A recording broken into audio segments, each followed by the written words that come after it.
Hey everyone, welcome back to WonderGod.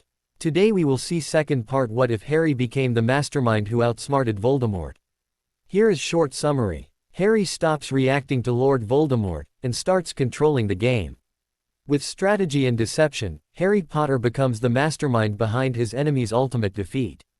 But before we begin, if you enjoy stories like this, make sure to subscribe to WonderGod and share it with your friends, because it really helps the channel grow.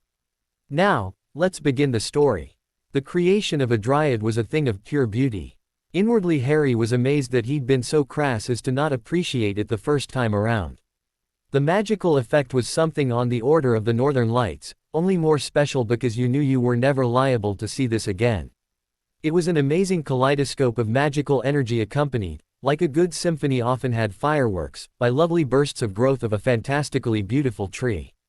This went quite in deep past the normal senses, so you felt the beauty of this special occasion deep in your bones.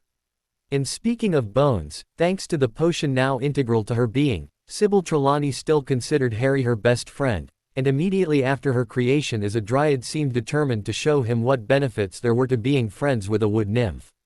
Far from what the carnally minded might suppose, she wanted to give herself to him in an entirely different way than one might suspect. So, get your mind out of the gutter, she didn't want to jump on him and drag him between the sheets. No, what she did was jump on him, grab his wand, then throw it away behind him. She immediately followed this by pulling a wand-shaped spring of white oak out of the very air around her and sliding that into his wand holster. It was quite a bit different in size and shape than his holly, or even his yew wand, but that didn't seem to matter to her. Before Harry could get his wits about him, Trelawney had yoinked both his wands and replaced them. Then she'd pulled that trunk of emergency stores out of that locket around his neck, dumped its contents out all across the lawn, then tossed the now empty trunk away back over her shoulder and into the pond, where the naiads caught it and dragged it under, never to be seen by mortal eyes again. Soon he came to realize, as she frisked him for more wooden goods that she could find and replace, that Sybil was determined to get rid of all the wooden objects he owned and give him white oak in their place. It was only after that ran through his mind that the correlation came to him and he realized what was going on. She was the heart and soul, a very frisky and mobile soul, but the soul all the same, of a white oak tree, and she was bound and determined that all the wood he owned had to be white oak. Sybil was literally giving him pieces of herself. He took out one of his new wands and stared at it in wonder, floored by the concept of what had just happened, even as Trelawney knocked him on his back and started rifling through his pockets, pulling out the other trunks there that he'd bought and prepared to serve as emergency kits for Luna and Hermione, even rifling his belongings for tool handles or picture frames. Muggles used plastic for a wide variety of things, but wizards did not, so they made them instead with wood, leather or metal, which gave Trelawney a wide assortment of things to be replacing just out of his safari kit alone. Even the barrel of phoenix ash got discovered, dumped out, and replaced by a barrel of white oak, and his Nimbus 2000 got tossed callously aside into a bush. Nor did it seem to stop there. Harry was too flabbergasted to move as the dryad finished inspecting him for stray bits of not her wood, and finding him clean, moved along and immediately pounced on Hermione, once again tossing her wand casually away and frisking her like a cop looking for contraband. It was now apparently against some natural law, in the dryad's mind, for any one of the three of them to own any wooden object that wasn't actually a part of her, and so she once again immediately pounced upon Luna once the girl had started creeping away. A set of hooves stepped into the range of Harry's stunned vision, and the boy looked up to see Firenze, the centaur from his first year. "Quickly, lad," the creature urged. "Beg her on my behalf for wood for a bow." "Why would I want to do that?" Harry's mind was spinning. The centaur regarded him for a moment. "Because, Harry Potter, every tool you have is one more thing to use in your fight versus evil. You know that. So if you would beg the dryad for a bow for me to use, I will teach you and your handmaidens archery." "He accepts." Hermione appeared over the fallen boy, then rolled him up to go shoo him off towards Luna. He shot her a questioning look while she was doing this, and Hermione whispered fiercely in his ear. "Did you not expect me to start looking stuff up when you and Luna started showing all this magical creature knowledge? All the best Greek heroes were taught by centaurs, Harry. But it's been more than 2,000 years since one offered. Of course you're going to accept. I just saved you some time, that's all." "Sybil." Hermione approached the dryad that looked remarkably like her, dragging a stunned Harry along behind her. Harry here would like to learn archery, and the centaur Firenze has offered to teach us if you would give us bows to learn on, and one for our teacher, of course. The dryad looked up at them from where she'd just finished frisking Luna for wooden belongings and beamed a smile. Sybil had already presented Harry with wood from her own tree for wands and stuff, 2 wands for Harry, 1 for each girl, and 6 trunks, but did not seem to be the least inclined to stop there. She immediately hopped up perkily and granted them wood for bows and 60 matching arrows apiece, staves, spears, javelins and furniture, too, outfitting their shared tent with chairs and tables and beds all made up of bits of her. Harry reached up and whispered to his friend, "I can understand why she likes me, but why is she doing this for you and Luna?" "Well, of course she is only outfitting us because we belong to you, Harry. Have you no appreciation for how a woman thinks?" The bookworm eyed him askance. "Obviously not," he muttered. Focusing on something he could control and understand, Harry pilfered the leaf with the ritual for freeing Fawkes on it out of Hermione's pocket, and began to look it over. He'd only been studying it a moment before he declared, "The ritual to free a phoenix will take 2 solid weeks to perform, but we can't start it right away as it requires ingredients I don't have on hand. I'll have to find some of these, and they are not exactly common." He looked up and, seeing he had regained Hermione's attention, favored her with a wry smirk. "However, just because we can't do this one right away doesn't mean we can't keep that cup busy. We can spend some of that time usefully, as we have more of the materials on hand to run through more copies of the ritual we've just been through, the one to make things immune to fire, and I need to outfit you girls in silver weapons and armor anyway. Also, the Queen said adding the materials to make cloth from to the ritual had been a good idea, we could do more of that. Actually, they could do far more than that, as there was no reason why they couldn't get Trelawney as immune to fire as they were, as the Fairy Queen had said that fairies could take advantage of rituals meant for humans, it was worth a shot. He had no plans to add extra magical artifacts to the pot this time, only magic materials like living silver and a few more rolls of dragonhide, and so on. The Queen had as much as said those were all right. They certainly weren't going to throw another time turner into the mix. With additional materials they could make extra outfits. Extra outfits were, well, Harry's friends were both girls and you could see it in their eyes that they had no plans to be happy with only one outfit each. No matter, they could be charmed clean, would never wear out, had charms that could keep them a perfect fit forever and would repair most damage. They simply had to have more clothes than one impenetrable outfit, no matter how nice. Not to mention that it could do Trelawney a ton of good for herself and her tree to be impervious to heat and flames. Actually, come to think of it, they could be almost certain that empowering the dryad body through the ritual would empower her tree also. That was the point. But a potential downside to that was that, should a Dark Lord ever learn they'd done so, he could search the whole Forbidden Forest for her pretty easily by simply lighting that place on fire and watching for whichever tree didn't burn. Then again, not putting her through the ritual was no better, as a potential Dark Lord routinely made decisions like, if I can't have you, no one shall. And might just as easily cause a massive forest fire to destroy her if they hadn't put her through the fire protection ritual. Dark Lords did things like that often. So really, they had to, for Harry's peace of mind if nothing else, run the new dryad through the fire protection ritual, else massive forest fires might put her at risk no matter how they got caused. Forest fires were really the one thing a dryad had that she might reasonably fear with good cause. Muggles had unknowingly exterminated hundreds of them that way, and wizards were no better, having knowingly exterminated a few using that method. So, to prevent someone like Dumbles from scorching every tree in the forest to look for her, find her tree, and thus have some element of leverage to use against her, they had to protect more than Trelawney's tree. That's fine, it would be better all around and a fine work all told if they simply applied this to all the dryads of the forest. There were several dozen dryads populating the place, left over from better days, and by the time they got them all done all the small fairies ought to have been treated too. And, if they ran a few sacks of ordinary seeds through the process, the Forbidden Forest would have a large number of trees that wouldn't burn. Lighting the place on fire wouldn't tell you much of anything then. Maybe pare down the numbers a little, but nothing worth torching the place for. Hermione had paused for a moment examining her friend while he thought. Harry. She brushed hair out of her face. I've been meaning to ask, but why do you wear armor, anyway? The boy gave her a shrug. To help protect me in fights. Her face screwed up. Yes, but nothing can stop a killing curse. So why bother? He gave her a short laugh. I bother because very few of the spells getting thrown in combat are killing curses, or unforgivables of any sort. They cost too much energy, and are too easily interrupted or blocked. Seeing her inhale to disagree, he interjected quickly, I know they say that none of them can be blocked, but really all they mean is that there is no spell to counter them. To an imaginative mind, there are dozens if not hundreds of ways to prevent getting hurt by one. Dodging out of the way is popular and works every time you can pull it off. Conjuring or summoning things for them to run into is another very popular method. So they can be stopped. They just mean that nobody knows a counterspell. Turning around, he sat down where he could face her. Hermione, everything has a counter, even if that is just throwing a sofa in its way. It may not be an easy block, or even one you know, but they all have them.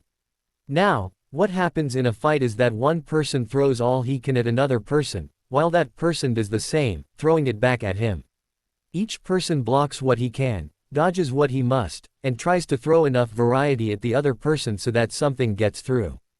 Do you follow me so far? She gave him a nod of confirmation. Very good, he nodded to accept that. Now there are two general ways to measure strength in combat, how much variety you have in things you can throw and block, and how much magical strength you possess. A very strong mage can still be defeated handily by someone throwing stuff he doesn't know how to block. Also, a very versatile person can be overpowered by spells too strong for him to stop, that just batter right through his shields. You still with me? She nodded again, fully absorbed with what he was telling her. Good, he declared. Now, spells used in combat generally fall into three loose categories: stuff that inconveniences, stuff that injures, and stuff that kills. People throw all three because anything that gets through is going to do some harm and give you a small advantage, perhaps even win the fight for you. A simple jelly legs jinx may not seem like much, but if it hits then your enemy is going to have a much greater problem dodging other spells. The girl nodded more firmly now. Very good, he acknowledged her attention, secretly pleased by it. Things that inconvenience are very easily stopped by shielding spells. You aren't going to blow through my Protega with a tickling charm, but if I don't block it with one you'd still win because I'd be laughing too hard to speak any spells. She nodded again, and he smiled. More people in combat try throwing stuff that wounds. Cutting curses and bludgeoners and stuff like them for the most part. A back-breaking curse is going to stop any fight, if it gets through. This kind of stuff can be stopped by shields, but it can also punch right through them if they are strong enough. Most of the time you see wizards fighting, each of them will be standing in a shield spell, battering at the other guy with stuff to injure him, or knock down his shield. In those kind of fights, the weaker guy loses every time, but the winner is also exhausted. Alright, she nodded, and he could see her assimilating this information. He smiled. Stuff that kills costs a huge amount of energy, and usually time, to throw. They generally get flung when the other guy is distracted, often busy dodging something else so you have an extra second to get it out. This kind people just dodge, as they cost too much to stop. So where does having armor fit in? She blurted curiously. Harry leaned back, grinning at her as he tapped his chest plate with a silver gauntleted finger. Any spell that evokes a physical force can be stopped by physical means. Cutting curses and bludgeoning hexes and stuff like them make up most of the spells thrown in combat, and both kinds are exactly what this armor is best at stopping. So, if I am wearing this, I don't have to exhaust my magical energy on shields to block the kind of thing shields are worst at blocking. No slashing spell or bone-breaking hex is getting through this armor. It just can't happen. So that means most of the spells that get thrown in combat aren't going to hurt me, and I can focus more of my power and attention on stopping the other stuff or hurting the other guy. He grinned at her. So, if you and I were in a fight, and I don't have to block half your spells, but you must block or dodge all of mine, I already have a considerable advantage. If I can ignore half of yours, I automatically have time to throw more back at you, and suddenly you are overworked trying to block or counter everything. So you start spending more time on defense, so you're unable to throw as much at me, so I can throw even more at you as I have to spend less and less time countering yours. And pretty soon, if I am doing most of the attacking and you little but defending, something will get through to hit you and I'll win." He shot her a triumphant grin. Like I said before, most people use the two general ways of measuring strength in combat, spell versatility and magical strength. But both of them are subtly wrong. What matters most is time. If I can fling more spells than you, then something is going to get through, and pretty much no matter what it is I hit you with, it will grant me enough extra advantage that I'll win. And the two ways to get more time are either to cast your spells faster, which is a good thing to learn how to do, or get some kind of advantage like my armor, where I can simply ignore some kinds of spells. You gain the time it would have taken to defend yourself otherwise, to use on other things. That's the big reason why we did the fire protection ritual, so that if someone throws a fire spell at us, we can ignore it and shoot a spell back instead of wasting time on evoking a counter. Harry gave her a serious look. Really, it's all about time. In battle, no one will ever have enough time to do even all of the really critical things. You must learn to choose not just what is a good thing to do, but the best possible use for your time and energy. War is all about who can throw the most violence the enemy's way the fastest. Seeing she was absorbing this, he waited until she nodded.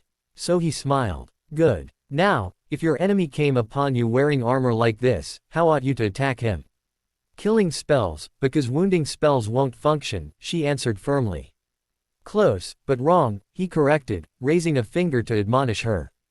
Killing spells take precious time and energy and are easy to interrupt. It's not just about syllables spoken, deadly spells take a second of magical buildup that less costly spells don't have. So if you try to throw one, and I hit you with a very fast cast hex during the middle of your spell, it will be interrupted and lost. That's the primary drawback to the deadly curses. She blinked, honestly surprised by this information. He gave her a grin. No, it may seem counterintuitive, but what you want to throw at an armored opponent are spells to inconvenience. Because they don't, as a rule, invoke a physical force so they can't be blocked by physical means. A bludgeoning curse throws crushing force, as do bone-breaking and back-breaking hexes. Crushing forces, as well as cutting ones, are exactly what armor is best at stopping. But a simple jelly legs jinx doesn't do that. It doesn't evoke a physical force at all. It just makes your legs weak as water, which is not something that armor can stop. Stunners or petrifying spells or disarming hexes can all take down someone armored like I am now. But those are all easily stopped by shields, she objected, quoting him from before. Yes, that's correct, he agreed. However, by forcing me to cast a shield to stop them, you have still forced me to react more than if you'd flung a hex that I could just ignore. And if I put up a shield, you can still cast a cutting curse at it to take down my shield, and force me to cast another or get hit by your next stunner. Shields create a field of force around you, they stop spells before they even hit armor. So even though my armor could ignore a cutting curse, my shield can't. They aren't designed that way. So it'll waste energy stopping a spell, even if I didn't need that particular spell stopped. A light seemed to go on in Hermione's eyes. So, against an armored person, fling inconveniencing spells they have to stop with shields, then batter down those shields with injuring spells. Harry nodded. Even though the injuring spells can't hurt you personally, they can still take down your shield, he agreed. And when the shield drops, cast more inconveniencing spells. You'll still be at a disadvantage, but not as much a one if you have a usable strategy like that. Wow, she shone brilliantly with her newfound understanding. Harry beamed just to see her happy. And minor inconveniencing stuff is all generally very fast to cast and takes low energy. That makes them excellent for interrupting another person's spell. So, if Voldemort were to leap up out of the leaf rubbish this instant and start to throw a killing curse at you, but you hit him with a fast tickling charm before he got it off, you'd ruin his spell and thus not have to block or dodge to avoid it. Hermione beamed, then exploded into excited energy, grabbing his arm and dragging him off. Let's go try it out. However, regardless of their intentions, that burst of energy got interrupted by the pair of them tripping over the ruins of a smashed-up desk, catching themselves only on the flinders of a ruined bookcase. A smashed-up portable lab and kitchen lay atop the pile. Harry recognized the detritus at once. She just ruined my stuff, Harry stated in shock. That portable furniture had made up the only room that had ever been truly his. She was jealous, Hermione declared, an amused smile on her lips. Of furniture. Harry blurted out. His bushy-haired friend struggled hard to stifle a laugh. Well, it was wood, and it was yours, but it wasn't hers. She couldn't bear the competition. So she destroyed it. He wondered aloud. Well, yes. Hermione gloated, pleased to understand something he didn't. Luna appeared at their side. Harry, you don't have any idea how rare and unique Trelawney is, do you? While there may be another nymph in the world that has a functioning human magical core, history has no record of it, ever. But she not only has all of the powers of a witch, she is still an oracle too. That makes her every bit as rare and wonderful as Excalibur, the sword of King Arthur, and if she wants to give you parts of herself to keep near you, you are to smile and say, yes, dear, and key her in thanks for that wonderful gift. Is that clear? Her eyes twinkled merrily at him. Yes, dear. He nodded. Yes, Harry. How did she get past my bookcase Fidelius? He didn't mention the wand holster Fidelius because he figured that was redundant. Anything that got past the one could bypass the other. Hermione giggled. Harry, no one can hide secrets from a seer. Any oracle at all can act like Fidelius. Charms simply don't exist. I admit to being puzzled by that as well, so I looked it up. You have a good book on that charm, did you know that? Anyway, for that matter, you don't have to be a full oracle, even the slightest degree of second sight will do just fine, and most fairies have some degree of it. Yes, it is a very good protection against mortal wizards, but you mustn't forget there are other creatures out there. Ultimate defenses aren't, Harry agreed, shaking his head. Right, sorry for forgetting that. Luna smiled brightly and started tugging on Harry's arm.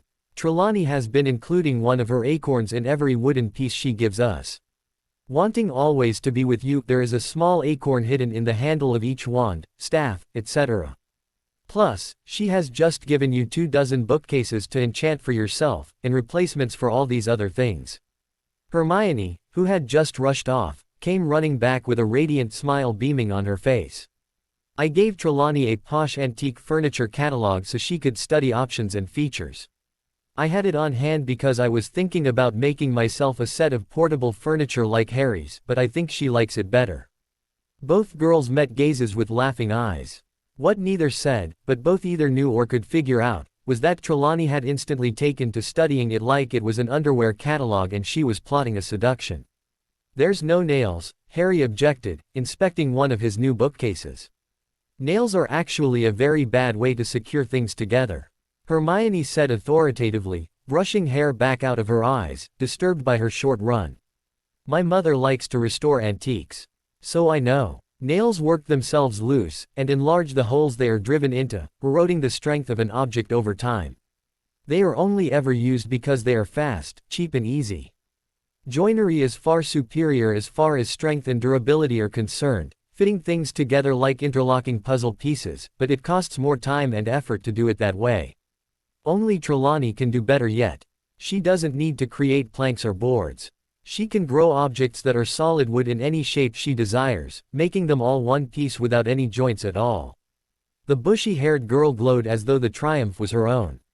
It took the trio some time to gather all of their belongings and put everything away again in their proper places, using only the approved of wooden objects to store them in, of course.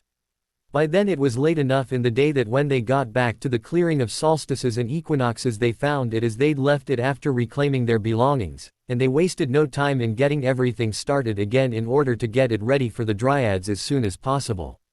For one thing, Harry felt certain that making Trelawney the Dryad fireproof ought to extend to her tree, as she and her tree were one. And if her tree, why not wood she'd grown from it? All of his wooden belongings were now a part of her, and he felt sure that even if the bookcases, wands and things she'd given him didn't get the fire protection properties right away, Sybil would be only too happy to reabsorb and then reissue them to him. The greater the portion of his belongings that were impervious to heat and fire, the less he'd lose if he ever got careless around a fire spell, and thus a greater advantage in being able to ignore hostile ones. They'd found Bellatrix is out in the forest, fighting Acromantulas, trying to fill her lord's command to protect Harry's body. And having heard about the spiders being involved in Dumbledore's plans to kill him, she'd gone straight to the worst parts of the forest looking for him. Hermione had not been pleased to find out the headmaster had immediate plans to kill her as a plot to weaken and control Harry. Not wasting time on upset, Harry had gone, Dark Lord, mode in order to congratulate the woman, then sent her off to Gringotts to retrieve out of her vault a couple suits of silver armor, and accompanying silver weapons for the girls. After Hermione shared his explanation for why they were needed with Luna, both girls were very eager to get them.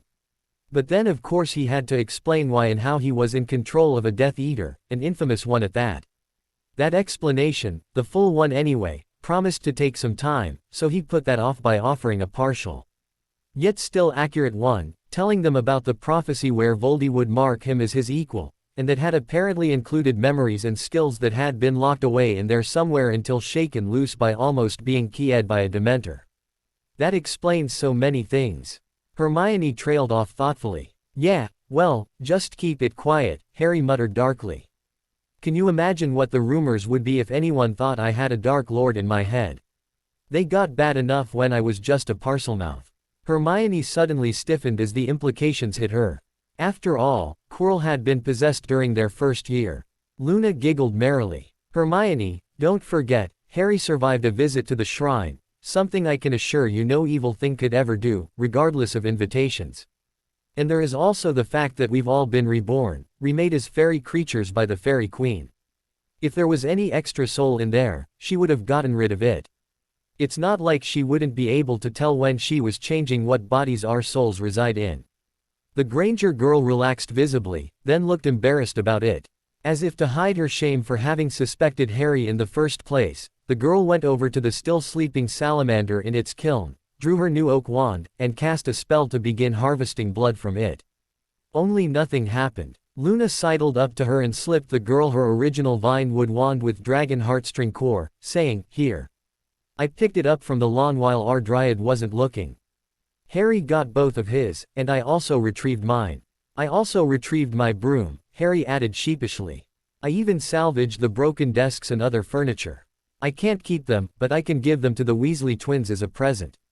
They'll make good use of them. Wondering why the B.O.'d would slip this to her as surreptitiously as a drug trade, Hermione goggled, but why? Luna eyed her oddly. Do you want Trelawney to take them all away again? The bookworm blathered uncomfortably. Well, yes. I mean no. But why would she? I mean the wands she gave us, why don't they work? Luna smiled, and noting Harry sidle closer to hear, instructed them both. Hermione, while the sprigs she gave us are unquestionably the best wood for wands anyone has ever wielded in the British Isles, or perhaps anywhere, a proper wand is more than a stick of wood, no matter how wonderful. So how do we make a proper one? The bookworm settled herself in for a proper lecture. Luna sadly, had to disappoint her. No one knows. WHAAAT. Bushy hair stood upright. Perhaps that should be better put. Luna sighed. Hermione, as you've no doubt observed, the wizarding world is still a very medieval society, despite all the changes that have occurred in the Muggle one. And it's not just limited to how we dress. Our government, though it has adopted certain outward forms, still follows very medieval rules of influence and privilege. But also wizards still possess a very medieval economy, and that extends to things like government-enforced monopolies and trade guilds who control virtually all business, all of which is headed up by the old families, who run the entire thing for their own benefit.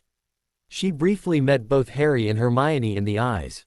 The secrets of proper wand manufacture are known to very few. In fact, only 2 families in all the United Kingdom can study wand creation without breaking the law, and we do not number among them. All of the old families have carved out little niches for themselves like that, cutting up our economy into many tiny monopolies. It is how the old families retain their wealth and power. Luna gazed at them frankly. There are only 4 wand crafters in the whole of the British Isles. Books on the subject are few, hard to find, and heavily restricted, being contraband to all but members of those 2 families. So not only do we not know how to select appropriate materials or match them up to each other, or even how to insert cores, we lack the normal magical treatments which make a wand much, much more efficient than the simple combination of its materials.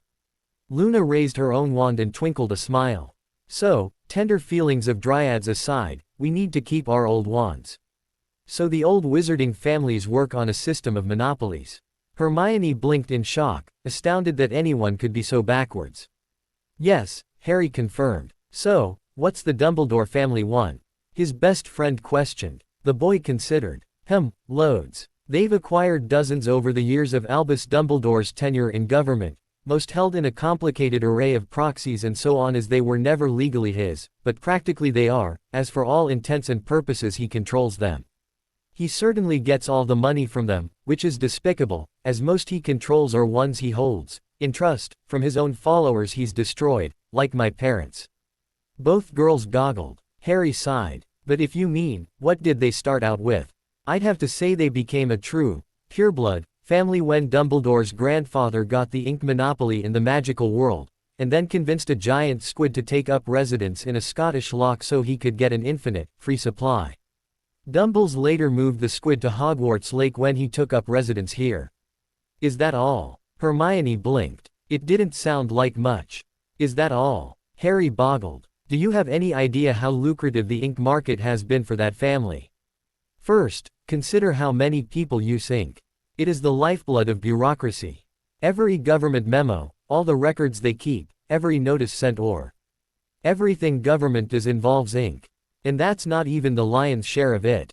Every daily profit issued, all of the books printed, all the textbooks students use. Not to mention the essays they write, or the gradebooks teachers keep. Education uses almost more ink than government. Hogwarts and the Ministry both are practically making him a mint. We use a colossal amount of ink and he supplies it all. He rounded on her, eyes afire. And then consider the other end, production costs. Albus, grandfather got the Ministry to set and freeze the price of his product at the time they issued the monopoly, based on the costs it took to manufacture ink by the old way. Then he went and did an end run around that method of production by going and milking a squid.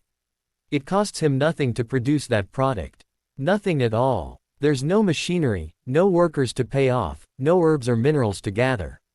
Nothing. He keeps a squid in a lake and it lives off the fish there. Then he makes it fill up a few barrels every time he needs some. That's it. So everything we pay for ink is profit. He calmed down a bit, then stated. Just think about it. Gilderoy Lockhart got obscenely rich selling books about his exploits. But every book printed cost him money to create, and that took a chunk out of those profits. Albus got a chunk of that money, because all the ink used was his. But he doesn't have to pay anything to create it, just milk a squid. He might just as well be taxing all of the printing, writing or drawing going on in the magical world. He not only got a share out of Lockhart's profits, but everyone else's. Hermione brought herself to heel after reeling in shock. Oh, so you say all the old families sought to control something? That's been true in every aristocracy. Why? Luna asked. The brunette eyed her fiancé's betrothed. Well, I was just wondering what the Black and Potter families controlled. That's all. And I suppose the Malfoy and Lovegood families as well. After all, it is going to matter to us someday.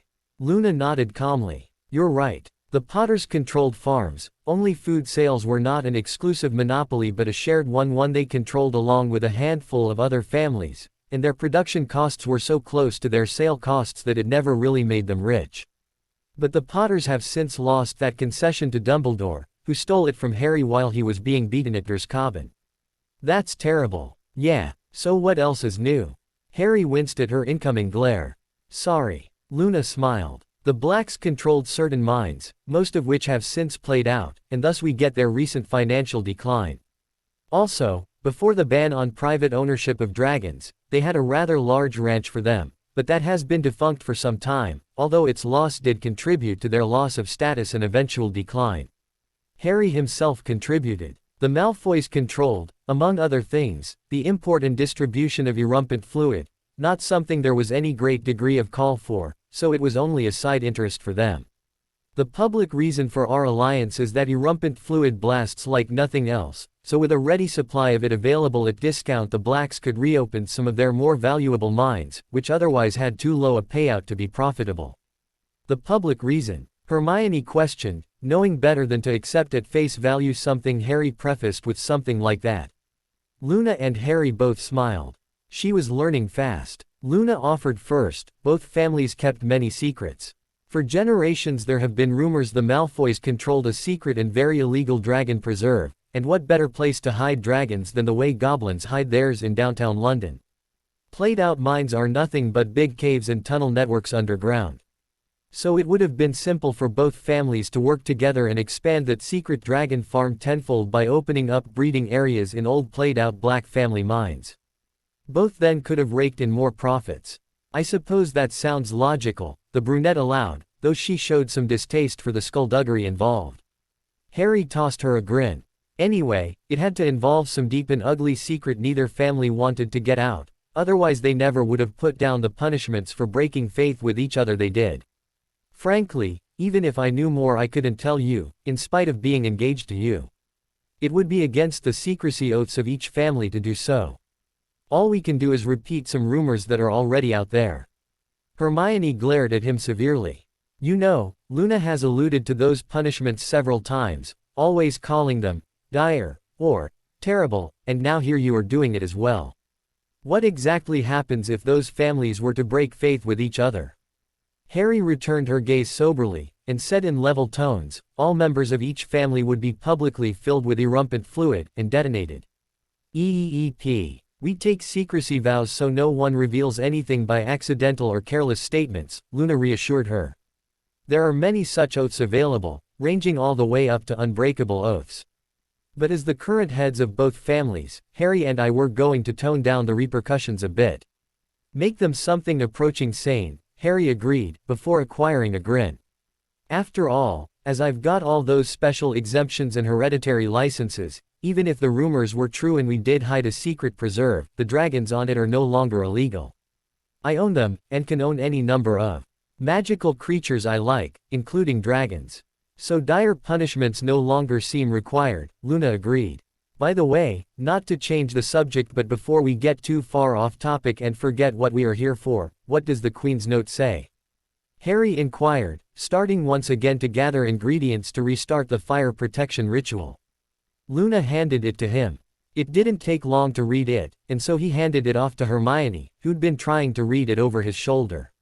So, we've got 1 year from the time the task to fetch Trelawney was to have expired, the winter solstice, to perform the ritual to free Fawkes from Dumbledore. That's it. It's not like we weren't going to do it anyway. Harry shrugged, going back to his work. Would you rather have something harder, or that we didn't want to do? Hermione sighed. No, I suppose I do prefer easy assignments on a matter like this, with our lives on the line and all. Then she perked up. And it's not like I don't appreciate being ahead on my work. It's just, I'd hoped to have more of an idea of what we were going to do after this gets done, is all. Well, Harry smiled but kept his eyes on his work, dosing each of his 3 dragons with more continual flame potions. They'd had a couple hours of rest, after all. He might have to turn them back with him a day or so next time, though, as he didn't want to exhaust them. Think of it from the broad point of view, the overall picture. What did the Queen say, ultimately, we are to do? Save her children, the fairies, from extinction, Hermione answered primly, bringing him a bowl as he moved on to collect more salamander blood. And they mostly died out around 400 years ago shortly after the time turner got invented, right? He asked, already knowing the answer, so he went on without response. So it seems clear that at some point we can expect to be making a visit to that era, when the extinction began, as that would seem the appropriate time to stop the extinction, before it happens. Hermione beaked in her lower lip. We'd better do some research. It could help if we knew how to fit into that period, Harry nodded. But the castle has plenty of ghosts who could help coach us, if we asked. Hermione grew very thoughtful for a moment. Harry, what did you mean when you said that no one had ever done the ritual this way before? Surely you didn't know of your mistakes ahead of time. He smiled at her. Think about it. I already told you the clues. No. Well then let me illuminate it for you. Fire crabs are native to Fiji. The Goblet of Fire is an ancient artifact of Britain. Back when it was in use, I won't say common because to use it was rare even back then, populations were localized. Even wizards did not have much traffic outside of their own countries. So getting something from Fiji was out of the question. They'd never heard of the place, much less what they could get from there. So no fire crab shells were used. Does that answer your question? Not quite. I was hoping you could explain further, like what does a fire crab shell do that makes them so valuable? The delightful bookworm pressed. He answered with a grin. They are so highly prized because they multiply the power of potion brewing or rituals several times over, like a magnifying glass focuses light and amplifies its power. The ingredients for one dose of potion will instead yield 4 or 5, or sometimes even a dozen effective uses, a real cost saver no matter how you measure things. In rituals, the same. He shrugged casually. You know how much trouble we went through. Can you imagine how difficult this ritual was to perform way back when? Consider for a moment what it was like before that stone circle we used. Summer solstice only occurs one day every year, and there are 3 separate stages to go through that all require that light for one full day. So it would have taken them 3 years to perform this ritual instead of less than half a week. Then there were all those precious ingredients we used. It still does cost a fortune to perform, but at least we had a fire crab cauldron, so all 3 of us got to participate using one set of mixtures and ingredients instead of paying that cost 3 times. Loads of little amplifiers like those also got us to where we could include those rolls of materials to wear after we got fireproofed. They didn't have that luxury way back when. So our ritual was different. So, what did they do? Just run around BPD? She puzzled. Well, yes. For fights anyways. The boy smiled, shocking his friend by this frank response. Cloth is one of those things barbarians don't have much of. No sense in burning up perfectly good outfits when you didn't have to. So they ran BPD into combat with each other. That's what they invented war paint for. Now I know you're pulling my leg. The bookworm frowned. No, Hermione, he is being perfectly serious. Luna reflected, what is a muggle imitation of magical war paint worn by our wizard forebears and which protected them like armor? Its only weakness was against iron, which was a drawback when facing Imperial Roman legions. But magical war paint is wonderfully effective against stone or Bronze Age weapons, and even most spells. It actually provides very good protection against most spells in use at the time, and would not burn away like cloth or leather would when hit by a fiery hex. They used what they had, and it all made sense at the time. Oh, Hermione acknowledged softly. Fire crab shells aren't the only magical amplifiers around, Harry informed her softly. There was another rather famous one in use on these very isles. Often referred to as Dagda's cauldron, or the cauldron of plenty, it had the rather amazing power of multiplying by 100 times what the ingredients it was supplied with would normally produce. So, if you cook food enough for one person you could instead feed 100. So why didn't they use that in these rituals? She puzzled, confused again. Harry and Luna looked at each other, and he answered. Because the elemental affinities are all wrong to do that. For the ritual we just used, fire symbolism is extremely important. But the cauldron of plenty is strongly tied to the harvest, and is an extremely powerful earth symbol. You'd mess yourself up rather badly if you tried to mix them in something that required purity of either. Like putting roller skates on a snake or a heavy ship anchor on a light airplane, the addition actually adds nothing, it only takes away capabilities. At best it simply would have gone nowhere. Luna chimed in, the cauldron of plenty, or earth cauldron, was used to mix up vast batches of magical war paint in times of war, just as it was used to provide huge amounts of food in times of famine. Then the druid caretakers turned to human sacrifice, and they corrupted that artifact into the black cauldron, or cauldron of blood, which was used to animate large numbers of zombies out of human corpses. What had been a marvelous artifact for the benefit and use of man got turned into a terror weapon. Zombies actually cost a great deal of effort and expense to animate most of the time, Harry allowed. Which is why you don't see more of them used. But the corrupted earth cauldron was able to provide them almost free. You slid in a human body, and without any effort or spellcasting at all, one zombie crawled out ready to obey the commands of its maker. Voldemort had found and used the corrupted earth cauldron too. Terrifying effect in the last war, providing hundreds of zombies for his minions to use as shock troops. That's horrible. Hermione was outraged. How could they do such a thing? Technically, or morally speaking? He asked with a prankster grin. Both. She returned him a flat stare. Technically it was not so hard as you may suppose, Harry considered. The symbolism for Earth is very strong both for the harvest and the grave, and dark magic is often able to corrupt things by exposure to its evil influence. That's why it's forbidden. So, those fallen druids used the cauldron in enough of their dark rituals, making forbidden potions, serving as the focal point of so many rituals involving blood and human sacrifice, and so on, that gradually it stopped being useful for anything else and began to acquire new powers to replace the old, like doing the whole zombie animation deal without ritual or components. Morally, well, they were after quick and easy power. That's excuse enough for those who are after either. That's so sad. Something so useful being turned into something so evil. The Granger girl shook her head in remorse over that tragic loss. Well, all is not yet lost, Harry teased, growing amused. You forget. What is dirty can often be cleansed. Fire has a very purifying aspect to it. If we could somehow lay hold upon this cauldron, and by the way it was seized from Voldemort's forces after he'd lost the last war and put under guard in the Department of Mysteries to be researched, then it is possible, just possible mind you, not guaranteed, that we could use the goblet of fire to purify it. Do you think we could petition to try? Hermione bounced gladly. Harry shook his own head sadly. No, I'm sorry. But that would only draw attention to the fact that I've already stolen it.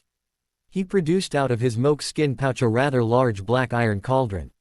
Harry! Hermione shrieked at the nature of this outrage while behind her Luna's eyes bulged and she had to fight off giggles.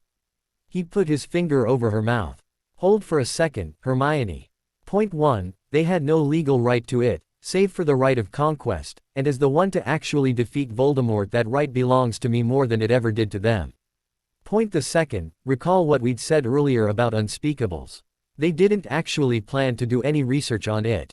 Seeing her eyes widen in shock, he shook his head sadly and added, they almost never do with artifacts that fall into their possession. They have low numbers of unspeakables, and most are on assignments that have nothing to do with research.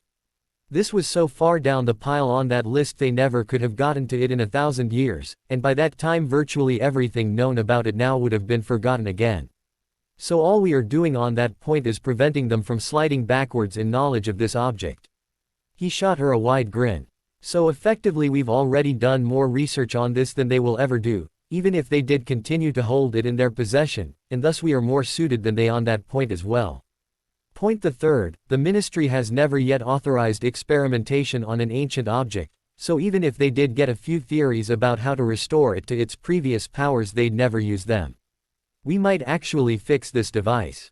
But even if our initial experiments fail we can always send it to the dwarves, who forged it in the first place, and pay their price to have them melt it down and reforge it as it once was. We just hope to find an easier, less extreme method, that's all. Dwarves do not part with treasures easily. Luna was nodding. The cost of doing it that way would be extreme. Barnfuls of gold, at the very least. Hermione spent a moment trying to even imagine such a sum. As it stands today, this, Harry gestured to the 20-gallon iron cauldron he was still holding up by its wire handle, the Cauldron of Blood, is one of the most terribly evil magical objects in Britain. Left to the Ministry it would stay that way forever. Cured of its corruption it could once again be one of the most beneficial magical objects ever created. Which would you choose? I'll do some research in the library, Hermione volunteered rather quickly. I know there have got to be purifying rituals in there, and if not there's always the restricted section. Do you think we'll find one powerful enough? If not I could send for more books. I have a hard time imagining barnfuls of gold. But you're right, we can't let an object that valuable languish as it is. By the way, what makes you think the goblet could cure it? Pleased to have her on board so thoroughly, Harry laughed in relief. Because they are part of a set, that's why. Hermione, he explained, seeing her shocked look again. Elements come in 4 by nature. Nature magic reflects natural law. Nature magic created this device. So even entirely without meaning to other nature mages would have been drawn to create other embodiments of their elements to match it. One of the oddest forms of magical symmetry, but there you have it, it exists. There was a cup or cauldron or fountain-like object created for each of the 4 elements, enchanted at roughly the same time by entirely different people who had no idea what the others were up to. The objects all have very different powers, but that's very elemental, too. So, a goblet of fire and a cauldron of plenty, the bushy-haired genius mused, before blurting out the obvious question. What were the other 2? The ones for air and water, I mean. No one knows, Harry spread his hands helplessly. We know they existed, but legends on them contradict each other, Luna provided, then frowned. A result of bards more interested in livening up a story than telling true tales, I imagine. They wanted a king or lord to seem great, they described him as having great artifacts. And if they'd never seen those artifacts, they made up descriptions. It's maddening, in a way. There's so much we could know, if only they'd stuck to honest reporting. Of course, that was the condition of this cauldron as well, Harry admitted. Lost to contradictory legends and whatnot. Voldemort had time and power enough, he was able to track down all of the dead-end leads until he found a real one and actually recovered the thing. But that kind of work takes years at best, and tons of exhaustive research. Naturally, he did not admit Voldemort had been tracking a number of ancient lost artifacts that way, and even found a few, but he'd made progress on quite a number of them. Of course, having found one as grand as the Black Cauldron, he hadn't felt a need for any others, so gone active as a Dark Lord. After that, he no longer had the time available that he'd needed to pursue a proper search for additional artifacts. But Harry had all of the skills and habits needed to perform a proper search, and Voldemort had even done most of the work tracking down some others. Hermione was having a thoughty moment. Harry, does the Earth Cauldron do any funky rituals like the Goblet of Fire? What do you mean? Like the whole fire immunity thing? Can the Cauldron of Plenty do anything like that? Slowly, he shook his head. None that I am aware of, which doesn't mean that it doesn't, only that I am not aware of any such uses. Here it was a thoughtful Luna who supplied. Of course, since the Cauldron of Plenty had been corrupted into the Cauldron of Blood, it has effectively been lost far longer than the corrupt version. So naturally, accurate information concerning the uncorrupted Cauldron's powers is far harder to come by. The bee-owned girl closed her eyes and quoted, "History becomes legend, legend becomes myth, and that things that should not be forgotten are lost." Harry and Hermione both blinked. Hermione's face scrunched up in thought. I know that sounds familiar. Wait a moment, I'll come up with where I heard that before. Oh, it was from my first History of Magic class, Luna erupted cheerfully. I skipped all last year, like most Ravenclaws eventually do. That's the reason we test so well in that course, we never bother to listen to the teacher and read our books instead. But this year our firsties told us how wonderful the new instructor is, so I tried her class. It was really quite remarkable. I had no idea how valuable that course could be. The two Muggle-raised shared a somewhat guilty look. Myrtle's still doing that? Harry asked. Is that her name? Luna interrupted, then tried out how the new name tasted around her mouth. Myrtle Binns. Must be some relation, since she claims to be Professor Binns, but wasn't that boring old ghost I knew of. The other two students hurriedly sought to change the subject. It felt almost odd to be back at school, attending a normal schedule. In the interests of retaining a semblance of normalcy, before heading down for breakfast, Harry sent off a letter to Molly Weasley, matron of kitchens, inquiring about book recommendations she could make concerning cooking and housekeeping charms and spells. He'd written it like he'd wanted gift ideas for a witch he took care not to name, so she could think it might be anybody, her, Hermione, or any other person.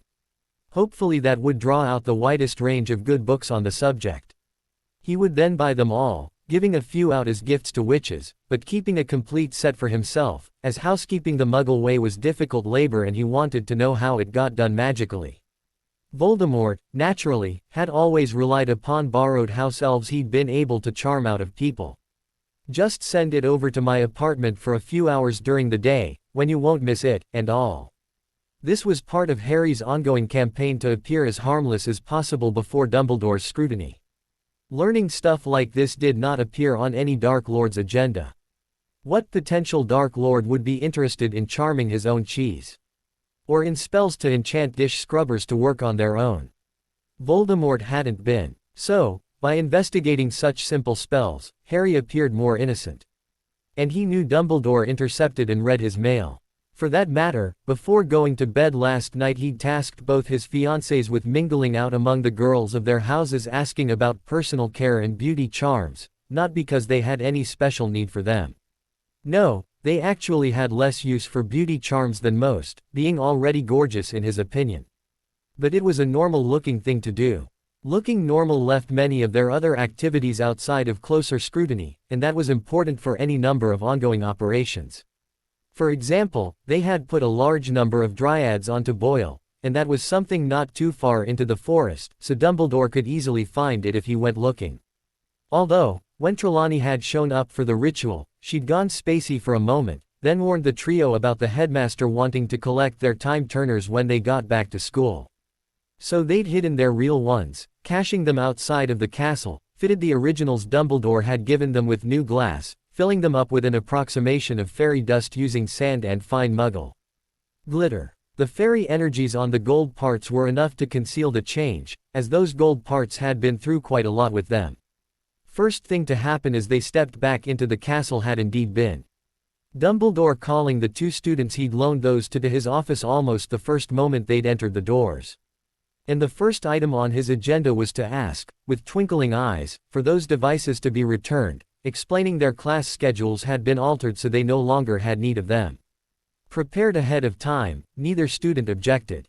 But Harry made certain to stumble when handing them over, smashing both his and Hermione's glass bits all over again, freshly wrecking both newly repaired magical objects.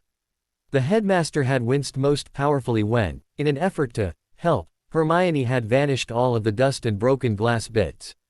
As the duo had rushed off to their beds, Dumbledore had waited until both students were out of his office before he cast a spell over both shattered hourglasses, confirming they had once been time turners.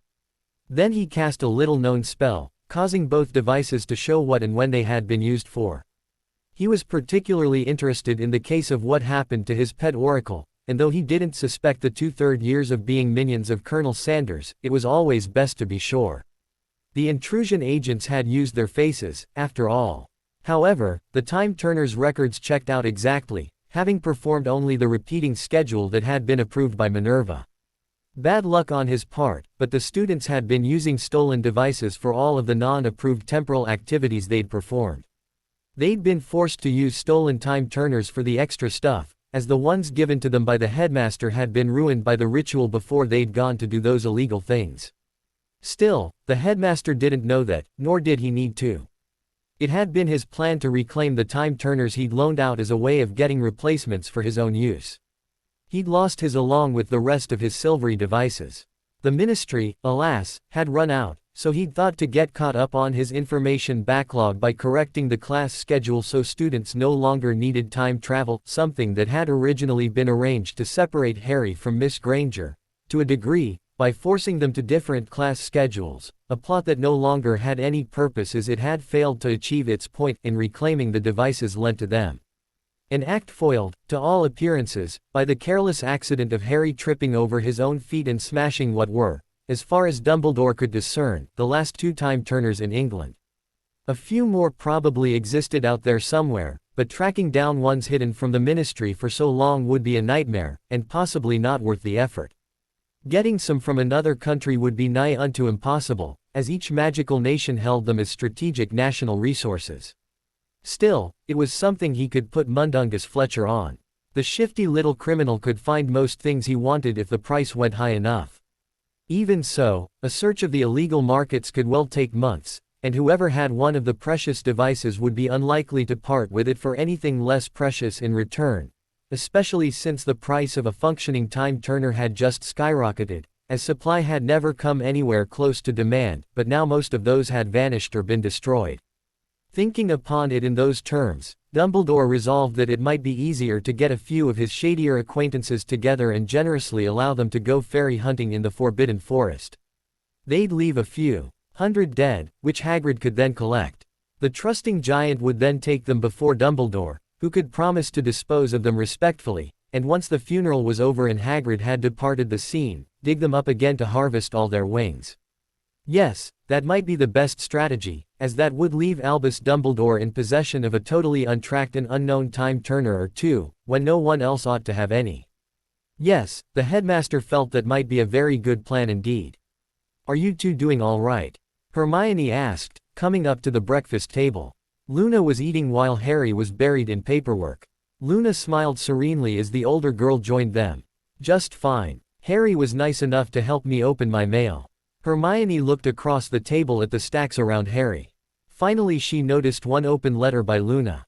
"How many have you opened?" "3. And how many has Harry opened?" "All the rest." Luna gave a smirk to indicate that was the whole point. Harry exhaled loudly, frustrated by the stupidity of the various post-writers, and passed a hefty stack of sorted letters to Luna. The Ministry sends its congratulations to the new head of the Malfoy family, along with a stack of correspondence from various Ministry officials trying to ask in very subtle ways if their bribes are going to continue. They try to disguise them as condolences about the loss of your uncle, but the veneer is pretty thin. Hermione considered the self-congratulatory bee-one seated beside her. It's going to feel odd calling you Malfoy, when I've always associated that name with a completely different blonde. Oh, don't worry, Luna snickered. I've already sent the paperwork to the Ministry alerting them that, as the new head of house, I feel recent actions performed by the last head had left an air of disgrace to the name, and that to redeem our family from that image we'll be reverting to the name of a line the Malfoys had long since absorbed and consumed, the Darlings. As in Wendy Moira Angela Darling. Hermione lifted both eyebrows. One of her brothers married into the Malfoy line, so I am related down both family trees. Purebloods have been marrying close for ages now. The bee-owned primly clipped, as though she had no other motives at all than what she'd said. Harry smirked. I think you just want to force the teachers to call you Miss Lovegood Darling. Or would that be Darling Lovegood? Hermione's eyes bugged, then she exploded into giggles. Luna remained calmly serene. Yes, that thought had crossed my mind. So, Harry asked, smirk still very much in place, when someone shouts across the common room, hey darling, they'll always mean you. A smile forced its way across Luna's features, and she began nodding. That may be fun enough to cause me to allow the Lovegood name to fall into a brief decline, and not use it while I'm at school. I am clan head of the Darlings, but my father still heads the Lovegood family. But of course you'll want your boyfriend to call you that name most of all, Hermione snickered. Will you go out with me, darling? She asked in her best Harry voice, which wasn't very good. Luna snickered also. And can't you see the teachers' faces when I raise my hand in class? They always call, yes, Potter. Or, yes, Black. Won't it be fun watching them fall over themselves trying not to call me, yes, darling? Yes, darling, Harry nodded, his face serious but his eyes laughing. Get used to saying that, both girls joked. Then Hermione sighed. Ah, now I wish I had a fun last name like yours. Any further attempts to build on this joke were called to a halt by a flotilla of post-owls arriving with the day's papers. Harry showed enough eagerness to read his. The girls shared a look and followed suit, opening up their own editions to see the day's headline, Dumbledore the Villain. That promised to be a juicy article, so they all eagerly lapped it up, and the front-page story did not disappoint. Trelawney's prophecy was a sub-banner below the actual headline, followed closely by Skeeter's piece detailing step-by-step and move-by-move exactly how Dumbledore had arranged to put Harry back under the care of the Dursleys, along with a small report on that blatantly illegal vote he'd won supporting his outright abuse of power. It was very nicely written for a character assassination piece, with tons of gritty details and dark plots exposed. It told a lurid tale of backroom politics, misuse of power and illegal shenanigans all aimed as attacks in some kind of secret war against the boy who lived, orchestrated by none other than the wizarding world's most beloved and trusted figure, Headmaster Dumbledore. Rita hadn't even had to invent anything to get a beautiful piece of shocking exposé, ripping the supreme mugwump's image to shreds. Harry folded his paper away, inwardly resolving to have it framed. He'd have to send Miss Skeeter a nice thank you present, as he couldn't have written a better piece of Dumbledore thrashing himself. What raised almost more eyebrows was the full-page advertisement on the facing page for Snape's magical pimping service, with a wizarding photograph of Snape attempting to smile badly above Polyjuice prices and a complete list of available hairs, including a startling number of prominent purebloods, past and current members of Slytherin House. Between the shock value of those two, hardly anyone read the article about Lockhart being cured and hiring tutors to assist in his retraining so he could reach a full recovery. Dumbledore was enraged. His anger went beyond all rational description. How dare they print such an article? He owned the Daily Prophet, lock, stock and barrel. They were never to print anything without his approval. Why else had he started that paper in the first place, then taken care to drive all other wizarding presses out of business? He had long ago taken heed of a phrase even older than he was, never start an argument with a man who buys ink by the barrel, and, once what it meant had been explained to him, had become keen to hold such a power, so gave himself a monopoly over the wizarding media. Thanks to Dumbledore, in the United Kingdom it was illegal to buy, sell, give or trade a magical printing press. The Lovegoods, damn their eyes, had made their own. But they made small use of it. Printing a ridiculous paper made of lies actually made his own daily profit far more respectable by comparison, so he allowed them to continue with it. Otherwise he could have driven them out of business, like he had countless others, by simply shutting off their supply of ink. It was illegal to buy ink from anybody but him, so it was a near ultimate deterrent to free press. No textbooks were printed that he disapproved of, no novels whose themes he disagreed with, and certainly no papers who printed articles against him. Not when he hadn't orchestrated those attacks on himself, anyway. It was always a good idea, from time to time, to make himself an innocent victim of persecution so he could rise above it and be revealed as right all along. But this was going too far. And the timing was all wrong. Nor should they have touched on what was said in that article in any case. It gave a disturbing insight into the truth, and the truth was something he could not let the magical world have, ever. Part of the reason he enjoyed nearly unanimous support was that he duped all the magical world, so they imagined that serving Dumbledore's cause also supported Harry Potter, that the interests of each were one and the same. He'd been deliberately building that impression for over a decade, and would not have it sacrificed so some ninny could sell a few papers. Adding the boy who lived's popularity and influence to his own so he could wield both, as was his rightful due, had taken considerable effort on his part, convincing countless people that he enjoyed the boy's full confidence and favor, that Harry's quiet, unassuming voice could always be heard there in the background supporting his, Dumbledore's, every choice, and that every decision the headmaster made was made with the considerations of the boy who lived in mind. Doing so across those years he and Harry had no contact had taken genius, and he was proud of himself for accomplishing it. He'd effectively doubled his own influence and power by presenting himself as Harry's agent. That the voice of one truly represented the opinions and choices of the other. No one could be permitted to learn the truth, that in reality those interests ran directly contrary to each other, that everything Dumbledore did where Harry was concerned was aimed towards the boy's destruction, and that Albus would oppose anything Harry wanted just because he wanted it. That boy had to be crushed. But he couldn't afford to get caught doing it, both for the prophecy about falling to the same wound he dealt him, but also for political reasons.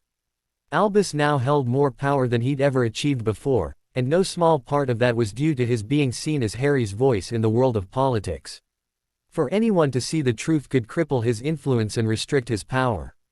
In Dumbledore's ideal world, Harry would suffer miserably and die quietly without ever knowing what influence he'd wielded, or how much of that Albus had been using, telling people it was on Harry's behalf, but actually used against anything and everything that could have helped the child. And, when the boy was inevitably destroyed, it was Dumbledore's intention to have been seen as his trusted confidant for so long that he would inherit what was left of Harry's political influence and power, which promised to be considerable, especially if he could get him to martyr himself against another Dark Lord. But for that to happen, everyone had to believe Harry and Dumbledore were close confidants and trusted friends who fully believed in each other's principles and goals. The headmaster had tirelessly been laying groundwork for this in certain rarefied realms and political circles where Harry would never go, because he didn't even know they exist, nor would he. Certain poisonous articles would not be allowed to get in the way. Dumbledore rushed off to his office in a towering fury, intending to flow over to those offices and take out his rage on certain members of the newspaper staff, perhaps reminding them just who owned that paper by firing some of them ones responsible for this outrage. He left in so much of a rush the headmaster didn't even notice the Quibbler arrive behind him, featuring Luna's article about the questioning of Peter Pettigrew, containing the transcript taken by Aurors at the Ministry, and drawing the obvious conclusion that Sirius Black had been framed by a Death Eater clever enough to evade capture for over a dozen years. And that Dumbledore was at least partially complicit in sending an innocent man to Azkaban without the benefit of a trial. Unluckily for the headmaster, he didn't notice the article, or that the international editions of both papers had already been sent earlier that day. Harry had just skipped off for a minute, giving the rosewood furniture to the Weasley twins, who jokingly offered up their younger sister as payment, but he'd accepted getting Luna and Hermione on as junior brewers instead, and the girls had a chance to talk in Greek. They'd all taken that language lozenge early that morning, and this was an opportunity to get some practice in amongst themselves. Besides, it felt surprisingly private and personal to be talking in a language nobody at their table that they knew of could understand. And, as girls often do, they got to discussing boys. I still say her behavior was say-ual. Luna spoke quite frankly. She was very clearly stating that the only wood he was allowed was the wood she gave him. Shish, here comes Harry. Hermione tried to pretend that she wasn't blushing, and too scandalized to disagree. Unfortunately, along with him, arrived an unwelcome guest. Hey, guys, whatcha doing? Ron dropped himself in the seat next to Hermione that Harry had once occupied, right before Harry could get there. The boy who lived took the seat on Hermione's other side. We were just discussing the Pythagorean theorem and its relation to. Harry ran dry and glanced aside to his best friend for help.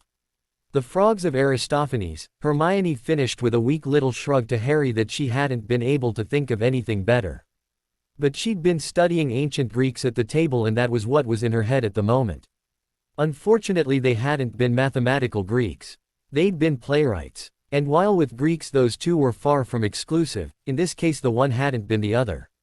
Ron didn't notice. The freckle-faced redhead was already glaring across the table where Luna was seated. What's she doing here? What's she doing here? Harry repeated, disbelieving. She's my fiancé. Now what are you doing here? I thought we weren't speaking to you. Give it up, Harry. You know you'd be lost without me. Ron shrugged it off and began digging into his plate, not even caring that it had been Harry's. I know you'd bodge it up without someone native to the wizarding world to show you what to do. The redhead gave a significant glance aside to Hermione, who steamed under the implied insult to her Muggleborn status. Well, maybe that's what I have Luna for. Harry smirked nastily. Ron looked like he'd been gut-punched, eyes growing wide as he glanced up to see Luna smiling serenely at Harry. Reminded of the fact that he wasn't indispensable, the young boy chewed a second before swallowing his mouthful in a rare showing of something approaching manners. Then simply let the insult slide off his back and pretended they weren't at odds. We've got defense class today. You think the teacher'll be any good? Haven't met him, haven't the foggiest, Harry shrugged. Well, it would be hard not to improve over last year, Ron shrugged. Bunch of Cornish pixies for our first class. Then, as if he couldn't sustain this mediocre success in conversation any longer, Ron bent over to ask Hermione, are you sure I can't see your beeps?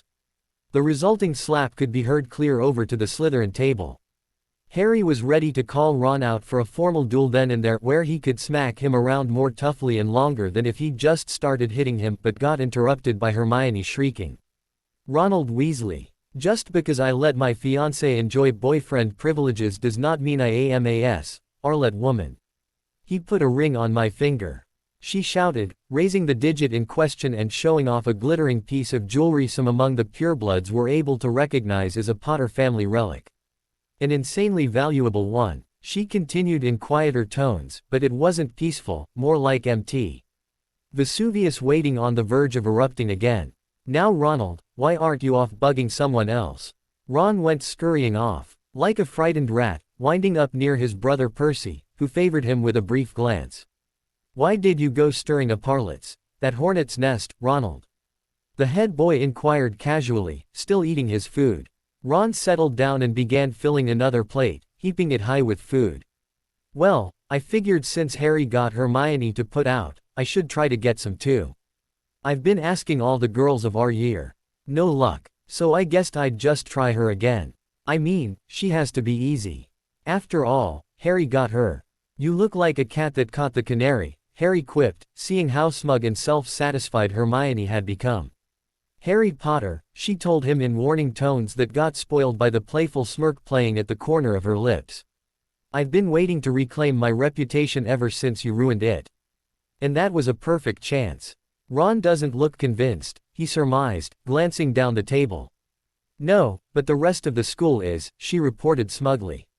Trelawney smiled as the ache of Harry owning wood that wasn't hers dropped down to manageable levels, to a minor irritation akin to an article of clothes not quite adjusted right from the, ouch, that smarts level of a rash. Good. That meant he'd given up that blasted store-bought furniture at last. She'd hoped he'd realized how important this was to her, and took it away only to dispose of it, but she hadn't been sure. Nor had she been entirely rational when she'd frisked him just after her change. Right then she had been all dryad.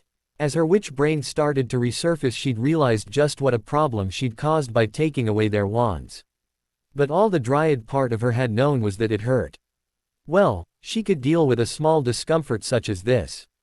The newly formed dryad gazed across at the cauldron of blood hanging from her tree limbs.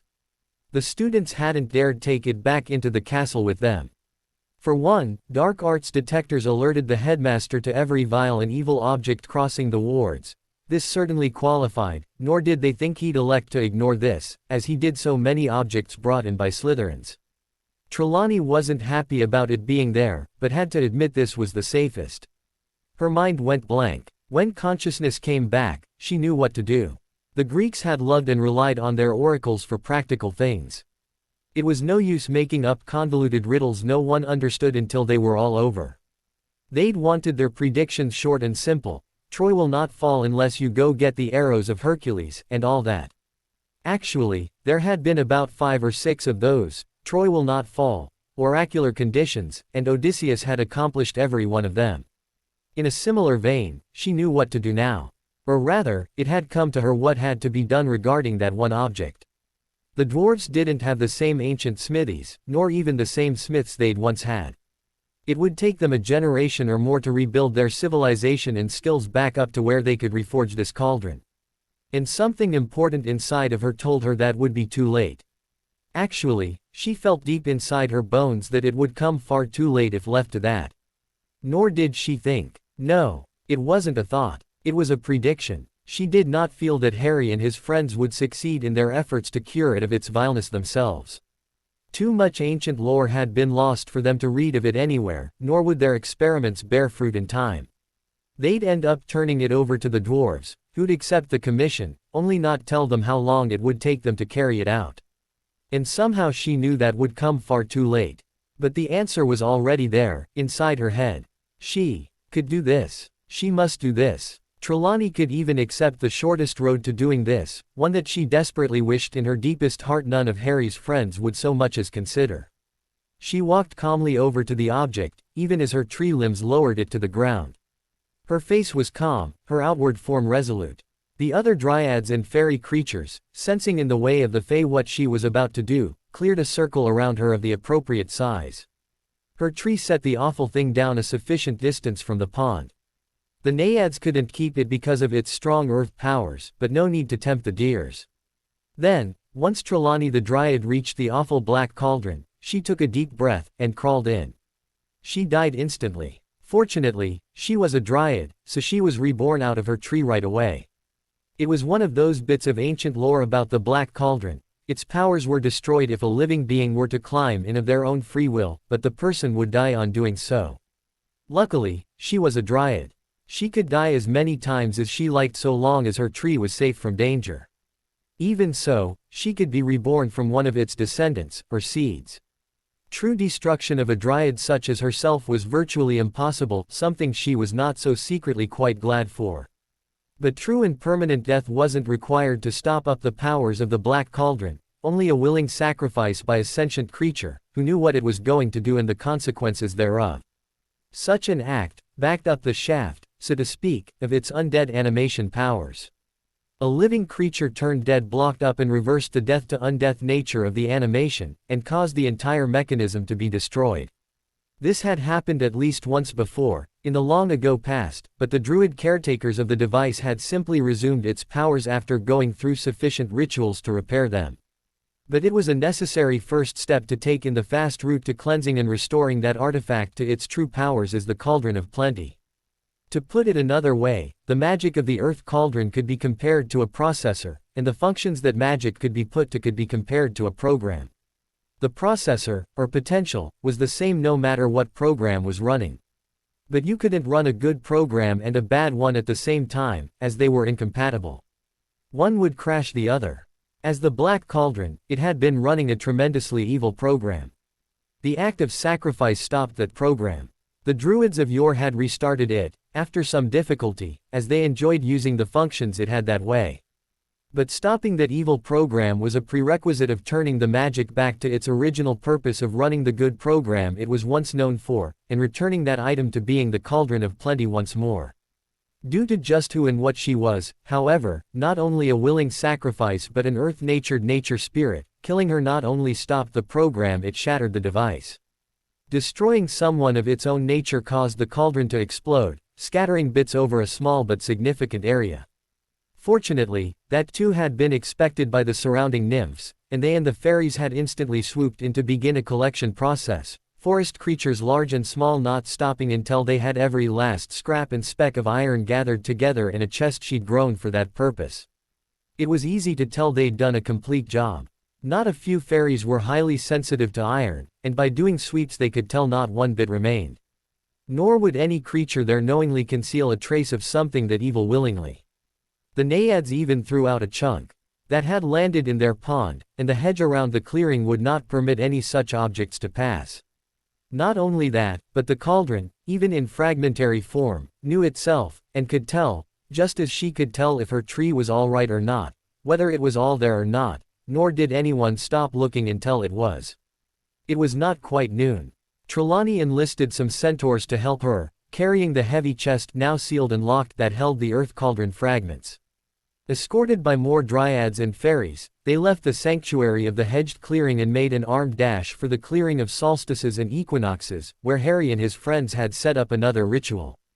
Trelawney had originally been part of that ritual not long ago, but had flashed back to her tree on receiving the revelation of what she had to do to cleanse the earth cauldron. Shooing the other dryads out of the broth, Trelawney coaxed Harry's 3 dragons into the mixture. Dragons, contrary to popular opinion, were not fireproof, just fire-resistant. And their flames, while a part of them, had limits that had to be overcome for rituals like this one. Things like feeding them continual flame potions was all right for the short term, but they needed much hotter, much longer flames than that for reforging the shattered cauldron. Besides, these dragons were all young, and the innate fire magic bestowed by this ritual would enable them to produce much hotter, much stronger fires than even their more ancient brethren could achieve. Exactly the sort of thing they'd need, if they were to aid in restoring the earth cauldron.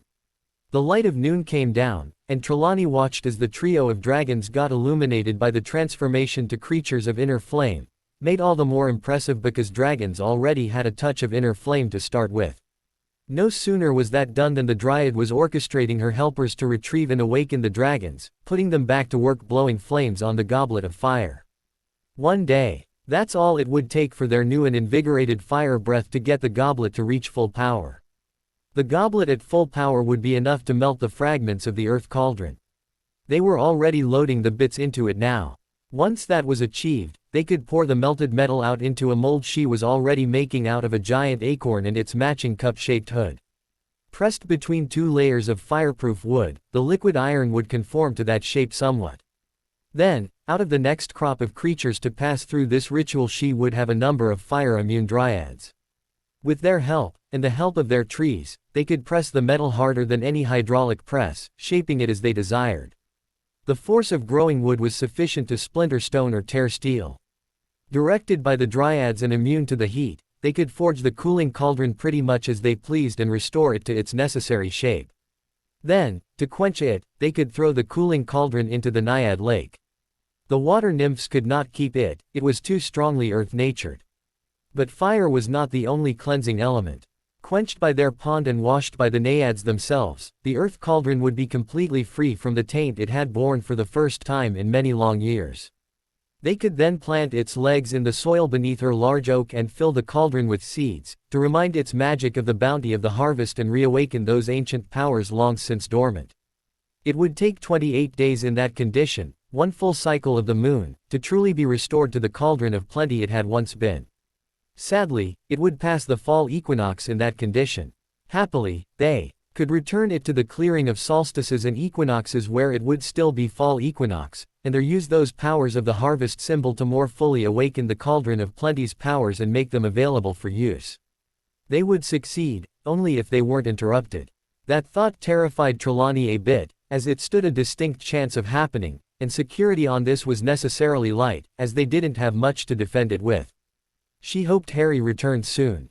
Most pictures in Hogwarts are hung head high. This is for practical reasons, as most spills, stray curses, and occasional grabs for support as people trip or fall are all done lower down, around arm level at the highest, and it preserved the paintings not to have students grabbing at them or flinging ink around from careless accidents. Hung that high, there was simply less repair work to be done on them from being around those active young lives. But it also meant that most spying tended to ignore the floor. This was useful if you were playing card size. 52 men, actually, that included 4 queens, so a small number were women, snuck along the darkened Hogwarts halls between classes, checking at all the corners before rushing along to the destination, leapfrogging downstairs and avoiding stray students or Mr. Filch's cat, occasionally being forced to flatten themselves against walls as those passed. But the big people rarely looked that low down, and even if they did, the backs of the playing card men changed patterns to blend into whatever surface they touched. Thus, invisibly, a small army of invaders made its way further down and away from the populated areas of Hogwarts, slipping under the noses of portraits and playing rubbish whenever they caught sight of a ghost. The spirits of Hogwarts had long since learned to ignore the discarded trash carelessly strewn around by the living. Thanks to the elves, garbage never stayed around long anyway. Speaking of elves, the tiny playing card people kept a close eye out, watching for the little litter collectors all the way down. But apparently the animated playing card people's purpose kept them from being recognized as trash and drawing those housekeepers to collect them. Finding the door they wanted, the playing card people slipped under it through the crack, then expanded to full human size on the other side. It was one of the greater vaults of Hogwarts, practically impenetrable even by the standards of the day. No spell could break it, explosions or physical damage wouldn't touch it, and most creatures would be slain instantly if they tried to breach that portal. But the cards of Wonderland were not most creatures. Being thin as paper, they could pass through the crack under the door without ever touching the enchanted wood and bringing down its ire upon themselves. Never having even touched the door, the wards across it didn't so much as note their passing. Being foolproof really depends upon what kind of fool you're talking about. Far from being the glittering assemblage of jewels and display cases one might expect inside such a vault, the contents actually looked more like one of those overstuffed basements that doesn't get cleaned nearly often enough. Wrapped up packages, bags sealed with string and mighty spells, and a profusion of boxes lay all around, some piled high up near the ceiling. Bits of nearly covered furniture poked out through the mess, a mirror here, a dresser there, a bit of lamp poking up in the back. The place looked far more like the storage room of a theater company than a high-security vault. It was a disorganized sprawl with no rhyme or reason, much like the minds of the wizards who'd been slowly but steadily filling it up over the years. Most of the items within it had been known at the time they'd been stored there, but no records had been kept, so it was one large unidentified mess. Show a muggle a room like that and tell them something valuable is inside, and they'll go through the whole thing, pull everything out, air it out, dust it off, organize it and label it, and by the time they were finished with it they'd have identified a small heap of gold and jewels, shoved everything else back inside organized by type and with containers appropriate to hold it all, then gone happily off to cache in the treasures they'd discovered. Of course, the muggles would have had their faults as well, as the valuables in that room were worth far more than a simple stack of precious metals and gemstones. And some of the simplest things were actually worth the most. The playing card men that had been given to Luna by her grandmother did not care one way or another about the particulars of how others would organize this mess. Instead, they went to work like ants, collecting each and every item present and storing it away inside expanding bags they carried. They would have this, and other, vaults underneath Hogwarts stripped bare in just a few hours. Harry wasn't sure what to think about the defense class. On the one hand, their teacher, Remus Lupin, seemed competent. A preview of the man's mind showed that he'd been friends with Harry's parents, but nowadays was totally devoted to Dumbledore. Harry wasn't sure how to feel about that. Okay, he knew his own parents had probably been devoted to Dumbledore. Devotion to Dumbledore was a common affliction among the wizards of their world, affecting a very large percentage of the population, more particularly among those on the Light. That was probably the most clever bit of manipulation the headmaster had ever performed, masquerading himself as a leader of Light. That way, most of the people who'd naturally be opposed to him were helping him pull off his control schemes. And those who opposed him got automatically labeled as dark, and thus would not be listened to by light side supporters. That had to be a rather tricky bit of chicanery, but it had paid off for him big time. No one is more fully ends avenued than those who falsely believe they are free, and all. Albus was like a criminal that had gotten himself put in charge of the police. Those who ought to be opposed to him were doing his business instead, and actively protecting him from his rivals and other enemies. Truly a rather ingenious scheme. However, it left Harry in a bit of a bind. He loved what little memory of his parents he had, and this meant werewolf actually, that fact was near the top of his mind at all times, had once been a close friend of theirs, but he was now actively engaged in supporting an enemy side. Ideally, he would be able to wake Lupin up to the real facts ongoing here and convert him to be his own ally. But that was no small deal itself, due to that rather reflexive notion in folks serving Dumbledore that anyone who opposed him had to be dark or evil. Even in the best-case scenario, where Harry could present evidence convincing Lupin of the problems, like with Sirius Black being innocent, the man would almost certainly run to Dumbledore straight away with that information, hoping to convince the Supreme Mugwump. That childlike trust, the "tell the headmaster and he'll make it all better" reflex would not only not make it all better, but could get Harry exposed as a player in this game, and not just an unwitting pawn. That exposure could quickly get him killed. Converting a friend of the family was not worth that exposure, not just yet. About the most he could do was try to point the man in the direction of the Quibbler article, but that was not a well-read magazine. Nor, to be toughly honest, was Lupin all that high priority a target just now. Harry already had one friend of his parents, in the form of one Sirius Black. Come to think of it, on his next trip to the Ministry he ought to drop by Peter's cell and rip those experiences with his parents from the little rat's mind. That would be more complete and detailed than listening to stories.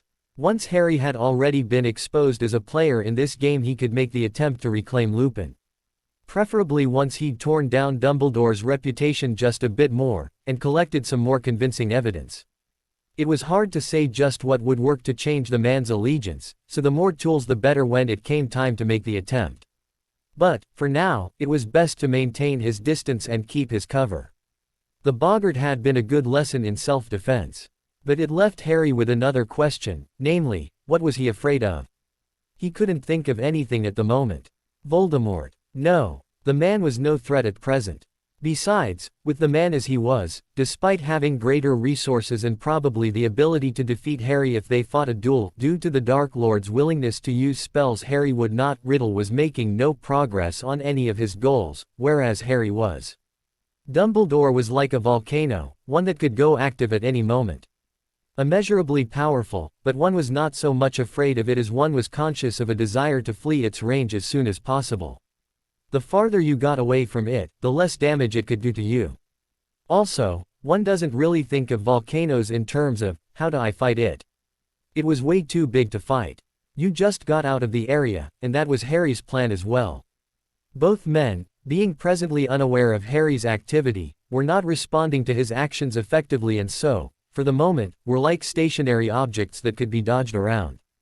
Harry was aware that could change on a moment's notice, but for the time being secrecy was his best friend, and so long as that illusionary cover of the inactive pawn remained, he enjoyed something close to safety. Best defense, not be there. Not being there in their minds as something to target was in most ways even better than not being there physically. So he wasn't in a state that ought to inspire fear. Not yet at least. Then Harry thought of those cold hands reaching for him on the train.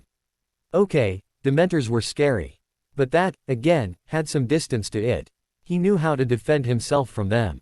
Voldemort had used those creatures during the last war, so Harry knew how to control and stay safe from them. Contrary to popular belief, the Patronus was far from the only spell that worked on them. The Patronus only drove them away. That wasn't going to get them to stay somewhere and work for you, and the Ministry did that much. Tom Riddle did more. Voldemort hadn't enough good in him to fashion a Patronus big enough to resemble a single puff of mist out of a teakettle, anyway. That didn't stop him from using those creatures and ordering them about. Of course, the way the Dark Lord did it was to infuse himself with a power they recognized and respected, and that was a tremendously dark ritual, one that Harry had no intention of performing. So perhaps learning a Patronus charm would be a good idea. Although Neville's fear really raised an eyebrow in his mind. When a school is filled with ghosts, has been attacked by a troll, infiltrated twice in 2 years by the spirit of the most infamous villain of recent memory, surrounded by dark and terrifying creatures, dementors and acromantulas among them, and only just finished fighting off a basilisk and surviving the kidnapping and attempted murder of a girl. From your own dorms, to have a student report that his worst fear is one of his teachers is a pathetic expression of that man's supposed teaching style. Then, seeing the greasy-haired git pass by him in the corridor after class, Harry took the opportunity and softly twitched his wand under his robes where no one could see it, while quietly whispering, "Imperio," so low no one could overhear it. Then, having read the man's mind concerning who his next class was, Harry went hunting down first-year Hufflepuffs so he could cast that aura spell for assisting new recruits in overcoming trauma for the next step in this harmless little prank. There will be no foolish wand-waving in this class. Snape swept into his classroom in his typical billow of robes, going to the front to stand behind his desk, on which he'd propositioned a bucket of lightly foaming liquid. "Now listen, class, and listen closely." Snape eyed the students as though they were about to leap off into some form of insanity any instant. "The one thing you must never do in any potions class, is stick your head into a bucket of acid, like this." With that, Snape dramatically bent himself nearly double, thrusting his head, such as it was, deep into the bucket of caustic fluid. He began screaming the instant he'd done so, as the corrosive attacked his flesh and eyes, eating them away and running into his ears and down into his nose. The man's body thrashed spasmodically, but his head never wavered from where he'd stuck it, not until it was stripped down to bone and he fell out of the fluid as the last of his life left him, slumping against the far wall, splayed out on the floor, a grinning, brownish skull leering back at the class. Dumbledore obliviated them all, of course. Senior Unspeakable Mulciber was cataloging damage. This was not the first time the Department of Mysteries had been broken into, and would not be the last. This burglar had made off with a few things, disorganized several more, and been clever enough to steal the self-updating catalogs out of every department so no one truly knew what had been taken. The only thing they knew for certain was that all of the time turners, and ingredients to make more of them, had gone missing. And the only reason they knew that was the Supreme Mugwump had come in not long ago hoping to requisition one. The criminal to do this had a disturbingly accurate idea of what the wards they had in place could and could not do, as well. That spoke of a former or current unspeakable as the perpetrator. Well, they had a list of those, and it would not be the first time they'd had to cleanse this department of members gone nuts. Being able to do the sort of things they did to the people who wound up in the cells there had a tendency to rot morals faster than anything. The feeling was, if they could get away with doing this, why not anything? Rules became kind of hazy for anyone who worked in here long. People had a tendency to pick up habits, of an unsavory kind, doing the work they did. Mulciber ought to know, as his after-hours hobby he'd been a Death Eater, as was his father before him. Hobbies like that tend to get passed down in the family, and he was no exception. His own father had gone to school with the Dark Lord, whereas Mulciber Jr. was a classmate of Snape and Avery and the Potters. If he'd ever bothered to get married, there ought to have been a Mulciber III attending Hogwarts right now. But he had other interests. Women held no fascination for his sort, who got to do things of an unspeakable nature, say kind of paled after that. Hearing a clatter down a hallway, off towards the recently emptied cells, how that had been done was something they were still working out, as the perp had bypassed all their defensive measures without triggering any alarms at all. He ignored it as part of the investigation ongoing down that way. A grin flashed into being in midair behind unspeakable Mulciber, and just as quickly vanished away, leaving only a faint afterimage of a gigantic cat. Shortly after, there came a soft, snicker snack, and the keys Mulciber had been using to check the contents of a multitude of drawers in a chest fell to the ground with a clatter, only to get dismissed by other unspeakables who were busy with their own inventory work. Luna was brushing her teeth in a girl's bathroom after lunch, although using orange tea to do it, when her grandmother stepped into the reflective frame and out into the bathroom, seating herself on the sink. "How are you, Luna darling?" The petite Ravenclaw spat out into the next sink over, then gave her visitor a happy cry of, "Grandma," and caught her up in a hug. After a moment she giggled into her ancestor's shirt sleeve. "So, you heard about that, did you?" "Of course." Alice nodded. I've had some raxperts looking after you for quite some time. They give me the most detailed reports. I thought it was the Nargles. Luna blinked, mystified. Oh, goodness no. Nargles make terrible reporters. Better guardians, I'd say, her grandmother replied with a laugh. Have you never wondered why your housemates are constantly plagued by acne and flatulence? Luna truly respected her grandmother. Such was Alice's marvelous power that, in spite of most changes wrought by the magic of Wonderland having no effect outside that mystical area's influence, her father's mother sat there looking for all the world like a 7-year-old with long blonde hair, wearing an old-fashioned dress. How have you been able to deal with the trauma? Luna asked delicately. By way of answer, Alice calmly took a length of pipe cleaner and matter-of-factly inserted it into one ear, pulling it through to the other side, grabbing hold of both ends, then working it vigorously back and forth. When she'd pulled it out again, the pipe cleaner had a number of small, ugly trolls clinging to it. Like that, Alice told her calmly. Luna had what most might call a somewhat skewed version of reality, due in no small part to such cartoonish displays being somewhat normal around the Lovegood household. She brightened immeasurably and renewed her hug, congratulating her grandmother. Oh, Grandma. After a long, comforting hug, Luna asked, you won't forget? No dear. Alice shook her head, still petting her grandchild's golden locks. 1 month from yesterday, then back again. Don't worry. It all worked out just fine and you were very sweet about everything. Luna sighed gratefully. I'm so relieved. Alice took out of her pocket a frilly handkerchief and blew her nose in it, sending out a scurrying horde of small multicolored mice and rats, and in one case a rather confused goose in a top hat. Having vacationed more than once in Wonderland herself as a child did not give Luna a strong grasp of the same reality everyone else was familiar with. Part of this extended to being very comfortable with insane time-twisting and bizarre scenes like that one. Well, Alice replaced the kerchief, still perfectly clean but now a different pattern and color than before. Is your husband all right? And are you keeping your cards busy? Luna nodded. My cards are out robbing the vaults here right now, and why do you call him my husband? We aren't even married yet. You forget how to serve looking-glass cake, Alice told her primly. You serve it before you cut it. But reversing order on something like marriage is a tad more difficult, as so many are having a honeymoon before the wedding. So I took to using married titles. Before instead of after, although it doesn't seem to work as much that way. Give me a while, I'll figure something out. Luna nodded. And your cards are plundering the Ministry of Magic as we speak, emptying the place back into Wonderland, depriving them of countless artifacts. Alice primped her hair while staring directly away from the mirror, with her back to it. Luna held her grandmother out at arm's length and looked at her askance. Grandma, you know what Wonderland is to those sorts of things. Alice nodded, tossing a pinch of salt into her eye to clear it the way other people might rinse it with water.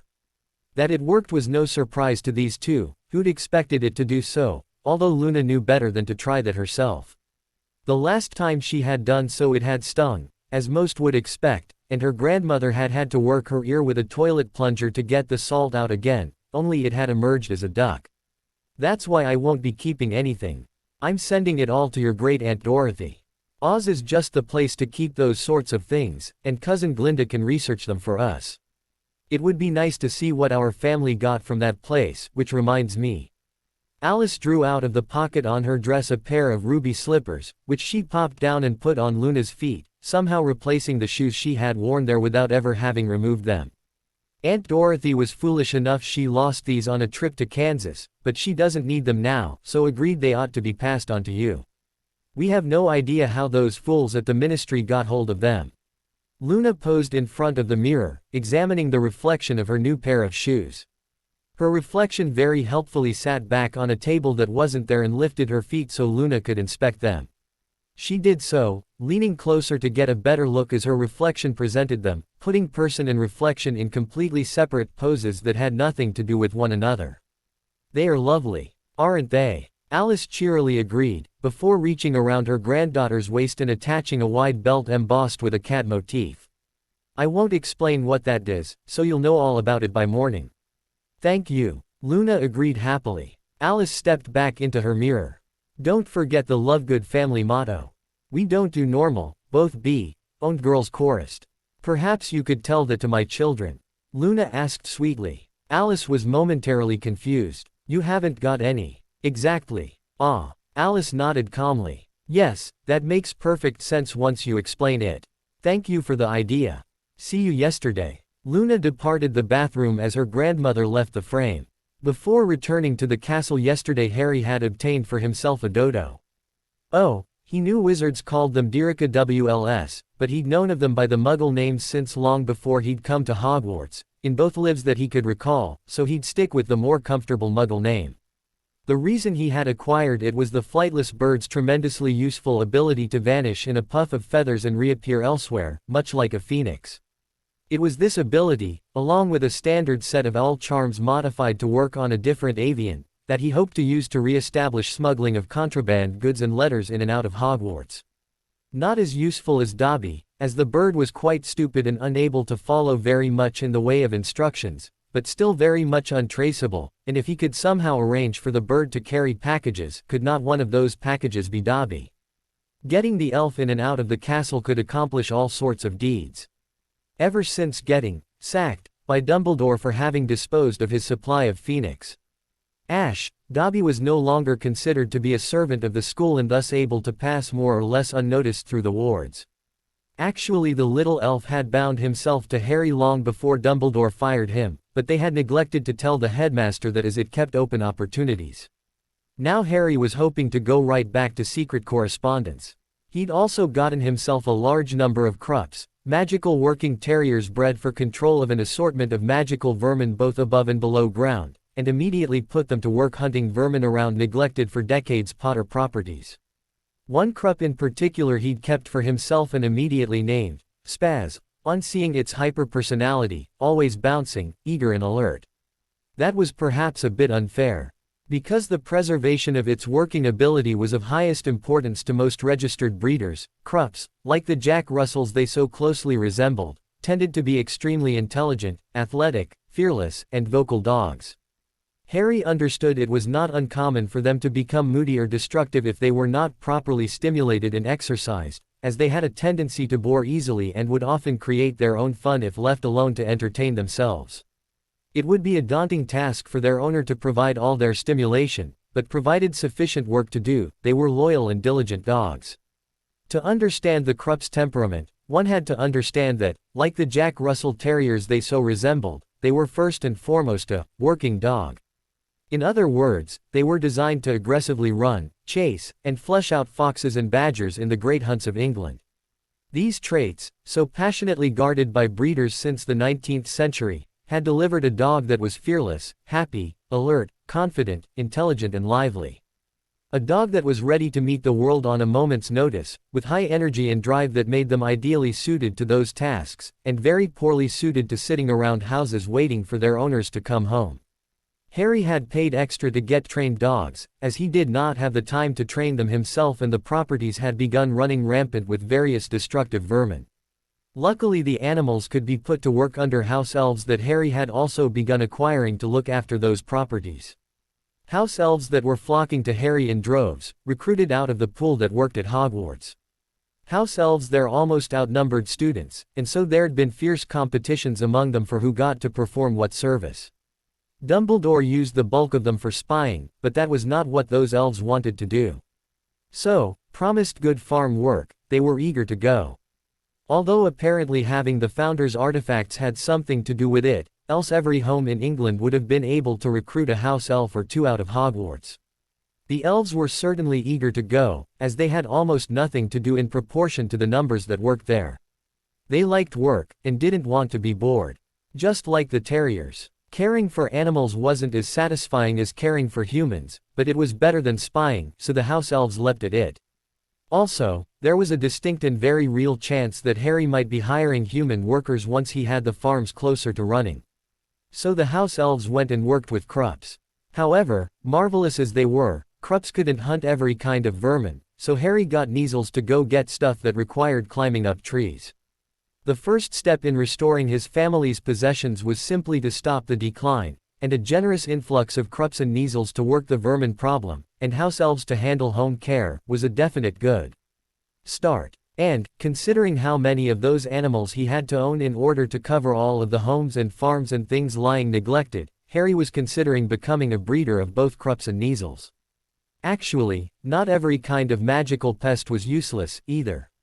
His lands were infested by hundreds of mokes, magical lizards able to shrink down to nothing at the approach of a predator, and made for very valuable moke skin bags which retained that shrinking property and thus were treasured by their owners as being virtually theft-proof.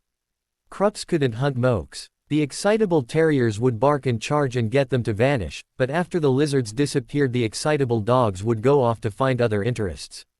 Kneazles, on the other paw, were more patient predators who would go up to where the lizard had been and wait for it to reappear. Mokes couldn't stay shrunk forever, and they couldn't move from the place they'd shrunk down. When at last the lizards reappeared, the Kneazles, who'd been waiting patiently, would pounce on them and kill them. If he asked politely for the Kneazles to bring in those kills, Harry could get skins for hundreds of moke skin bags out of the pest populations around his farms. A simple spell, useful in potions work but never taught them by Snape, although Harry noted the Slytherins used it, would separate the parts of the animal, meat, skin, bones, organs, blood, etc., cleanly and completely. It was made and used so ingredients would be pure for mixing, not contaminated by bits of hair or blood or whatever. So the cats could enjoy the yummy bits while Harry still got those valuable skins. Unfortunately, mokes were impossible to domesticate and raise on farms, and posed too many problems to breed in captivity, or he'd be raising those as well. He might even try it anyway, leaving a field for mokes to continue to live and breed in. Because, you see, the rich stay rich by owning things and making their profit by having others work them. That has been the formula since the beginning of time and was no different among pure-blooded wizards. That was the way the Malfoys made their money, and it was the same with the Potters. Light or dark, magic or muggle, the rich stay rich by owning properties and businesses that they then hire others to work for them. Only Luna had been correct in stating that the Potters were only about the middle of the road in terms of wealth and history. They didn't own any of the truly ancient franchises like the Dragon Preserves or hot commercial property. Land in Diagon Alley hadn't changed hands since the place was created, and quite a few of the older families made all their money charging rents to the businesses they lent shop space to. The Potters didn't even own a Quidditch team.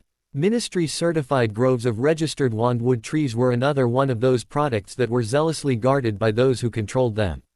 In reality, it hardly mattered where the trees used grew, but enough pretexts had been invented so an artificial measuring standard could be imposed, and that meant most groves that might have provided wood could be rejected, and thus limit supply of that market to a precious few, who raked in profits. That was the way old, aristocratic, privileged elites ran things, especially the locking out of new interlopers who might challenge their regimes. Free markets were anathema to control freaks and hereditary upper classes. So all of Europe was sewn up in a bewildering array of tiny, exclusive, only I can do this, areas, that overall moved at the speed of molasses, and created an economy as stagnant as the rest of magical society. Which, if Harry was going to be staying in Europe at all, he had to find a way to make a living, as goods from outside countries were strictly controlled by those same elites to protect their own monopolies, to the point where they even had confiscatory tax rates on foreign money converted to galleons as a way to keep financial balances the way they wanted them. British magical society was rotten to the core, and those of Europe not much better. But while he stayed there, he had to do something to earn a living. Trade monopolies were jealously guarded amongst the old families, and it was hard to chisel out a new one. But one wasn't truly a pureblood until you did, which generally involved finding something unpopular to do, or that no one else had thought to control, and taking that over. The Lovegoods printing press was a good example, and very recent by pureblood standards. The Potters had, sometime in the middling past, made their trade farms and the supply of food and other comestibles to the magical public. It was hardly glamorous, and not at all the sort of thing you'd brag about at parties, nor even truly exclusive, as there were several families who shared that trade between them. But the Potters also dipped their hands into a few other enterprises, like running a Quidditch training camp, to bring them a dollop of prestige. Other, older and more notable families had striven hard in the Wizengamot to preserve their own monopolies and kept the Potter family out of lucrative businesses like supply of potion ingredients or wand cores, and things had settled down into a more or less steady balance of trade up until the arrival of Lord Voldemort. Things like farms are easy targets, being large and hard to defend. With the Potters a noted light-side family, burning fields, cursed crops, and spoiled merchandise became the norm for a while, until Harry's grandparents died in trying to fight off one such raid, and that was it. James had been too busy fighting the war to see to the family businesses, so things had slipped into a steady decline that only got worse once the young father died. Harry had not run any businesses as an abused inmate of Azkaban, and so their share of the market of food supply to the wizarding world had fallen to other hands. To no one's surprise, those had been dark ones, as the only ones to profit from the last war had seemed to be dark families. No light family would have robbed a light hero when he was down anyway. So, Harry was faced with the fact that what he owned as the last Potter were a ton of properties that were not making him any money, and the one thing they had once supplied to wizarding markets, others now did, and there was no new demand in that area for him to supply. Oddly enough, the Quidditch training camp still ran, not having been knocked out in the last war and running under various managers since.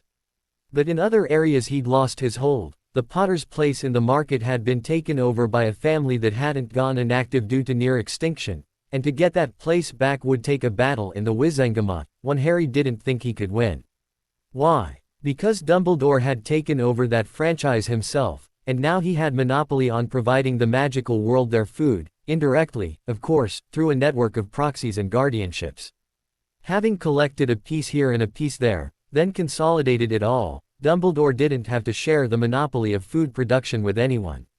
He controlled it all, and prices had risen markedly since that had occurred. What made that more despicable was Harry had learned that was not the only market Dumbledore had taken from his own followers.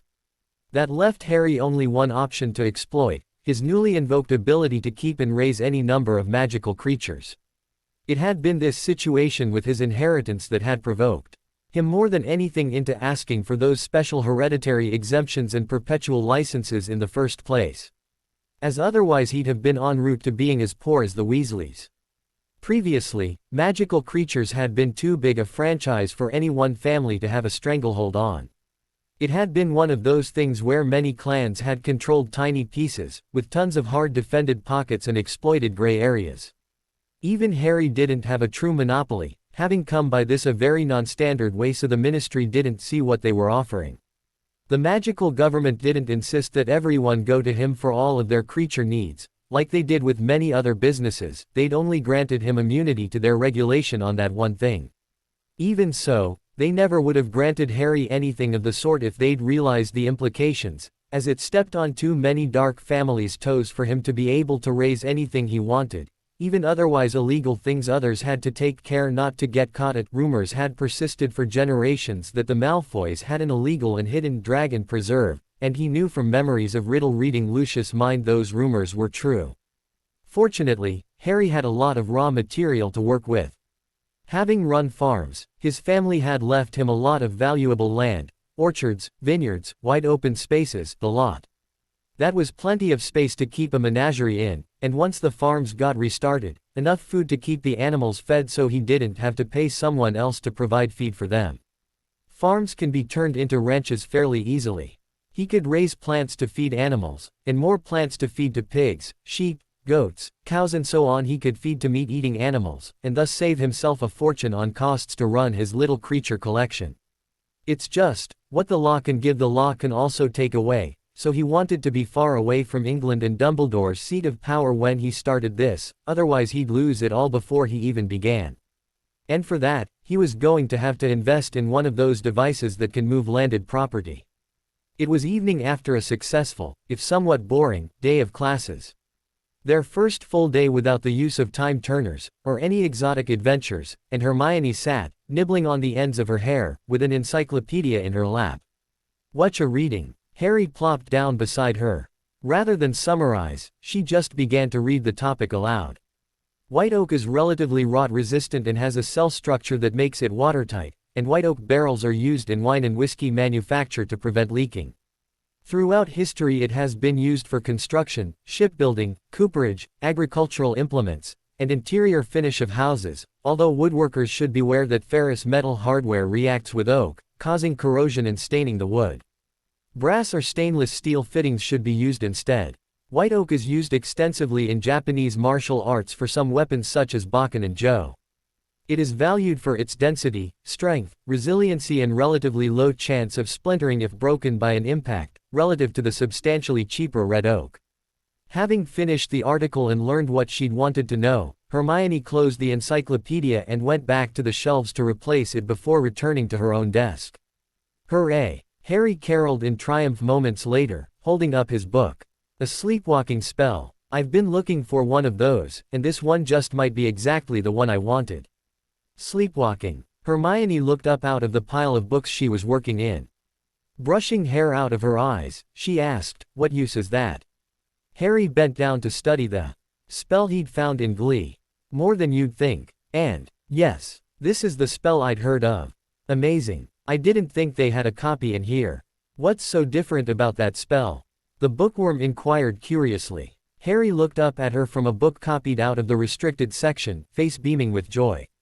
"It's a borderline dark curse that's been restricted by the Ministry for having far too much potential to do harm.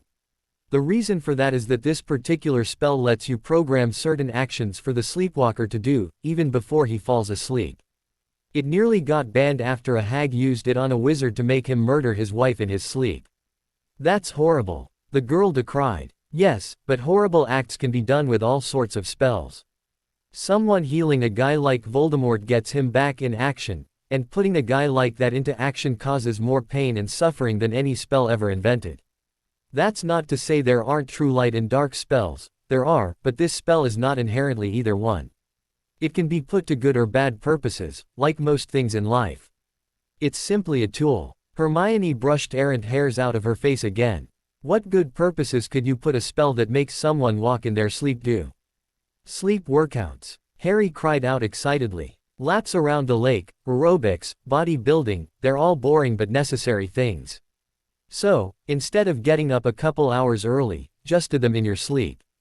The mind needs sleep a great deal more than the body, anyway, especially since what the body uses its downtime for is repair, and that can be speeded up by potions." Hermione thought quickly about all the flabby and saggy witches and wizards she'd seen, and how much distaste she'd had for the mandatory phys ed class in school. She was a bookworm, not an athlete. Scrunching her face in disagreement, she asked, "Are you sure that it's needed?" He nodded vigorously. "Yup. Greek wizards proved physical fitness is linked to magical power. Being overweight, underweight, sick or anything else affects your magic as much as not knowing spells. Then why don't more magical people do it?" She puzzled. Harry shrugged. "Most of the same reasons more muggles don't do it. It's hard, boring, ultimately demanding work, and they've got things they'd rather be doing than be out making themselves miserable on the track. But there's also another component in that for the first little while, your magic actually gets less as more of it gets diverted to strengthening your body. So those who don't stick with it never see an increase, so believe exercise is actually detrimental for your magical core." He favored her with a steady gaze. "Among the few who know better, well, there are easier routes to power, ones requiring less work. Knowing more spells than the other guy is typically lots easier. Learning to use a sword properly, loads of effort. Learning a cutting curse, very little effort. Running long distance, loads of effort. Riding a broom, very little effort. Like that." He shrugged. "Anyway, most people with ambition in the magical world go for political power, not personal excellence. So developing abilities with anything but a wand is massively unpopular. That's why there aren't more anime guy. Anyone can do it, but few believe it's worth the effort. People are inherently lazy, most of them. But wizards seem more inclined that way than muggles. Dreams of being unpopular in PE class, knobby legs sticking out from under baggy shorts, and always getting picked last for every team were haunting Hermione's mind just then. It wasn't always laziness that got people an aversion to sports. Just start out being bad at them and humiliation from the jocks would set in quickly, scarring you for life. As if reading her mind, Harry said, "That's why I want a sleepwalking spell to do it. So long as our bodies go through the motions, we'll get the benefits. I frankly don't enjoy sports either. But there's no help for it, we've got to improve ourselves physically." "Why is there no help for it?"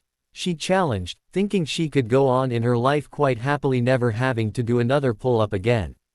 This time Harry drew in breath deeply, calming and centering himself, before he gave her a steady gaze. Because we are at war, and fit soldiers survive longer than unhealthy ones.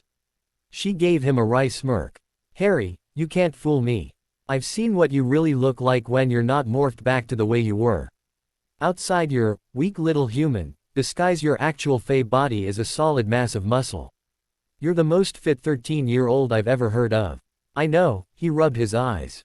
But you aren't. And I care about you.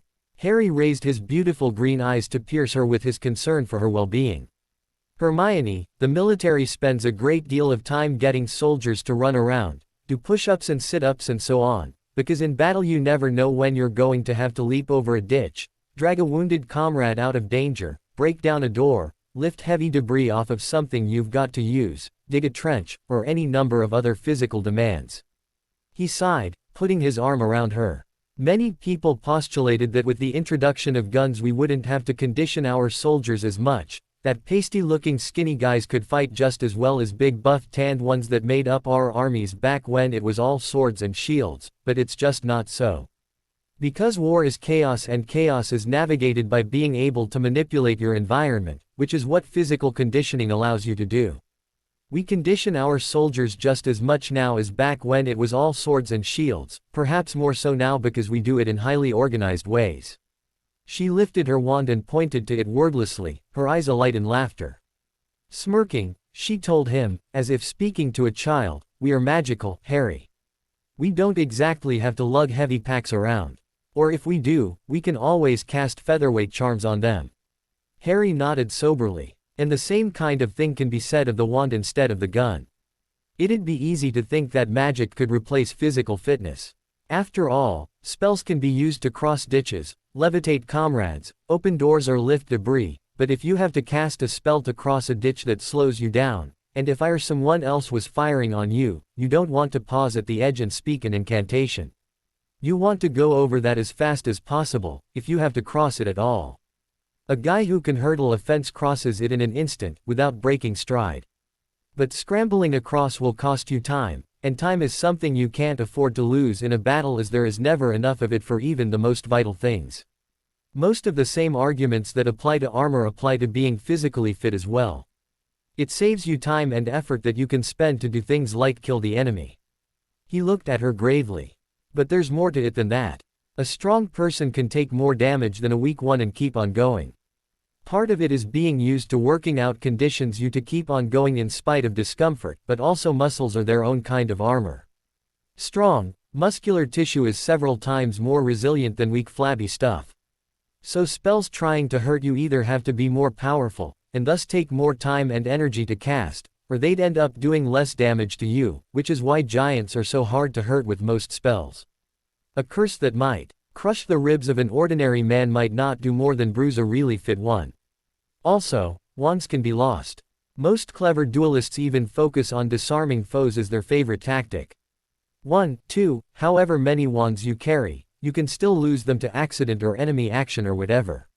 So you don't want to get caught in a situation where being without one makes you helpless. If you can lose your wand and still cross that ditch, you can get out of there to come back and fight another day.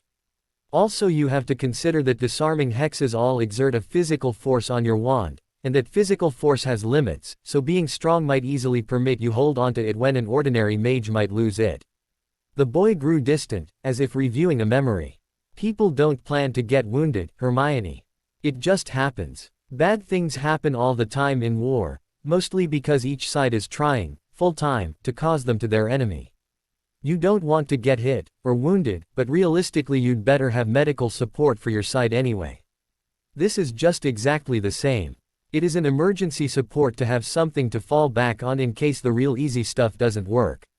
What happens when that door you want to open doesn't respond to an unlocking charm? The one guarding the Philosopher's Stone didn't. What happens when you haven't got a broom and anti-apparition wards go up? That's what happened to my mother when Voldemort came to kill her. What if you need to move that wounded comrade but the enemy can somehow track your magic? If we're still underage next time we get in a fight the ministry could expel us for casting anything. There are circumstances that none of us want to be in that can restrict our options. It's best to have others we can fall back on. So in that, fitness is just like knowing medicine. Once more he raised his eyes, though this time they were filled with sadness. Once again, war is chaos, every kind of thing can and will happen.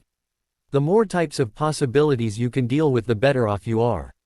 Fitness is a form of power, no matter how useful you think it may be in relation to others. It, like healing or warding or any other thing, still has a place and stuff it can do better than any other. Dumbledore may be a frightfully powerful mage, but if he has to chase you around the parking lot a few times before you let him into range to cast a spell, then he'll be winded and tired, and that's as good as hitting him with an inconveniencing spell or two.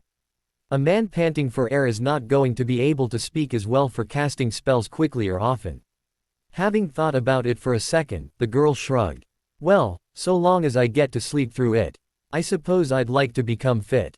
It ought to help her figure, anyway, even if she couldn't see herself wrestling Death Eaters. Good, he returned, smiling back to her. Because archery is a physical discipline, and you were the one to sign us all up for archery lessons with a centaur. Just so you know, the Greeks were nuts about fitness, which was why I started to look this up, and their heroes were an incredibly athletic lot.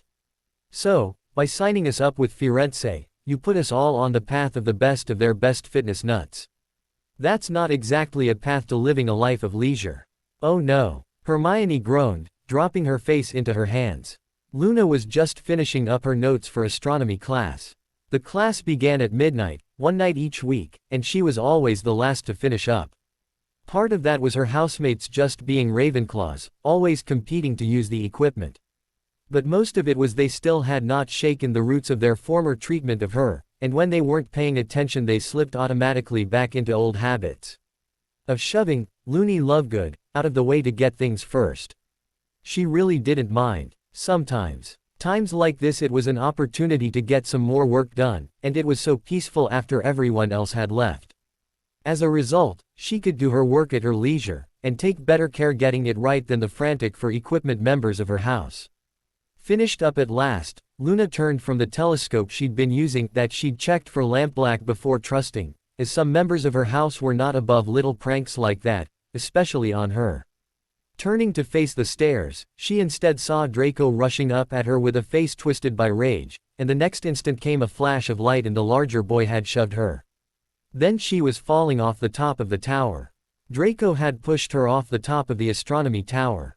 Instead of flailing about and perhaps shrieking briefly like she'd expected, however, Luna found herself quite calmly and purposefully flipping around to land on her feet 10 stories down as naturally as anything. It hurt. The impact hurt a lot, but nothing like the brief but searing instant of agony she'd been expecting. In all honesty, she hadn't expected to survive. But while her legs were strained and overstressed, she'd not been flattened like a pancake either, and she'd kept her feet under her the whole while. More than her own strength and agility had been involved in that. Although she also could feel some muscle damage, tender testing confirmed it was nothing deeper, nothing Harry's potions couldn't deal with overnight. The eyes of the lions embossed on the belt her grandmother had given her were softly glowing green, like emeralds.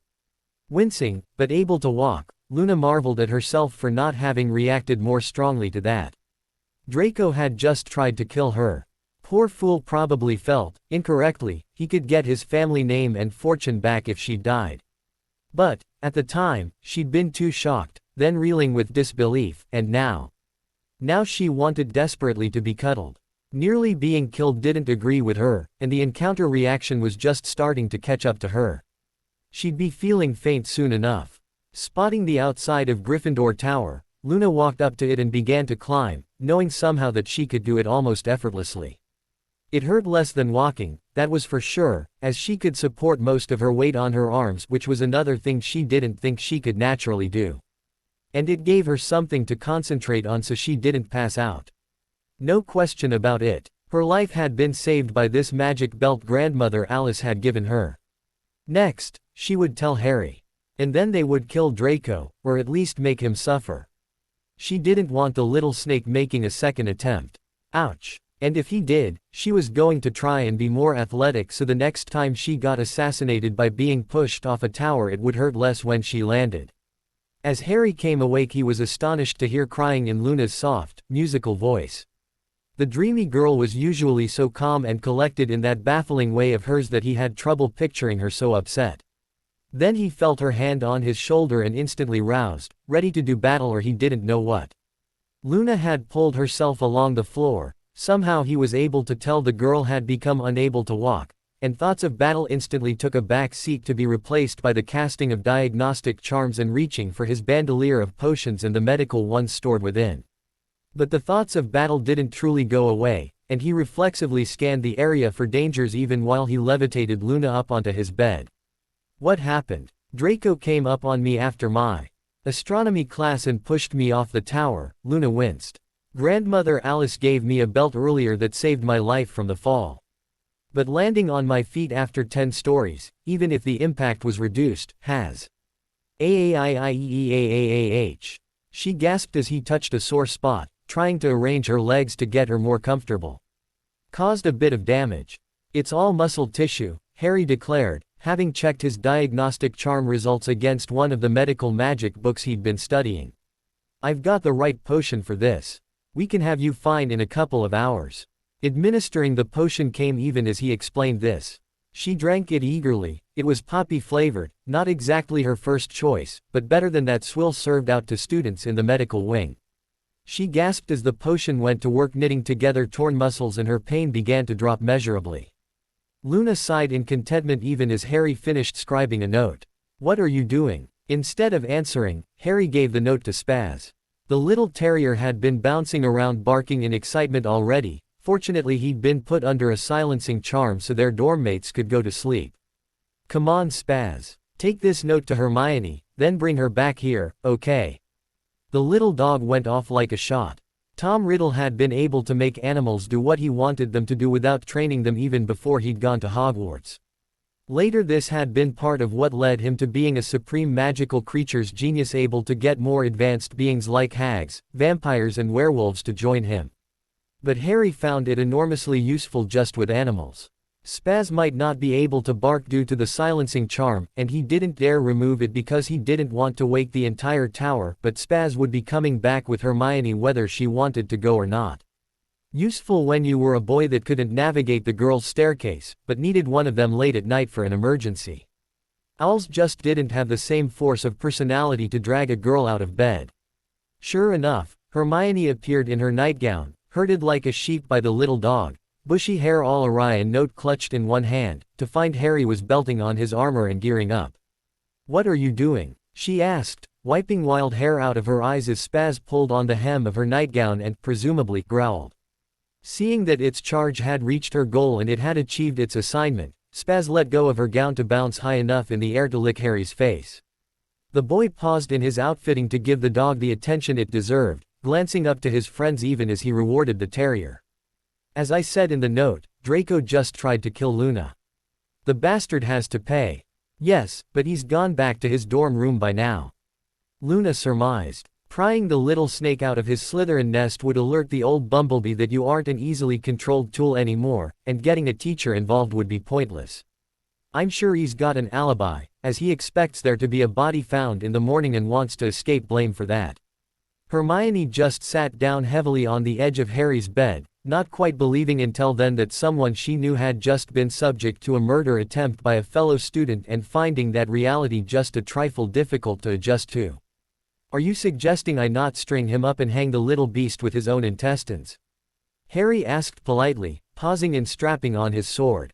Do what you like to him, but do it later, on a time of our choosing rather than his, so we can arrange things to our liking, Luna soothed, then sighed and went cross-eyed as the relief from the potion hit her more fully.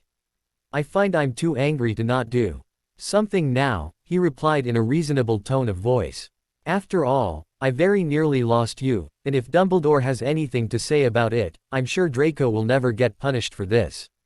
Then take your anger out on Dumbledore, in some fashion he won't trace back to you, Luna breathed, still cross-eyed as the potion worked on her. She blinked, eyes widening. I saw a flash of light as Draco pushed me.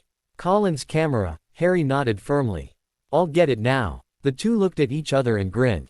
Hermione sat up and began busying herself with all the same diagnostic charms Harry had cast before, taking over the role of nurse while Harry darted off to get the camera. 2 hours of planning had allowed Luna to be somewhat functional by the time the trio were ready to implement their ideas. Taking Colin's still stolen camera, then getting hold of their time turners, Harry spun them back to use their invisible clothes to get a photo of Draco pushing Luna off the tower. That went off smoothly, although it was a touch difficult for Harry not to kill the little snake for his attempted murder immediately after taking the shot. For her part, Hermione's face paled as she watched Draco rush forward and obviously attempt to harm her friend, then firmed in determination as she came to agree with Harry. But this close under Dumbledore's thumb, they dared not risk striking back at the brat directly right away. No, what they had in mind was much better. Draco was a pawn, deprived of his powerful father, great wealth, and a name from one of the currently great families. The boy was little more than an arrogant and shrill cheerleader of the pureblood side. Well, and now an attempted murderer, also. So he couldn't just be ignored. Harry on the other hand was a player, centerpiece to his growing side, and you do not risk the destruction of someone with so key a role to play taking down stray gnats. Taking Draco down directly right under Dumbledore's nose was too tricky a proposition. They had no way of knowing what Dumbledore's true information resources were, and whacking Draco just edged too close to perfect blackmail material to risk dropping into the old man's lap. Other things the teens had gotten away with in that castle amounted to a bit of rule-breaking. Outright execution of one of his students for attempted murder, while legally defensible in some ways, wasn't something to risk under the nose of a man who ignored the law at his whims. Besides, while Draco needed to be destroyed, he wasn't the priority target here. It was Dumbledore, and the fact that he protected and supported murderers like Snape and Draco so long as they supported him. The problem was not so much the arrogant little brat as it was those who enabled him to get away with being as bad as he was. Without authority figures to stand behind him making exceptions for him and shielding him from the consequences of his own actions, he'd destroy himself in short order. There were laws against his sort of behavior, and if those laws could be enforced he'd be destroyed by his own actions. But so long as he had people like Dumbledore and Snape behind him, Draco could ignore those laws as they didn't apply to him, something Voldemort had promised his pawns all along, but Dumbledore actually delivered. So, rather than do nothing to Draco, they chose to strike at his enablers. It passed the time while they waiting for a better opportunity to whack the little cretin. The three then snuck out and flowed over to the offices of the Daily Prophet, intending to alter the type so the front page of the morning's edition read, "Murder Most Foul," with a picture of Draco pushing Luna off the astronomy tower. Hermione was all ready with the text written for a companion article, titled, "Hogwarts Unsafe," listing out the various catastrophes to endanger the lives of students there in recent years. It would have been a good idea, but once in past offices and the press room to the actual workshop that contained the printing press, Luna brought them to a halt. "Harry, this isn't like my father's press. But can you figure out how to work it?" he asked. "Oh, it's not that," the girl leaning on him hobbled forward and pointed out a feature on the machine that meant nothing to him. "My father's press just prints papers. This does something else in addition to that. Come, help me find the ink. There's something strange going on here." "Right." Harry nodded, and they began their search. The building was oddly well secured for a simple business, but the wards they had did not stop him. They were good enough to slow him down, however, which raised all their eyebrows, as that required an intensely intricate bit of warding work. Few places, outside the Ministry, Gringotts, and of course Hogwarts had any better warding protection. But those places had all invested immeasurable fortunes in warding stones and runic amplifiers that could sustain the higher loads. Also wards required regular maintenance to stay strong, and the one to perform that maintenance had to have sufficient skill to cast those wards in the first place. So it was rare indeed to find any this thick on a business. Since Harry could, and had bypassed the wards of Gringotts, the Ministry, and to a small extent Hogwarts when needed, this place stood no chance. But the very fact that it could pose any challenge at all was worrisome. It spoke of a very powerful and wealthy person with a personal interest in that place. When they found the ink, they understood. "There's a persuasion potion mixed in with this ink," Harry declared. "And a memory enhancer, and I don't know what all they did to this. Look at this," Hermione declared, holding up a few of the type pieces used to print letters. "On one side, they are the letters you'd use. But the other," she scowled. It's a rune, one for trust and believability. She turned to face them, scowling. Every letter used would be connected to a rune, even though that rune never touched the paper. The text itself would be magically screaming, "Believe me. Believe me." Because of that, look over here, Luna drew their attention to the bit of press machinery she'd pointed out earlier. This stamp layers a compulsion charm onto every sheet this press prints, and this stamp is one of many. Then, over here, the press sprays a trusted source fixative over the pages as they come out. The teens shared a significant glance. The printing technology of the magical world was fairly backwards.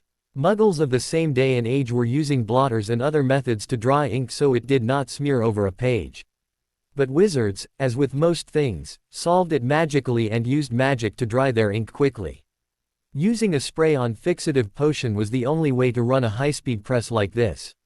So what we've got, Harry summarized, is a newspaper infused with so much magic that whoever picks up a copy is going to believe whatever this rag tells them. Is that right? Exactly, Luna confirmed, before hobbling over to check another bin, and showed him the device within. And this places a mild confundus charm over each paper as it gets folded. I'd guess so they'd choose to believe what they read in that paper over any source save personal experience. It doesn't seem powerful enough to override that, but anything less. Probably. But the folds are undone. Oh, I see, Hermione declared, getting it. When a person first gets their paper they unfold it, releasing the confundus to affect them, so they believe this over any previous edition. But if they were to go back and reread earlier editions it would have worn off, so they would not mess up over which to believe, the older or the newer papers. Harry rubbed his eyes. I'd always believed the magical world was filled by ignorant sheep for believing whatever they read in this paper. Now I find that may not be their fault. How long has this been going on? Luna checked a few scratches and stains on the machine before telling him, these parts seem integral to the printing press, and the press itself has been in continual use for a long time, probably before our parents were born. So I'd say, Dumbledore. He beat her to it. Just great. Well, that explains the wards, too. No doubt he didn't want anyone but the printing staff to know about this, and I'd guess those few guys are under heavy secrecy oaths. You can't let the magical world know you've been playing with their minds, after all. The B.O. looked him in the eye and said directly, no. Once you'd learned to distrust this newspaper for one thing, you could learn to overcome the other compulsions. But other than that, a reader would believe whatever it said, even if it came out contradicting what it told you in earlier editions. The girl then sat down and smiled dreamily. No wonder the magical world is insane. The reality they believe in gets edited every day by Dumbledore. Hermione was shaking her head. It's too bad we couldn't use this setup with the special ink and equipment and things for creating textbooks. So long as you could make sure the information was accurate, reading your subjects in this format would let you learn them a great deal faster. Comprehension and retention are all magically enhanced by what we've found here. Every part of this seems to be designed to sink things deep into your mind. Harry was looking over the great big rolls of Muggle paper. Well, this doesn't seem to be altered to any degree. Luna shook her head. Oh, no, you couldn't. Among Muggles paper is cheap. But for wizards it still ranks as a luxury good. We don't have ability to mass produce it. For most writing tasks we still use parchment, and that's not for the sake of nostalgia. Paper manufacture is too heavily industrialized for us. So, when we need great quantities of it, we simply deal with Muggles, and I don't need to tell you that commercial trade for paper from Muggles is a controlled monopoly. Dumbledore. No, the Knots, actually. But he has them by the scruff of the neck as their main trade is fishing, and he controls what permits are issued each year, and also has sole say on what boats are considered seaworthy or not. So if he grew displeased with them they'd find themselves as poor as the Weasleys in short order. Hermione was blinking. I didn't think that wizards did much fishing.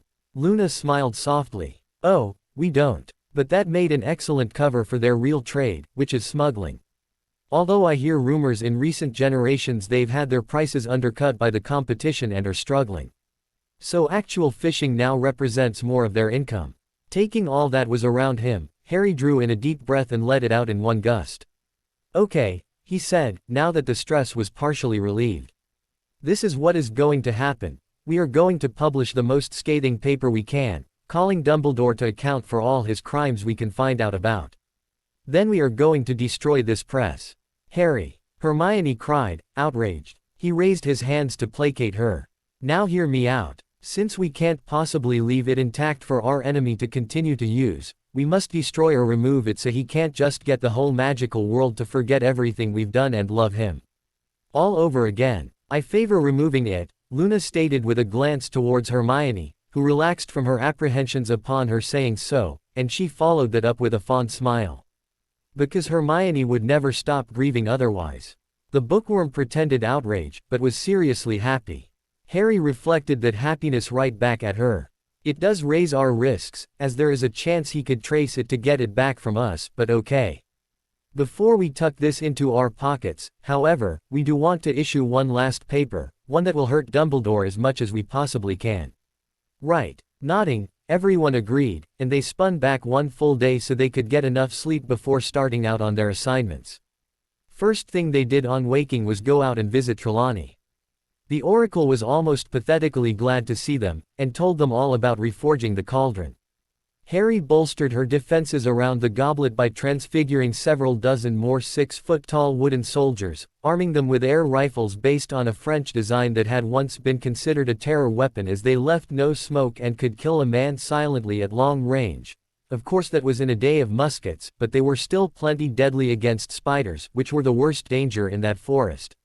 Then they interviewed her. Trelawney, having had her memory restored, proved to have an encyclopedic knowledge of Dumbledore's worst schemes and most risky ventures over her tenure as his private oracle, as he'd consulted her on almost everything that held even the slightest risk to him or his plans.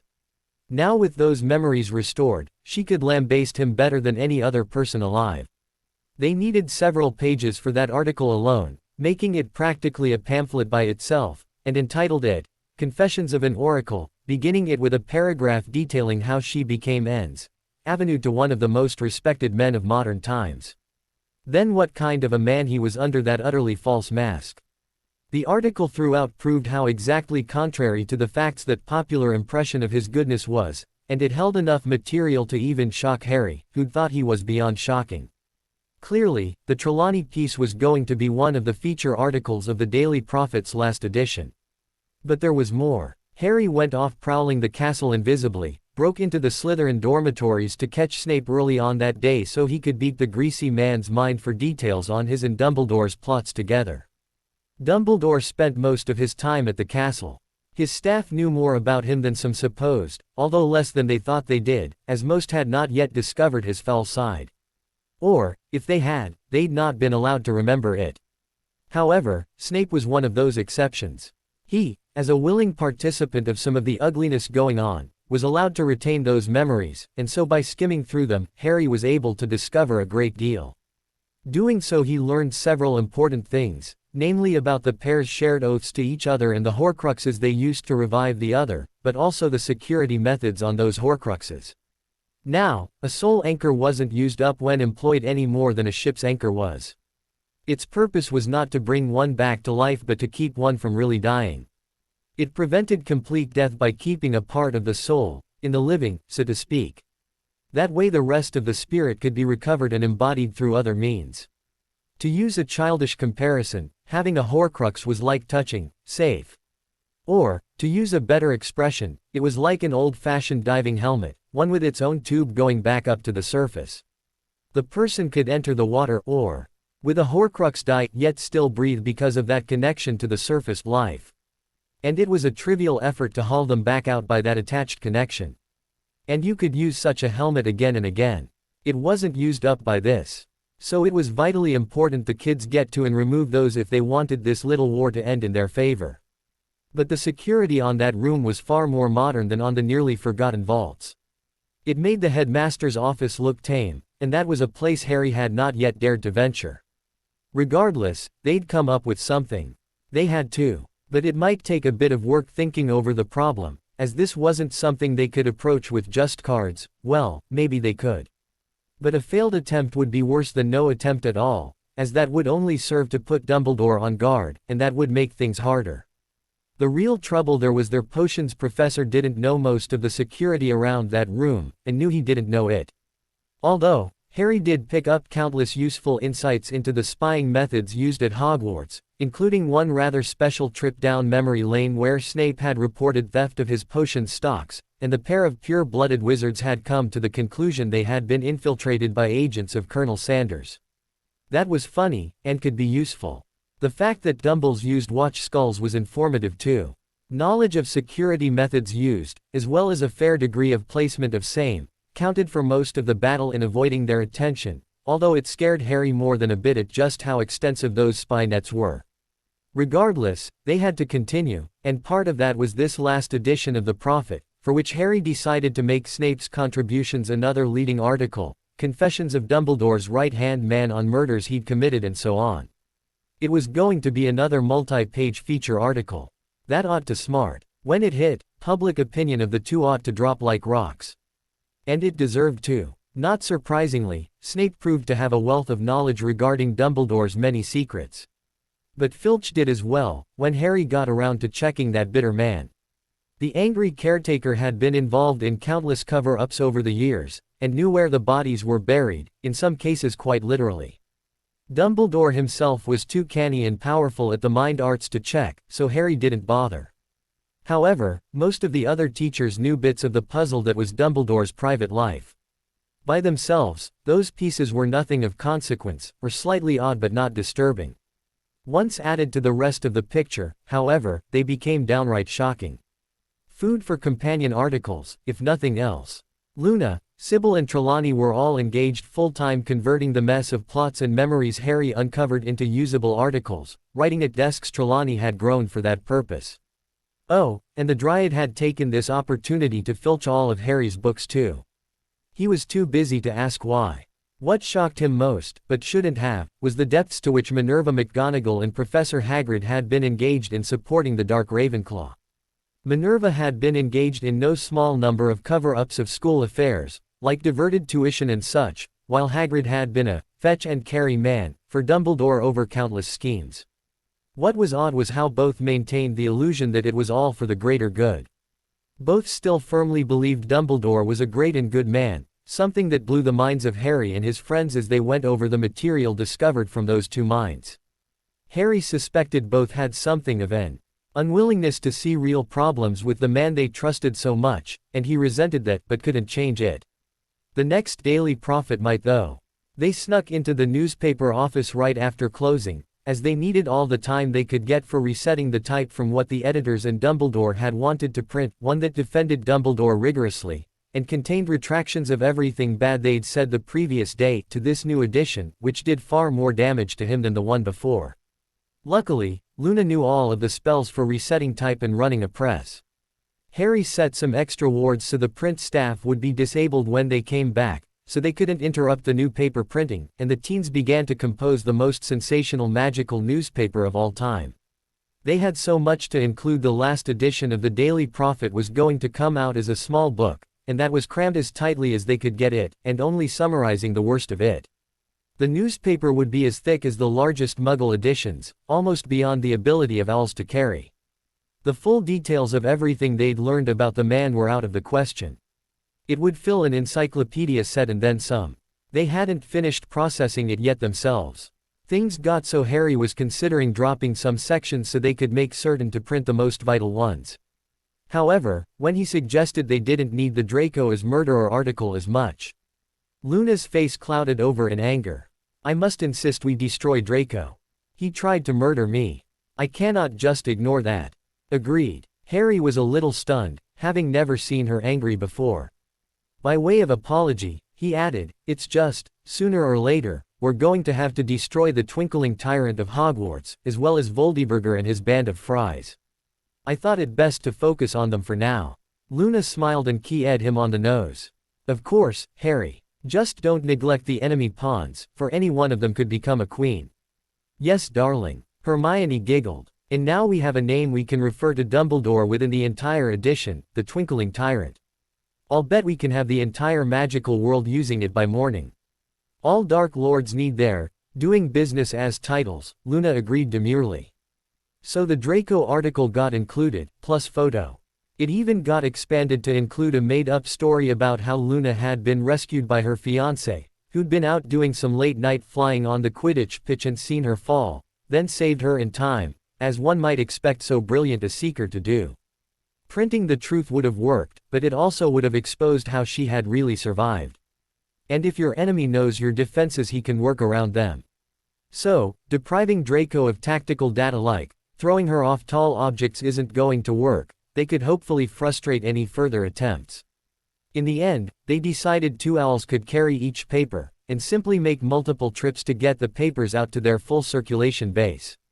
Hogwarts and the Ministry would naturally be last to get their copies, as those were the people most likely to warn Dumbledore of what was going on.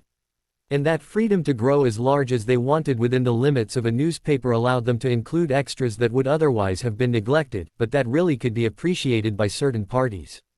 On hearing of his belief that Colonel Sanders was behind some of his recent setbacks, a giggling Hermione suggested they run an ad in the personals section, "Chicken seeks worm and spider for dinner engagement." Let Dumbledore think Colonel Sanders had destroyed the Daily Prophet. Luna and Harry liked it, as it pointed attention away from their antics and put the blame on a muggle who didn't exist anymore. Any attention spent by Dumbles on false targets was not being used to hit his real enemies, them. Speaking of real targets, Luna reminded and they included the true story of the origin and rise of Tom Riddle, aka Lord Voldemort, including the fact that this half-blood had personally executed the last pure-blooded heir to the Slytherin line. No reason not to destroy his power base at the same time. One of the last things they did in composing this landmark edition was to title the paper with a headline, "Must Read," which was their sneaky way of getting the magical public to peruse the entire thing, as the headline itself was a subliminal command most people would follow. In the end, after having used their entire spun-back day collecting articles then working the press all through the night, they were ready. Regretfully, they'd had to use wand magic to get all the work done, and wand use was something Dumbledore was disturbingly accurate at tracking and identifying. So, in response, Harry got a few dozen sticks of TNT along with chemical fuses. They put those in junked cars that he'd collected from a scrapyard, shrunk and carried into the press building, then placed where the printing press had been before they'd shrunken and stolen it, and all the unused paper, ink, and anything else they could find in that workroom that related to printing newspapers, or anything else for that matter. Hermione wanted her textbooks, so they stole all of the component pieces of the printing art from that place for her new project. "Why are you dosing the delivery owls with a mild sleeping potion?" Luna asked as Harry was just finishing up. He grinned for her. "This paper has, on occasion, been late. Frankly, it won't raise too many eyebrows if the morning paper wasn't delivered until early afternoon. I just want to put off post at mid to late morning so I have time for one last vote in the Wizengamot. This edition is going to create a massive stir, and there is one thing I'd like those geezers to do before their attention gets diverted away from poor Harry Potter." Luna thought about it a moment before nodding, then asked sweetly, "I have to wonder if giant squid is the sort of animal that Harry Potter might decide to raise." "Well, yes," Harry responded with a knowing grin. "In fact, let's go there next. I can make a portkey, and have a lake on my family property I'm sure it'll enjoy. I already looked it up, and Dumbledore's family never established any kind of legal ownership of the beast. It's not registered as theirs. So if I happen to find and collect it there's nothing he can legally do, although I'm going to keep it on a Fideliest property all the same, just in case." "Are the explosives all set?" Hermione asked nervously. Harry nodded. "Chemical timers. Plus I altered the wards so anyone coming in who doesn't set off the old wards will set off my new ones and that will trigger the bombs. One big blast, in what you'll note is a shielded room that shouldn't hurt anybody, and all that'll be left is metal scrap. Maybe he won't be able to identify us by our wand magic after the explosive goes off, but I don't know. We can hope though. Do we have to worry about the newspaper staff?" she asked in concern. Harry's smile broadened in delight. "No. As part of his cleanup, yesterday Dumbles gave everyone except the print workers the day off to think about how much they'd upset him, and to sweat and wonder if they were coming back to their old jobs or not. The only people we have to worry about are the actual printers, and I was going to go visit all of their houses and stun them so they won't be in today. That way nobody should bother this place until the papers are delivered, and the bomb has gone off." Hermione beaked in her bottom lip. "Too chancy. You leave behind too many wand traces that way. Even if he can't detect us by our traces left here, all he'd have to do is go to one of those many houses to see who stunned them. Harry blinked in shock, admitting, "You're right. I hadn't thought of that. What we should do is move the owls and papers to another building so that even if something goes wrong, those still get delivered," the bookworm advised. "Then set off the bombs here before anyone is to arrive." "Easy to do," Luna demurely supplied. "The owls obey orders. All we must do is send them with the papers to a place of our choosing, with orders to send out them like regular at a time of our choosing." "But what place shall we use?" Harry grinned. "You know, there's a KFC not far from here. One temporarily closed for renovations." Both the girls grinned wickedly. In the early morning light Harry crept invisibly into the great hall, rushing directly up to the chair of the headmaster.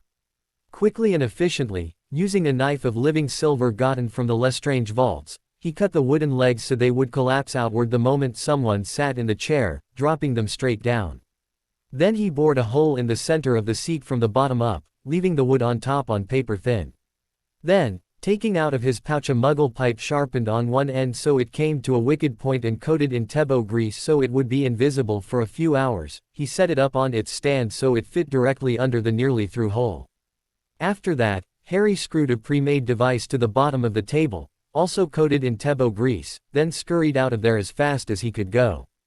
At breakfast that morning, not 2 hours later, Dumbledore greeted his staff on his way to that chair as usual, and sat down. The legs immediately fell away, dropping Dumbledore straight onto that spike, which penetrated the paper-thin layer of remaining wood without pause and buried itself a full 2 feet into his guts. Triggered by the chair's collapse, 2 scythe blades sprang out from under the table and carved the headmaster's chest in half, going right through the heart and slicing off both his arms in the process. So he died. He died rather quickly, actually. Unfortunately, Snape was there to cover it up, collect all the parts, obliviate staff and students, destroy all the evidence, and drag the headmaster off to where he could be revived. Unfortunately for Snape, he'd incinerated the devices and vanished the ashes to dispose of the evidence rather than try to explain the trap to a recently obliviated staff. So he didn't know, because he hadn't examined it, that the pipe had actually served a dual purpose, not just to drive a few feet of metal into Dumbledore's guts, but to serve as a muggle syringe of sorts, injecting a full quart of Moleclaw venom into those so recently perforated guts, enough venom to equal dozens of bites. And this venom was part of Dumbledore's body when the headmaster got raised by his servant, so it remained in him. But nobody there was thinking about the delayed paper, or that Harry had left the castle wards to go call a meeting of the Wizengamot again. "Well, now who looks like the cat that ate the canary?" Hermione teased as Harry rejoined them just after the hubbub caused during breakfast was dying down. "How did the vote go?" she whispered. "I got exactly what I wanted," he told her smugly. "And what was that?" Luna blinked. "A tiny measure of freedom, as much as I could trick them into giving me, anyway," he responded, in low tones that could not be overheard. "People are still talking about the slap heard round the great hall." Luna gloated in a more normal voice, changing the topic. They chuckled, and Harry began filling up his plate, seeing as how Dumbledore had been indisposed and the teachers too flustered to order the tables cleared yet. Shortly after, they split up to go to their classes. The Wizengamot was just breaking up after some early morning business when the daily paper arrived. Most were shocked at the sheer size of it, and the title of "Must Read" indeed sat them back down to peruse it, and as they did the atmosphere of that room suddenly underwent a change as though a Dementor had entered those chambers. It was too silent to be called an explosion. Besides, the magic of the many multiple redundant compulsion charms kept them reading long after they would have stopped. So there was no ranting, raving, denials or shouting, despite how much many of those members wanted to. However, their reactions may have been more intense because they were denied those easy outlets. Faces paled in stark terror as plot after plot got revealed. Hands shook where they gripped papers as those schemes unfolded. No horror novel had ever caused such reactions. Depictions of medieval atrocities of the work of Nazi death camps had never been more shocking to their witnesses as their illusions and self-delusions got stripped away. It was like learning that Santa Claus did not dwell on the North Pole, but on a mountain of skulls in a castle of pain and sat on a throne of blood, feasting on small babies and torturing the souls of the innocent to fuel his sleigh. And, minus some specifics such as the sleigh and red suit, that's almost exactly what it was. No one had been more beloved than Dumbledore, and so it was not possible to measure the depths of his betrayal. And because of the magics worked into those papers, it was not possible for most people to disbelieve them as the tales of treachery unfolded. Conversations stopped among those lucky few who had not subscribed to the paper, and they watched first in puzzlement, then in growing amazement, and finally in alarm as the horror of their reading brethren deepened and deepened. Pitiful wails began to emerge, croaking forth from the trembling lips of those whose eyes remained stuck to those papers. Seeing those headlines for themselves, many of those who had not gotten papers began to go out to find copies of their own to read. Horror changed to terror as people continued to read, and read, and read. It didn't seem like there was any end to the deviltry exposed. One they had, almost to a man, viewed as the epitome of all that was good in the magical world instead proved to be guilty of worse horrors than Voldemort. And not just a little here or there, but on a continual basis. Shrieks of terror began as reactions overcame their normal habits, but did not stop their reading. People stood up, still reading, and trembled like leaves in a hurricane, unable to tear their eyes from their papers. More than a few members of that august body collapsed, a few in heart attacks, the rest in shock, as the scandals exposed just grew in depth and complexity. There didn't seem to be any end to them. Finally, some of the quickest readers finished out those tales of horror, dread and putrid intrigue. Then the vomiting, shouting and ravings began. Out in houses and homes across magical Britain, husbands already cradled collapsed wives. Children shocked to their cores gazed off in silent dread. Drinks got spilled and breakfasts ruined. Then the frantic calls to the ministry began. The reaction was much the same overseas, where in ministry after ministry the august personages governing Wizarding Europe stopped what they were doing in wonder as a couple members of those bodies got daily profits and followed. Much the same patterns as those in Britain. One member in Brussels, a veteran of wars against Grindelwald, calmly finished his paper, then rose and proposed, to the shock and astonishment of all, a measure to declare war on Britain. Dumbledore got raised from the dead to find a world up in arms against him. Children stood immobile, frozen in shock, staring mutely and unseeing in the halls of Hogwarts, newspapers either dropped at their feet or dangling from the tips of their fingers, forgotten, as they processed what they'd read. Already the flow was alight with frantic parents storming Hogwarts to rescue their children from him, and angry Aurors were swarming all over the place. How tiresome. It had been some while since the last revelation of this magnitude. In fact, it was Tom, wasn't it? The one to cause the last such disruption. With a thought to the wards he controlled, Albus put the school into lockdown. Nobody got out, although he continued to let people arrive. It was easier to deal with them here than anywhere, after all. It all happened in an instant, for the intention was to catch people unawares before they could react. Suddenly every surface inside the castle got sticky. Chairs, tables, walls and floors, all of the furniture and surfaces of the castle suddenly grabbed hold of whatever was touching them and would not let go. At the same time an eerie magical silence encompassed those halls, preventing speech, shouts of warning or cries of alarm, but particularly spellcasting by the majority of those caught within the castle. Doors and windows slammed shut and would not open for any reason, to any person. Then the countless suits of armor that stood vigil in every hall, continually overlooked as they were always there and just assumed to be part of the decorations of the castle, there only to grant ambiance, went into motion. Untouched by the stickiness and uncaring of the silence, they caught most people, parents, Aurors and students completely off guard, as none of them had ever seen those suits move before. Before that surprise wore off, those mobile war machines, guardians of the castle responding to Albus Dumbledore's will, had captured and subdued the vast majority of everyone there. Doors would open for them, and the sticky charms did not touch them. They could go anywhere, and there was no way to hide from them. Caught, immobilized and without ability to cast spells, parents and Aurors waited helpless while the suits of armor collected them. Those few able to silently spellcast and whose hands had not been caught touching some bit of wall or bedframe were able to free their feet and resist the onslaught, but those were few and easily overcome by superior numbers, pressed in on every side by mobile, spell-resistant suits of armor, while gargoyles emerged from shadows to swoop on them from above. The resistance was over within minutes. To Albus, they were simply rioters, a nuisance, pests at best. Insects under his feet to be herded for the greater good.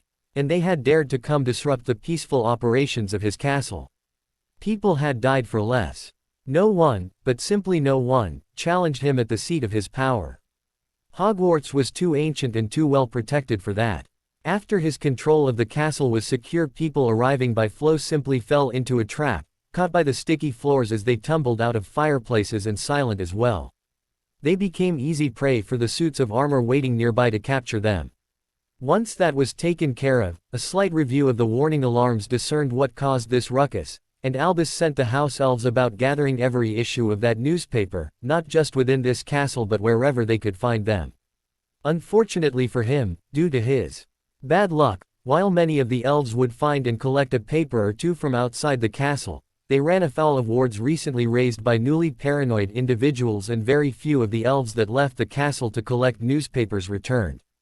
That done, and part of the problem addressed, he gave mental orders to the suits of armor and they began moving people about. He had them gather the ores together first. In fact, it was fortunate he had so many of them, that made the rest of this cleanup easier. Crawling out of the cauldron that Snape had raised him in, Dumbledore once more left that secret chamber and made his way up to the great hall where the ores had been forcefully gathered, Snape trotting obediently along at his heels like a greasy puppy, neither one affected by the sticky charms. Doors opened before them, and they made their way swiftly through the crowds to see the catch of ores brought together. Obliviate. Albus waved his wand and smiled, the magically imposed silence having lifted in this one room. He loved that spell, and had never once failed at performing it since mastering the Elder Wand. Smiling, he told the Aurors, "A great crisis has come upon us. It seems that an organization of ne'er-do-wells has afflicted the magical population, treating today's issue of the Daily Prophet with a potion that on contact causes madness, delusions and frenzy. People no longer trust even those of us who are most trustworthy. But fear not, they can be cured." Grinning, glad to feel the thrill of this kind of power even though he avoided circumstances like this as much as he could, Albus seized all the Aurors with a magical compulsion to follow his orders, then released them from their bonds. "Come, follow me." To his great surprise, many of the Aurors shot spells at his back as he turned to lead them all to the nearest flow, which quickly led to a fight among them as Aurors turned on each other, some in his defense, others trying to attack him. Quickly he reactivated the wards concerning the attackers, and the spell-resistant suits of armor put down the rebellion quickly. Still, that issue troubled Dumbledore greatly, as that meant he had failed not only with the Obliviate, but also the follow-up compulsion as well.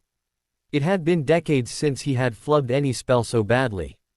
There was only the remotest possibility of him having the least degree of trouble on such familiar spells, but to have the bad luck to have failed on two of them in short order.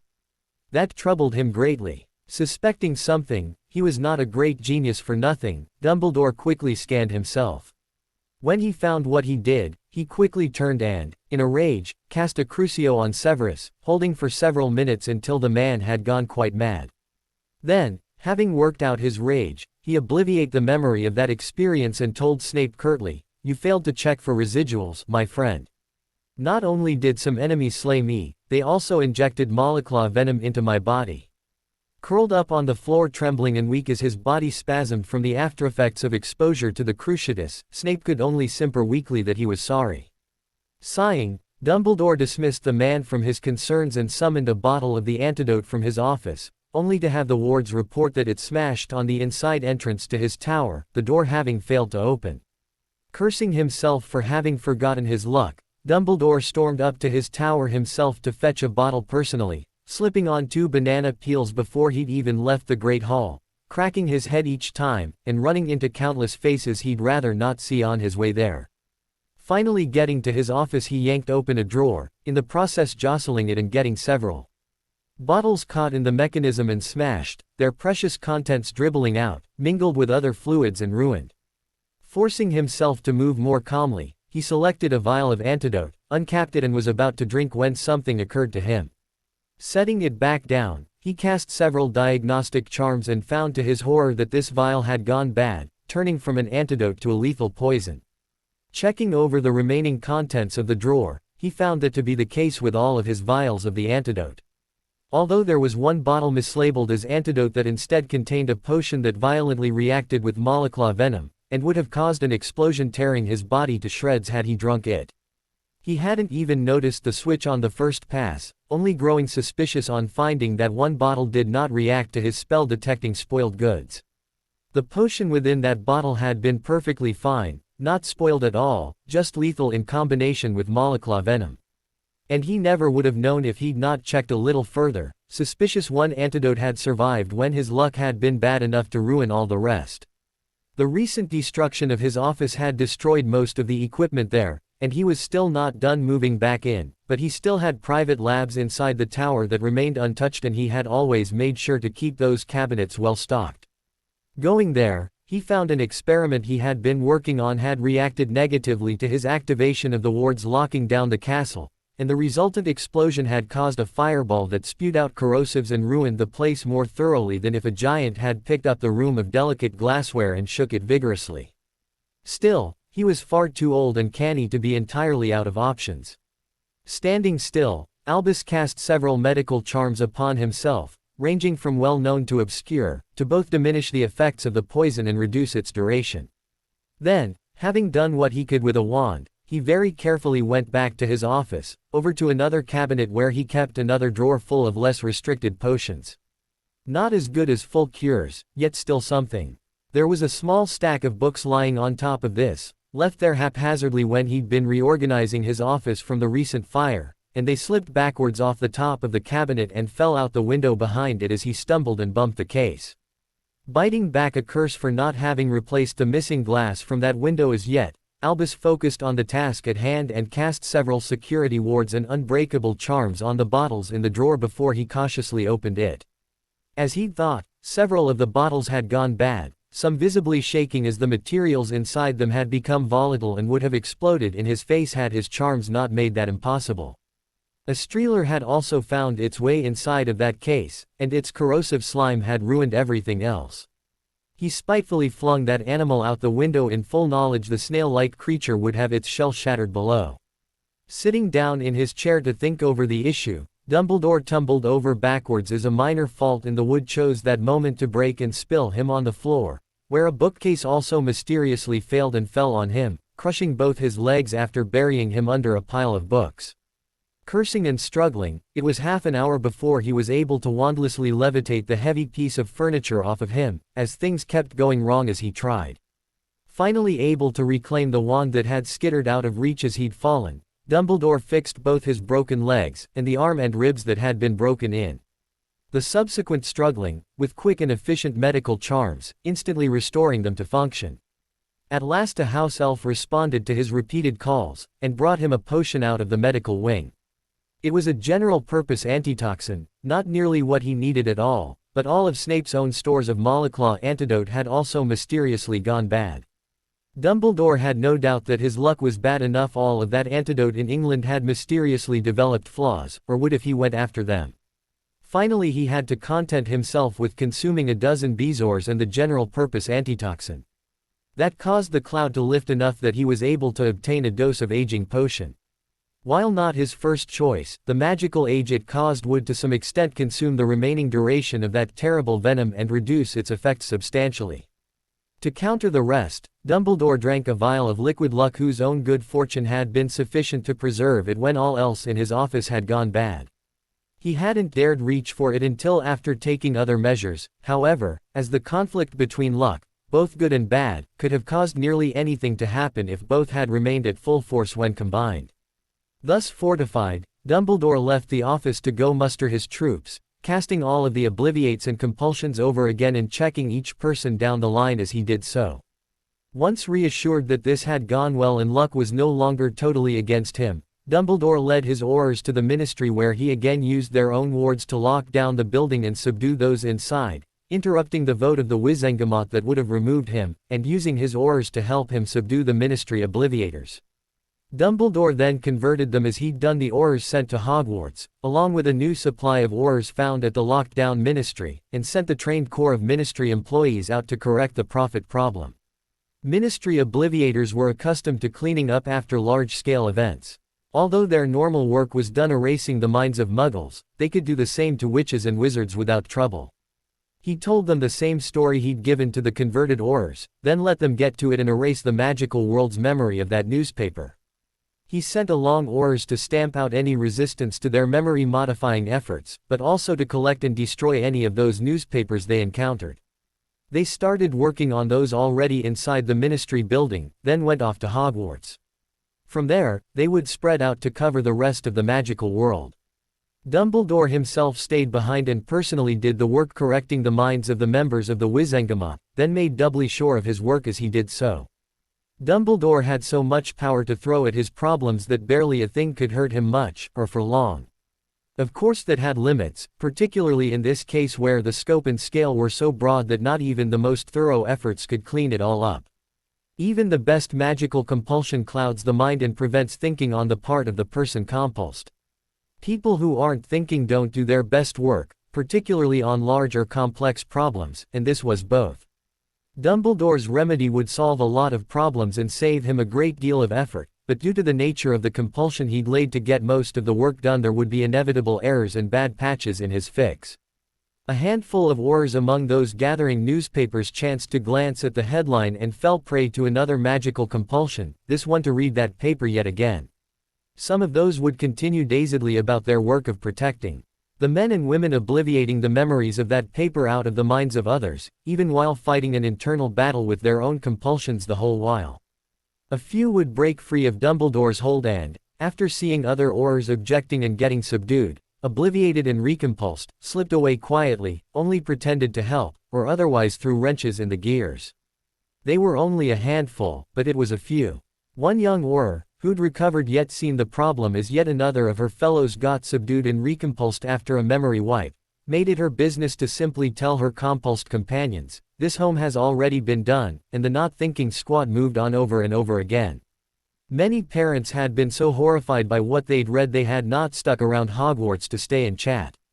Instead they'd grabbed their children and gotten out of there before the lockdowns began. Those people were most of them in transit, so missed by the ministry squads of Aurors and obliviators making the rounds of all of the magical businesses and homes. Also there were a number of other people, out discussing the news in parks and pubs, that were missed in this general sweep, and most of them were further horrified when they got home to discover whatever family or friends they'd left behind while out on those errands had somehow mysteriously forgotten everything about that most sensational news. A handful of magical people even saw the ministry squads coming and either hid or ran away. Some of those spread warnings, a few of which got received and believed in time. But also a number of newspapers got missed, and those who had fled the memory purges were often able to reinfect the minds of those who'd been obliviated with the news they were suppressing. Those who continued to raise a fuss after falling through the cracks the first time got caught up and obliviated on return sweeps. So it was the quiet ones who remained aware of what was going on. So, by and large, while the ministry squads were able to quell the panic and restore much of the order that had been lost, they actually caused a panic of an entirely new sort among the pockets that remained. People had just seen ministry employees in a wide-scale suppression of the magical populace, and witnessed them erasing memories of a great scandal. That was enough to shatter their faith in magical government and make conspiracy theorists out of a lot of previously trusting folks. Of course, in this case that was far from inaccurate. Conspiring to take over the government was exactly what Voldemort did, and he was not the only one. Lucius had been a master conspirator, practically in charge from the time he'd been let go. But Dumbledore did not need to conspire with anyone. That would require sharing power. No, he was enough all by himself to control things and pull strings. He had only puppets, not fellow conspirators. Grindelwald had been one once, but, sigh. He'd had to destroy him. It was better for his plans to go it alone anyway. It was, for the greater good.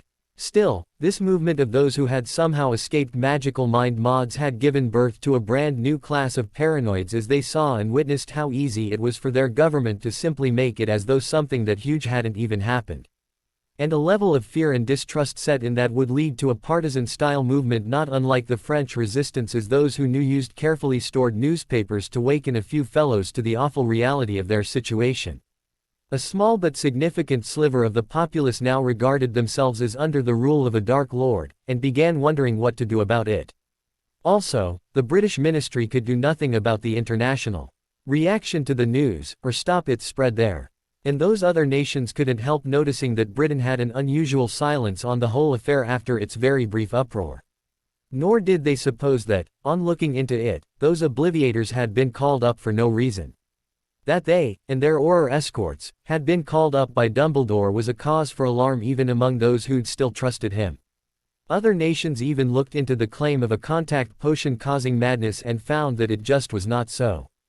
Although they did discover the heavy taint of magic over every page and letter trying to convince people of the truth of its contents, a brief look over their files found that had been true of every issue of that notable English newspaper. Legislation began to be drawn up at once prohibiting magical compulsions in any wizarding media of an ICW member state. Dumbledore was most perturbed. Even in spite of his tremendous success in reversing both his own horrible luck and the catastrophic combination of that awful revelation of his secret exploits that accompanied it, he still had major problems. In the wake of an event like this one, he always liked to print a retraction in the newspaper as part of the general cleanup. It helped everything be more thorough and complete, catching odd spots other efforts missed. However, he had just been to the Daily Prophet offices. Apparently ministry Aurors had been there before him, going through in force right after getting their newspapers, trying to get more information and, he hoped, still trusting enough they might have been trying to confirm whether it was a hoax or not. But the Aurors that had battered down those doors had eventually been forced to employ curse breakers to penetrate his wards, and they had been in such a rush that the results had not been pretty. The building was trashed, his careful wards destroyed by massive effort on the part of dozens of wizards, maybe even 100 working in concert as they'd brought them down so fast. The newspaper building was a shambles, but buildings were cheap, and he could repair or replace this one easily enough. No, somehow in all of the fighting, spell casting, investigating and general mayhem his printing press had been destroyed. That was a major problem. Due to his own laws, Dumbledore couldn't get another press as they were illegal to buy, sell, give or trade. Nor did he have the time, knowledge or skills to create one. The press he'd used was also a very special one, imprinting spells on every sheet, and that was not a feature one could just buy. The man who'd made this one for him had died long ago, fighting on the side of Voldemort actually. But his memory of how to create such a special press had been erased long before that by Dumbledore. He'd secured his own press long before slapping down those now inconvenient laws intended to restrict others from acquiring any. Now he couldn't even hire a person to make him a replacement as that got covered by the "cannot be traded" part of the laws. And compliance on this was monitored as closely as underage magic. If he used underhanded means to replace his press, the ministry would know. He'd made sure of that himself to prevent others from doing the very schemes he considered now. It had always been in his best interests before to make breaking that law impossible, or nearly so. Only now he found himself running afoul of those same ultra-enforced regulations. He'd thought himself so clever, nicely sewing up all of the little loopholes and methods that might be used to deceive the law or get around enforcement.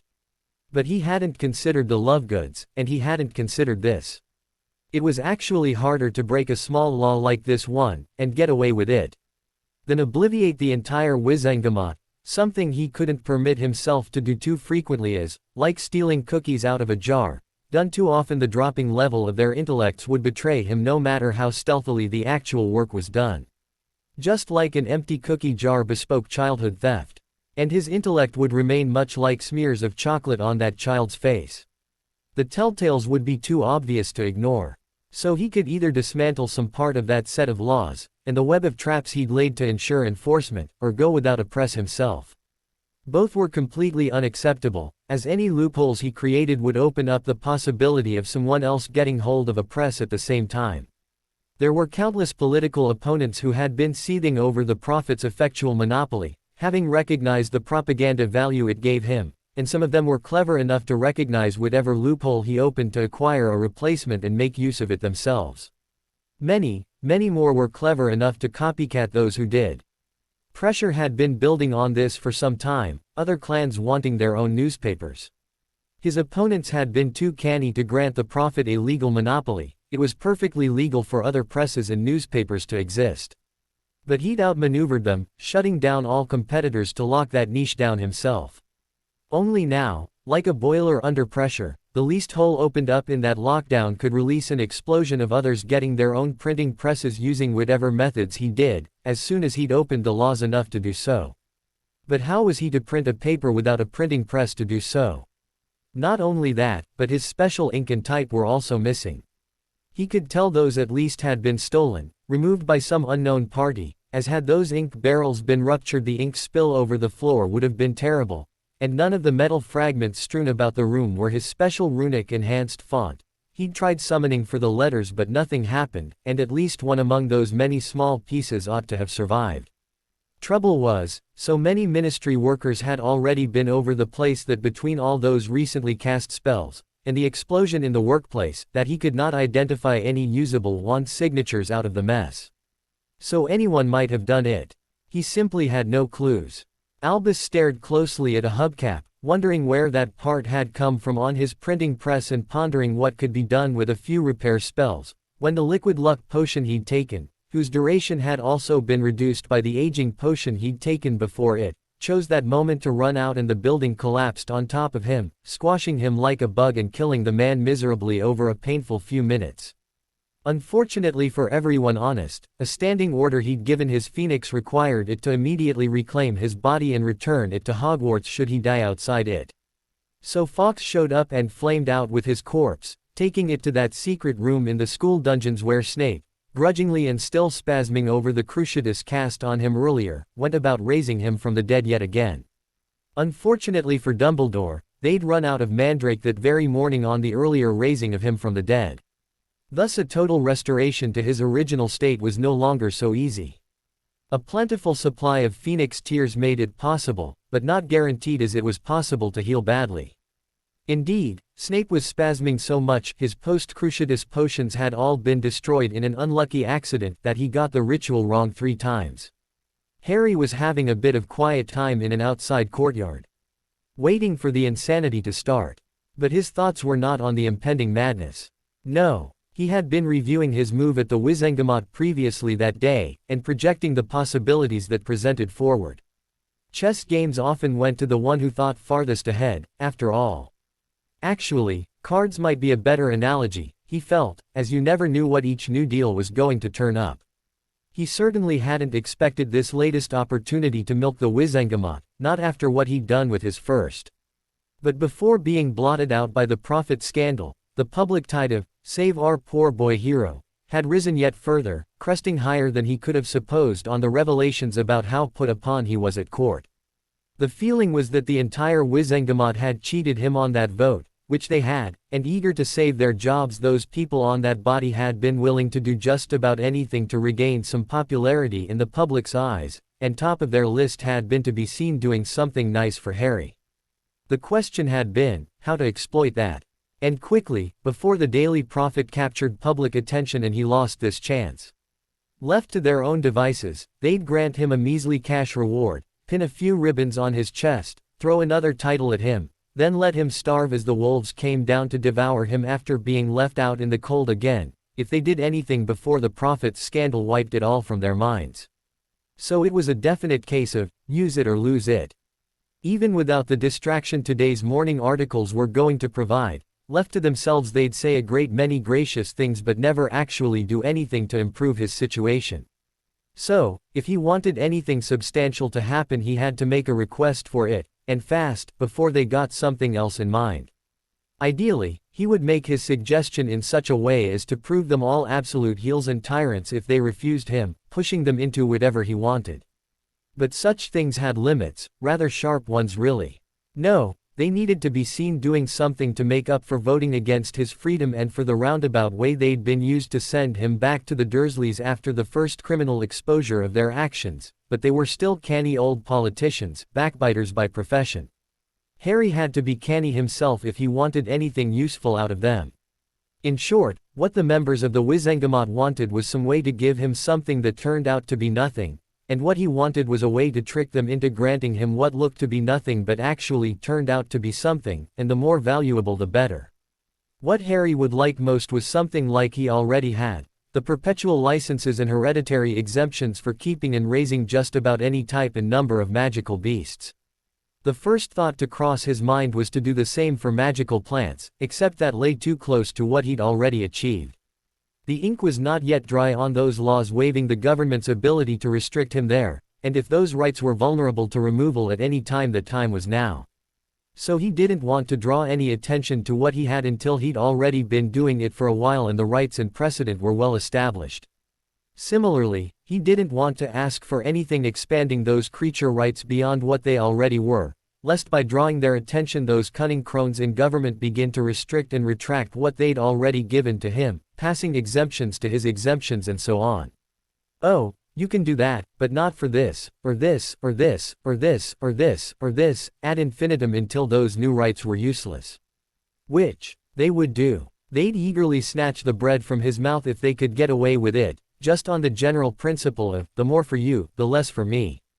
The biggest danger of what reward to ask for was trying hard not to get the hypocrites in government to punish him by taking away previous rewards, as they would not hesitate to do if they woke up to the reality of what they'd actually done for him in the first place. Before they found out about the ramifications of what they'd already done for him, he wanted things well established on his side. He wanted momentum working in his favor. The act of, I've been doing it this way for a, hopefully, long time now and it was legal all this time and now you want to restrict it. The longer he could be using those rights before they discovered what they'd truly granted him, the greater his chance of keeping it. A rock rolled downhill may gather tremendous momentum, but it's still easiest to divert or counter right after the first push. He wanted to be going for a while before they tried to stop him. All of which meant he didn't want to wake them up early. No, for safety's sake he had to ask for something as different as possible from the rights he'd already achieved, so as not to draw any attention to the earlier gift until he'd gained that momentum, but managing somehow to get very similar results, i.e., something that looked innocent, but could be played into a massive advantage and which would hopefully last forever, covering not only himself but his posterity. And to that, there were many obstacles. In the first place, they would not agree to grant him anything they felt took away from any privilege one of their number already had, and this was the Wizangama, the essential collection of the heads of the old clans. Anything that was controlled at all in magical Britain was controlled by a member of that group. They'd only agreed to the beast thing because they'd felt they'd been granting the boy who lived the right to keep a few pets. The details in the wording of those documents had made all the difference between what they really thought they'd granted him and what he'd actually gotten. Harry had, of course, had a hand in crafting the written documents, and then presenting them to a body too rushed to listen to aught but a summary. Harry's plans had been similar here. The geezers had been in a terrible rush to reclaim their image as champions of the boy hero. But despite that, what he asked for had to be innocent sounding, yet at the same time break some old monopolies, as there simply was no other way to make a living. Now he was congratulating himself on his victory, going over the steps again in his mind. So, what did you get? Hermione sat down beside him. I assumed you didn't want to tell us inside the castle, but out here in a courtyard. Harry left off his musing and greeted her warmly. That's right. I haven't told you yet, have I? Was it the right to shove nifflers down your pants? Luna inquired eagerly. No. Have them draw obscene caricatures. Luna, please. The bushy one snapped. We haven't got much time before morning classes start. Actually, they might not start. Harry pointed up. Look, the owls have begun arriving, to a newspaper. I think today there might be a touch of a ruckus. They might have difficulty getting classes started. Harry. Hermione whined. Tell us now. It'll bug me all day if you don't. And any second now we won't have time. All right, he capitulated, leaving off the teasing for now. I pulled a dirty trick, and went before that august body carving a wooden flute badly, and then asked, in a childlike voice, if they could let me sell the things I made. Luna burst out in giggles. That's it. Hermione was disappointed, and her face showed it. That's it, he repeated, as Luna fell of the back of the bench laughing. It was one of the most profound and sneaky things I ever did. It doesn't sound like much, the Granger girl shook her head slowly, even as Luna rolled around on the grass behind them, clutching her gut with laughter. That's the whole point, he insisted. If it sounded like anything good, they wouldn't let me have it. These are career politicians. Before cameras they key the babies. Off camera they steal their candy. If they could have torn off my right leg and beaten me with it and called it some kind of reward, I'd be on a peg leg right now with bruises around my neck and shoulders. Getting them to give you something nice takes enough cunning to steal Snape's nose from his face and sell it on eBay. He took a deep breath to calm himself, and started over again while Luna paralyzed herself with laughter on the grass behind them. Hermione, the privileged elite run things for their own benefit, and that body is made up of the heads of the old families, the very definition of a privileged elite in our magical world. A bunch of greedy, conniving old bastards aren't going to give you anything they'd rather have themselves. They have to be tricked into doing it, and frankly what I got is worth more than the beast concession. I really feel quite proud of myself for pulling it off. Perhaps if you explain. She hedged. Seeing she only sought understanding, he agreed, even as a pitiful few wails began to emanate from the castle. He could only hear them because Luna was getting quieter. I admit it sounded perfectly useless. That's point. But it is actually an immense blow to the old wizarding monopolies. They thought they were granting me permission to sell badly made toy flutes, just like when they were granting me the beast licenses they felt they were giving me the ability to hold and keep a few pets. It's the scope and scale that matter. He paused for a moment to see if she'd gotten it. Seeing she hadn't, he continued to explain. Hermione, virtually all the monopolies in the magical world are some form of, only I can sell this, or, only he can sell that. But I just landed a perpetual, hereditary license to sell anything at all. Her eyes widened and she drew back. But, don't you have to make? According to old family rules, Luna giggled from where she'd rolled under their bench. Anything created by Harry himself, any subordinate member of his family, or any business he owns, was still created by Harry. Harry nodded gleefully. The way I phrased and presented it, they thought they were granting me the ability to sell cheap handmade junk whose only value was as boy who lived souvenirs. They made a mistake in not thinking of me as an eventual head of family, an impression I helped out as much as I possibly could by playing the poor little orphan boy role to the hilt. What I got, if I can pull this off and achieve its maximum potential, is the ability to sell literally anything despite any of the existing monopolies. Hermione's jaw dropped open and she gaped at him. Luna was now rising to join them on their seat, forcing Harry to scoot over so he could be mashed between them, a pleasant enough fate. This destroys the entire medieval monopoly lockdown of the magical markets. Harry could sell food off his farms despite Dumbledore having exclusive right to do that, and even undercut the old man's prices. For that matter, he could sell ink as well. If it could be made by something Harry owned, he can sell it. The owned gave Harry a very measuring gaze. For that matter, if he got very lucky indeed, perhaps he could trick them into leaving that very open-ended and let him sell things nobody could sell legally, things like printing presses, perhaps. He shook his head. No such luck. Then why do you look so pleased? Luna pressed while Hermione was still recovering herself. There has to be something more. That is I've got a secret I haven't shared yet, look, if I'm not mistaken. A grin broke out from under his control, proving her correct. I might have something like that in mind, yes, he admitted, while a cacophony of upset screams and shouting steadily got louder from the castle. Poke, poke, poke, tell, Luna commanded, poking him again in the side. Harry's grin threatened to overcome his face as he tried to capture her fingers. Wheel, he drawled out happily. I may have mentioned that I'd like to be able to buy up some land around my parents' old house, and invite some friends over to stay. And what does that translate into? Share, she commanded, and since her fingers were both caught by his hands, she brought up a toe to poke him with. Desperate parents were rushing their children into flows in the background while Harry tried to transfer both her hands to one of his so he could have room open to catch that errant toe. I can buy out the muggles who live in Godric's Hollow to convert it over to an all-wizarding town. She stopped poking, stunned beyond words, unable to move. Isn't Hogsmeade the only all-magical village in Britain? Hermione asked, now recovered herself. Well, now there are two, or will be once I buy those muggles out, Harry told her smugly. Shouldn't be too hard, I can pay far above market price, and I'm not in any hurry. I could just catch properties as they go on market. Being in a rush would only hurt things. Slower is actually better as far as taking advantage of my new rights. I want these to have been in force a long time before anyone thinks to challenge me on them. Luna's mouth was hung open and her eyelids fluttering rapidly. She groaned and fell over backwards. Thankfully Harry, who still had her hands, caught her and lowered her gently down onto the grass. Turning to Hermione, Harry finished his gloating, "At the same time I got them to grant me a one roof concession stand to sell my goods at." The bushy-haired girl blinked. "The way you say, one roof, sounds very important, but I don't know the significance." He shrugged. "It's a standard measurement for commercial space. One roof means, or they think it means, one shop.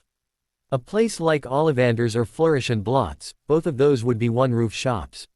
She continued blinking in confusion.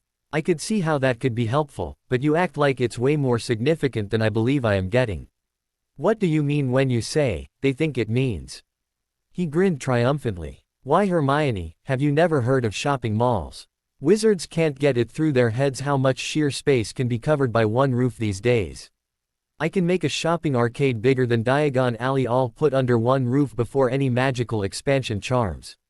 Harry chuckled. Oh yes, this had potential for abuse all over it. He couldn't wait to get started. Inside, the magical lockdown began. They watched in interested silence while waiting for Luna to recover. She did shortly into it, and they all watched together as people suddenly stuck to things and the sound turned off. Then they witnessed those suits of armor everyone ignored begin to move about subduing people. Sitting outside of the castle proper, looking in, they were mere spectators to this scene. Wanting to help, they knew if they did their own secrecy would be ruined. So they made what use of this they could by learning the castle's security setup for dealing with intruders. Surprise was a terrible factor, but anything known could be countered. And the next time, for there would be a next time, they trusted they would be prepared to counter everything they'd seen here. Moments into their whispered discussion over what they might do to help free those people while not getting caught themselves, Harry got hit on the head by a trio of falling books. Luna looked up and levitated the streeler before it landed and broke itself. "Ow," Harry muttered eloquently, thankful his helmet was on and had protected his head. Still, those falling books had packed quite a wallop. Hermione already had one open, and was beeping in her bottom lip and grinning while she read the title page. "What is it?" Harry asked, while Luna played with her streeler, bouncing it around in the air with her wand. Grinning like mad now, Hermione turned the book around and wordlessly showed them the title page. "Reversing Obliviation. A Forgotten Art." Harry scrambled to check out the other two books. Somehow tomes of the headmaster's private library, the one he did not share, had gotten dumped out of his window on top of them. Luna lifted up a book, and her eyebrows, then read aloud. "Exorcism, the Lightest Art. 101 Spells to Send the Dead to Their Reward and Free the Living from Their Hauntings." Turning to her friends with an odd expression she surmised, just 10 years ago the ministry came out with a statement this art never existed, that only charlatans and fakes claimed it did. Then she smiled brilliantly. "But I can see why Dumbledore wouldn't want this out. After all, from what you tell us about a third of his spies are ghosts." Puzzled by Harry's lack of reaction, both girls leaned closer to see what Harry was looking at, grinning as madly as he was. The title read, My Finding of the Stone of Power, by Cadmus Peverell. "Dumbledore can't have wanted these books to get out," Hermione declared, rearing back from the tome as if it would bite her. "Maybe this is some sort of trap. Maybe." Harry grinned wildly at the cursing coming from 5 stories up out an open window and thumbing through a thick sheaf of pages of handwritten notes tucked in the back cover, the most recent of these in Dumbledore's own hand, or maybe he's just unlucky. Harry withdrew a heavy gold ring from his pocket, comparing the stone set in it with the one drawn in detail on the first page. They were identical. Luna's eyes went wide at the sight. Salazar Slytherin once wore this ring and called it his own. But it appears the stone at least predates him. "Where did you get that?" his bushy friend demanded. The boy only smiled mysteriously. "I found time before our last expedition out of the wards, on the jaunt before, to stop by a furniture store, a cave, and a hut. This was in the hut. I'll leave you to wonder about the others." "Harry," she admonished him sternly. "Oh, all right," he relented, also reaching into his pocket to pull out a heavy gold locket set with enormous emeralds and carved with an elaborate S on the front. "The locket of Salazar Slytherin." Luna breathed, feeling faint. "Yes," Harry nodded, frowning. "Except, it's a fake. I don't know where the real one got off to. But I know who took it and left this in its place as he was arrogant enough to leave a note claiming responsibility, and I intend to find out what he did with the original." This was in the cave. Luna breathed, still impressed. She might never see the original, most people didn't, so she was drinking in the sight of the fake as it might as close as she'd ever get. Swiftly she transfigured a glass cage to put the streeler in so she could focus attention on the locket. Yes, Harry nodded. Guarded by about 2,000 zombies. What did you do with the zombies? Hermione was almost afraid to ask. The boy gave off an unconcerned shrug. Put them to work clearing out the overgrown drainage ditches and irrigation canals on my property. Why? The two girls stared at him, open-mouthed. He chuckled. Ah, shucks, to warrant nothing. Seeing they were still gaping with him, he grew less silly. What? Those most famous for using zombies are the voodoo cultists of the Caribbean. And what did they use them for? Cheap farm labor, mostly. They only get used as weapons when someone ticks their master off. You act like you'd rather they be out there trying to eat brains. It's just, the Granger girl moistened her lips. I thought you would have destroyed them. That's all. Maybe I will. He shrugged, unconcerned. But I want those ditches cleared first. And then a whole heck of a lot of weeding done. Then the same thing is going to have to be done again next year. Farm upkeep is a whole lot of work, you know, and no way can I use trolls. They don't obey orders well enough. There is your reputation to consider, Luna softly reminded. True enough, Harry sighed. Oh rats. It's going to take me forever to replace them with enough golems. Sighing for a moment, he stood, shoving things into his pockets. Come on. Enough dawdling. Let's go set as many people as we can free before Dumbles gets around to turning them all into Avs, or whatever he's going to do. Can either of you wordlessly cast? Getting two shaking heads by way of reply, he nodded. Okay, we'll work on that. For now, just free everyone you can casting in through windows.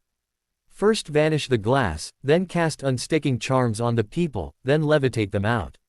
The spell for levitating people is Levicorpus, same movements as the Wingardium Leviosa. Alright, shouldn't it be impossible to vanish the glass? Hermione didn't mean to disagree, but she had to ask. After all, it seemed so obvious. You'd like you think so, wouldn't you?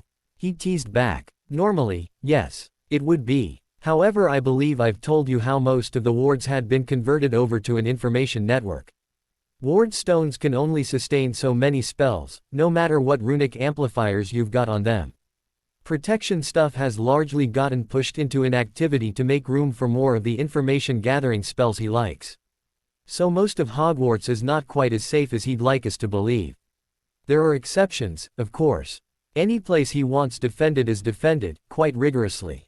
But most of the school is fairly open to attacks at present. What do we do about the armor? What if it interferes? Luna hazarded to ask, raising both brows imperiously. Remind me at some future point to give you both a lecture on direct versus indirect casting and the comparative values of each. Harry started vanishing glass. Two suits of armor responded immediately, and with a flick of his wrist he wrapped them both in summoned tapestries, rendering the suits bound and immobile.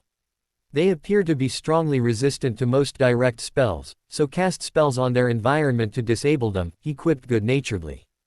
Smiling, both girls set to work, Hermione causing some vines growing nearby to fly over and bind some additional suits of armor, while Luna reached into her pockets for a large bag of gumdrops, and spent her time flinging those into the paths of onrushing suits, then enlarging them just as the animated armors passed over, trapping the guardians as silvery centers in multicolor gumdrops, and causing Harry to resolve to carry that as his suite of choice.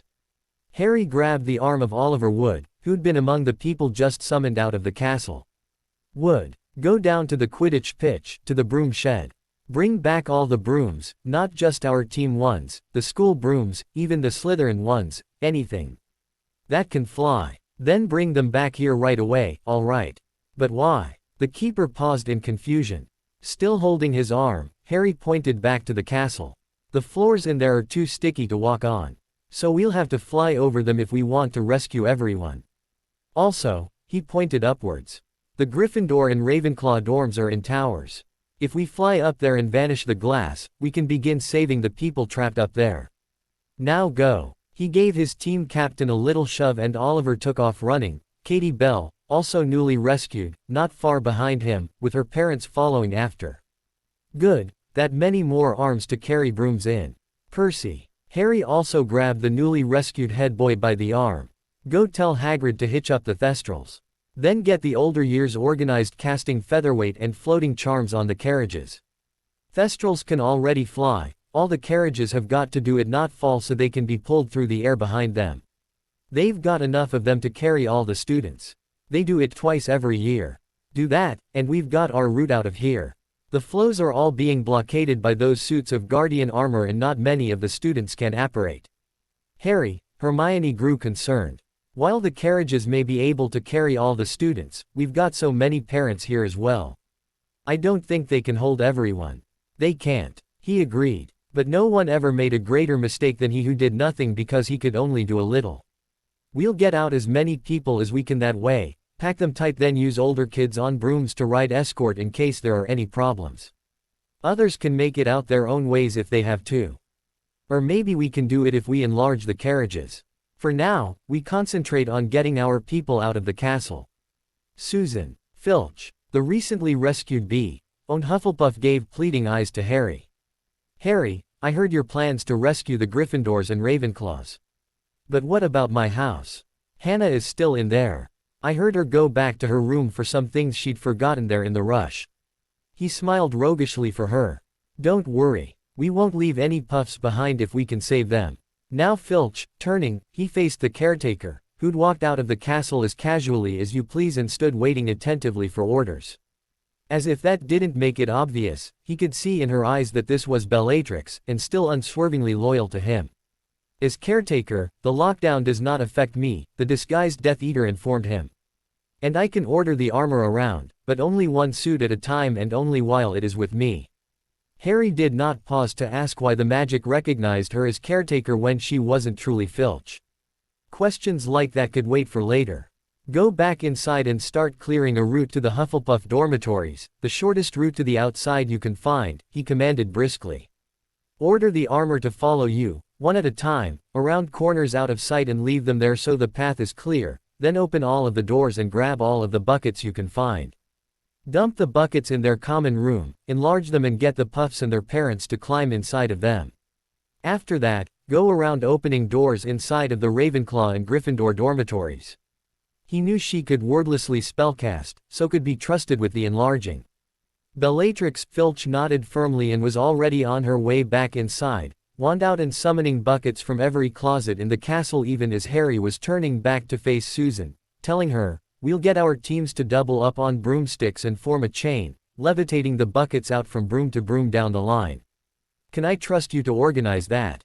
The pretty Puff reached up and keyed him before hopping off to organize her fellows, starting with other Hufflepuffs. Dobby, Harry called. Use is calling, Master Harry Potter, sir.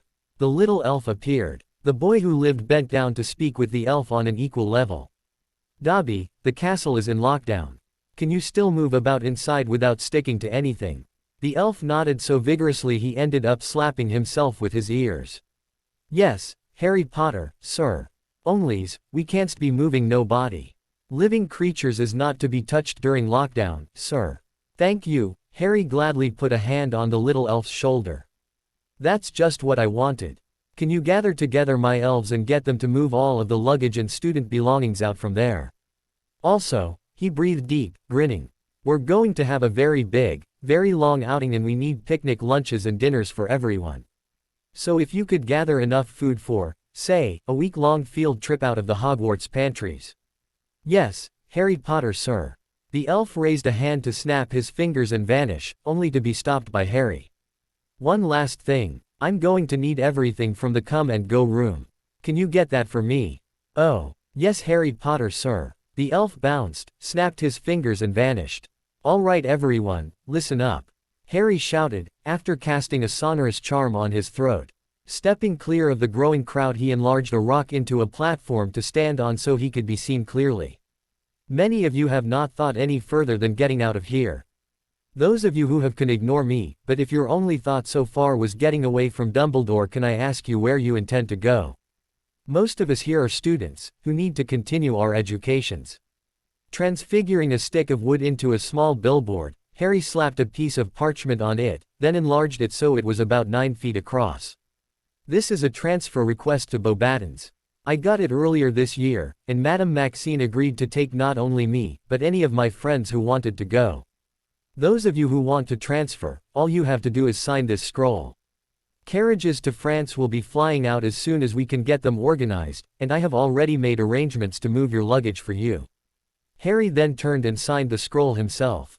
Hermione and Luna pressed in almost as soon as he did, and shortly thereafter the board was mobbed. "This is a bad plan," Harry groused aloud to himself. "No, it isn't. Don't be so hard on yourself, Harry. I think it's wonderful." The boy looked over to catch a glimpse of Hermione, who'd spoken. She was roughly 200 yards away, flying in formation with him, taking the left flank while Luna took his right. The three were in their Fae forms because of Luna's discovery that their senses were keener and sharper in it. All three were mounted on dragons, and far enough away from the main group so that nobody saw their changes. He had taken the Chinese fireball, Luna was riding the Swedish short snout, while Hermione was on the Antipodean opal eye. The trio of young dragon riders were flying higher than, and slightly behind, the long troop of Hogwarts carriages drawn through the sky by winged horses, positioned there as a reaction force so they could bring down their fiery mounts in a spear of flaming breath on any potential attackers. Broom-mounted wizards provided close support, darting in and among the carriages, and sometimes taking messages back and forth between occupants. There were even a handful of adult witches and wizards riding on top of the carriages, in the driver's seats which were usually unoccupied, there in case a few spells were needed to drive off any attackers. Dusk had set, and lights within. Those carriages glittered, while occasional snatches of conversations or the clink of tableware and glasses showed they were generally having a high time, feeling this an adventure now they felt they were out of danger. A low fog had even developed, shielding them from view by the ground. "I have to agree with Hermione, Harry. The formation you've thought up is wonderful, and I am very impressed with how fast you worked this out." Luna added her voice in praise. They could hear each other in spite of the wind and distance because of charms he'd cast before leaving the ground, and wished he'd done for all of the broom riders and carriage drivers as well. But it had been a last-minute addition thought up right as these last three were taking off. His mind had been too busy with other details to think of it earlier. "For a flying column carrying mostly passengers, it's all right," he admitted. "But this was the wrong approach to start with. None of these people are combatants. I may have positioned them right, but none of them could stop a determined attacker. It's like a perfect US football formation filled up with 9-year-olds faced up against professional players. No matter that I've put everyone in the best slots to use them, none of them stand a chance. All of the Aurors and professional combat types went with Albus. I don't know that we have 10 people among everyone we've got here who can throw a decent shield and a stunner. Can you too?" He got an embarrassed silence by way of answer. "That's our problem," he complained. "A formation that works for a battalion of tanks isn't going to help a bunch of delivery trucks going up against tanks. This was the wrong type of escape plan to use. We've got our dragons," Hermione tried to be encouraging, "that are so small we had to cast featherweight charms on ourselves to ride them. Otherwise they couldn't bear our weight," he reminded. There was a reason he'd kept his broom stuffed in a newly transfigured leg sheath so he could keep it with him, rather than put one more rider out there on a broom. If their dragons fatigued, and someone fell off, he could rescue them, even if that someone was himself. He sighed. "And they are young enough to not have a useful degree of the typical draconic spell resistance that makes the race so famous. Fully grown dragons take dozens of wizards to defeat, as they slew off spells like water off a duck's back. One determined Auror could take them out. Well, what were we supposed to have done?" Hermione challenged. "You did a brilliant bit of organization and planning, Harry, especially given how very little time you had for pulling it off. It's not your fault you don't have combat teams to guard us with. You used what you had. An appearance of strength is often as good as the strength itself." Luna threw in a tentative bit of support on Hermione's side. "That may be," he conceded. "I hope it is. Why are you so upset?"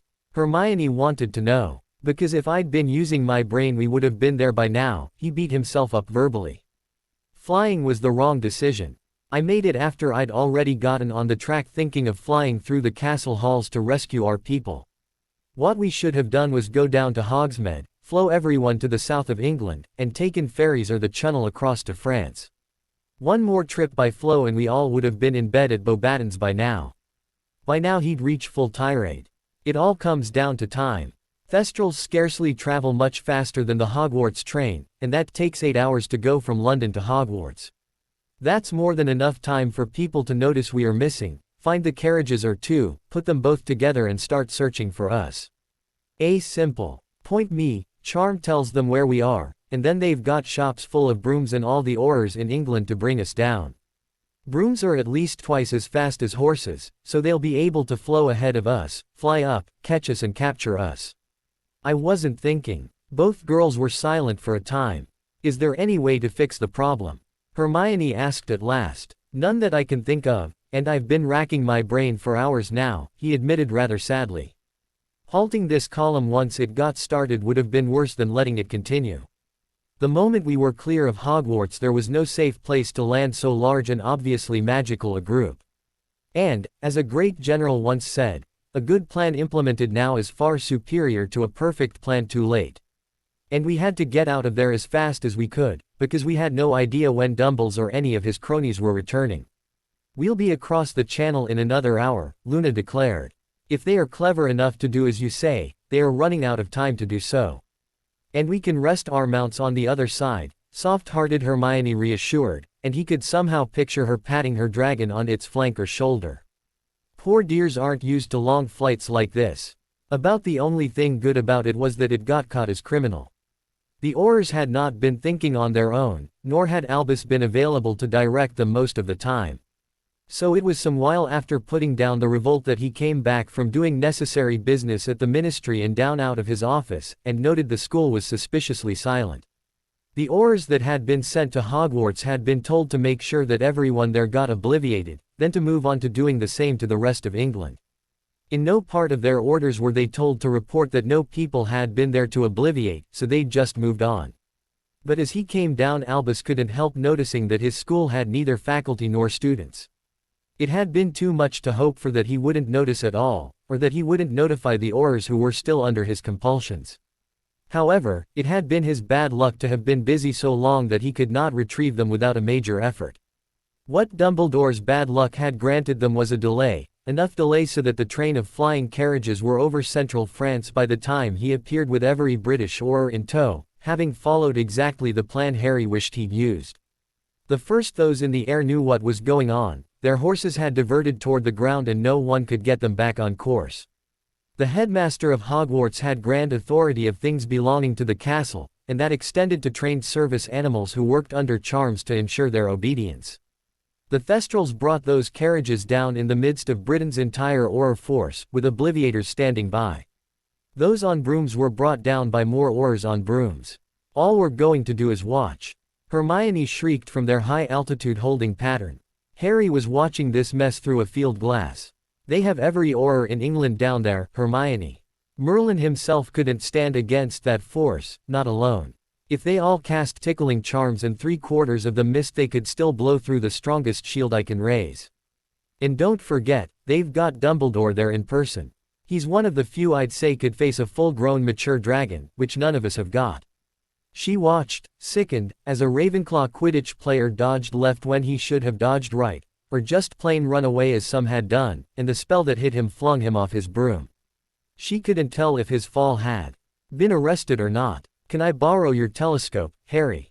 Luna requested. It's called a field glass, and there is one in your safari equipment, he told her, still watching the swarm of Aurors do battle with students below. Why would you want to watch that slaughter? Hermione made a face. Because it is happening on the French Minister of Magic's lawn, Luna told her firmly, pulling out her spyglass. And by the looks of all the horrified people gazing out of his windows on this, I'd say he'd been having a party. Hermione started scrambling for her own field glass. Oh, this isn't going to end well, Harry surmised. What? Hermione desperately wanted her glass to get a closer look. Well, 2 things, he answered.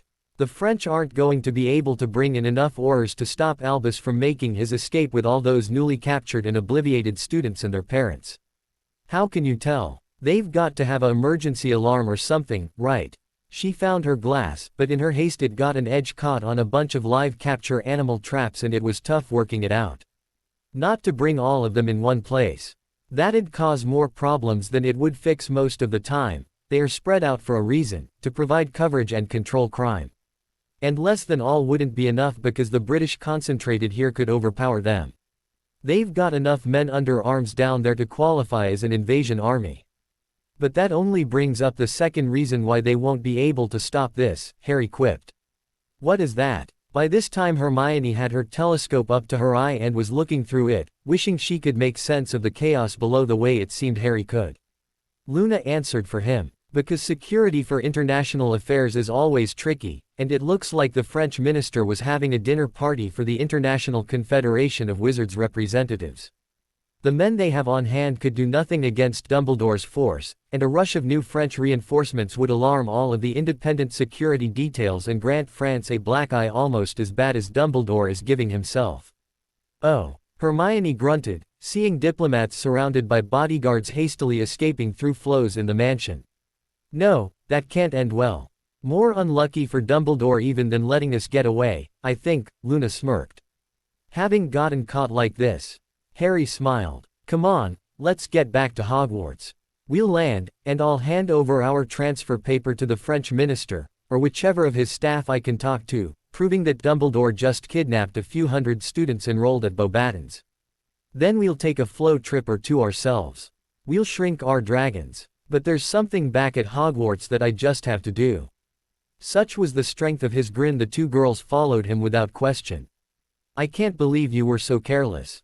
Snape hissed, following Dumbledore into the halls of Hogwarts as the Aurors behind them sorted everything out with restoring the faculty, kids and parents to where they ought to be. Sadly, carelessness had nothing to do with it, Severus. The condescending tone of that reply did not go over well with the potions master. So you chose to commit an act of war in front of the eyes of the International Confederation. Snape sneered, disbelieving. I chose to commit a risky venture.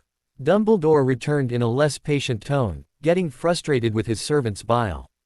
Sadly, one of the effects of Molleclaw venom is to cloud judgment. One cannot suffer unfortunate affairs if one takes no risks, after all.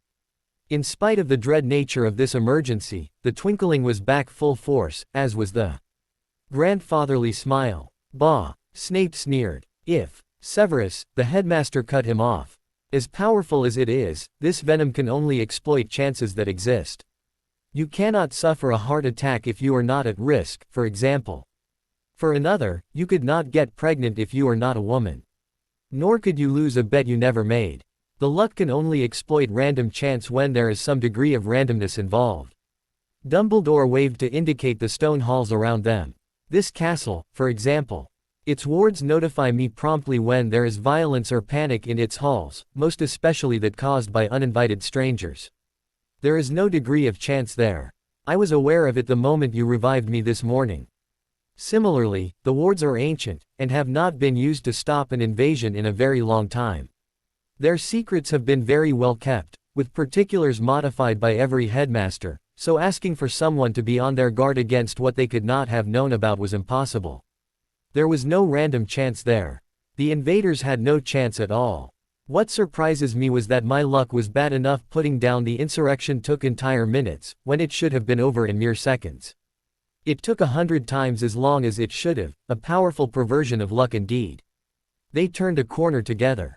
I have made sure for many decades that I had sole control of the wards over the ministry for the same reason I have here, security, the ability to overcome my foes by force when needed.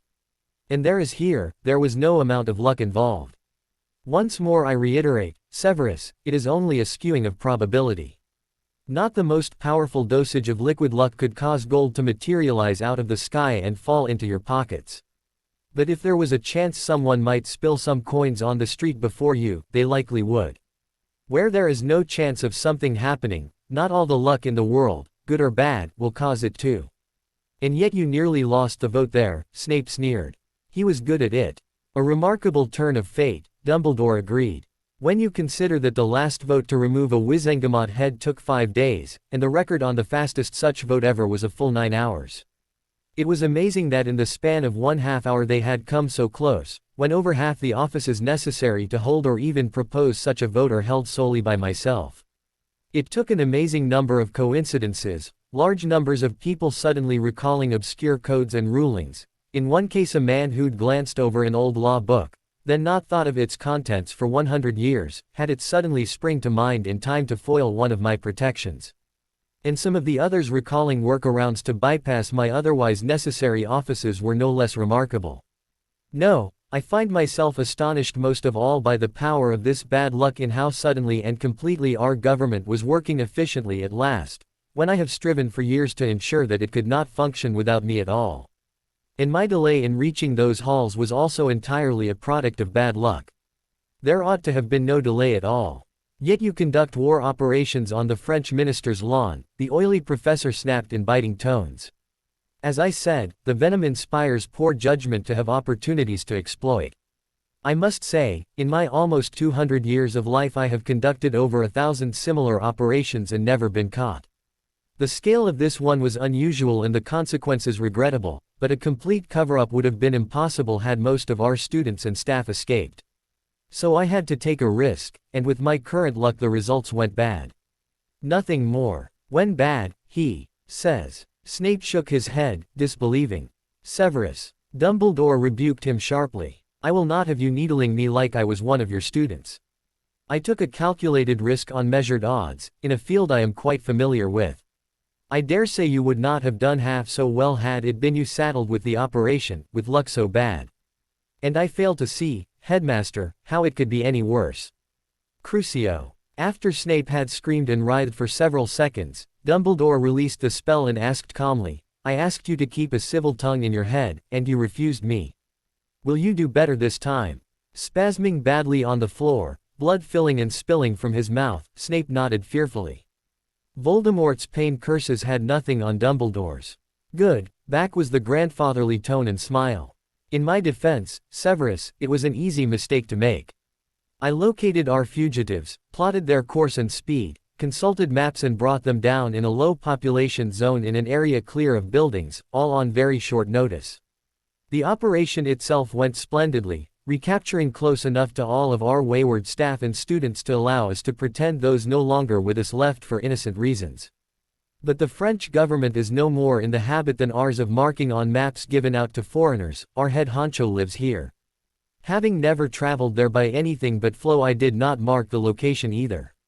I saw an open lawn ideal for our operations, assumed it to be a park, and that any Muggle witnesses could be easily obliterated. As I said, I've done countless similar operations. My luck on this one has just been singularly foul. Having turned a handkerchief red spitting blood out of his mouth, Severus once more resumed walking alongside the headmaster, although at a reduced pace. He chose his words carefully. I'm sorry, headmaster. Can anything be done to minimize the damage? Of course, Severus. Of course. Dumbledore was almost laughing. One of the oldest strategies in government. Provide a scapegoat and blame him. I will provide you with an evening off and the correct artifacts, and you will revive Lord Voldemort. Then I will send a letter of apology to all of the ICW heads that the attack was done by him, layered with a subtle confundus charm so they will believe that to be true in spite of being eyewitnesses otherwise. Leery now of disagreeing too openly, Snape asked, what of the Dark Lord? Once he's returned, will he not cause complications? Better the enemy you know, Severus. Voldemort has always been more tool than threat to me, despite his intentions otherwise. I can contain him. I even find him useful, particularly when I need a distraction to focus attention elsewhere. The old man smiled winningly. The pair then turned another corner and started down what was to have been a set of stairs on their way to the dungeons, only for the supports to give out under their weight, turning it into a slide. The landing below turned out to have been a painted drop cloth made to resemble floor, but instead covered up the mouth to a large Muggle device. An industrial-sized plastic shredder, to be precise, one used in recycling, and whose toothed gears were able to grind to fine powder such hard plastics as used in lawn furniture and other durable goods. Bone proved no obstacle to those toothed gears. Once magic activated them, the instant two human bodies fell into the hopper. Snape and Dumbledore got sprayed into the holding tanks as a fine, red, muddy mist. Once spells on the tank registered the gears had stopped moving, having run out of material to pulverize, it automatically flushed its contents into a large bag, which sealed and shrank itself magically. Then the owl that had been waiting. Nearby took this parcel and delivered it to a large commercial fish hatchery where it got added to blood and offal shipped in by slaughterhouses, to be mixed with other ingredients, turned into feed, and fed to the fishes that were being raised in large pools there. Having gotten its only approved targets, the industrial shredder also shrank, and got shipped by owl back to the scrap heap on which it had been found, having worn out its engine, and teeth no longer sharp enough to be efficient. However, when a small force of playing card people tried to force their way into the secret chamber containing their Horcruxes, the attack had to be called off when the first two threw evaporated going under the door. A much more modern anti-vermin ward apparently protected the Horcrux room from the entry of small magical creatures.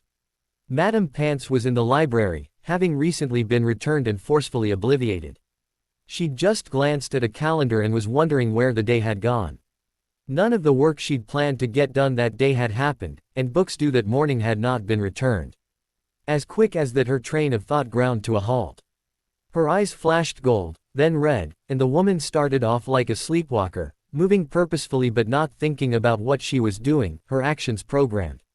Wards set for information can be programmed with responses for when they notice certain things, like the headmaster and his pet dark wizard both dead at the same time, so they could no longer revive each other. Those responses can be to activate a sleeper agent that had been prepared ahead of time with coercions and compulsions, along with mind magics, into doing something in response to what those wards detected. The Hogwarts librarian was one of many such agents, unaware she had been prepared by Albus to take over the revival rituals for himself and Snape if they both fell dead. Sleepwalking spells can be programmed for more than just exercise, and sleep can be induced through spells, while suggestions can be layered into a person via the mind arts to activate only during a certain kind of sleep caused by a certain kind of spell, cast only on the wards, noting that two particular people were both dead at the same time. Poor Madame Pants was not even aware she'd been programmed. Nor was she the only one, just the one that came up on that rotation. The Hogwarts librarian entered a certain chamber and made a certain sign. Wards confirmed her to be the one sent for, that both principals it cared for were still dead, and that the woman was still unaware and under compulsion. Were any of those not true, or were she not alone, the woman would have been atomized. As it was, her program got updated, implanted with sensitive data that had not been in her head before then, so as not to risk even the most skilled search being able to find it out. That information allowed her passage through the wards guarding the soul chamber, wards that updated as soon as she'd passed, so the next one trying to use those codes would be obliterated. Once there, she followed the ritual to embody the two men exactly as it had been programmed within her. Lacking bodies to revive, she began reaching into canopic jars where both men had previously stored dried and powdered blood of theirs, then skin samples out of the next bottles, hair and finally bone, all carefully stored in this room beforehand against this kind of need. It was a longer and more involved ritual, lacking bodies, but could still be done. There were even wax simulacra, already placed there for this purpose. Dumbledore had spared no effort or expense to make sure this worked. Unfortunately for Albus, they'd run out of mandrake earlier that day, and it was rather more critical for this extended ritual than for the one involving bodies. Still, sleepwalkers will do what they are told to do, even if that is to measure out a few cups worth of a substance from an empty jug. Being sleepwalkers, they just go through the motions as though it had been full. Had Snape been there, he would have compensated as best he could. A little more of this, a touch of that, and so on. But, for lack of a nail, a horseshoe was lost, and all that. I am tired of being killed at some dark muggle's whims, Severus.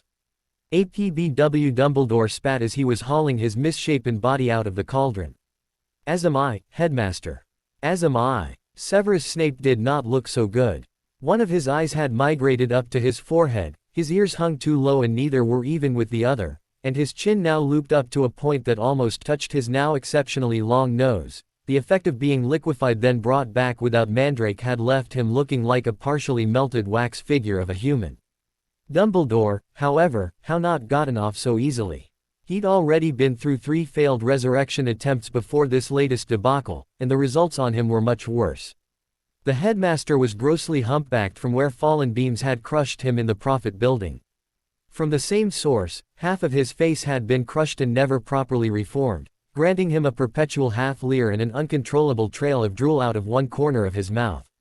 The overall effect was quite gruesome, but made worse that during one of those failed attempts to revive him he'd lost fine motor control in one half of his body, leaving him to lurch and stumble about. He also had that, partially melted wax figure of a human appearance. Among other flaws, his arms were different lengths from each other, as were his legs, and one of his knees faced to the side. Also, his beard had somehow migrated up off his chin and now covered his entire face, partially obscuring his eyes, one of which was smaller and didn't quite track with the other.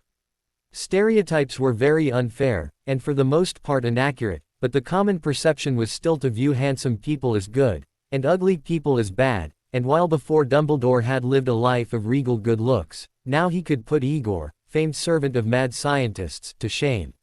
Igor would probably be jealous.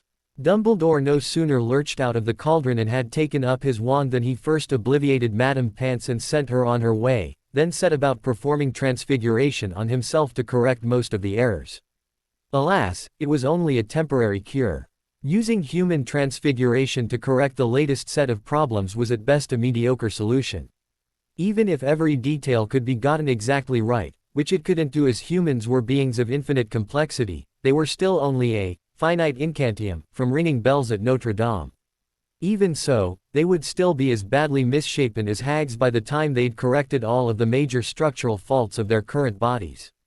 They'd be forced to claim some of their supply of previously stored hairs to charge Polyjuice so it could take them back to resemble their previous forms for all of the fine details. These were patches, good for the short term only. More permanent solutions would have to be sought later on. It would not do to have the great Albus Dumbledore revert in public to less than his customary perfect good looks. Nor could he dwell in seclusion. He could not control the world as a hermit. Too many powerful office holders required the personal touch. As Dumbledore drew out his wand, Snape stared, pointing at it with a knobby finger. "Isn't that the same wand you used before? Wasn't it ground up?" The headmaster smiled, an expression made grotesque by how badly it fit on his currently distorted features, and spoke as if instructing a child. "Strictly Muggle methods of destruction cannot be used to permanently harm any of the great magical treasures, Severus. Only powerful magic will suffice. So yes, my wand is fine. I have a box here that summons it automatically when I am alive without it in my possession." That spell had been cast with the Elder Wand itself, back when it still bowed to him as its true master. Nodding, Snape accepted this, going to another box for yet another spare wand, having already lost count of how many of those he'd gone through himself lately and wishing he had something like the headmaster's wand. The headmaster himself was rather disappointed in his wand's performance. The Elder Wand was an ancient artifact and unmatched in performance, but it only ever served one master at a time with its full potential. That master was whoever had defeated its last one, and Dumbledore had to admit that he had been defeated quite a number of times recently. That made it all that much more important for him to go find and destroy this Colonel Sanders. For a Muggle Dark Lord to be master of the most powerful wand in history was an outrage of the greatest magnitude. The trio of students spun back another day. "Unfortunately, we're going to have to stop doing this," Harry announced to his two companions. "Why is that?" Luna looked at him, dreamily puzzled. He shrugged. "It's no longer safe. There are supposedly no time turners left in England, and Dumbledore confiscated the ones he knew about. So not only are we going to set off alarms if we appear in more than one place where he can monitor us, but if he ever does notice being in two places at once, he is going to first know that we shouldn't be, and second, want the tools we use to do it for himself. And since we don't want him time traveling out of some of the messes we've worked up for him, we don't dare get caught." Hermione frowned at him. "Harry," she admonished, "don't think I've learned nothing from watching you plot since school started. The time meddling came about mostly because we need to keep Dumbles under fire, or else he would retake the initiative and destroy us, and that need hasn't gone away. It's just as much in force as before. Dumbledore has every resource at his command. We only have surprise. So it's vital to milk our initial window of opportunity for smacking him in the metaphorical nuts, then hitting him when he is down, over as long and as heavy a period as our skills allow." Harry pretended to wipe away a tear it was of laughter while Luna put her hand on his shoulder, congratulating, "You must be so proud." He went over to hug the Granger girl. "Oh, Hermione, I've been such a bad influence on you. I couldn't be happier." All right, all right. She patted his head as he pretended to cry into her shoulder. Harry kissed her on the cheek, then withdrew to adopt a solemn, old wise guy pose. Ah, Grasshopper, you have learned much. Now is time for next lesson, called Strike and Fade. When facing superior opponent, is good to kick in nuts then smack when down. But when he wake he angry. Raging bear would destroy all opponent. So best defense, no be there. He dropped the pose, smiling. Seriously, Hermione, you've stated a perfect strategy and you've learned it well. But sadly, that time has seemingly come to an end for the moment. We got some good hits in, but now he's no longer asleep. He's up and in arms, on his guard and spoiling for a fight, with all the Aurors in England at the ready under his compulsion. We could get a few more licks in if we were lucky, but he's looking for it, watching for the next time he takes a blow and wanting to catch the ones doing it. We could hit him a couple more times, but we'd get caught. That's not worth it. Best move right now is to slink off and lay low for a while. Quit while we're ahead. It's always very tempting to take just one more shot, but that's how you get discovered. Harry put his wand behind his ear and cracked open a book. Right now he is tense, aware he's in combat, and that makes him watchful and on guard. So we'll catch some rest and recuperation. He can't keep all those Aurors under compulsion forever, because they do a terrible job for however long he does. So problems are going to mount and he'll have to release them so they can go back to thinking again. Until he does that, we'll catch our second wind. Hermione's eyes were shining. So, to make sure I understand you, while he is ready, waiting for us to attack, we stay quiet. Then, to carry that forward, the moment he expects this to stay quiet, we attack, Luna agreed, with her own wicked grin. Fairly standard method of waging war by a group of insurgents like us, the boy proclaimed. Classic, hit 'em where they ain't. Strategy backed up by a don't be where they're looking defense. We can afford to hide out right under his nose until he drops his guard again, but we've got to be real quiet while doing so. I disagree, Luna stated promptly. Both the boy's eyebrows went up. She gave him an otherworldly smile. This is a perfect opportunity to catch up on one of our most galling weaknesses, our own personal abilities. We are no match for him. We may never be, but the closer we get to parity the less perfect every opportunity has to be. It'll take years to even approach his skill, Harry shook his head. Yes, but those years will never be over unless they start, she disagreed. I am willing to devote free time to extra study and practice. Are you? That challenge was like waving a red flag before a bull for Hermione. Quickly she was up and siding with Luna. Harry pretended grave remorse. Sighing, he declared, outmaneuvered once again. Okay, I was planning to spend this extra day to snap some parting shots at Dumbledore under cover of the confusion, but instead we can use them to train. Oh no, Luna objected. That's not what I meant at all. Back to your original point, about our time travels having to end. I disagree. He shot her a more curious gaze, trying to understand. But I told you we'll get caught if we do, and what happens if Dumbledore gets hold of one of our time turners is he'll be able to catch up on his own problems.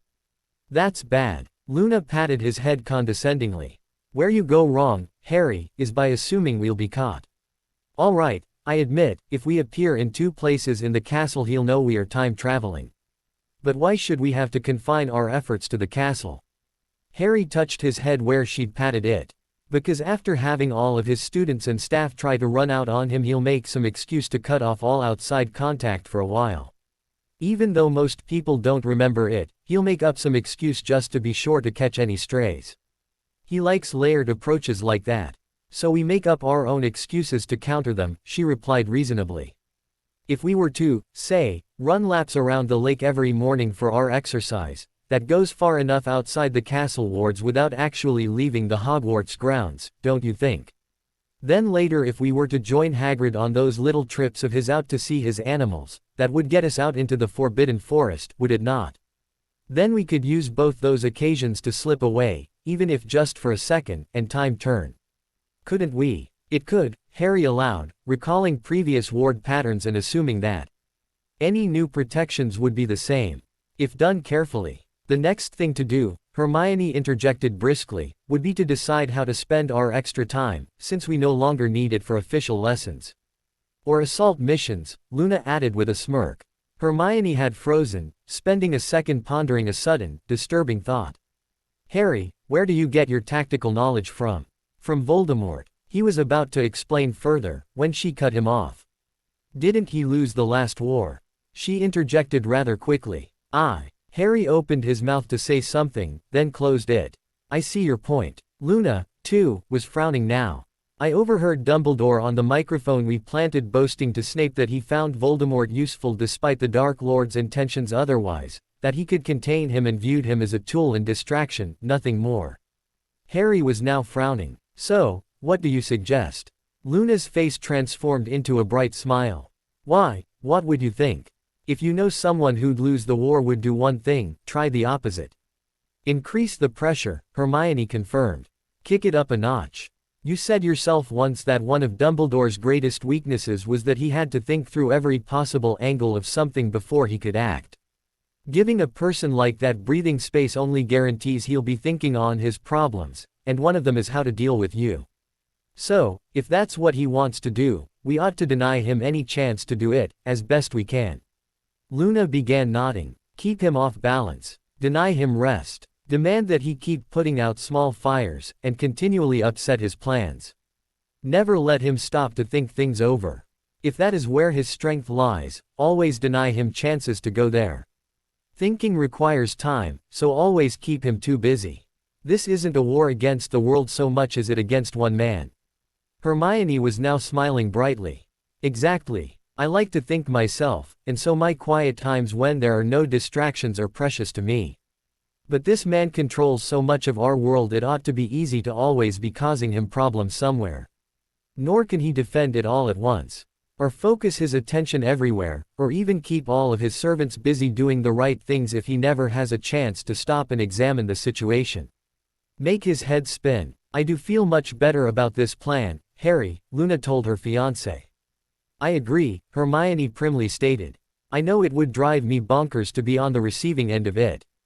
Besides, we're on a roll. We've already had so many successes our enemy is off balance. All we have to do is keep him that way. Harry was nodding. I bow to your wisdom. We'll increase the pace of attacks.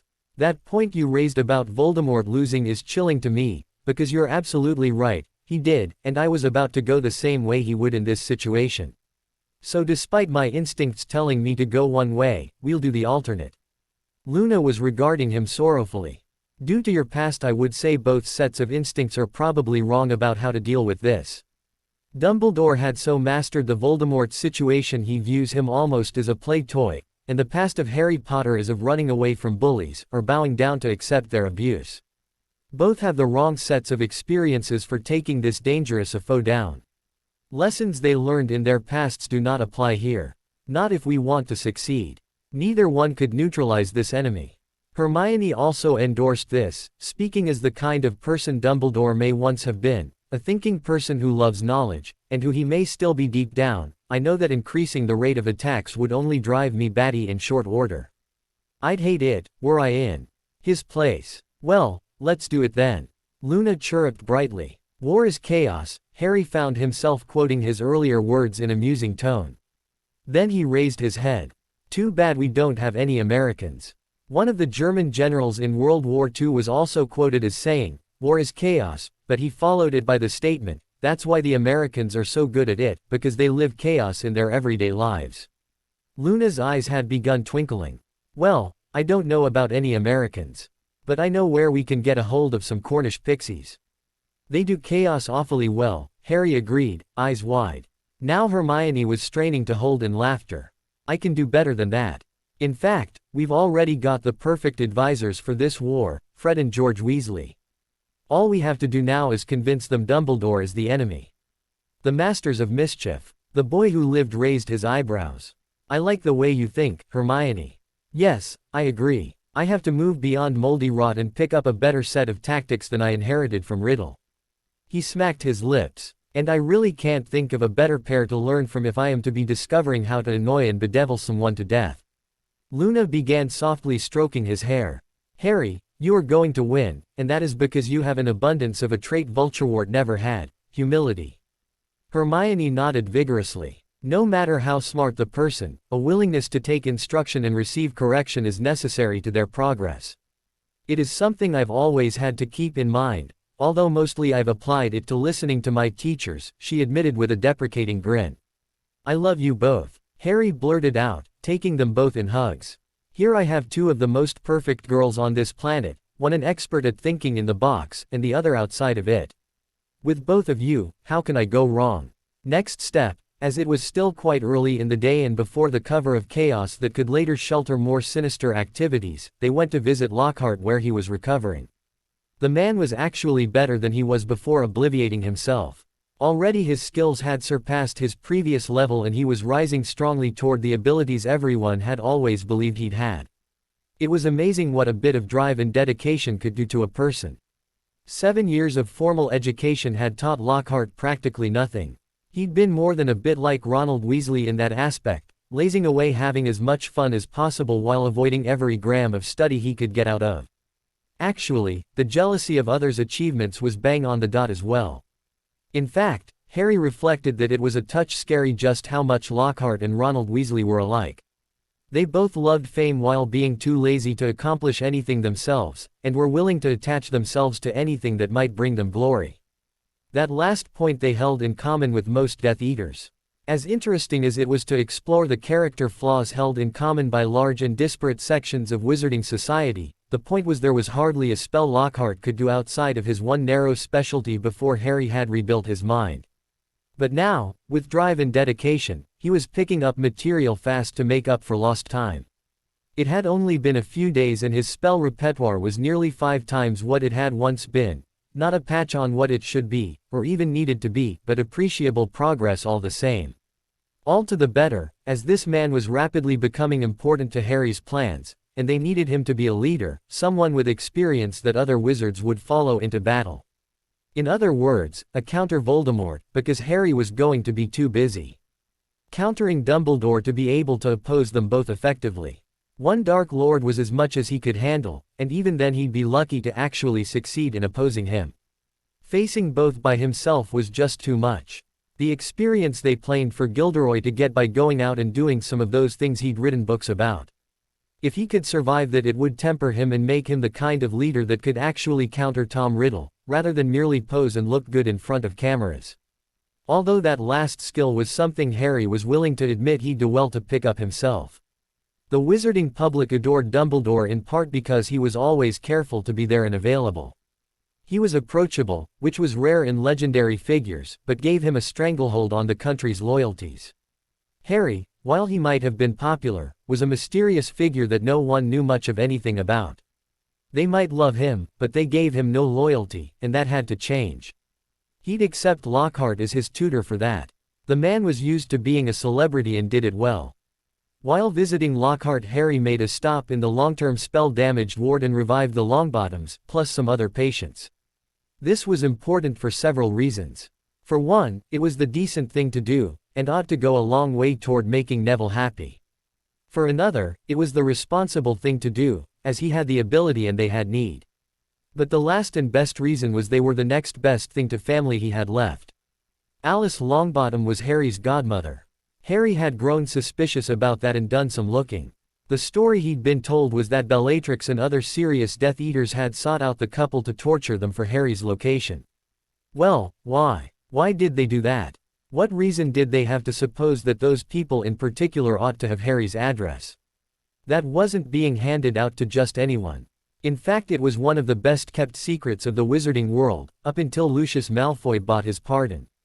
After that, thanks to Lucius and other Death Eaters that occupied positions in every level of the ministry, Harry Potter's address was anything but secret. But before that happened, when the celebrations of Voldemort's fall were going on, there was no good reason for Death Eaters to seek out the couple of experienced Aurors unless those Aurors had a perfect right to know that privileged and highly secret information.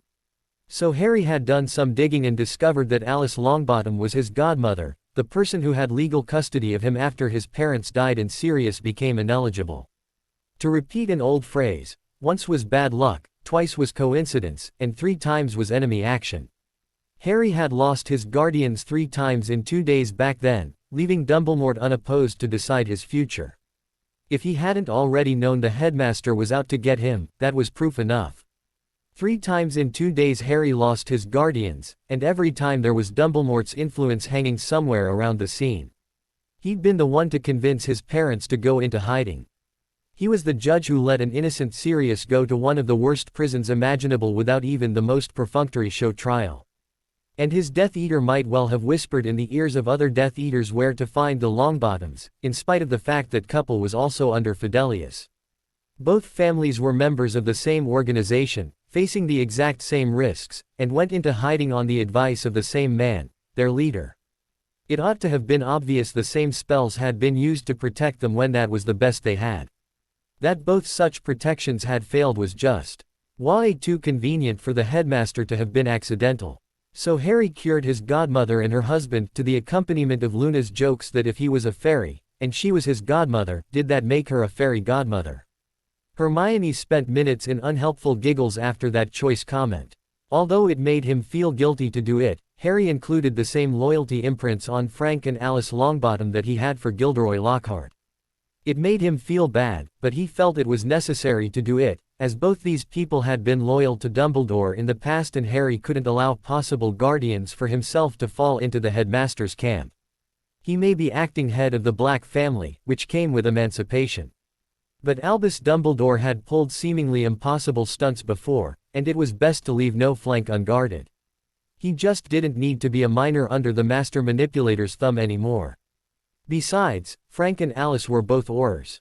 Their help could go a long way toward assisting Lockhart in bringing up a new cadre of followers to counter Vulturewort's Death Eaters, and Harry didn't have many people he could rely on to do that.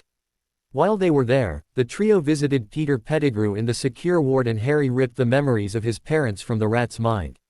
"Harry, I thought you said slow was best for doing this." Harry chuckled. "And I thought you told me how my tactical knowledge was flawed. Perhaps it's time to be bold, like a Gryffindor, instead of sly like a snake, even if only for one day." "Why only one day?" Her nose wrinkled in confusion. Luna laughed with a sound like tinkling bells. "Hermione, perhaps you were a bit too accurate with your assumption that Dumbledore is like you in that you both need some quiet time in between emergencies to gather your thoughts. Don't you remember? We spun back, so this is the day the prophet came out, so the wizarding world is in chaos." While Hermione gaped an "oh" of realization, Harry nodded firmly. "So people who ought to be watching monitors in the ministry aren't. Nobody has time for normal operations today. What with the head of the Wizengamot invading those chambers and taking control of everyone in the ministry by force. So if we sound a few alarms today, nobody will even notice." Together they moved on to the next door. Godric's Hollow was a small and sleepy village, a tiny hamlet not much more than a wide spot in a road, lost in the greater English countryside. Only a handful of magical families lived there, the rest were muggles who worked in a handful of shops. Too far from anything major to serve as a bedroom community, conditions too poor to make for good farming, it was one of those places where young people moved out of to find opportunity, and when aged moved back to for the peace and quiet. A sleepy retirement community of 100 or so souls that remained virtually unchanged for centuries. Harry was buying it all up in the space of about an hour, using a combination of legilimency to find out people's reasons for living there and filling those as best he could elsewhere. Transplanting them in effect, using house elves to move muggle households nearly undisturbed, and conjured currency to pay them off with a little extra in all cases, actually quite generous. It didn't hurt him to conjure a hefty amount of padding to make their lives easier, and confundus charms to help the moves go easier, letting the muggles believe they'd moved at a leisurely pace months ago. Or, they'd always lived here, in the new place. In short, the muggles were all much better off after he'd moved them, with fewer bills, and just as content as before. A handful of other, similar sleepy retirement communities grew by a few households, and everyone forgot the muggle name of the wizarding town of Godric's Hollow. Then it was time to set up charms to hide the area. Those were odd spells in that there both was and wasn't much call for them. On the one hand, most wizarding households had the basic set. The Weasley family home was not unusual in being obviously magical even from the outside, held up at crazy angles that only magic could sustain. Also, for the odd Quidditch stadium set up for large events, muggles had to be kept away. But for large, permanent zones of, Muggles don't go here, and don't even realize it exists, there was not much call. A handful of Muggle-repelling wards and spells to make land unplottable served in most cases. Permanent land grabs, on the other hand, were comparatively rare. But, while the Ministry, which monitors those things, was going through an invasion by Dumbledore rushing through obliviating everyone, it was the perfect time to do one.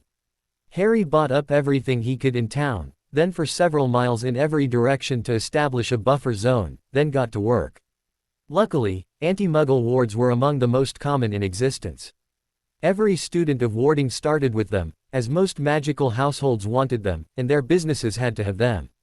So everyone who could cast the spells got plenty of practice with them, and even young Tom Riddle had seen no end of use for them, so Harry knew those spells inside and out. Useful, because there were only a handful of people who could ward an area that size, and most of them were unapproachable for one reason or another. They couldn't ask Dumbledore to do the work for them, after all. The biggest problem is going to be obtaining proper wardstones, Harry declared. I can cast spells big enough to cover the area, but they won't sustain themselves, and it's going to be awkward getting out from under Dumbledore's nose often enough to recast these wards on a regular basis. Couldn't we make our own stones? Hermione asked gently. Harry sighed. You two couldn't, as it's all Newt-level arithmancy and runes for the simplest of them, beyond that onto specialist-grade training for the better ones.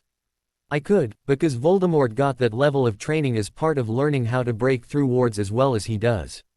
But each stone is a ton of work, and I couldn't do many given the concentration required, and the amount of stuff I'm already committed to. He chuckled. It makes me wish I could rob the Ministry right about now. Oh. Both his friends raised their eyebrows. He nodded. There are two ways to use wardstones, the careful and efficient one, and then the way the Ministry uses them.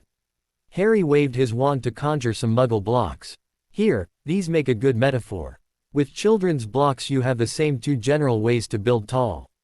You can either heap them together in a pile, with a wave of his wand he did so, making a small yet compact mound as if someone had dumped out a chest of blocks. Or you can carefully arrange them into a cohesive shape. Another wave of his wand and the blocks arranged themselves into a model skyscraper, which he pointed to. This is the good way. It functions, you get the most use out of every block, but it requires some forethought and skill. The wards around Hogwarts and Gringotts are done this way. He chuckled. But anyone who expects government to be efficient has never met it. And anyone who expects intelligent planning and rational behavior out of wizards doesn't know them. The wards around the Ministry started out like this, another gesture and most of the blocks vanished, leaving behind a small yet tidy structure. But then they started adding on, and someone needed a new department. With each phrase he added some more blocks to the existing structure, each one not quite fitting well with the last until it looked remarkably like the Weasleys' burrow. The boy pointed to it. But this isn't stable, and unlike houses you can't hold up an insane structure of spells using more spells, so it collapses. He waved his wand and the structure fell in on itself so the blocks were once again in an untidy pile. Then everyone starts screaming about the emergency of the wards failing, and before anyone has time to listen to an expert someone comes up with the grand idea of throwing more money at the problem, and that's always government's favorite solution to every problem. So they buy a ton more ward stones to get things back up to where they were before. One last wave of his wand, and a large number of blocks were added randomly atop the heap, making it taller, wider, yet more messy looking. Harry pointed to it with a grin. This is the way the Ministry does their warding. It is neither efficient nor pretty, and requires 100 times the ward stones of any other method for the same area covered, and it will always have more flaws. But they have money to burn and not a gram of sense on how to use it. So they add patches on top of patches on top of patches until this is what you get, an ugly, untidy, colossally expensive mess. He vanished the pile of blocks. Besides, it gets somebody's cousin or uncle a ton of contracts for making more warding stones, and some of that money always gets lost along the way, sticking to the fingers of the government employees who sign the order forms. Hermione saw through to his conclusion before he could state it. But what it means to us is they have tons of this equipment heaped up there, top of the line everything is this is government we're talking about, and with a little careful arrangement of what got left behind, they'd never miss enough to do our job here, Harry finished. Bollocks that, Luna chirruped. Let's just take it all. That way they get to happily deal with an emergency they can handle, some warding specialists get a well-paying job, and it might upset Dumbledore. My grandmother can already bypass those wards there through those same flaws you mentioned. She'd lived there long enough to learn them intimately, after all. The other two stared, amazed, as Luna hopped over to a nearby mirror and sprang inside of it to go ask her grandmother Alice for a favor, raiding the ministry building again, this time taking the ward stones and runic amplifiers, and given those to the Fey trio. The remaining two were slack-jawed at her audacity. As far as anyone in the wizarding world knew, someone stole the wards over the ministry building on the same day as the Prophet disaster, taking them entirely and leaving the heart of wizarding government helpless. A nice, tidy emergency kept everyone focused, and Dumbledore tearing out the hair of his beard as a complete set of wards built up from scratch would not have the same weaknesses to prey upon, and he'd never been supposed to be solely in charge of the ministry's wards, a precaution meant to stop exactly the kind of abusive behavior he'd just used them for. Rebuilt new as a solid project rather than an infinite series of short-sighted expansions and adjustments, the ministry's warding scheme would be sane and rational for a few generations, not something that it was easy to subvert unlawful control of. That made blanking the minds of the ministry again out of the question, as he could not risk an armed assault on an area whose wards he didn't control. It also made a high priority out of the difficult task of regaining that control. On Harry's part, all sorts of Wonderland creatures began to deliver warding stones and runic amplifiers, all top-of-the-line equipment as Hermione had guessed. Not about to look a gift horse in the mouth, Harry blanked out the previous programs of the ward stones and began setting them to support his own arrangement around Godric's Hollow, crafting the new scheme as best he knew how, including an awful lot of tricks Vulturewort had picked up over the years he'd spent breaking through some of the best defended houses. Even making it 3 layers deep, he had more wardstones and equipment delivered than he knew what to do with, so for now they just stored the rest. The Fey trio had agreed to continue their previous scheme of 3 days for one, as being a schedule they already knew how to keep, and it allowed them plenty of time to keep up the pressure on Dumbledore while at the same time pursuing other interests. 1 day for looking normal, or normal enough they'd still be getting extra study done, seeing the need they were under, 1 day building themselves or their resources up, and 1 day to bedevil and bewilder Dumbledore for every normal day seemed an appropriate mix to them. They'd already had what they considered to be the normal day of this set just by hanging around Hogwarts, directing a mass exodus of the students, faculty and staff in an ultimately failed retreat from Britain. Apparently, it was worse luck for Dumbledore to get caught red-handed by an international audience subduing his escaping students by force than it would have been for those same refugees to merely get away. Still, they'd had their normal day, normal enough for their purposes anyway. The second day was, sadly enough, spent entirely just getting Godric's Hollow devoid of muggles and properly warded. They hadn't even had time to install anything other than a proper ward scheme. The village itself, which they had grand plans for, consisted now of a handful of empty shops and homes. The few wizarding families would doubtless have noticed something wrong soon, except Harry had the brilliant idea of letting Hermione spend the time that he was using to set up those wards reading that book on reversing obliviation that had fallen on them from Dumbledore's tower. The magical world had never yet found a spell that girl couldn't learn to cast. By the time the Aurors and Ministry Obliviators had come and gone, the trio had hidden so as not to be caught up in this blitz. She was ready, and simply reversed the obliviation of all of those magical families in Godric's Hollow. With their memories restored, those families were rightly terrified of their government. 2 elected to move out of the country, and Harry helped out by providing house elves to pack their stuff, Muggle passports, clothes and currency, and offering to buy their houses if they so desired, giving them cash to get set up in those new countries. The other magical families elected to stay, but were of the right frames of mind not to go ratting out other people to the government, in light of how little that government seemed to care about its subjects. That made them the perfect core for the kind of magical town Harry wanted to build. But they'd run out of time. The real building projects would have to wait. For right now it was enough that what they'd already achieved seemed safe, for the short term at least. That made this the day for bewildering Dumbledore by seeing what new fires they could start that he'd be forced to put out. The fun part about this, Harry spoke from the top of a combination harvester that was currently plowing through one of Dumbledore's fields, collecting grain and hay in the front, and with a rack of discs churning up the ground behind. Is that this is fall, harvest time. But Muggles harvest their crops early, getting food slightly unripe to maximize shelf life and durability. They call this shelf-ripened. But wizards harvest their crops later in the year to maximize flavor and nutritional value. This is called vine-ripened.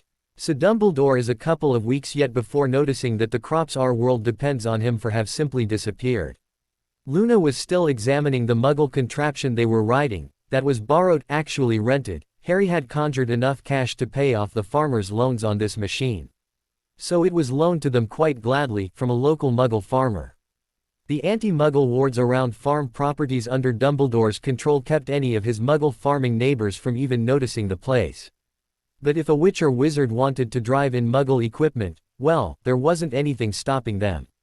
The pretty bee-owned witch looked up to see the many such devices they had driven in and were now busy collecting Dumbledore's crops. Yes, this was trespassing, but the Aurors were awfully busy today with more important things. You were right, Harry. Farms are too big to easily defend.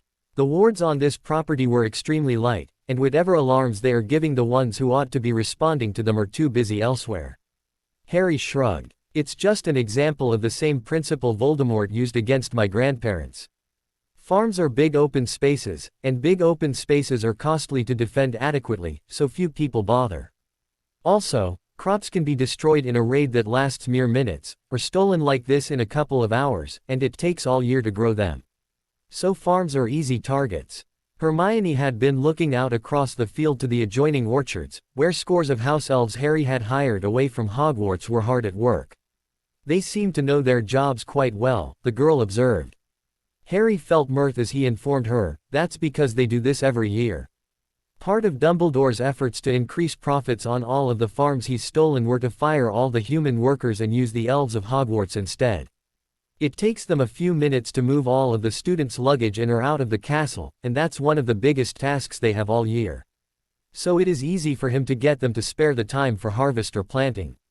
You said our world depends on him for food. Hermione ventured, feeling uneasy about that. And that's the real beauty of it, Harry confirmed. What the government gives, government can take away. Right now Dumbledore holds a complete monopoly on food production for the wizarding world. That's a stranglehold market. Everybody needs it every day. None of the stranglehold markets were intended to have been invested in a single family. Even wizards are able to notice what a bad idea that would be. So, by design, all of the stranglehold monopolies are split up among many families to prevent exactly the sort of manipulation and power-mongering that Dumbledore is getting away with.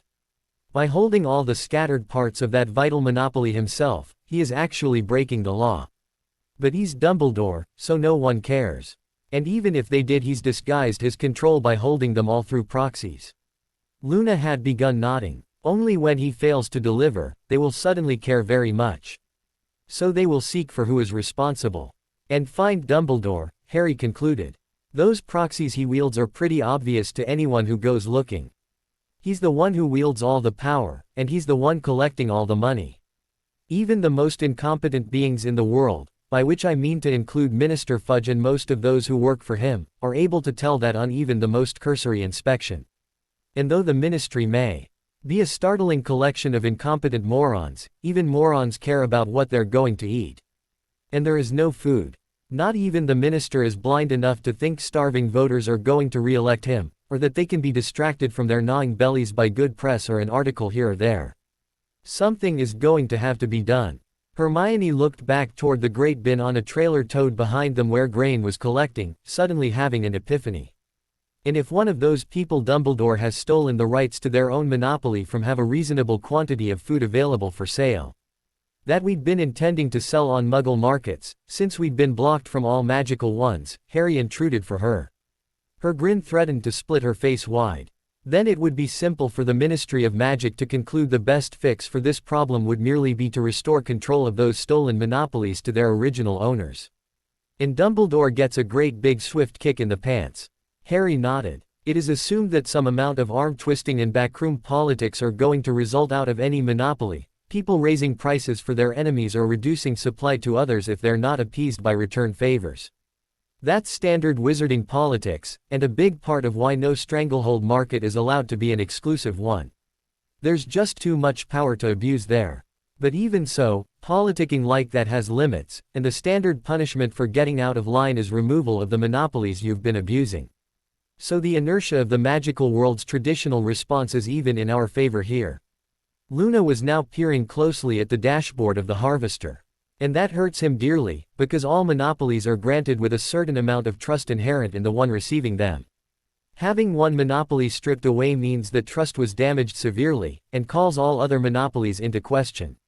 Harry smiled his agreement. All monopolies are provisional on certain key factors. Quality must be upheld, or those who use your product will petition the government to move that monopoly over to someone who'd do a better job with it.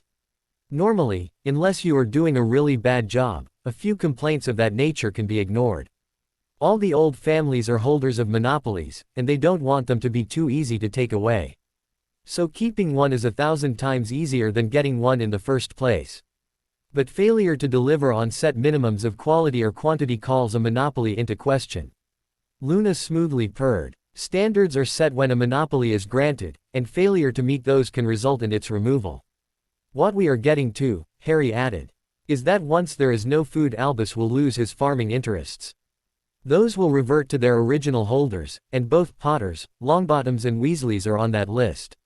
Molly has always been eager for her children to get jobs at the ministry because they'd lost all their own businesses. To learn that Albus had been holding control of one of them from her is going to call that family's loyalty to him into question. He grinned. Not a major blow, but another small issue for him to deal with. But once Albus also fails to deliver on his next ink shipments, Luna stood up with a "cat caught the canary" look. The pump will already have been primed, so to speak, to take that monopoly away also. And if he then fails to deliver on that magical newspaper only he is allowed to print, his economic empire could crumble to ruins around him, Harry concluded. That could distract him, Hermione agreed, impressed. If you take out some of his support base, he gets weaker. If Hitler couldn't produce tanks, he'd have been weaker. He wouldn't have lost everything. But he's weaker. And that weakness could later contribute to a full demise. It will take an enormous amount of work to stop that destruction from happening, Luna agreed firmly. And the man is already quite busy. Harry was nodding gleefully, rubbing his hands together. Oh, this goes so much farther beyond that, though. Did you know that Dumbledore holds the contracts for food delivery to the royal family and British government? The quality of vine-ripened food, stabilized by magic so it ships well, is able to trounce all competition. It's also fully organic, by Muggle standards. So he had the best product, and with a few spells to ease over any complications and cause any awkward questions not to be asked, or the people asking them to believe they got the answers they wanted, he sewed that up. But as the supplier of food to the Queen and Muggle government, Albus was able to lace those with potions that don't show up on Muggle tests, or spells as he chose, and gradually turn the Muggle government into his puppet show. Mostly he ignores them. To him, they're just another resource to hold secret in case of an emergency. But the moment they're not eating food whose ingredients were all supplied by him, that control begins to wane. Making this not a small fire, Luna smiled triumphantly. But a major one. And the more the headmaster is running around dealing with emergencies and not able to think, the less effort he is able to put toward investigating us, and the more secure we are. Hermione grinned in triumph also. The man is a master of subtlety. We've probably already left him enough clues to identify us. Harry agreed. Or at least start an investigation that would eventually reveal us. But until he gets time to sit down and put those clues together and think things through so he knows where to start that investigation, we're as safe as we're going to get. It was a day of chaos, and more chaos had been caused deliberately as the kids thought up every angle they could exploit to annoy Dumbledore. As Aurors were leaving the ministry building to go put down the magical populace, they ran into a quick confundus ward Harry had put up over the various exits, and each Auror grabbed stacks of posters on their way out. Posters rather quickly produced at Muggle copy shops that read, over a smiling Dumbledore face, "Trust the headmaster. The headmaster is your friend. Failure to trust the headmaster is treason. Treason is punishable by death." The Auror squads would be pasting those up wherever they went. The Fae trio didn't want to use their newly acquired magical press on this one. They didn't want people to believe those posters. They put them up to disturb people and get them thinking. They wanted it to look like a manipulation attempt gone too far, something that would wake some of the sheep up. And, since the Aurors would be pasting those up over every tree, rock and animal they came across in their duties, everybody ought to run across at least one of them. They were hung in both Hogwarts and the Ministry, all the places the Aurors went, which did not include those places Dumbledore was going to frequent that day, like his office or the Wizengamot chambers. Smiling nastily, the trio also went to the Chocolate Frog Factory and altered the cards, changing Dumbledore's tile to read, Dark Lord Dumbledore, and one notable difference over the original was instead of saying he enjoyed chamber music and tenpin bowling, that instead he enjoyed abusing children and anal sex with his good friend, the Death Eater Severus Snape. The factory had charms in place so they could correct cards already issued, in case of typos or updated information, so they were able to make it so. All the Dumbledore cards, even the ones already issued, read that way. Then they snuck in his office through that open window in his tower he'd not yet fixed and stole more artifacts, including the automatically updating attendance roster and the Hogwarts magic quill, the one writing down the names of each new magical birth in Britain. They also made off with a second magic quill that addressed all of the envelopes. They then filed an anonymous report with the Ministry concerning the theft, asking them to look into it, and incidentally also exposing the fact that the Sorting Hat had gone missing. "Why are we doing this again?" Hermione asked as they all crept out, their magical bags crammed full of books and other loot from the headmaster's office. "I mean, wasn't it enough to burn the place down the first time?" Luna smiled. "Because, Hermione, we missed things, and there are precious artifacts that Dumbledore cannot afford to do without, so we had to steal them, because without Muggleborn tuition, Hogwarts will fall. There just aren't enough purebloods to sustain it, and the environment is bad enough the half-bloods that make up most of the magical population would go elsewhere if they had to face the sea of pureblood prejudice without any Muggleborns there to take the brunt of it. And before you ask, we can get this information to another school so that they can recruit them. The Muggleborns will still get an education," Harry reassured her. "But don't forget, we are at war. Not with the whole world," she huffed. Luna quickly corrected her. "Hermione, even with perfect grades, all the owls and newts you can score, along with both prefect and head girl roles filled perfectly, the best you could hope for in our world is a mid-level job at the Ministry working under someone with half your power and a quarter your brains. Without the head girl slot, the best position you could have would not even be as good as the lowest, entry-level position a pureblood would get. Our world is that bigoted. And frankly, you'd have to spread your legs regularly to ugly, talentless, inbred people you despise to get even that much. It's just not worth it. Muggleborns and half-bloods emigrate out of Europe in droves. And they take all our best brains and talent with them. Here, Ron could make Minister of Magic someday. He's stupid, but pure-blooded, ambitious, and can easily be controlled, everything they look for in candidates for that position. But you couldn't even be his secretary. You don't have the right parents. Dumbledore and Voldemort are symptoms, not the real problems," Harry informed her. "The real problem is the deep bigotry that exists in our world. So long as everything goes on as normal, they can afford to ignore it. But if a major institution like Hogwarts begins to fall, they'll take notice and begin asking questions, like, why can't we get any Muggleborns to attend? And, of course, Dumbledore will expend enormous effort to keep that from happening. My, he is going to be busy, isn't he?" Luna giggled. "One more fire to put out," Hermione agreed, finding a grin. "Oh, by the way," Luna pretended a dreamy otherworldliness. "You know that microphone we put on Dumbledore? The one that allowed us to overhear his giving Snape a summary of the whole day, the one where he admits to having flaunted international law over 1,000 times, and when he instructs him to bring back Voldemort as a useful distraction. I'm thinking we can tie that microphone into the Wizarding wireless network to override the previous programming so it broadcasts across all of Britain. There are even stations overseas that can pick it up." Harry smirked. "Tell me how." Hermione blinked wildly. "Didn't he use an unforgivable on Snape during that conversation?" "Oh, yes. Please. Broadcast that." Having caused enough mischief to keep the headmaster busy for the next lifetime or two, the trio settled down to begin an examination of their loot. One of the things they'd discovered in that office was that Dumbledore had a stud book, a registry of magical lines out of which he intended to breed the wizarding public like cattle, restoring as many of the old pureblood lines as possible from the damages of inbreeding. This was to have been his new special project, only now he had no time for it. Hermione was utterly disgusted to learn that she'd been planned for Ronald Weasley. Luna was even less enthused over being passed over entirely as unsuitable for breeding, but both of them were shocked at how Harry had been passed off as property of Ginny Weasley. All of them were upset by it. The amusing thing was each saved their most powerful reactions for getting upset on behalf of the others. Honestly, Harry grumbled quite angrily. How in the name of all that's holy could Hermione, the smartest witch of her generation, end up with Ron, a good-for-nothing layabout with the emotional range of a teaspoon? That prick has less intelligence than those slugs he was barfing up last year. Hermione's not that stupid. Hermione herself was ranting in a quiet yet heated voice. Ginny, the entire basis of that relationship is farcical and horribly shallow.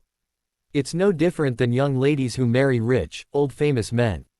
They only want the wealth and prestige of being attached to that fame and could care less about love. After being denied love all of his life because of Dumbledore's machinations and manipulations, Harry deserves far better than someone who has only lusted after him for his fame. She is totally unsuited to you. Harry and Hermione turned to shout to each other in unison. That broke the moment and they laughed. Then both broke up and engulfed Luna in a double hug. And how anyone could think you're unmarriageable is a mystery to me. Hermione reassured. Yeah, Harry chuckled, still holding the hug. Personally, I can't wait to prove that I do think you're suitable for breeding. Hermione blushed and Luna laughed, the tension gone. That will have to wait a few years, Luna said delicately. But I must agree with both of you that the matches planned for you by Dumbles are singularly awful. Ron is rather unmotivated. Harry rolled his eyes and mouthed, lazy, but Luna pretended not to notice. Hermione is a driven girl. She's intelligent, and has a wide range of interests. She excels in high-pressure situations which require careful thought. Ron, well, she sighed, he's only really interested in food, Quidditch and chess, in short, in his own pursuit of pleasure. He hates school and learning in general. Those two would never survive as a couple. Now Luna giggled. And now I have a dirty secret to tell, but Ginny has been playing Marry Harry Potter since she was old enough to walk and listen to bedtime stories. I know. I was there. She'd decided you were the perfect husband before she knew anything about you. And at school she's avoided me, Harry continued. So she knows nothing of the real me. Heck, my own personal stalker, Colin Creevey, knows me better than she does. He's actually talked to me at school. She never does. So we're all agreed the headmaster's ideas for matchmaking are unsuitable, Hermione stated decisively, then smiled.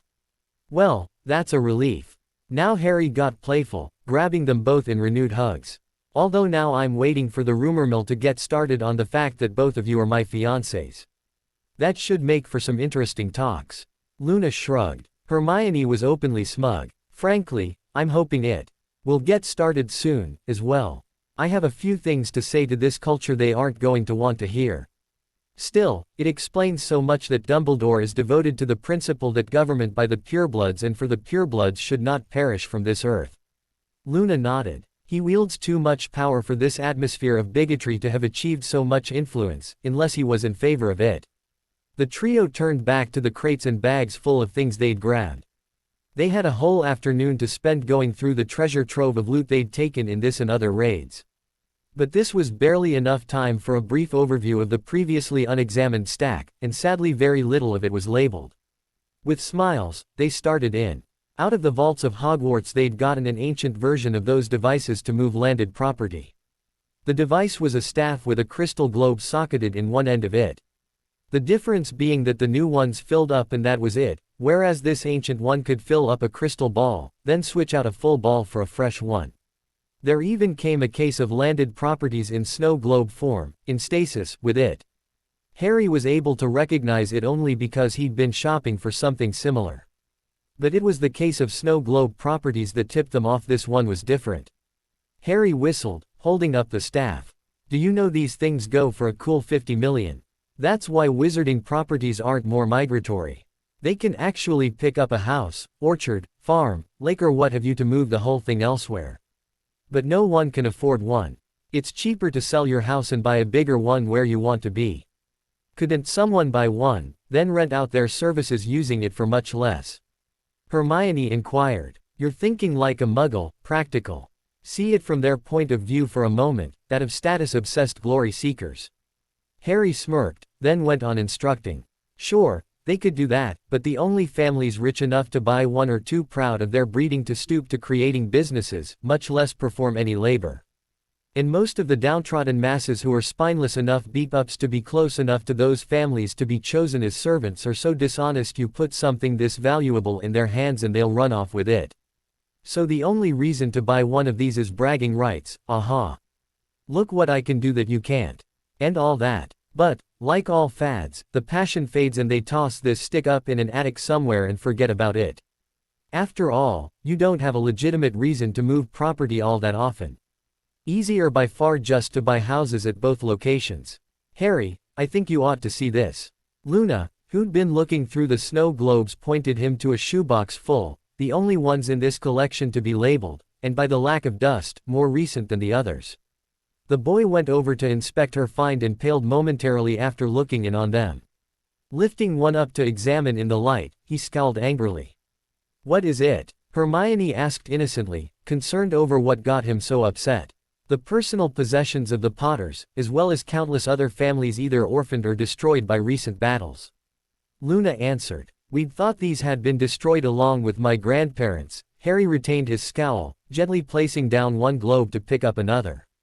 Then his expression softened. Apparently Dumbledore's habit of being first on the scene after a murder did not start with Hagrid picking me out of the ruins of my family's cottage. He must have been showing up with this staff to collect valuable properties for years. Now wondering over what had caused his anger to abate, Hermione stepped closer to get a look at the globe he was holding that had caused his face to soften. What is it? Harry glanced over to her, then smiled, handing her the globe so she could see.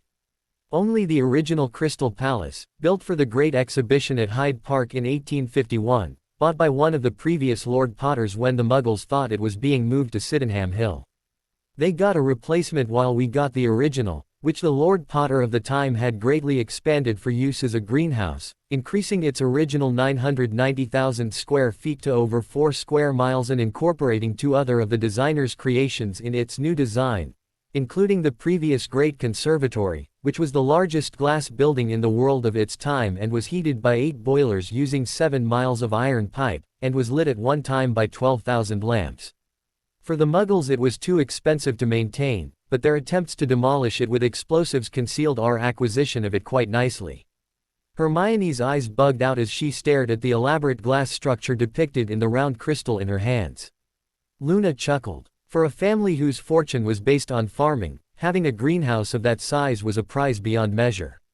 Even if they could not legally market potion ingredients, the possibilities for exotic foods and other rare delicacies would have been a very powerful advantage. Hermione looked over to Harry again, only to see the boy shrug casually. Yes, it was. We put unbreakable charms on all the glass, and used other magical methods of reducing operating costs, then got moving on to business. That was the time the fortunes of my family really started to change, when we started to truly get ahead and come out of obscurity into greatness. Harry realized he was quoting books he'd read about his family over the summer, and that caused him to huff slightly in amusement, but he went on anyway, sharing these details with his friends and hopefully future wives. Sir Joseph Paxton, the original designer of the Crystal Palace, was actually retained by my family for the project. He did good work for us, so we had him construct a large neo-Renaissance English country house as our new family seat, one of the greatest built during the Victorian era. He lifted a new globe out of the box, and both girls were startled to recognize a manor house detailed there in the style he'd been talking about. Now it began to make sense, what he'd said about, we'd thought these had been destroyed along with my grandparents. Harry was still talking, relaying information he'd learned himself just that summer.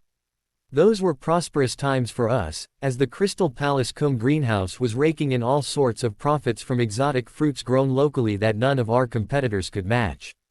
The showpiece central hall of our manor was 120 feet long and 60 feet high, its roof a full glass skylight. The massive library held more than 8,000 tomes. Because lavish entertaining was important back then, in addition to the private family apartments, the place was built with 80 guest suites. The architect was first and foremost a gardener, and his layout of gardens, fountains, terraces and cascades left no doubt as to his ability. Such was his enthusiasm that thousands of gallons of water were needed in order to feed the myriad fountains and cascades which abounded in the Crystal Palace Park. The two main jets were 250 feet high.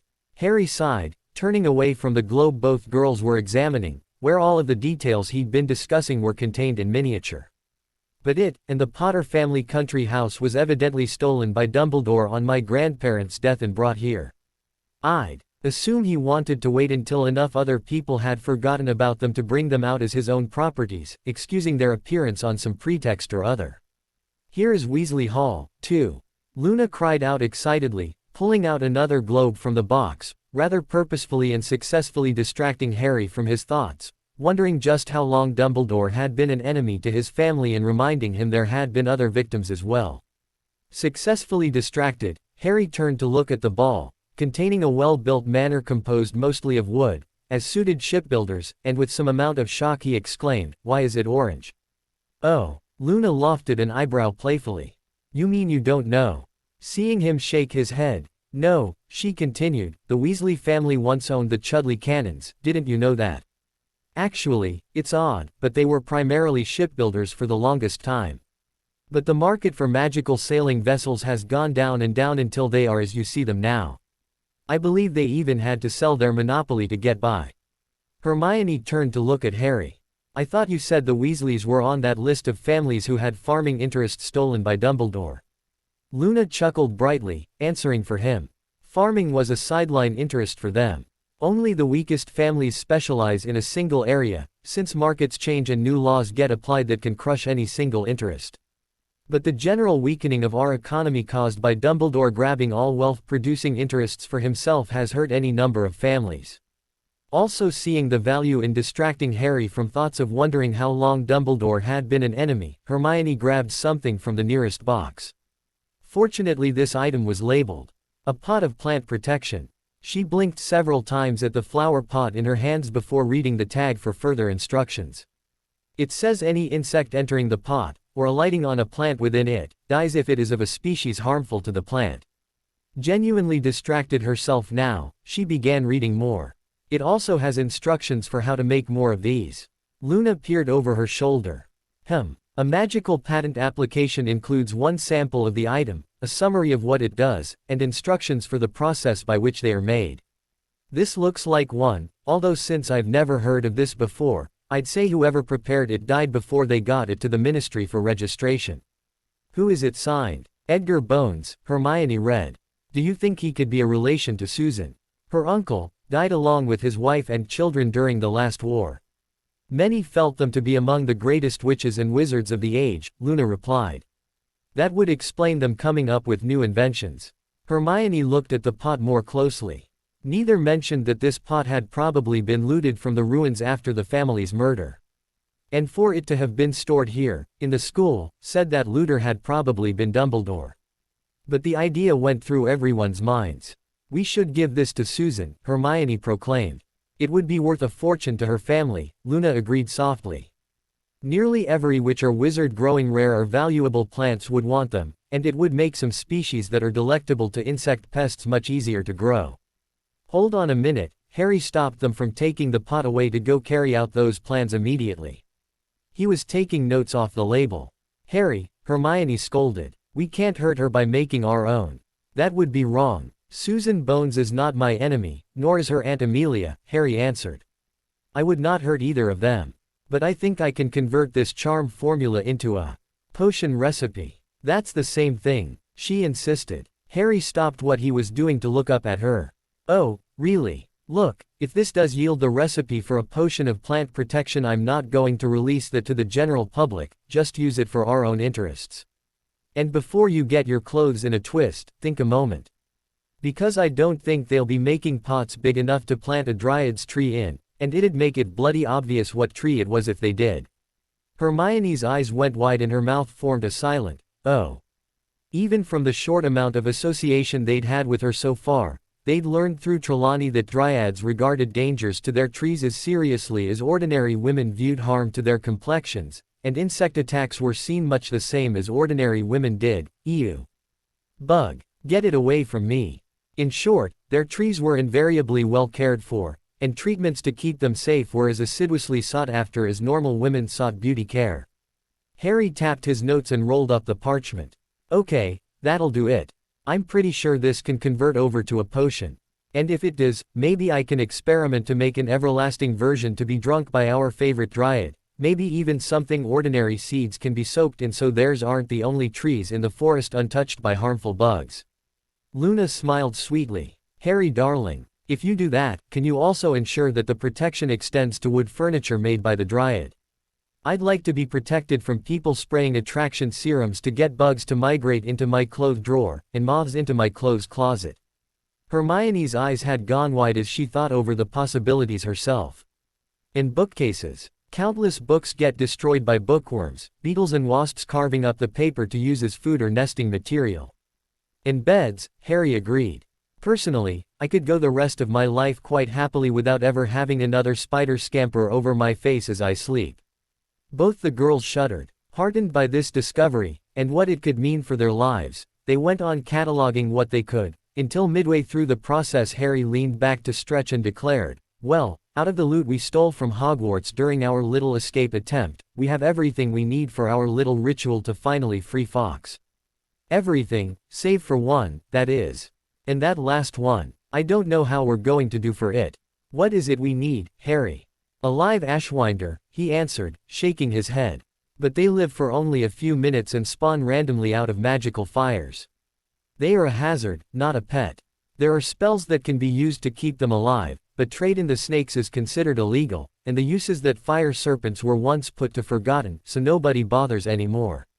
Getting one now. Well, I could either plant myself in a chair by a magical fire for the next couple of years and wait for one to spawn, or I could send out an offer to buy one so someone else can do the watching and waiting.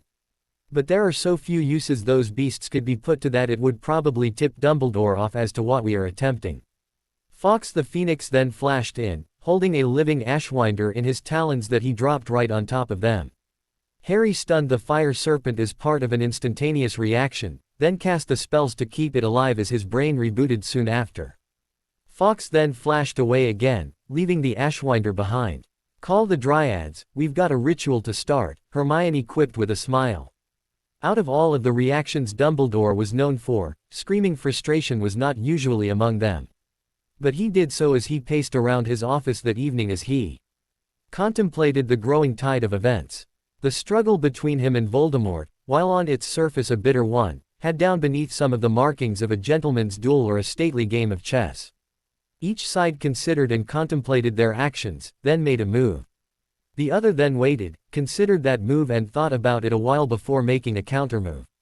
All very sober, relaxed and gentlemanly, each one granting the other plenty of time and chances to make their next planned attempt to gradually outwit the other, using the rest of the world as their pawns. It was a game at which he'd excelled. This dark muggle, on the other hand, fought like a dirty old ruffian. Albus had never seen anything like it in magical culture. This colonel struck, and kept on striking without any pause or respite. It was maddening. Albus hadn't even properly formed a response to his first attack yet. It took time for information to filter back from his contacts. It required time for careful thought to consider the opponent's move and plan how best to counter that.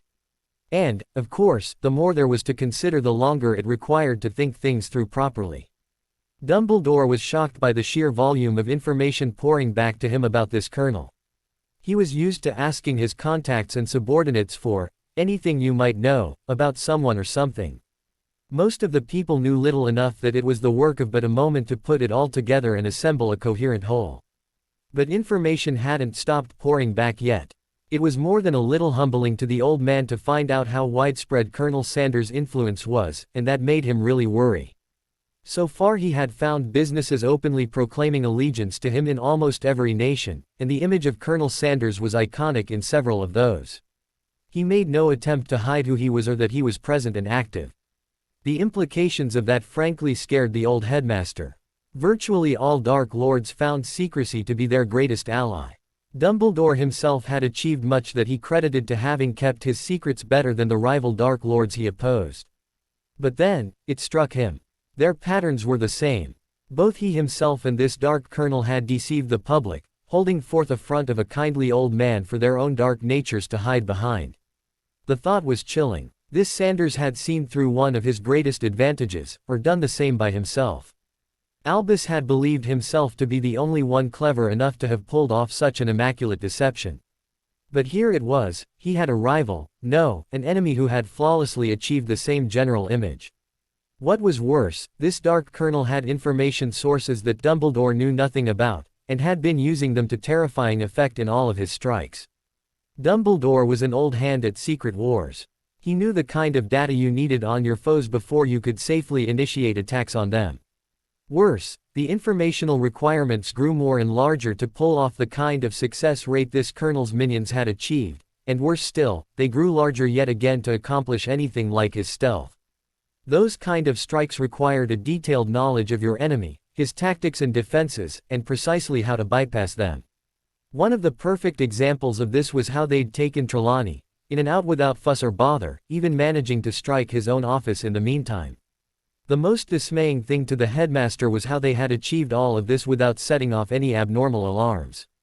Dumbledore was now unsure whether his pocket oracle was alive or dead, if the chicken left in his burned-out office was a warning, or the body of his seer. But he had reviewed what he knew of the occasion and tracked his being dosed with Molleclaw venom to that point, when he'd last spoken to his oracle in his office. That raised several uncomfortable questions. For one, he had to consider Trelawney having been turned by the Dark Colonel, but discarded that at once. He knew her mind too well, had implanted too many suggestions and subconscious orders, and had seen her too recently for her to have been subverted away from him that easily. But then he had to ask if that person in his office had been an imposter, and could not see how that could be. She had given a true prophecy, one he had personally seen the accuracy of too many times for it to have been faked, and more than that the wards had detected her as having Trelawney's magical core. Of course, those two intruders who'd been through Snape's potion stores had managed to flawlessly duplicate the magic cores of two of his students. But that brought him back to the prophecy. Unless, the Colonel had sent a seer to impersonate a seer. A second chill went through Dumbledore's old bones at the thought of his enemy having such a resource, and more. A seer he was willing to risk on such an endeavor. That implied he might have more than one, enough not to miss one terribly much if she got lost out on assignment. A very small thought way at the back of Dumbledore's head began to wonder if this Colonel Sanders had indeed surpassed him in so many ways, if the Dark Colonel might not just surpass him in everything. Already he had reason to believe what he'd thought was his own trademark victory as a Dark Lord, being taken as the leader of the light, was not done first and better by this Dark Muggle. Surely he'd surpassed him by defeating him and taken mastery of the Elder Wand, even if Dumbledore himself retained actual physical possession of the device. But then to also have a pet seer, or more than one if he went on risking one like that. The headmaster felt genuinely scared for the first time since he was a small boy as he sat gingerly down in his seat, lowering himself slowly and wondering if the legs on this one would fall out from under him also. Still, it did no good to dwell on fears, and the dark Ravenclaw firmly dragged his mind back from speculation to what he did know. His guest, whether Trelawney or not, had dosed him with Molleclaw venom by dipping a corner of her hanky in his tea, an ingenious approach that put him on edge with how adroitly she, whoever she was, had slipped by his defenses. If his guest had uncorked a potion and poured that into his tea, the paintings then hanging around his office would have told him. But women especially are dipping napkins or handkerchiefs to wipe something more or less all of the time. If his wards went down to that level of detail, nothing he could have done to himself could have handled it. Tens of thousands or hundreds of thousands of warnings per real problem was just too much. People did certain things as normal parts of their routines. Even he could not record every sip, sigh, or snigger to occur in Hogwarts. Every time a button was buttoned, or page read, was something that might have been done against him by a foe on this level. Dumbledore himself was known for how elegant were his schemes, but even he would have hesitated to venture a plot as carefully crafted and risky as this. The Colonel was truly a terrifying foe to have accomplished it. And that was only the beginnings of what he'd uncovered about these plots and schemes. With a tired sigh, Dumbledore leaned back in his chair, only to have the seat collapse, dumping him onto the floor just as a tripwire set for just such an occasion released a heavy rock from his office ceiling, crushing the old man beneath its tremendous weight and leaking a puddle of blood out over the office floor. Before he died, Dumbledore had an instant to wonder at the ease and utter contempt with which this dark muggle kept killing him. Then the boulder had crushed down upon him. After Severus brought him back again, he had to pause to consider the artistry this Colonel Sanders displayed, as having fallen backwards in his own chair, Albus got to watch the boulder accelerate in the microsecond before his life got extinguished by the weight. Truly, he had so far been mere food for the chicken. That would have to change. That must change. But how? Bellatrix stepped into the quaint little muggle house and smirked as she beheld the occupants. Prime fodder. Vernon had just looked up and was about to use the word freak when his chin disappeared, along with the rest of his jawbone, as the operative part of his skull disintegrated into a shower of blood, bone and tooth fragments. As Petunia's shrieks, that would have lit up the neighborhood, were met and cancelled out by the silencing wards placed around the house, Bellatrix smiled at her prey. In an innocent-sounding sing-song the Death Eater declared, "Ooh, is the whittle bully Scott." Casual flicks of her wand transfigured the fireplace into a giant hand holding Petunia, and stretching her abnormally long neck out just a touch more, while another sent Dudley careening over the counter into the kitchen and crashing into the cabinets there, where the cutlery drawer sprang open and dozens of knives leapt out to pierce him dozens of times through soft tissue, nailing him to the broken cabinetry without killing or even seriously injuring the boy. Bellatrix had learned how to take her time with these things. Vernon had rolled backwards off his chair.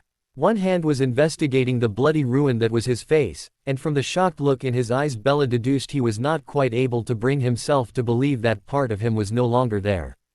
Pity. He'd be so much more fun to play with if he could grow a pair. Bellatrix adopted a playful air, doing a fair McGonagall impersonation as she instructed, "Now, so you know, you aren't the only ones who have tortured the helpless. Union rules required that I come explain a few things to you so you scabs can be appraised of the regulations on this sort of thing." First, she disintegrated the shoe and blew off the toes from Vernon's left foot. The strong bully the weak.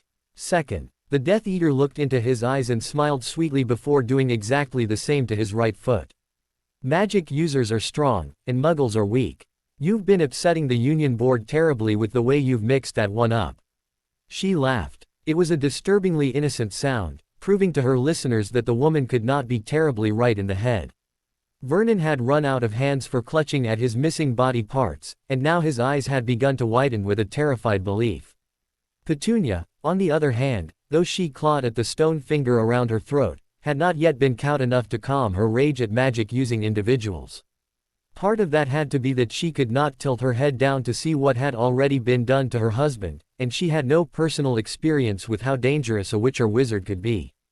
It had to be that last that convinced her the brief glimpse she'd had of Vernon's disintegrating jaw had to have been something else. She couldn't let herself be convinced his injury was as bad as it was. Petunia could not take a world where she and Vernon were not in charge. "You can't be here," the horse-faced woman insisted in defiance of all logic. "The headmaster promised us no magical folk, no repercussions. He even got us out of that freakish court." "Yes, but he's not in charge of the Union," Bellatrix declared pleasantly. "So guarantees from him are useless." One more flick of her wand and the electric appliance exploded out of the fireplace, which gouted actual flames. Bellatrix smiled as Petunia screamed, but the flames drew back into the hearth before they'd done much more than consumed most of the Muggle woman's clothes and hair, and perhaps singe her a bit. Petunia was whimpering, yet still as much hopeful as defiant as she declared, "You can't be here." "The head," she sobbed and closed her eyes as sparks began to fly up threatening her face. "Headmaster insisted that no witch or wizard could come here so long as we had the boy." "The headmaster is full of promises he can't keep," Bellatrix replied sweetly, before swiping her wand at Vernon and levitating him onto his favorite chair, an overstuffed recliner that she transfigured into a bare steel electric chair surrounded by torture implements. "But the wards," Petunia kept insisting weakly in defiance of the reality before her, unable to accept what was happening. Bellatrix laughed, then raised her eyes toward the stairs and gloated, "Perhaps I should introduce you to the man who got me past those puny wards. The head of the Torture and Violence Union, Lord Voldemort himself." Petunia's eyes grew wide in horrified shock, stilling her into silence. Moments later footsteps came down the stairs. Bellatrix bowed as a man hove into view. It was Harry Potter. Vernon was too miserable strapped as he was to a hard metal chair dealing with the squirming pain of his bleeding injuries to care. But as Petunia inhaled to shout and make up the difference, Bellatrix hit her with a short crucio, and the tirade of verbal abuse the horse-faced woman had prepared instead turned into throat-tearing screams of unbelievable agony. Bellatrix held the curse for only a second. It wouldn't do to damage her toys too much this early in play, after all. Harry seated himself at the dining table, ignoring the evidence of blood and violence around him as if those things were ordinary. As he sat, he spread out the thick sheaf of files he'd been reading. Files both adult Dursleys recognized as having come from their hidden safe in the master bedroom. "Oh, don't bother asking how I knew you had these," Harry quipped without looking up at his injured relatives. "I found copies among the headmaster's own files, and just wanted to check and see if yours matched." A simple unlocking charm handled the lock on the safe. "Really, you'd think none of you ever expected me to grow up to be a wizard." But then, the boy looked up, holding a stack of letters written on heavy parchment in one hand. "From the correspondence you shared, I know that you didn't. I read Dumbledore's half, the letters you sent to him, and now I've seen your half, the ones he sent to you, detailing your agreements, including the payout you get on my death, which he's already promised to hush up your part in, and he plans to return me to you yet again so you get another chance to off me." The boy dropped the heavy stack of letters and stood. "So let me sum it up," said Harry hotly. "You neglected and abused me, belittled and humiliated me, insulted me, starved me, beat me, vilified me, dehumanized me to everyone, and made me your personal South Avenue, while all the while collecting a small fortune for my upkeep and working a high-salaried job without responsibilities in a company I own. And all that time you were calling me a freeloader, while you were, in fact, living, rent-free I must add, in a house that, it turns up, belongs to me, and plotting to kill me for my money which, as it happens, you are already stealing. Tell me, Uncle, did you escape from a Charles Dickens novel? Or do you maybe have an aunt that makes coats out of little puppies or something?" Harry finished, his anger resonating in Vernon Dursley's puke-colored face. Petunia gasped, and cried, "Oh, Vernon, the freak knows about Cruella.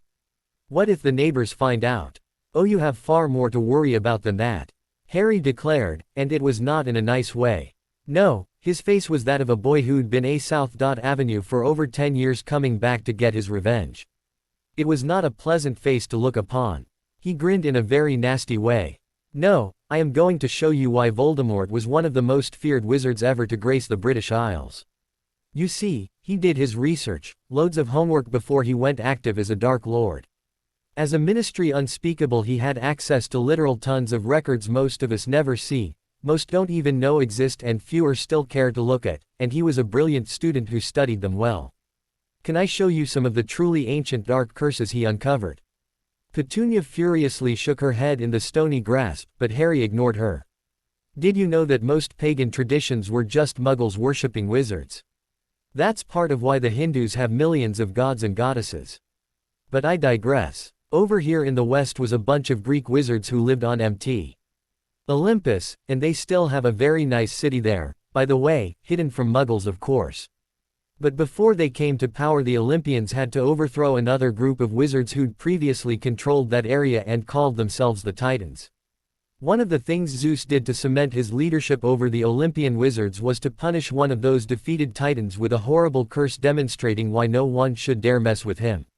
I'm sure you've heard the story passed down by muggles of Prometheus chained to a rock and having his liver eaten out every day by a giant eagle. This curse is the source of that legend and Voldemort uncovered it. You see, what it does is constrain one creature so that no food will ever nourish it, except the flesh of another creature named at the time the spell is cast. So you really could bind an eagle to eat someone's liver for the rest of eternity, provided that someone could live through it, of course. That is the real problem, of course." Bellatrix giggled, and Harry reached over and tickled her under her chin.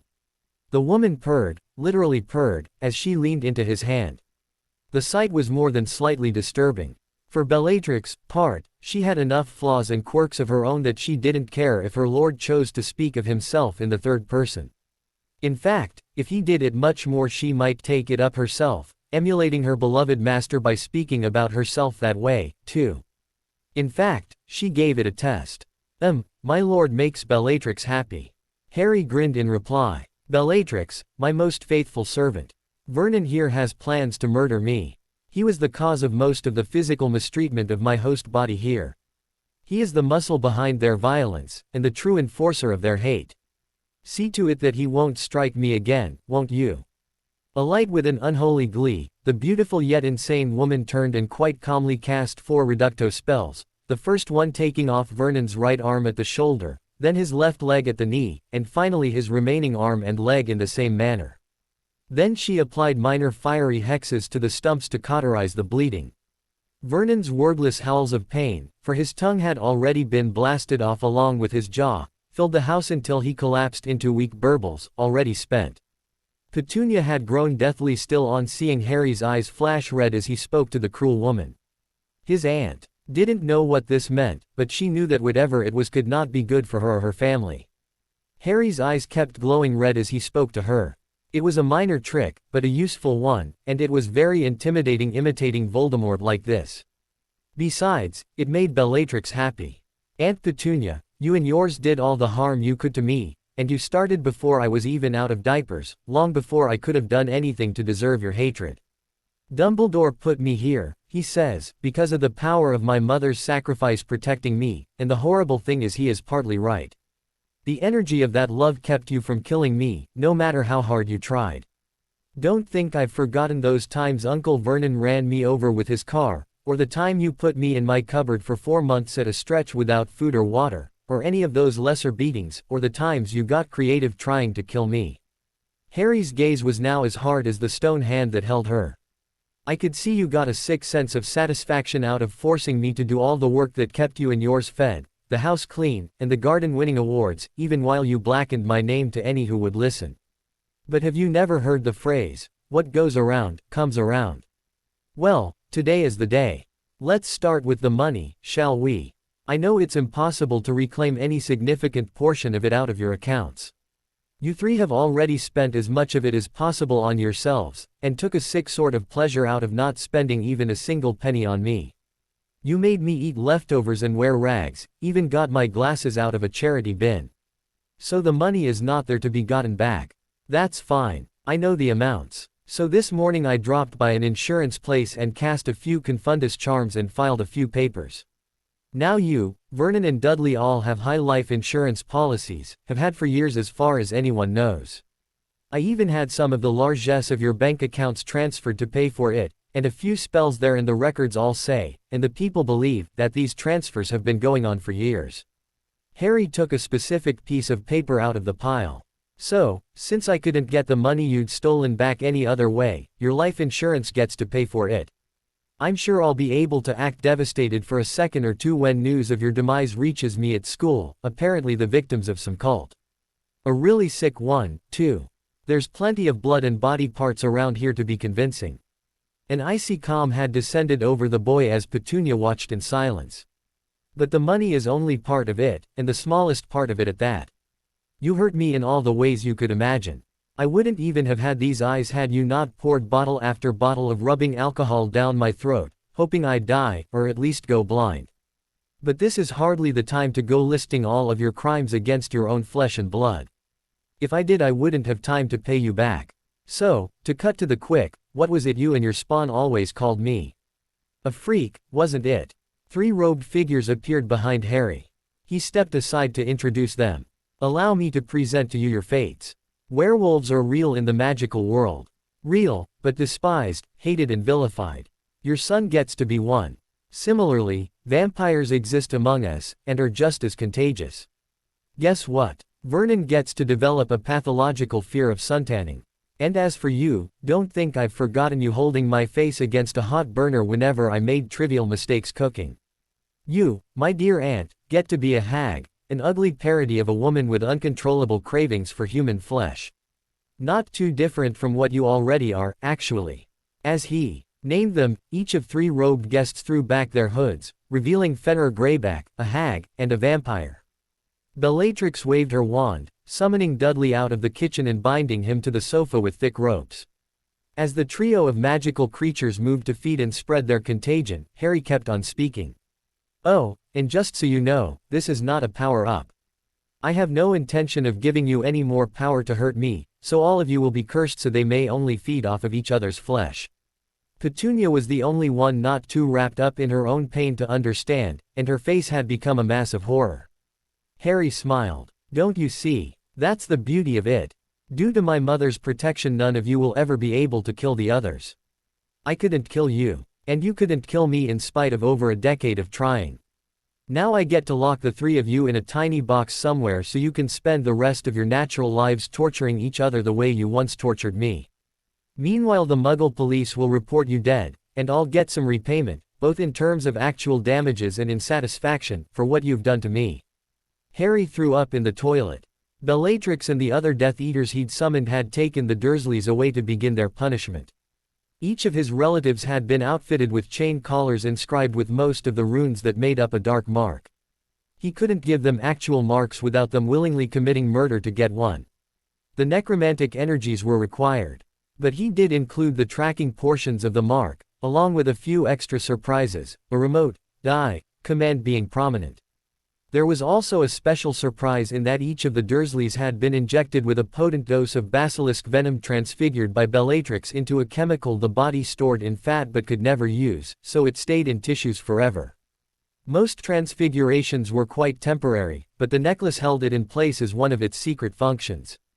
So, if the magical necklace were ever removed, they'd die instantly from the basilisk venom suddenly appearing in their systems. They wouldn't even know that was a danger until too late. And if they kept those necklaces on, he could kill any one or all of the Dursleys in an instant, at any range. Harry emptied the last of what was in his stomach. The dry heaves began. An air-freshening charm was cast. Harry was so upset and racked by the sickness that was a result of his emotions that he didn't care who it was, almost didn't notice.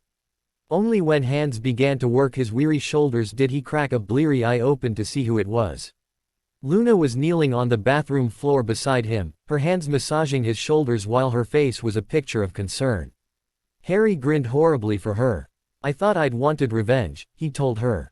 She nodded, understanding, and he suddenly recalled she'd been sick the day after killing her uncle. He wondered who'd helped her, or if anyone had. She gave him a small, sad, but wise smile. "When you want it, you think revenge will feel good. After you have it, you realize just what a burden it is. I should kill them right now." Harry nodded. "Put them out of their misery. When I got Voldemort's memories and skills, I thought I could be better than he was. Yet here I am doing the same thing." Luna considered a moment. "Not quite the same," she intoned, still rubbing his shoulders in a way that made some of the hurt go away. "But close. I think the defining difference was that he did this type of thing to people who were total strangers and complete innocents, and whatever else they are, you can't call the Dursleys innocent." She gave him a small, encouraging look. "Yes, you were tough. But you can't say they didn't start it. You were a child, and full of love.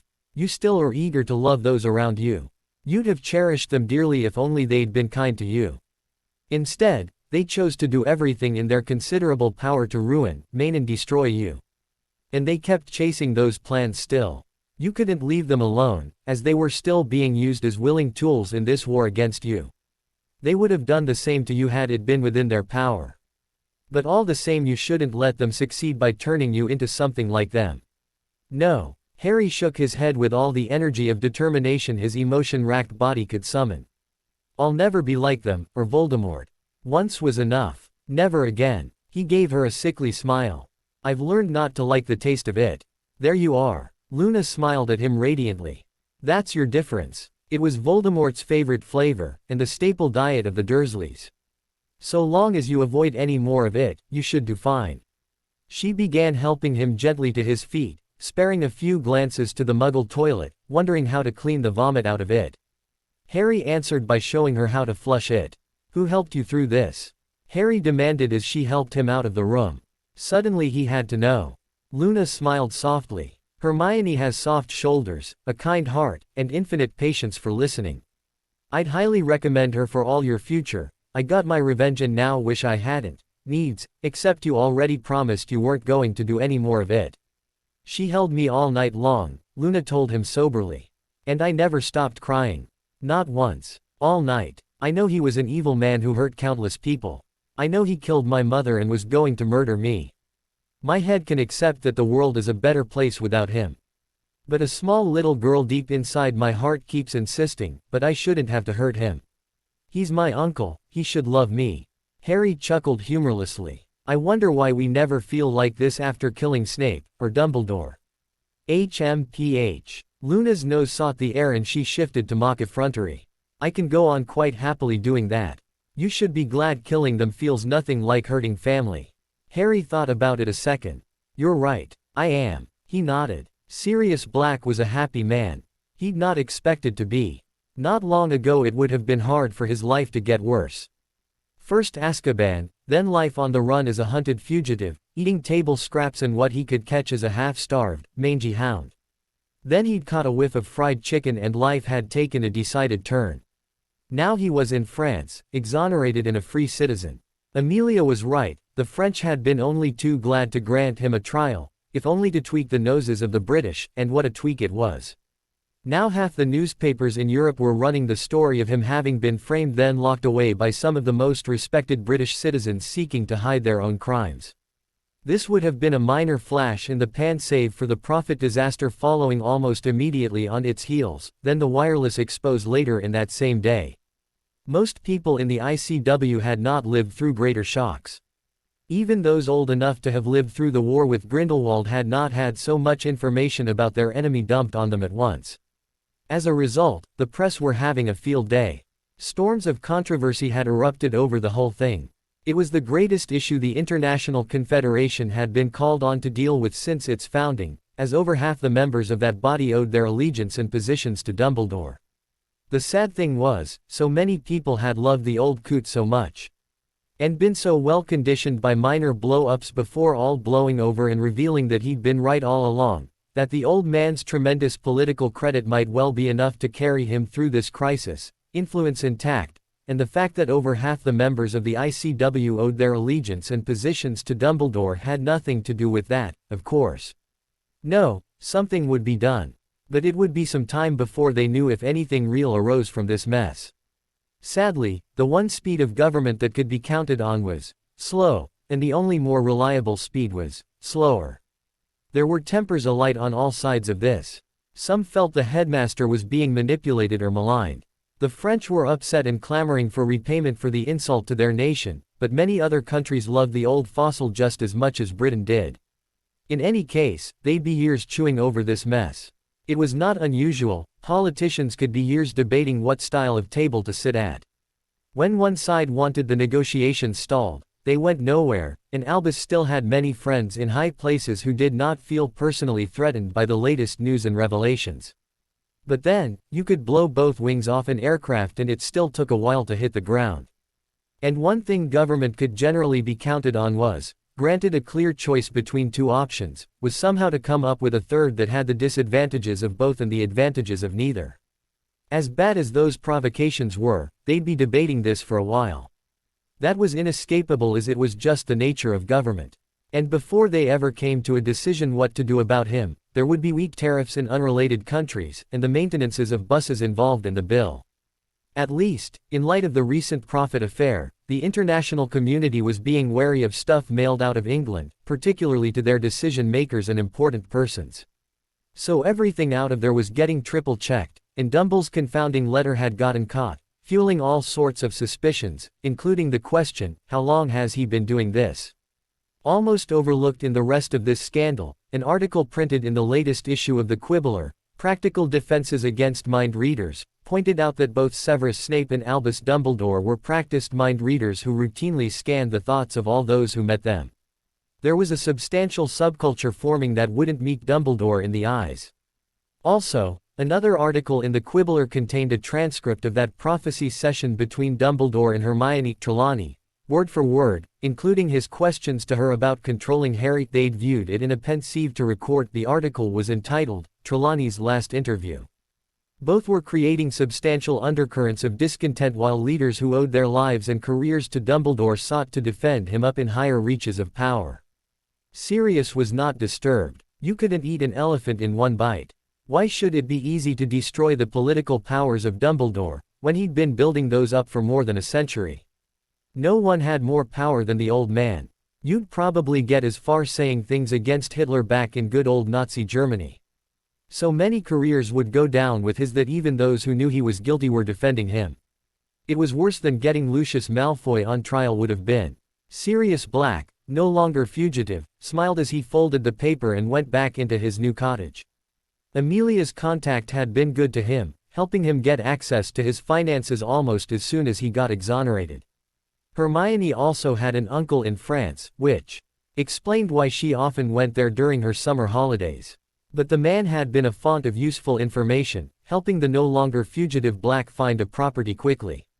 The man could hardly help Sirius enough once the escapee had mentioned that the sooner he could get a place prepared, the sooner his beloved niece could move out of England and transfer to a school in the south of France. Together they'd found a struggling vineyard, and having had enough cash he'd purchased the property straight away, without going through the silly hoops that banks and mortgage companies required. Whatever problems Muggles had with houses were easily fixed by magic, so the paperwork was pointless.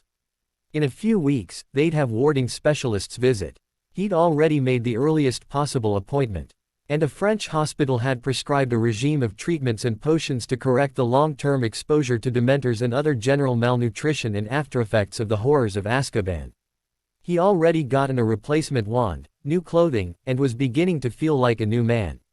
Amelia was even coming by sometime in the next few days to get his testimony about the whole affair, and he was thinking about giving her a candlelit dinner at a good restaurant, just to see if he still had it. No, for the first time in a long while, it was good to be Sirius Black. Amelia Bones sat in her office feeling tremendously disturbed, facing the single most significant decision of her young life. Promotions had come quickly to those in the Auror Corps who'd survived the dire days during the last war. She'd not been long out of Hogwarts before being rushed through an abbreviated Auror training program and pushed out into service.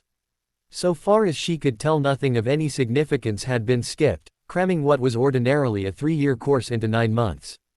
But that was contrasting feverishly intense proto-soldiers, already highly motivated to defend their families, to laid-back peacetime cops. Frankly, Amelia quietly suspected she'd gotten a better education, those 9 months of intensive study with diamond-hard emotional drives, than her modern recruits got in their 3 years of snoring through boring lectures. There was also small question as to why she'd become drawn back to thinking of the bad old days of the fight against Voldemort. Yesterday the head of the DMLE had most of her precious illusions shattered. To start with, there had been that fearsome prophet expose, revealing all sorts of deviltry and shady business on the part of the wizarding world's most trusted figure. As if that hadn't been enough, mere minutes after she had finished reading her paper, Albus himself had come storming into the halls of the Ministry of Magic at the head of her own Aurors and not so quietly taken control of the building at one point, proving in her mind the majority of the prophet's statements to be true. That had been reality-shattering enough, but then she'd been personally obliterated by the headmaster himself. Her mind had been saved by a chance mishap, either good luck on her part or bad on the part of the headmaster, she couldn't tell which. After giving him temporary command of her Aurors, whereupon he instructed them to go out and commit war crimes, obliterating the entire magical population of this incident, Amelia had been saved by chancing to see the headline of one of those papers again, and being forced by the must-read compulsion to sit down and go through it all over again. The shock of reading that a second time had enabled her to throw off the headmaster's obliviation. The justice-loving witch was frothing at the mouth with how Dumbles just retook control over the ministry right in front of her. But by then her Aurors were scattered all over Britain acting on his orders instead of hers. Direct action would be pointless, as due to the instructions he'd given them, they simply would have obliterated her all over again if they sensed she didn't support Albus. And he still maintained that control. He had not relinquished it yet. Still, she wasn't the head of the DMLE for nothing. She had some brains in her head, and if direct action was out, indirect would do for now. Amelia had made the switch from frontline Auror to desk jockey admin type during the last war for a reason, and it wasn't that she was incompetent with a wand or feared the Death Eaters. No, it was because the line types needed support and back then they weren't getting it. Besides, she'd always had a gift for getting things done despite red tape. She also wore a monocle with all the powers of Moody's magical eye, not because she was paranoid, but because sometimes they really were out to get you. Besides, she felt, as the head of the DMLE, that she had more obligation than anybody to see the truth. But she also knew that the admin types could either be your best friends or worst enemies. So she'd settled down to hamstring the headmaster by any means available to her on that day of chaos.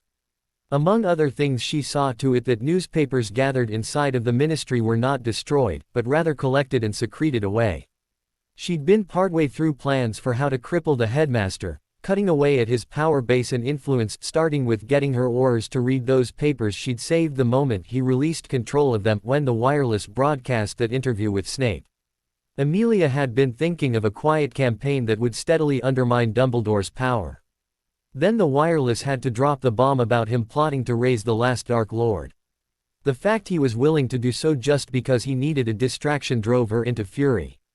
Countless good men and women had died in the last war, including most of Amelia's family and friends. Now Dumbledore was going to start the terror all over again just because he wanted to divert some attention off himself. Once upon a time, she'd felt Voldemort was as bad as it could get. Now she realized that they already lived under a Dark Lord who was far worse, one whose power and callousness toward others shamed even the famous Dark Slytherin. And by the time she'd realized he was a threat, he was already in control of the magical world. He'd won. The victory all Dark Lords eventually sought was not only his, but had been for a long time. That brought her back to the question. She'd woken up to the fact that a Dark Lord was in control of magical Britain. Did she, or did she not, dare to do something about it? And, if so, what could she accomplish? She had to admit to feeling completely outclassed and having no idea what to do. The man was virtually unstoppable. All ordinary routes were impossible to pursue in light of his popularity, influence and both personal and political power. Heck, half the offices necessary to begin the process of pursuing a campaign against a Dark Lord were held by the man himself. Dumbledore was so entrenched in their government that she honestly didn't know if she could take him down without destroying their world in the process. Shaking herself mentally, Amelia looked over the report on her desk. The ministry's wardstones getting stolen might truly be a blessing in disguise. If she could work this right, she'd hopefully make it impossible for the Supreme Mugwump to get power over those wards again. It wasn't much, but it would be a start. Hermione stroked a feather left behind by the headmaster's bird. Evidently Fawkes wouldn't mind being free. And he knows things about fires, so while it may seem random to us, he might have all sorts of resources for watching lots of fires, or knowing when and where an Ashwinder would spawn. Luna made an agreeing noise in the back of her throat. Poor Fawkes. He probably doesn't like being Avenued to Dumbledore any more than any human would. Probably the experience is much harder for a phoenix as they are light creatures and Dumbles is anything but. I wonder how long he's been looking for opportunities to get free. Harry shrugged. Fawkes would have to obey his orders so long as he stays bound. But I find it unlikely in the extreme that Albus specifically ordered him not to deliver any Ashwinders to people. Hermione nodded, then continued thoughtfully. I'd guess Dumbledore never really saw Fawkes as more than a bird, a symbol, not an intelligent, active being of his own. He would have given him what he thought were a complete set of instructions, not thinking about him trying to find ways around those. Luna nodded agreeably. That is part of what makes the Fae notorious. We can be forced to make certain actions, but we retain our free wills, so we'll constantly try to beat the instructions we are given. I'd imagine Fawkes has an even stronger will than we do.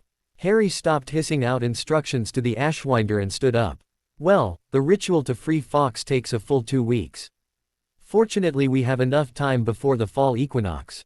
We have enough time plus a little, but it still serves us best to get started right away. Right, they all confirmed. The new day after the Prophet disaster, as it was almost universally called, was almost as hectic as the previous, as Albus had to send out his already controlled forces of Aurors and Obliviators to contain damage once again, due this time to the broadcast the previous night over the Wizarding wireless network revealing him plotting like a functioning Dark Lord. Openly planning to return Voldemort as a distraction upset quite a few souls. The reaction wasn't as extreme as the papers had been. After all, it lacked the same compulsions to believe it, and many had felt it to be a joke, and one in bad taste at that. But it had also enjoyed more time to fester before the headmaster learned about it. So it was much harder to effectively erase, as many families had already left Britain or taken other precautions. Still, this was to be their normal day, and the trio were determined to spend at least some parts of it trying out new parts of their routines. They woke up very early that morning on the shore of the lake after a vigorous hour-long workout including laps around the lake, both swimming and running, calisthenics and aerobic exercises.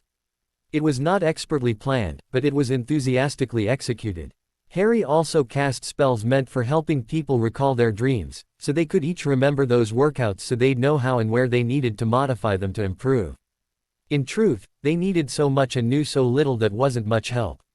It only let them recall more pain. Having slept through their first workout, they'd expected to wake up sore and tired. What they did not expect was just how sore and tired.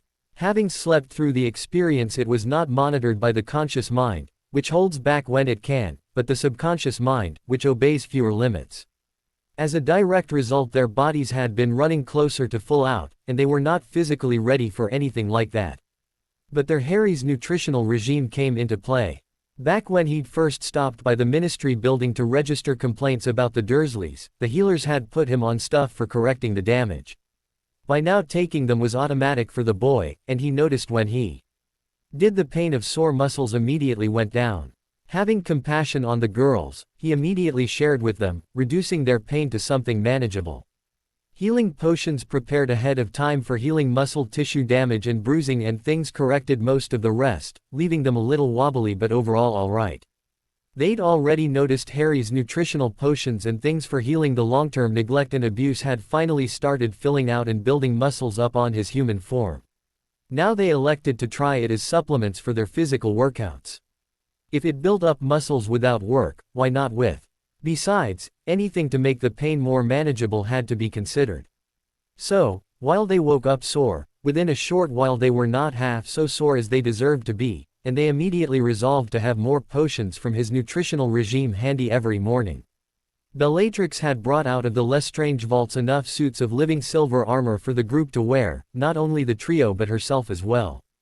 However, Luna had taken a chance to stop in on the Darling, formerly Malfoy, vaults to pick up a set she liked better, one made by a better smith than the others. The suit Bella brought her they could give to Trelawney. All of these would be going through the fire protection ritual shortly, as soon as they had a chance to run it again. Currently the goblet of fire with the trio of enhanced dragons breathing on it was tied up in the ritual to free Fawkes. Luckily, like Harry had said, they had enough time to do that and still get in one or two more of the fire protection rituals before they lost the summer solstice and the magical clearing reset to holding on to the mystic properties of the fall equinox. Harry had also taken an opportunity to do a bit of magical creature research. Ashwinders lived under an hour. They were ash-gray snakes spawned by fires that had burned out of control, and in their few moments of life they sought out dark corners in which to lay their brilliant red eggs that gave off such intense heat that within minutes they inevitably started fires. Wizards were cautioned that if they saw the trail of an ashwinder coming out of a fire to track it down and find the nest so they could freeze the eggs, which were valuable ingredients in love potions, and would otherwise destroy the building. So, Harry's question was, if those snakes spawned randomly from fires, why did they lay eggs? You would think that a creature magically created more or less out of thin air would not feel a need to reproduce itself as its one driving urge during those few, short moments of life. But they did. The only thing ashwinders ever did during their perilously short lives was seek out a dark place to nest and lay their eggs there. And it was more than just a need to create fires. There were plenty of ways to burn things. You needn't go through all the effort of forming powerful magic eggs to do it. You could breathe flame, or have a hot hide, or use any number of methods. Fire was easy to create. Also, further evidence on this point, those few times that a wizard got careless and didn't notice the nest in time, as the house was burning down there weren't any newborn ashwinders slithering out. So Harry wanted to find out why they laid eggs, and to do that he first tried to ask, but ashwinders weren't very bright. They didn't know. They just felt this driving urge. So he determined to hatch some. It was no trouble at all to get the ashwinder they had to produce a set of eggs. Provide a dark nest and there you go, instant set of brilliant, glowing red ashwinder eggs. Figuring they were hot, so they wanted to be hot, and once frozen for use in love potions could be kept on a shelf. Forever waiting to be used and never did anything, he tossed some in a kiln. Actually, he had 6, so 2 got tossed inside of a kiln, 2 got tossed inside of the goblet of fire, which promptly burned them up, so he figured that was too hot, and it was running at full power, brilliant blazing ruby glowing from within and sheathed in flame from without, at the moment, and 2 he gave to Trelawney to keep in a campfire. These last 2 were sort of a dual experiment. He needed to know if there was anything special about a wood-fueled fire to the eggs, and Trelawney had plenty of detritus composed of other people's wood she wanted to burn up to get her clearing safe and cleaner. But also she was going to use their nest as a cooking fire, and he wanted to know if that affected her potions. He didn't know if anything would come of this, but he figured he'd never know if someone didn't try an experiment and see. Dumbledore had had very little time lately to play up the caring headmaster persona, but there were certain things you could not neglect overlong before they spawned crises of their own. One of them was keeping up an image, and without the portraits of previous headmasters and headmistresses to act as his drama coaches, maintenance of his kindly grandfather heir was something he dared not neglect, as he doubted he was currently able to perform proper repairs should he, in some way, damage it. Besides, it was good policy to be seen around, doing the meet and greet of faculty and students on any day before making a grand announcement, and the new security protocols would not be a popular change. Well, losing their precious freedoms for the greater good was something they ought to get used to. Also, putting image entirely aside for the time being, he needed to know if any of the obliviates performed recently had begun slipping. With luck as bad as his had been, he could not trust all the Aurors to have done a precise job in every case. So it would be wise to check. As part of his rounds around the school, Dumbledore stopped by the hospital wing, seeing all the beds filled. Regrettably, the needed steps to procure the return of his students had resulted in any number of injuries, and within the halls were loads of broken people, including Alicia Spinnet and Katie Bell. Oliver Wood had escaped during the fighting. He would have to do something about that. He'd made a friendly wager with Severus that Gryffindor would win the Quidditch Cup this year, and they could not do so if cut down by nearly half a team. He would release some of his stores of Phoenix Tears to Poppy to get those, and perhaps a few other, students back on their feet again quickly.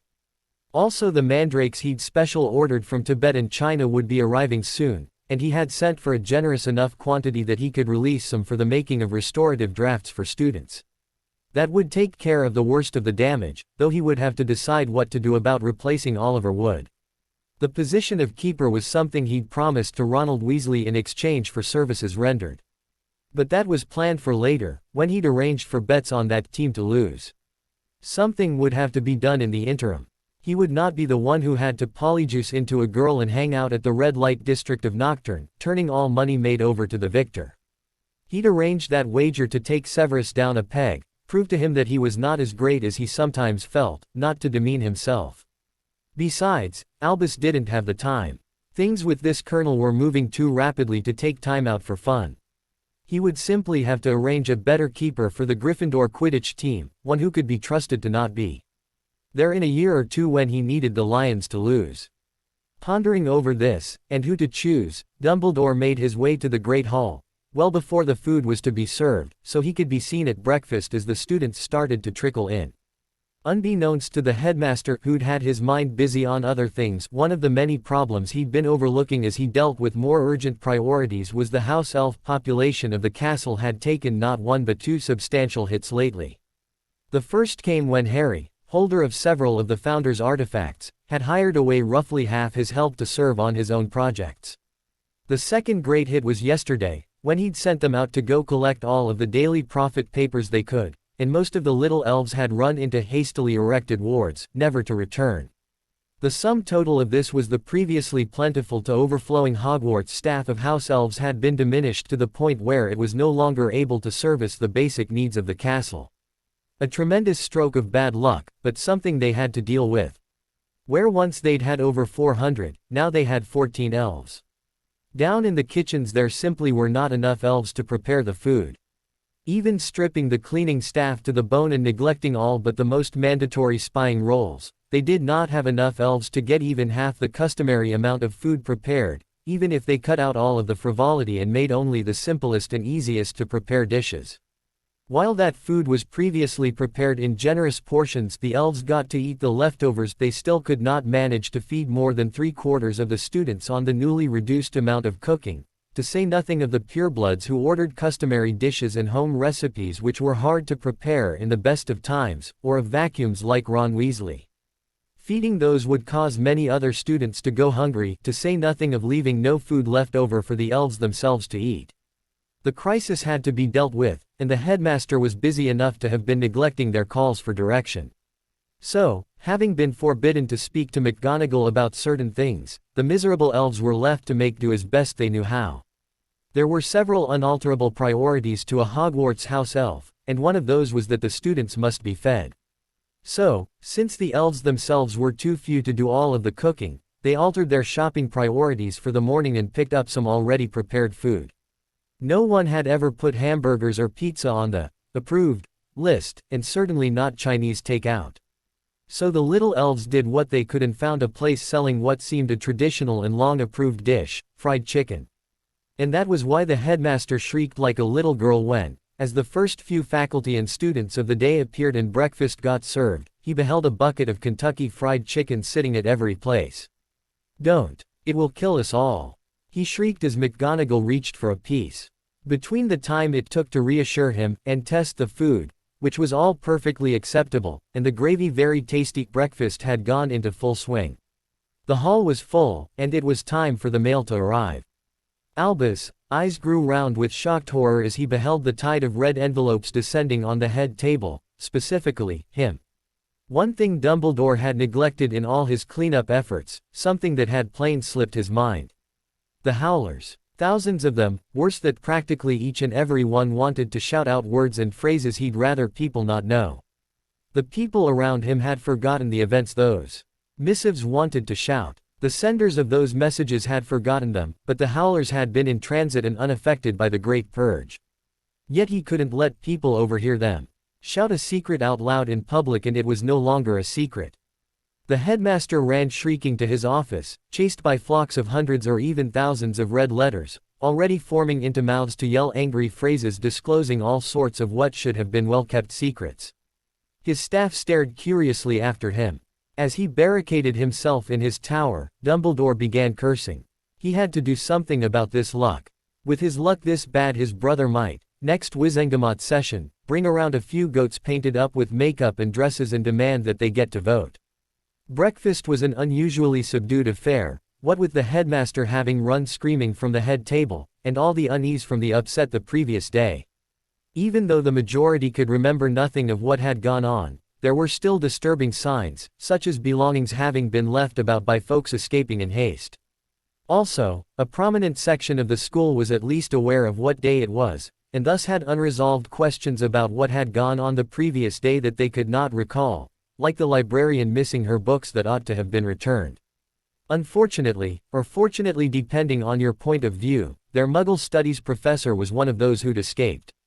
So Hermione, who found she liked teaching when she'd been impersonating Trelawney, simply saw her chance when she noticed the deputy headmistress fretting over what to do about the aura of unease, and went up and offered her a suggestion. Smiles and nods could be seen on both parties. Soon the deputy headmistress had stood up and rung her spoon against her glass for attention, which she received. She then announced, "Please remain in your seats after breakfast, everyone. Since Professor Burbage has left us to pursue a career at nasal exploration," and here the Fey trio had to bite their lips to avoid exploding in laughter at the lame excuses the cover-up team had thought up. "We will be receiving a presentation on Muggle life by one of our prominent Muggleborns. Attendance will be mandatory." Those in the know could see the relief on McGonagall's face over having a distraction available from the tension as she sat down. It was plain the poor woman didn't know what she was distracting them from. Her own unease was just as plain on her face as the relief was. The woman was just struggling hard to keep things working at her beloved school. They had to wonder if Dumbledore appreciated her work much, or at all. "Why do we have to stay and listen to the mudblood?" Draco sneered loudly. Hermione's eyes narrowed as she reminded herself they still hadn't killed him yet. Anyone who'd try to murder one of her very few friends deserved no help or comfort from her. Still, she managed to plaster on a plastic smile as she answered, "Oh, I just thought you'd all like to see some of what muggles are capable of." Then she skipped off to her table, grinning widely. Bloody mental, Ron shook his head, and Harry had to remind himself not to blast the moronic traitor off into next week. Given sufficient provocation, though, and he could challenge the youngest male Weasley to a duel. And he honestly expected that would be the end. He doubted he'd be able to bring himself to kill his former friend, but driving him off would be easy. After the breakfast dishes were cleared and all the food put away, Hermione enlisted Harry's help in setting up a film projector, having already sent Dobby back to his room for the appropriate movie. As he was finishing getting the setup installed, and Luna had enlisted 2 of the professors to charm the far wall white and featureless for the next 2 hours or so, Hermione addressed the now curious room, a twinkle visibly tugging at the side of her face. Muggles have moving pictures also, but they're of a different type. Rather than reacting to what's around them, they are made to tell a story. Harry stood, having completed his job and fighting a grin of his own. Joining Hermione with his arm around her waist, he added his voice to hers. "We thought you'd like to see what the Muggles are up to." Harry and Hermione stood back and smiled as the picture appeared and the famous song began to roll, "When you're seeing things, and they don't look good. Who ya gonna call?" And the resounding choral cry of Ghostbusters. Fighting giggles, the pair looked on at the first magical showing of the movie Ghostbusters. At first they saw disbelief and amazement on the faces of the purebloods, mirrored on most of the half-bloods, which gradually faded as the film progressed. By the time the proto-Ghostbuster team had met the ghostly librarian in the basement at the start of the film, the entire audience was enraptured, and not a few of Hogwarts' own ghosts were in attendance, with more showing up and appearing out of the walls every minute. Standing back and watching, the duo were puzzled for a while as even Luna seemed perfectly caught up in the film. Hermione was having a difficult time parsing their reactions, until she finally made the connection. "Harry," she whispered aside, "I get it now, why the students fell so hard for the Lord of the Rings movies. Look at them." He did. Shock, wonder and amazement were prevalent. McGonagall had nervously dropped a scone she'd saved from breakfast and was staring slack-jawed at the screen, and hers was among the more tame reactions of the staff. "Think about it," Hermione insisted. "The wizard raised have no clue what muggles are capable of. They can't even get the way we dress right. No one could expect anyone that ignorant to know what muggle technology can or cannot do. Besides, do you recall the old phrase, 'A picture never lies'? In the muggle world people no longer say that, because pictures have been lying for ages. You could put my head on a lion's body if you liked. But wizards never got past that. They still believe what they see." Indeed, the story unfolding in the film struck the wizard raised as perfectly rational and reasonable. They were a bit surprised to see muggles doing that sort of stuff, but they'd never understood muggle technology anyway, so devices that flung ropes of light tying up ghosts, or trapping them in little boxes, didn't seem outside the realm of possibility. Actually, flinging beams of light from clunky, overlarge wand-type things was far too normal for the wizards to object to, save to wonder how the muggles had gotten things that looked so familiar to the magic raised. Obviously the backpack attached to those clunky wand things was in some way meant to make up for not being magical themselves. A slow grin dawned over Harry's face. "And what they are seeing is muggles dealing with ghosts," Hermione concluded for him, just as the majority of the ghost population in the room, which was, by now, the majority of spirits in the castle, cringed and trembled as the movie team made their first successful catch. The hard part for muggles to accept is the ghosts, but wizards are already past that. They know ghosts exist. They see them here at school every day. So the hardest part of this story to accept is already regarded as fact. While the technology, well, she drawled, smiling. Wizards don't have the slightest clue what muggles are capable of. They've already accepted that. Muggles can fly using helicopters and airplanes and such. They don't know how we do it, only that we can. And this is the same thing. Harry realized, comprehension dawning. Hermione nodded, cheeks split with the force of her grin. "Yes, it's exactly the same. They accepted muggles could fly when they saw us flying around. They never understood how, they just accepted that we could. The actual principles involved would mean nothing to them, even if they were explained. So they have no accurate way of knowing what we can or cannot do, except what they see us doing. Now they've seen Muggles using more tools they don't understand to catch ghosts and keep them in boxes. And they're really going to believe that Muggles can. Harry's grin matched hers for intensity. He met her eyes. You realize the possibilities for abuse in this. Ron twisted around in his seat and gave them a firm and angry, "Shish." And they shut up more out of surprise than anything, settling in to watch the rest of the film in an extremely thoughtful silence. After the film, the staff disappeared into a meeting for which they dragged the headmaster out of his study to discuss this clear evidence of a massive breach of the statute of secrecy. Muggles not only hunting ghosts, but frankly and openly discussing rituals meant to end the world, possession by demons, and using those strange Muggle backpack-equipped wands. This was important, even if it was in America. Dumbledore went to this emergency meeting extremely confused, as he'd not stayed around to see the film, having been busy with other necessities. Surprisingly, Myrtle showed up to the trio completely unruffled by the movie. Most of the ghosts in the castle were terrified by this new information about the dangers of treacherous Muggles catching and holding them, but she wasn't. It was so out of place that Luna had to ask why not. To that, Myrtle replied with an unconcerned shrug. "Oh, I have no doubt Harry here would save me. He never lets his friends down." Now, she directed a stern gaze to the two Muggleborn Fae. "I've run out of material, and you two promised to help me grade the papers everyone's turned in. So I need a new projection picture to show my classes, and you two are to help me tonight to grade the essays written for the old ones. Is that all right?" Weakly recalling that Myrtle had more or less taken over those history of magic classes, with some help from them, the duo agreed dumbly. "What are we going to show her?" Hermione whispered fiercely just after the ghost and most of the students, including Luna, had left the Great Hall. In response, Harry shrugged. "Well, I could let her show Conan the Barbarian. But all I have is the version edited for American television." Hermione thought about it, blinking for several moments before reluctantly choosing for him. "That's probably better, Harry. They cut out all of the say and nudity, and we aren't old enough to be watching that, much less showing it to other children our age." "Good, because I'd really wanted to show this one." The boy firmed up. "Why is that?" "Think about it." He grinned. "The whole film is shown from the perspective of a guy fighting an evil sorcerer. We want young witches and wizards to think in terms of standing up to villains. And it doesn't hurt that the bad guy of the piece loves snakes. Really, it's not the worst thing that he has a total snake fetish. He uses them as arrows, models all his architecture on them, and even turns into one."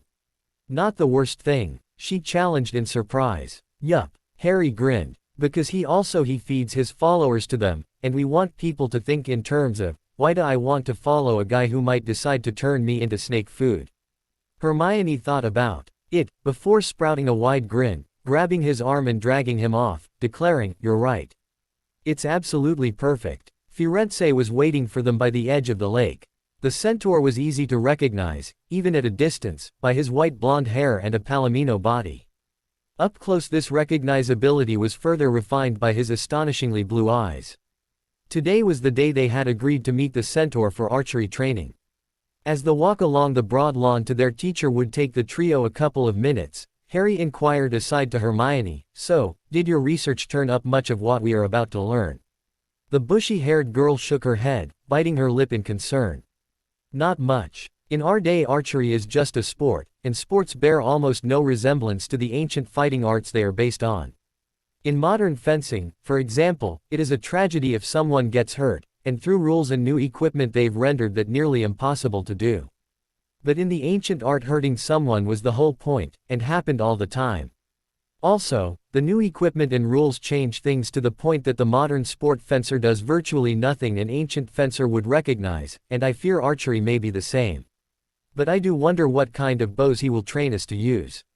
"Is that important?" Luna gave an otherworldly blink to ask. "Vital," Hermione answered with a decisive nod. "The typical shortbow has a 45 to 50 pound draw, just enough to kill a deer. A shortbow is drawn to the eye so you can sight down the shaft. This improves accuracy and ease of use. Most cultures around the world used the shortbow for hunting, and so most archers sent into combat were shortbow archers, because those were what they had available to draft. But they did so poorly no commanders ever relied on them, and they had a negligible effect on a battle's outcome. They just had too short range and too low power to be useful or reliable against the troops who faced them. Hermione drew herself slightly taller, gaining confidence. Nobody builds a bow bigger than they need. Heavier draws mean extra work, and that extra effort was wasted hunting deer or bison or what have you. So they used the minimum power to get the job done, and when it came time to fight battles they used the tools they already had available. It takes years to build up the arm strength to wield heavier bows, so mostly they didn't bother. Many did not even realize they could. They had no experience to show what heavier bows could be used for, so no cause to go through the extra effort. But what was good for hunting, taking down deer caught by surprise, was inadequate for punching through armor. Anyone with a shield could almost ignore them, and shields were so cheap as to be readily available to anyone who wanted one, so even lightly armed troops carried them. Archers did some damage, mostly to the careless or unlucky, but barely enough to justify their use on a battlefield. Some very powerful armies employed no regular corps of archers at all, Rome, for one. Just because the shortbow was not a decisive weapon, and they could readily hire mercenary shortbow archers if they wanted some for a particular campaign or engagement.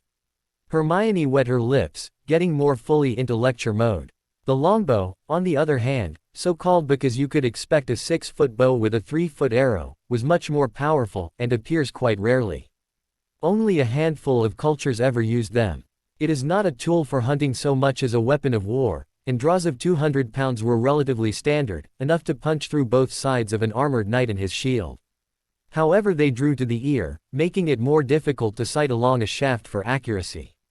Men had to train daily from a very young age to use them, but a general able to field units of them could dominate a battlefield quite easily. In the Battle of Agincourt they slaughtered thousands of fully armored French knights, while the English lost less than 100 troops overall. The Granger girl glanced aside at her companions apprehensively. I guess it matters most to us in the time commitment.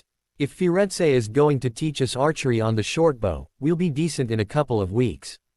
It's an easy bow to learn to use, which is why most everyone used it. But if it's longbow, we could be students of his for a decade or more, at least. The girl beeped in her lower lip and, nibbling on it, faced forward, where they were walking.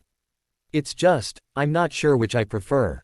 On one hand I am unsure of the amount of time I want to commit to this, and on the other, I am very curious to see if we could master the superior art. There has to be some use for it, even today. The longbow was the machine gun of the Middle Ages, accurate, deadly, possessed of a long range and rapid rate of fire. No other weapon compared. The flight of its missiles was compared to a storm, and entire armies got evaporated by it. The longbow was superior in every way to the black powder firearms that eventually replaced it, every way save one, that is. Longbows are difficult to master and require years of dedicated training, while any moron can use a gun effectively. Then the girl thought about it and seemed to shrug. Although modern things they call longbows are built for sport shooting and typically have a draw of 60 pounds or less. Modern bowmen capable of using even 100-pound draw bows accurately are vanishingly rare, and there are just a handful able to reach a 180-pound draw, enough to prove to skeptics that records of full-time archers able to reach the full 200-pound draws are accurate. So I guess it's too much to ask that we could be taught the authentic art. Nobody uses bows for combat anymore. Centaurs do, Luna stated calmly, turning to favor her friends with a serene smile. It has always been one of their defining features. Firenze was an English centaur. They would be learning longbows. However, they would be starting on shortbows to learn some of the basics the easy way first, before moving on to the hard stuff. That actually gave Hermione false relief disappointment at first, when they walked up and saw a number of shortbows set up and ready. But the centaur quickly explained they had no muscles for this kind of labor, so they had to work up gradually. The shortbows he had available had measly little 10-pound draws, and even that would be exhausting them in short order, as they didn't have the kind of muscles or calluses built up for this. Archery is a very physical art, the centaur began, stamping a hoof for emphasis. All of your accuracy, speed and power is derived directly from your own muscles. The bow is simply a tool for focusing that power at long range. Everything you do, all that you desire to accomplish, depends on your strength, speed and skill. The greater your physical capacities, the more powerful a bow you can wield.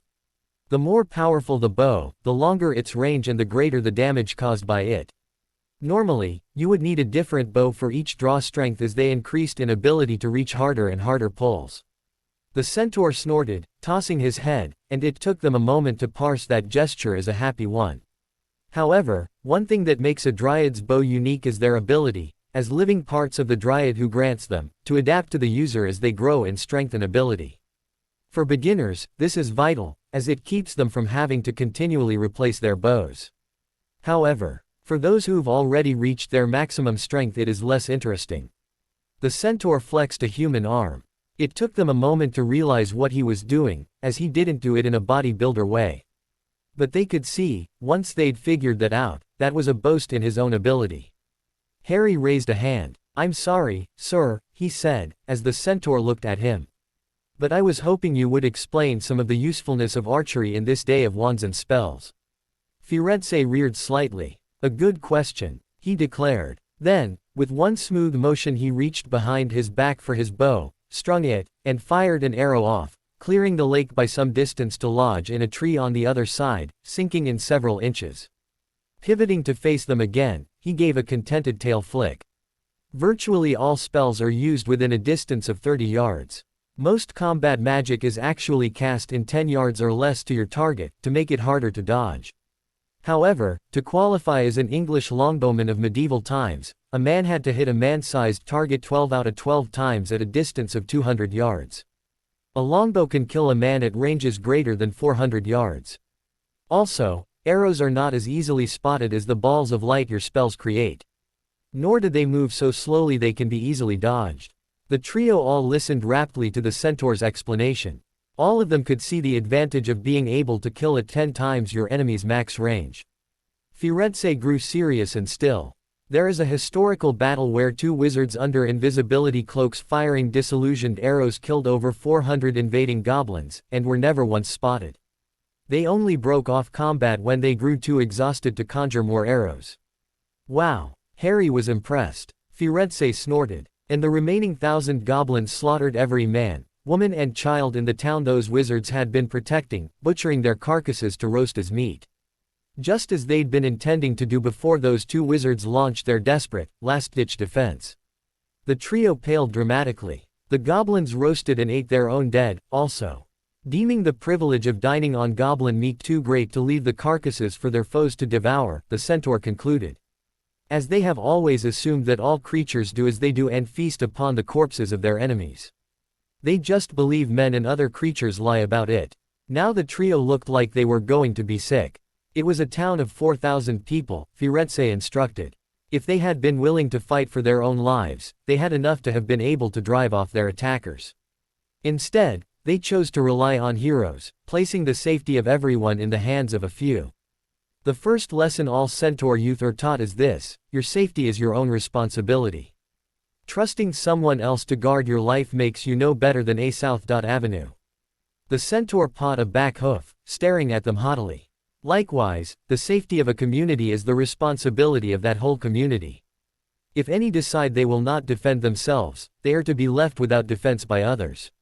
If they are unwilling to work or risk to be safe, they are unworthy of the privilege of enjoying security, and are cast out of the herd. Snape cackled in glee. Creatures such as him did not feel true happiness. Still, as far as vindictive pleasures went, this was as high as a demented human being could go. Snape could nurse a grudge for ages. Indeed, he never forgave anyone the slightest hint of any snub against him. His grudge list was long, and extended to cover most members of society to one degree or another. But out of those, one had always stood above all. Finally, he had the son of his schoolyard nemesis totally and wholly within his power. Ages ago embarrassments, disappointments, and, yes, jealousies could now be avenged. He didn't know how it happened, but he wasn't going to argue with how the headmaster had arranged it. It was enough that he could destroy now the son of the man who had ruined Snape's attempts to set himself up as his own Dark Lord, and not just a simpering toady of the current one. Now, however, he could exact his revenge on the only remaining relative of the man to deny him the power and position that was rightfully his. Being a follower of Lord Voldemort had never been his ambition. That had been a distant second place to the real goal. He'd always intended to be Lord Voldemort's rival, and eventually take over, consuming the Lesser Lord's followers into his own. But to do that, Snape had needed the undiluted respect and admiration of Slytherin House from the very start, and one man had denied him the chance, standing up to the schoolyard bully, Snape, and striking back in the most humiliating ways. That humiliation had cost Snape his eventual Dark Lordship by taking away the very respect and admiration he'd needed, and Snape had nursed a seething hatred of the man ever since. James Potter. Nothing was too cruel to inflict on him, or, by extension, his only living son. Snape cracked open a tooth and inserted a needle into the joint, directly down into the nerve of his victim. That, by itself, would be bad enough, but the needle was coated with a potent toxin that would amplify the experience to an excruciating degree. Snape had never learned to forgive. No, but he'd become expert on inflicting pain. First in his experiences as a Death Eater, then through Muggle-born testing here at Hogwarts. Oh yes, he could cause unimaginable agony in any number of frightfully horrific ways, and having dreamed of this chance for ages, he determined to use them all, in public, on the son of his enemy. Slytherin House, gathered by his command for this event, blanched, and many of the weak fools lost the contents of their stomachs. Never mind, it would harden them up for later service, and the prefects would keep them in order, even if they had to paralyze many of the lower years. Paralyzed was better than stunners, as that way they could still witness his everlasting triumph. Snape had studied pain for ages. He did not have the innate genius of Bella, but he had a certain methodical workmanship that was in its own way more frightening, and in this case his vindictive glee inspired him to new and greater heights of inventiveness as he used knives, potion tools, a massive variety of dark curses, acids, disfiguring spells, and more to destroy every last hint of humanity in the object of his obsession. The screaming had torn Draco's throat ragged and bloody long ago. Snape never even considered that he might be under a confundus charm to mistake the son of his greatest ally with that of his greatest enemy, both deceased, as he used every means at his disposal to prolong the suffering and urge every last ounce of agony out of the target of his aggressions. As far as he was concerned, this was the chance he'd always wanted, and he was wringing it for all the humiliation and torment his target could suffer. Slytherin House blanched, barfed, and fainted, only to be revived by prefects, as Severus Snape reveled in the greatest degree of bloody cruelty his mind could muster on the body of what was formerly his favorite student in the privacy of their common room. The best thing was, Dumbledore was so busy he'd cancelled classes for the day, and would not think to obviate this experience from their minds as Draco got both mind and body destroyed by their own head of house. Gilderoy. Lockhart was many things, most of them bad. However, he had recently been turned around by one boy, Harry Potter, and now his life was going through some rather remarkable changes. A drive to learn was one, but a desire to help others and truly be the hero he'd so often portrayed himself as was stronger. Luckily, the two coincided. The newly installed drive to work hard was making all that change possible. After Harry had rebuilt his mind, he'd left a time turner with him for training, and charged him to keep its use secret. Those orders had been followed, and Gilderoy had high hopes that, with the aid of his tutors and his new drive to work hard, he might someday soon be able to call himself as competent at magic in general as an average third year, although it was probably going to take him a good 6 months of solid work to do it, too, using the time turner. Another year of solid work and he'd probably be able to sit for his owls with reasonable competency. The work to catch up took longer as the material grew more complicated. It would probably take another 2 years after that before he could reasonably expect to conquer his Newt-level material, to say nothing of the heroic levels he'd portrayed himself as having, and ultimately would have to reach in truth in order to achieve his goals. That would take another 20 years, at least. Obviously, he would not be taking the tests again. That was just a handy judge of where his skills should be, competent to handle this, competent to handle that, and so on. He'd cheated on those tests the first time around, gotten the good grades required for a ministry job, and learned that most who had ministry jobs had also cheated for their grades. But this time his goal was to actually learn the material, and he was taking hard courses now to prepare him for a far more arduous role, a leader in society instead of fluff. So the time turner was absolutely vital, as they did not have 23 or 24 years to wait. Even 8 was probably too long. The war was going on now, and they already had him pursuing a leadership role. They'd been forced to. Gilderoy's fan club provided them the only source of followers loyal to their cause rather than someone else's. But, naturally, as the gap between where his skills actually were and where they needed to be, and where he'd always boasted they'd been, decreased, the task of keeping his fraud secret got easier and the less he had to fake. The more genuine he could be, the more he could accomplish, and the better off their side would be in the upcoming conflicts. Of course, any time they could shave off that would be of great benefit to them and their cause, because it was not only Gilderoy that had to be trained to a higher standard, but all of their new core of followers as well. Toward that end the man was looking into a shortcut that Miss Granger had proposed and Harry had seconded: magically compulsive books. Gilderoy did not know where they'd come by a magical printing press. Truth be told, he did not care to know. While there was a vague chance they'd built it, as the Lovegoods had already done that once and they had the newest one of that family in their little club, it was far more likely they'd acquired it by some illegal measures. But what he didn't know he couldn't admit to, even under truth serum. Two things made him strongly suspect they'd stolen the machine. The first was their moving it out to the newly acquired dog patch, the vineyard owned by their recently escaped friend in southern France, and how did he know they'd moved it there? Simple. Gilderoy himself had carried the shrunken press to that location in his pockets. Any printing press in England was as good as a gold mine, there were so few legal ones in use. Moving it out made no sense, unless they ran the risk of running afoul of the anti-illegal printing press wards over the country, better maintained than the underage magic detection charms. They could also be trying to get it away from Dumbledore's influence, so it was not guaranteed illegal, just likely. The other reason was the press itself was so laden with compulsive magics to layer over whatever it printed that. Well, in the first place he didn't believe three teens, no matter how talented, could create such a web of compulsive magics, and in the second it matched rather closely what the international press was screaming about the Daily Prophet had been doing. Still, even though he suspected they'd stolen it, he didn't know for certain, and was happy to keep it that way. Now he was going to take advantage of his vacation in southern France to try out printing a few books using that wonderful press. Gilderoy himself was, he admitted with no small degree of pride, something of an expert on memory charms, and that came with a certain awareness of how a mind works. He was hoping to become a legilimencer someday. But for now he was highly qualified for studying the reaction of the minds of a few of his followers to reading the Standard Book of Spells, Grade 1, printed on that compulsive press. Studying, with an aim toward enhancing the effects for a better learning experience, even if that was only printing a few extra lines here or there for clarification. Just because Gilderoy himself was incompetent, didn't mean he didn't know people who weren't highly skilled in their fields. Indeed, most of his tutors were very highly qualified individuals, and all of them could recommend good books.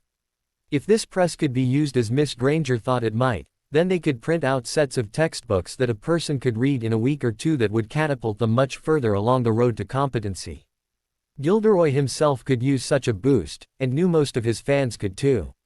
Actually, there they had much potential advantage waiting around, as Frank and Alice Longbottom were co-conspirators in this little project, and as Aurors had access to those training manuals. Further, he didn't know how, and was determined never to ask, but Harry had somehow obtained a copy of the secret Death Eater training tome. They had even told him some of the history, including the Dark Slytherin's original name. Back in the day Tom Riddle had been forming the group that would eventually become the Death Eaters, he'd been able to train those in it personally. As the group grew that became impossible. Still, he needed those people to be deadly, and couldn't count on their ordinary education to provide the necessary skills. So he'd written up little leaflets and pamphlets holding the core of what he felt was required for his little cadre, and many of those he'd personally taught had added to it things that he'd instructed them in. The later Death Eaters could afford to simply ride on the fear they caused, counting on that to render their prey helpless animals before them. But the first few, before they were even called Death Eaters, had to have a truly remarkable amount of skill in order to achieve that fear in the first place, and partially it was this training that gave them that edge. Only partially, because the first few followers of Tom Riddle had contained some already remarkably skilled individuals. As successes piled on, Tom had soon lost interest in giving his followers extra training, and after their initial rush of victories new recruits were taught the unforgivables as most of what they'd needed to know. But those taught just to use the unforgivables were nothing on those few who had been taught personally by the Dark Lord. Nor were they anything on those who'd read those leaflets authored by him. The core Death Eaters, all members of the Inner Circle, had always been members of those two groups, either those taught by the Dark Lord personally, or by reading his notes. So, the ambitious lot that they were, soon they were clamoring for copies. But, ambition in House Slytherin means not only clawing your own way up to top of the ladder of influence and power, it means spiking your rivals so their success did not distract attention from one's own. Those who had incomplete copies of those training pamphlets did nothing to share them, in fact they treated them as special family secrets and would kill to protect them. Or, contrariwise, they would kill to steal more of them. A pit of vipers was not a safe place, even for the snakes to inhabit it. Gilderoy had no idea where little Harry had come across a complete set of Voldemort's training leaflets and the notes added to those by the few taught by him in person. And it frankly gave him the shivering willies that Voldemort himself seemed to have gone over this compiled copy, adding corrections and extra directions. But he was determined not to ask where it came from. He didn't want to know. Harry, or someone, had edited out all of the truly dark information, causing terror through atrocities, planning for beep and pillage, and so on. Lots of curses were simply too vile for ordinary folks to use. But the cleansed version, edited for the general population, was still a substantial tome equal, if different and slightly darker, to the Auror training materials. If any portion of that, or the Auror training manuals, could be converted into compulsive reading format for ease of retention and comprehension, then they could easily shave off years from their proposed training program. Frankly, Lockhart couldn't wait to get started. Bellatrix Lestrange was, in most ways, a very simple and elemental woman. In others, she was nuttier than a bag full of squirrels. But, at her heart, she still enjoyed very simple pleasures. Reading the compiled tome of dark lore, penned in his own hand and edited by her master himself, and not that silly, cleansed version he'd passed off to the Lockhart fool while lounging around her ancestral home triggered most of those. For one, she was preparing to better serve her master. That was a bundle of pleasures all tied up in one right there. Increasing her skills for torturing and slaughtering his enemies was another not small thrill. The atmosphere of the ancient Black family residence at Grimmauld Place was another comfort, and the Black family library was one of the few repositories of dark lore that could teach her master anything on that topic that he didn't already know. Giving him access to those would please him, and that too, made her happy. So, really, she had very few buttons that weren't already being pushed as far as her simple pleasures went. Truly, there was no substitute to being by her master's side. But until they knew if Dumbledore had become aware of her filched disguise, it was better to let the miserable squib do his own job for a time. Until then, this was a distinctly satisfying second best. For the moment, she was in charge of securing those filthy muggles who had abused her lord's present container. That would be the case until permanent quarters could be arranged for them, deep in the cold dark of some pit. To get them ready for this, she had secured them in her basement. Her lord also appreciated imagination in his service. Since the object was to torture these filthy beasts, not just muggles, but now dark creatures, her lord had a flair for the artistic she desired to emulate. She'd taken the extra precaution of casting a burning skull curse on each of them. A burning skull curse consumed the eyes, ears and tongue of a victim as well as damaging the outer tissues of the face, leaving one permanently blind, deaf and dumb and causing enormous pain without actually killing the victim. It left them in anguish, wallowing in helpless misery forever. There was no question about it. It was a dark curse. It had no other function than to inflict misery, helplessness and suffering on those who got targeted by it. The spell could be put to no other purpose. It also put fear into the hearts of one's enemies. Most Gryffindors could face death, but virtually anyone would quail over the prospect of being horribly mutilated, left disfigured and unable to speak, see or hear for the remainder of their natural lives. It was a terror weapon, and Voldemort had used it on dozens of his foes. He let them live as examples to others, and it had gotten the message across, establishing him as a person to be feared. Bellatrix had not only applied it to those three filthy muggles, she had put in their cage a single magical crystal eye they could hold to their foreheads to see, basic function only, no need to pamper them. But now those filthy creatures got something to fight over to fill their boring hours. It kept them entertaining, tearing at each other like that. To give them something to look at, and thus a reason to fight over the eye, she'd used polyjuice, and some of their original hairs, on rabbits that Bella then killed using the Avada Kedavra. Creatures that died under polyjuice retained their altered forms, something that made fooling Muggle police into thinking the victims were dead childishly easy. She'd put the dead polyjuiced rabbits into display cages under preservation charms. The woman, at least, found endless reason to stare entranced at her pre-curse form, as a semi-release from her present ugliness brought about by the hag curse. For the boys, there was an animated painting of some nude floozy they could watch. That seemed to entertain them enough to want to fight over the eye. So, again, Bellatrix really had very few buttons that weren't already being pushed as far as simple pleasures went.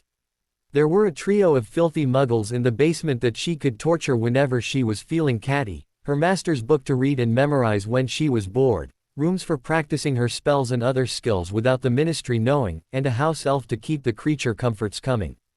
Also, to surprise her lord, she had decided to read this other book, one of the quasi-forbidden tomes restricted by the ministry, on how to become an animagus. She'd almost achieved a transformation long ago. But then she and her cousin Sirius had a falling out, and she'd stopped practicing. Now it was time to play catch-up.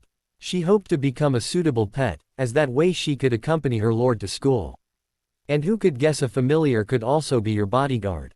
The Weasley twins were having possibly the best year of their short lives. They were already imaginative sorts, but there were limits to what you could do on a shoestring budget and with mostly handmade equipment. Until Harry, their best gear had been stolen out of rubbish bins and laboriously repaired.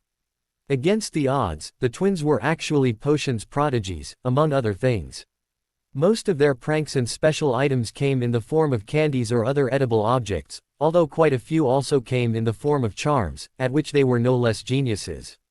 No, the surprising part of their being potions geniuses was that they were Gryffindors and the subject was taught by Snape.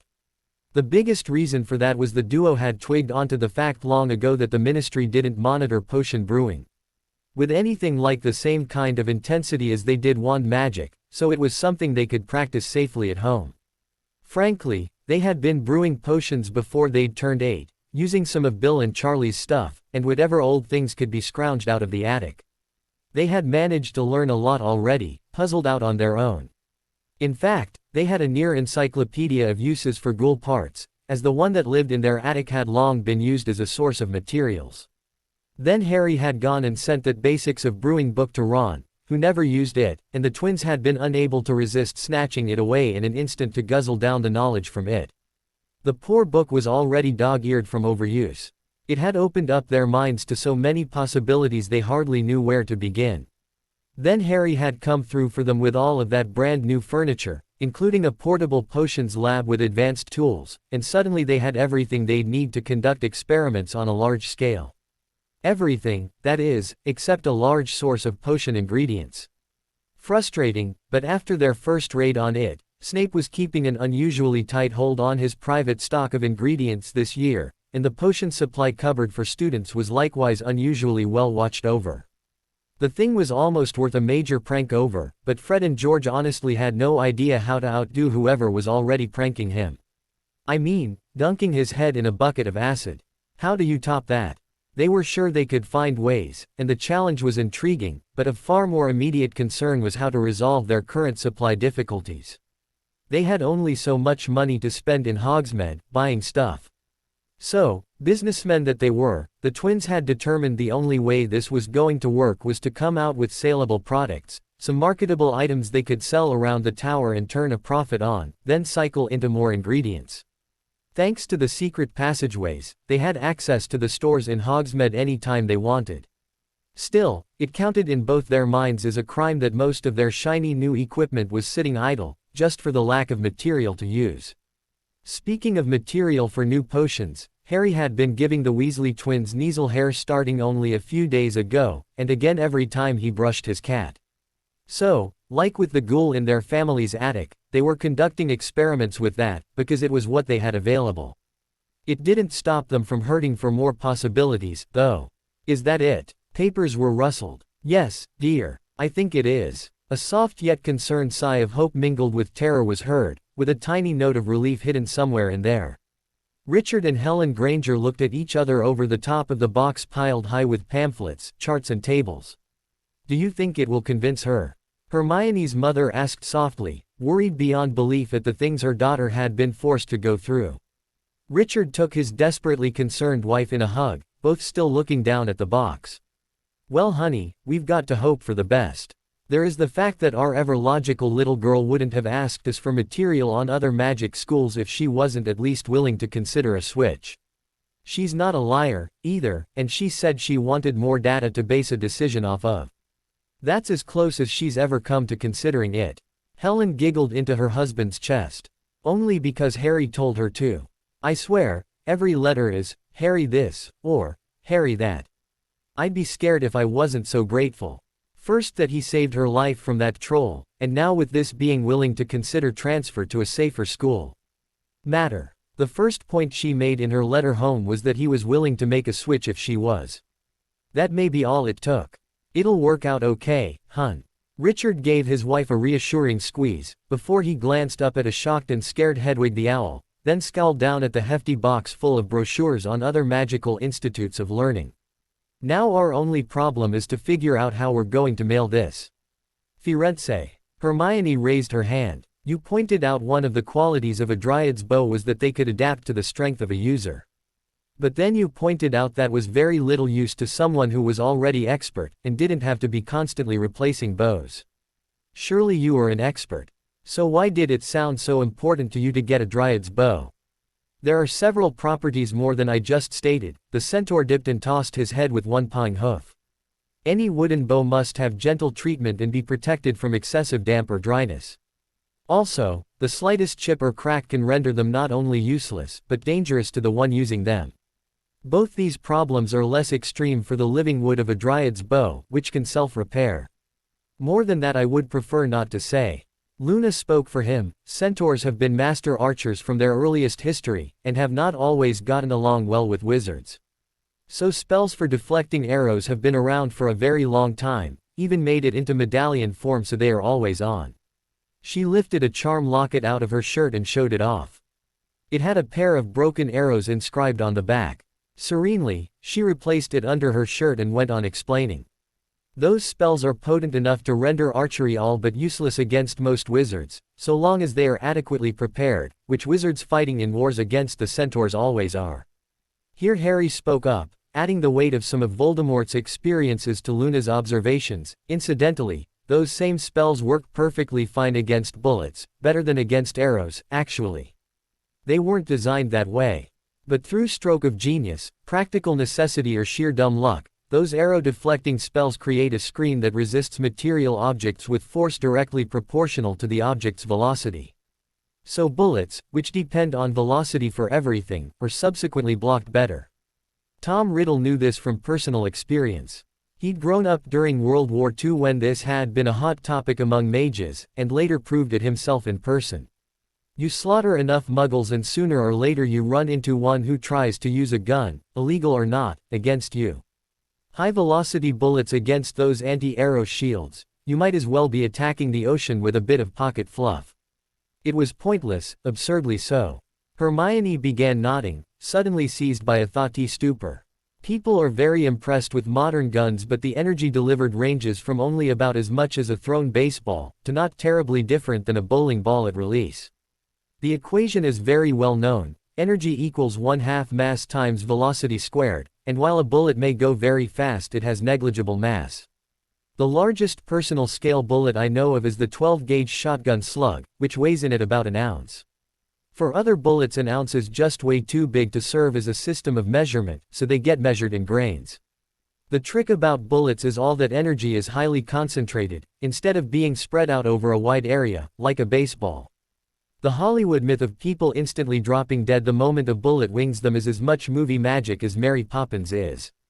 Who? Luna blinked. Mary Poppins. She. Hermione began to explain, but got cut off. Oh, I know who she is.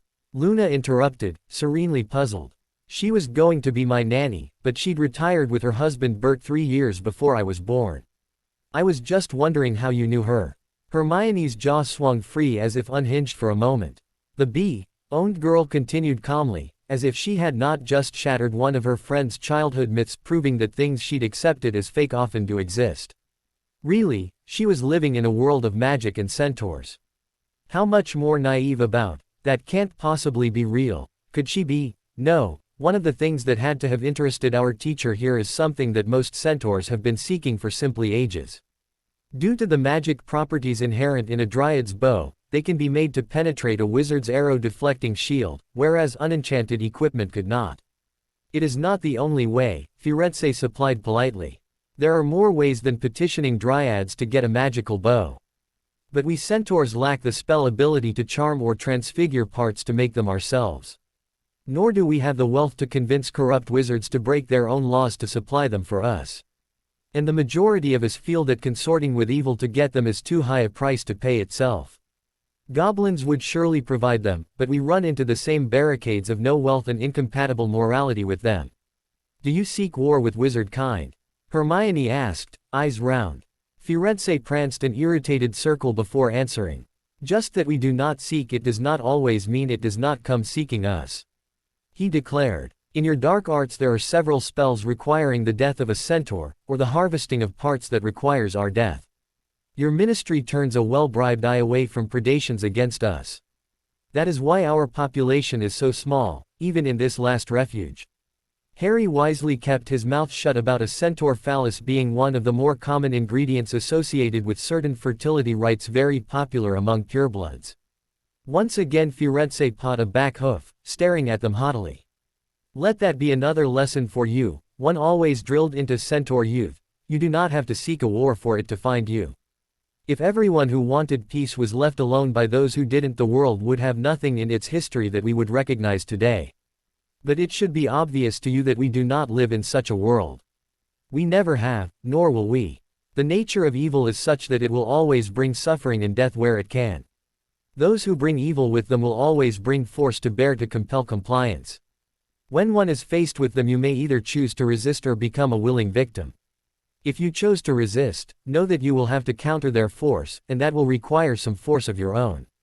Your strategy will dictate how much, but more is always welcome, and having less is not a virtue.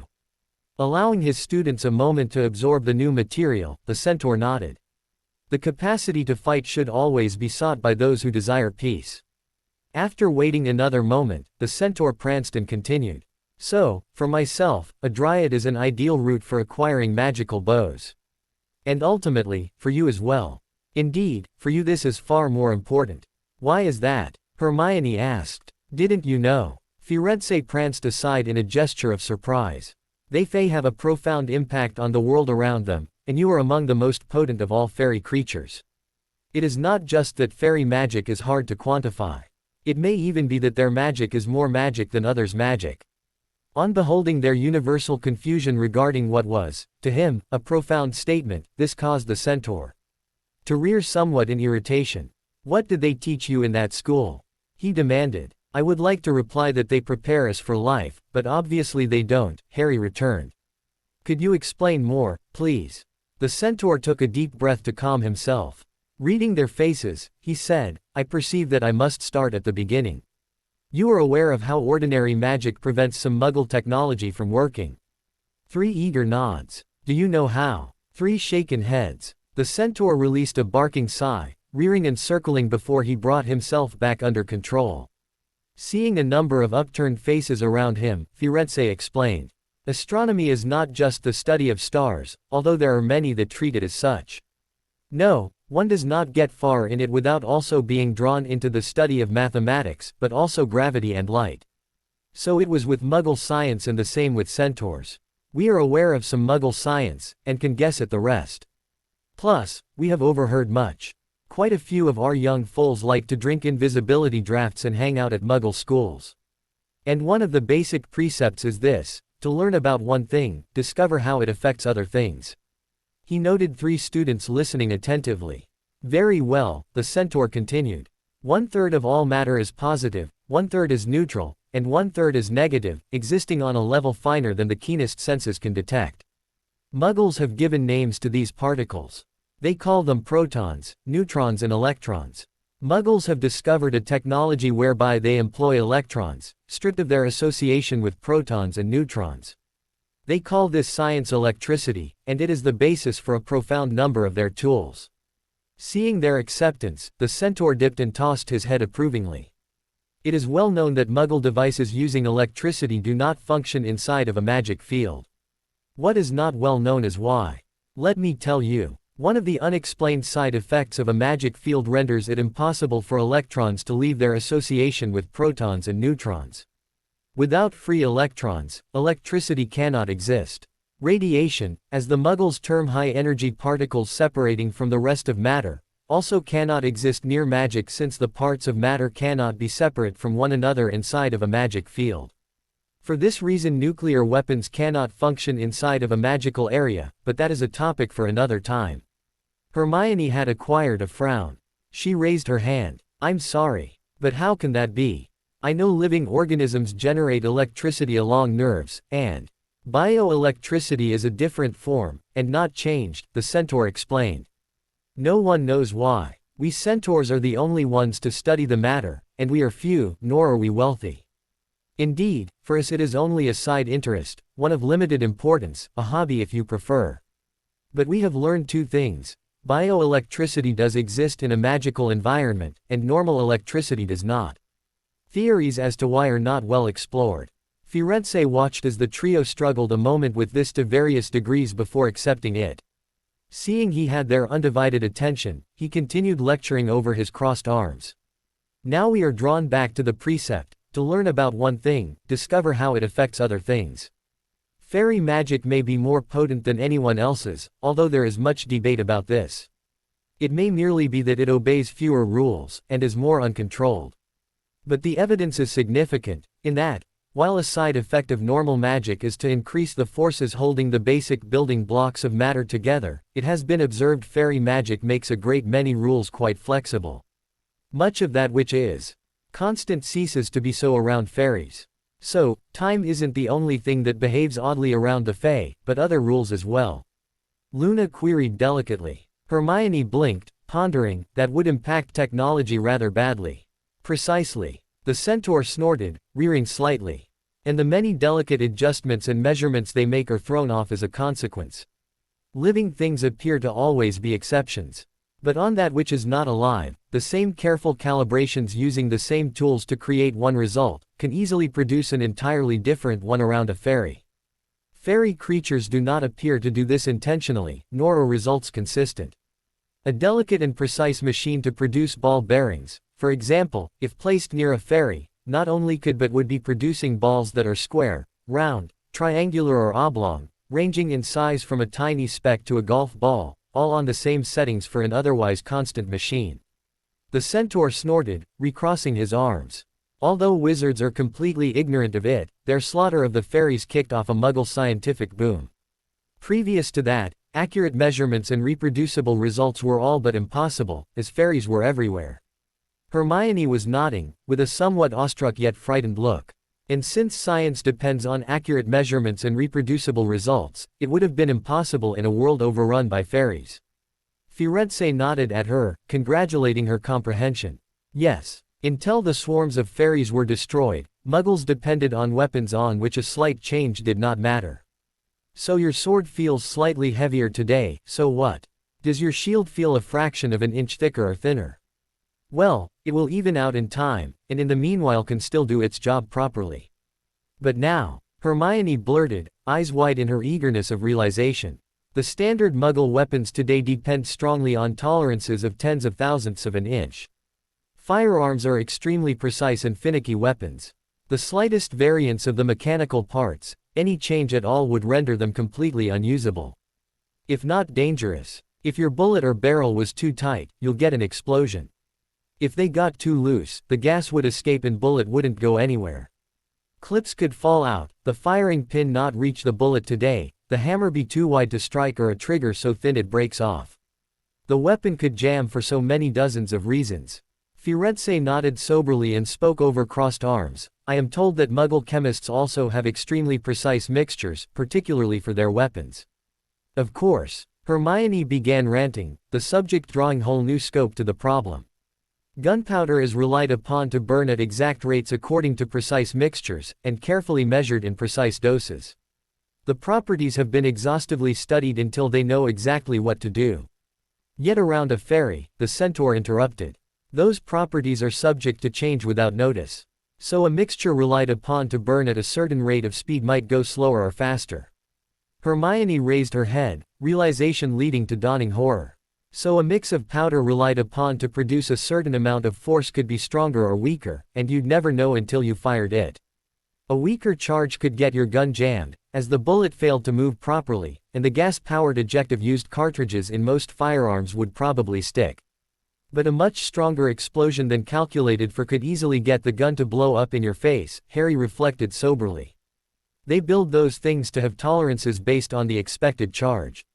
Too much more than that and the explosion of your gun would be probable. He frowned for a moment in consideration. Just like happened often in the early history of firearms, back when fairies were around. And the primer in those bullets, an exact chemical mixture calculated to go off under a certain amount of force, might explode under the jostling of your hand as you pick a gun up, or it might not go off at all, even when the firing pin strikes and is supposed to trigger it. Hermione ranted. Or go off late. Half an hour after you pulled the trigger, long after a battle was over, your gun might fire. Or the thin metal that pin is supposed to deform to create that pressure on the primer might decide that it is stronger today, and not bend at all. Harry supplied. Or it might prove weaker, and puncture entirely, blasting part of the force of your gunpowder's explosion back where it isn't supposed to go. It's a small thing, but there are so many parts of this that could fail. And it wouldn't just be firearms, Hermione concluded sadly. Car engines are another thing that depend upon precise tolerances. Those wouldn't work either, I'm afraid. Our technology depends upon so many exact measures of so many interconnected things that the slightest failure of those at all could lead to catastrophic failure of just about anything. But archery, Luna intoned wisely, depends upon very simple principles, and uses uncomplicated mechanical forces subject to the fine control of a living creature, which can compensate for any irregularity. If not on the first shot, then on the third. A creature complicated enough to stand on a bit of wood and surf a wave could adapt to minor changes in archery equipment as they occurred. All eyes turned soberly to the centaur.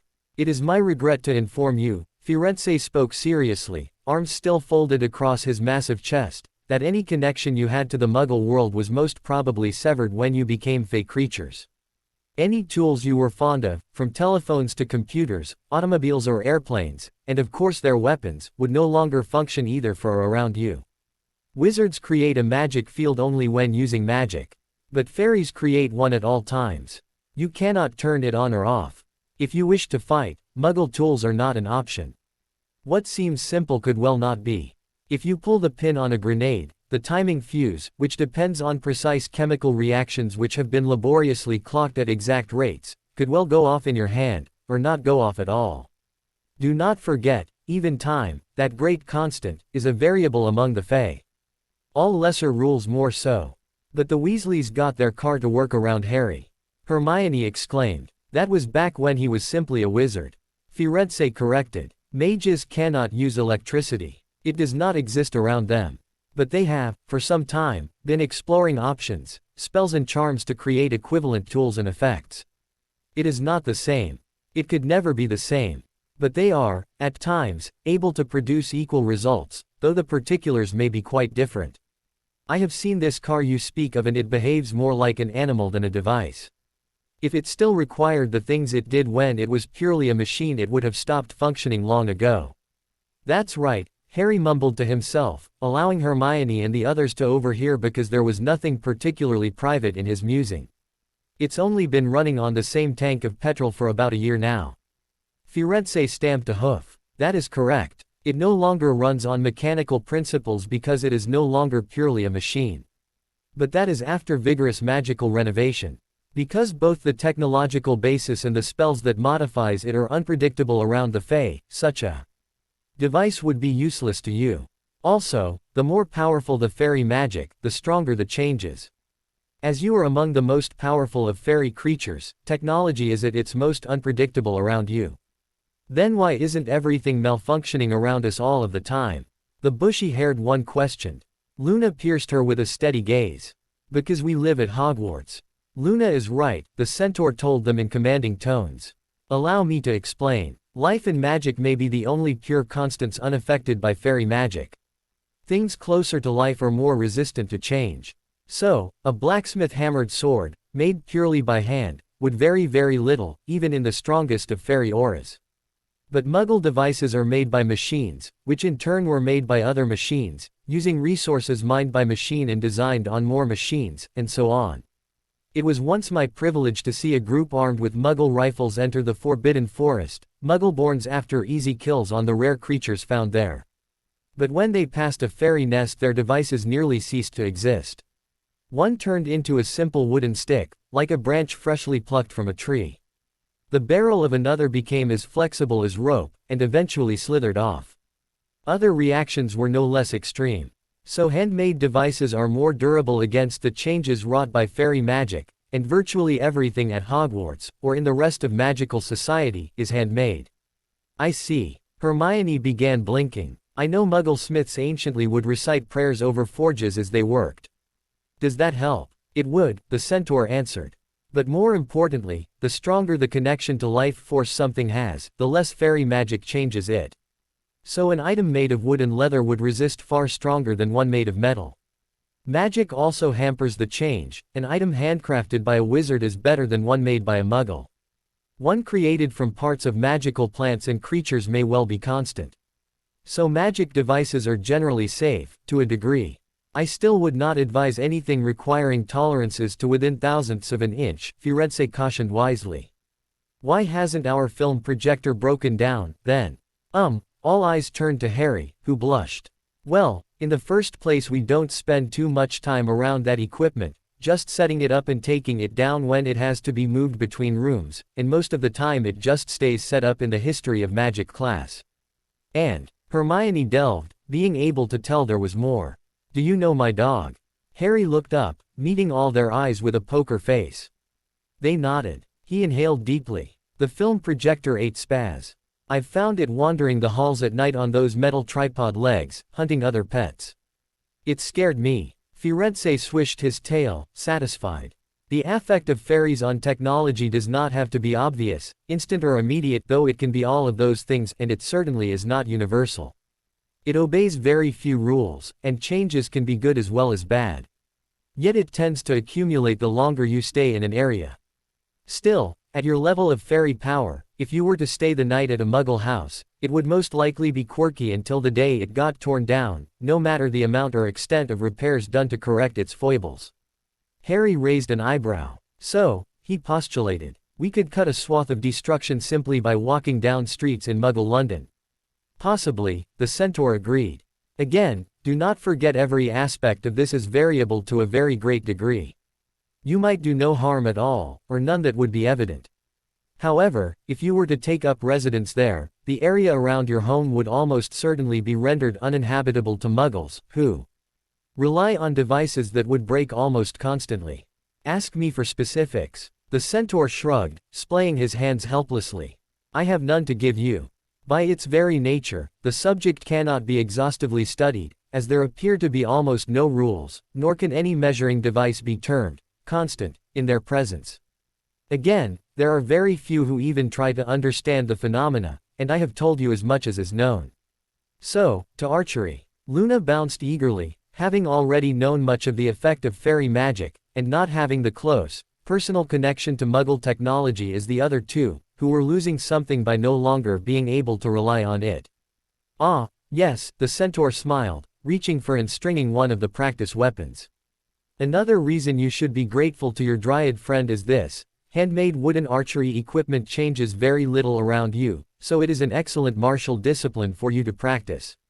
However, a dryad's bow changes not at all, being part of a living thing, and thus you will be more accurate with her gifts of gear than with any other. There is also the fact they can be used to penetrate anti-arrow shields. Luna smirked with a quirky grin. Centaurs were prized as instructors for a reason. Nobody sought to learn their teaching methods. No one was all that hot on the idea of being trained by someone who'd been taught by a centaur. It was just like being taught by any other expert. There was no great urge to get their devices or tools for training. They wanted the centaurs themselves to be their teachers. The reason for that was very simple. As Luna had pointed out, humans were made up of a great many things, but magical creatures tended to possess a very narrow focus. It was almost as though everything magical had been created for a reason, and sought to fill that purpose. Most had special abilities to help them do so. Centaurs were focused on the pride of personal ability, and to get there they had a gift for teaching. It was a simple yet profound thing. There was no great, showy display or jaw-dropping moments. They simply had a knack for perceiving a problem in a person's development, understanding how to fix it, and conveying that data in a fashion usable by the student. While it may sound simple, all important things are simple, and simple things are often hard. Their being able to do this effectively meant there was no wasted time or effort under their tutelage. All of the work you put into learning achieved the best possible results for your time and energy. It has been often said there was no such things as a bad student, only bad teachers. While not perfectly true, it was accurate in by far the majority of cases. And on their subjects of expertise, centaurs were near-perfect teachers. On that one day on instruction, the trio learned more than they would have in 6 months of an average college elective on archery, which is not to say they were good, or even adequate, but they'd made for a passable start. For now they were left with physical limits as their main liability and the need to reinforce and refine their newfound knowledge. That led to their mention of the fact of how they were so dissatisfied with their own physical training regime, and it seemed natural in the course of conversation for the centaur to take over supervising that. Then it was time to see if those supplements would assist them in building up body conditioning while working out with a centaur. Hogwarts Castle was truly ancient. Similar Muggle structures were all fairly young, by comparison. Most of the truly ancient ones had been destroyed by lightning blasting them apart and burning them down through the ages. It was a real problem back before Benjamin Franklin invented the lightning rod in the 18th century. Countless old castles were simply ruins, scattered stones tossed about like bombs because of powerful lightning strikes during storms. But lightning never struck Hogwarts. The wizards didn't know why, they'd just never had that problem. And, after all, the attitude of, any problem I can safely ignore is not a problem, had been prevalent for a long time, and not just among wizards. While they re-entered this ancient edifice, 2 barely recognizable furry blurs raced past the children at maximum velocity. The kids could not help themselves and glanced back the way they'd come, wondering if a film projector was chasing them. I could almost convince myself one of those 2 cats was McGonagall. Hermione spoke with an odd lilt to her voice, unable to shake the strangeness of the moment. Come on, Harry grabbed her arm and kindly towed her along. We'll be late for divination class. This further strangeness did not help Hermione in the slightest. I find it so odd that we're still having that class, in spite of the teacher going missing. Harry shrugged. Hermione Trelawney had managed to impress quite a large number of the students. Strangely, most students who'd had her class this year were already missing her. However, Hermione for one was unsurprised that most of those students had taken great care to get their divination homework done on time and properly, taking it for granted the teacher would know in spite of her absence, and somehow sure their grades would be marked appropriately. What neither child knew was that Fred and George had seen Trelawney nip off into the forest and not come back. So those 2 were playing pranks on the school by skipping up to her tower every morning to write assignments on the board, with the ultimate challenge that whoever found their teacher got a free O for the year. Dumbledore knew those 2 Weasleys were doing this, but frankly couldn't spare the time from his other emergencies to deal with the matter himself, so he was quite happy to let their pranks continue for a time, as it concealed an issue he'd otherwise have to take time out to correct personally. He just didn't have the time to find or hire a new divination teacher at this moment. And worse yet, finding one who could fill both Trelawney's shoes as a true oracle yet incompetent teacher would be all but impossible. At the moment, he didn't even have the time to try. So, Fred and George were getting away with a massive prank on the entire school. Frankly, Hermione fought a near constant temptation to just turn back into Trelawney's old form again and take up teaching that class once more, she'd enjoyed it so much. And it seemed only fair, the new Sybil Trelawney was still using Hermione's old face and form. Only the sure knowledge the headmaster would confront her over her return, and ask questions she didn't want to answer, or possibly do worse things, stopped her from trying. She'd really liked teaching that class. Hermione, what are you doing? The girl started guiltily, then looked up sheepishly. Grading everyone's divination homework. Harry looked over the sheaves of paper surrounding her, from all houses and all years. And why is it that on each assignment you have put comments on their next piece of homework? The ones we haven't written yet. Actually, there's stuff here on our behavior in classes, and I know you weren't in some of those to see what you're commenting about. Hermione drooped visibly, dropping the assignment she'd been making notes on. Because it won't leave me alone. Their work keeps swimming in my head, and unless I tell them about it, the things I need to tell them won't stop being there, trying to get out. Like this 5th year. Ravenclaw, this assignment is all right, but unless he does the next one quickly he'll get a bad cold and won't be able to get it in on time. Or, over here, the 7th year Hufflepuff girls, they're all wrong about palmistry. I know we don't cover those lines until next week, but unless I tell them now, one of them is going to get in a dating relationship with a boy who's all wrong for her. And I know we weren't there, but I've still got to scold the 4th year Slytherins for their abominable behavior their last divination class session. They really had no call to say those things, and I know I shouldn't know what they said, to whom, or why. The bushy-haired girl looked up at Harry in distress. It's all there, in my head. I can't tell you how it got there, but now it won't leave me alone. And I've got to do things like scold poor Neville for spilling ink over his next paper, the one he hasn't written yet. Although, I feel less guilty about telling Nott that he and his cronies are all going to die during the next war, so he ought to be less enthusiastic about it coming, because he loses. Harry blinked several times. Oh, carry on, then. Well, truly, it's obvious Hermione is a homework seer, Luna commented as they all got together on the castle lawn to grade history of magic homework. Myrtle, who was hovering around, giggled before darting back to the castle. Second sight manifests as unpredictable ways, Luna went on lecturing just as though she hadn't been mocked or interrupted. We all have it. She is just the first to learn how to use it in any fashion. The other two stared at her. Oh, don't go looking at me like that. Luna would not be ruffled. It's easy to know too much about the future. Hermione actually has one of the most useful forms of it, helping people to learn. Really, I can't think of a more useful one. Desperately unwilling to face that subject as yet, Hermione hefted her books more closely to her chest, and yes, she had an enchanted book bag given to her by Harry, but honestly, it was okay. She simply felt safer with a good, thick tome between her and the rest of the world. It's a defense mechanism, but one that worked well for her. Before laying them out and checking to see if they were alone, turned to her best friend, who was currently fingering a hole where he was missing a tooth. Harry, why are you so concerned with the way your muggle form works? I mean, you are exercising to get it in shape when your real body is already quite fit. Now this whole tooth decay thing. You really have perfect teeth. It's your human disguise that doesn't. The boy pulled his finger out of his mouth, ceasing its explorations, and gave her his best answer. It's not like that. It's hard to describe, Hermione. But think of it like an old and favorite suit of clothes.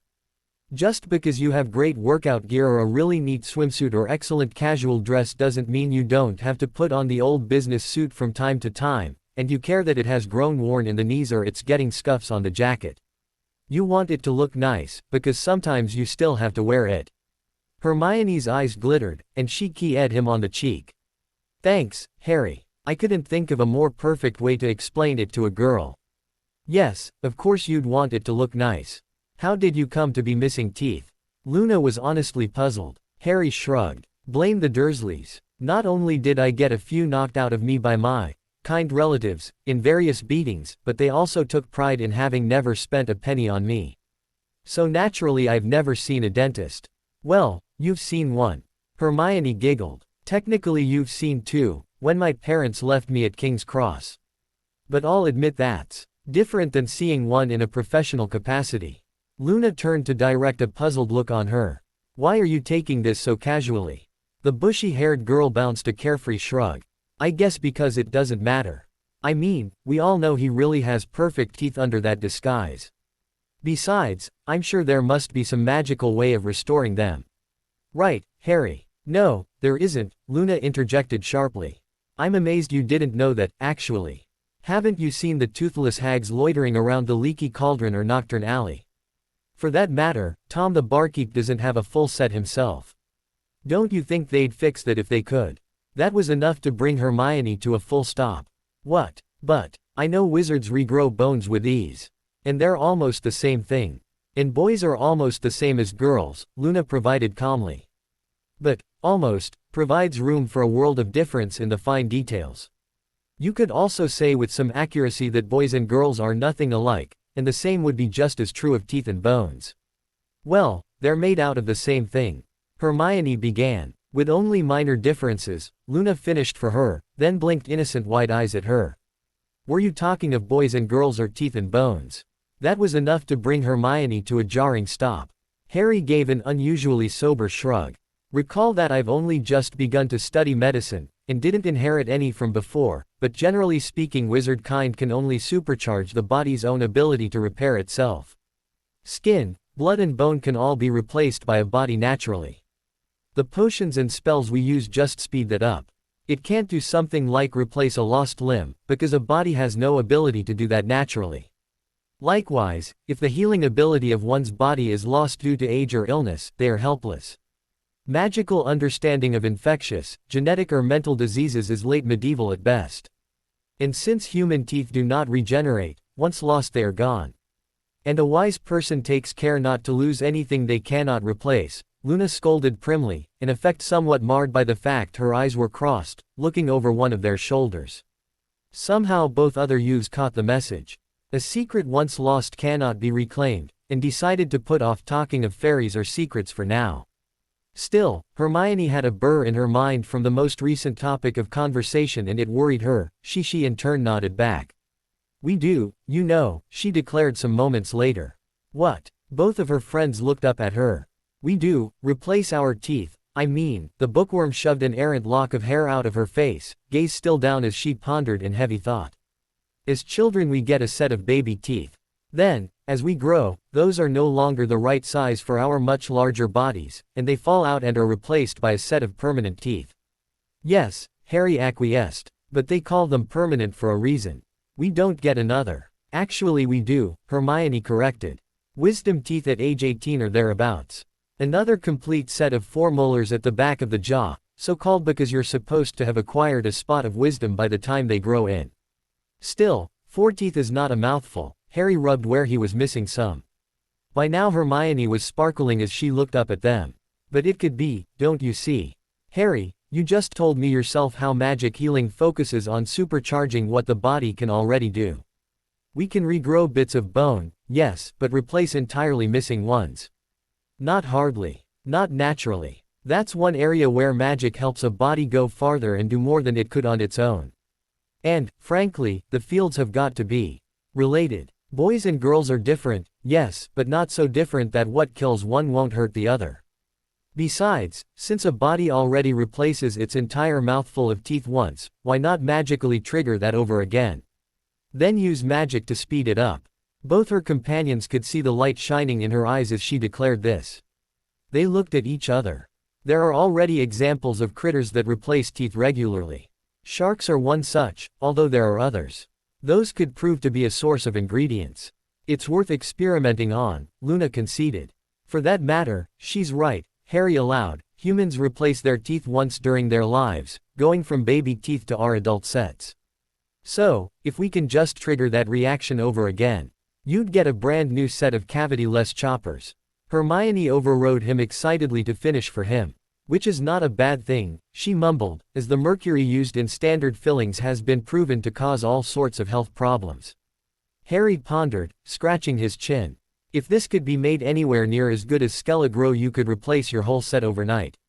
Probably also modified to enhance evenness and brightness. Hermione exclaimed, happy as a girl could get without romance, which a talk about dentistry does not usually have. Plus, there's the monetary aspect, Harry added quietly, so only they could hear. If we come up with a potion to replace bad teeth, people would buy it. So if we market our magic tooth cure to the magical public, we'd make a small mint.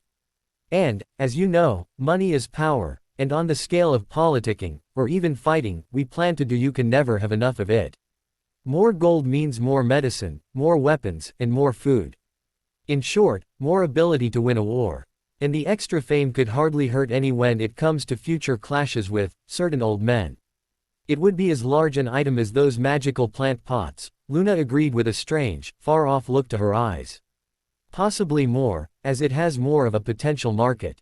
Not everyone raises plants, but we all have teeth, or wish we did. And the elegant set would probably buy this to enhance looks if they had even minor problems to correct. Provided it worked, we'd have worldwide appeal, and probably have to hire the work to make them out.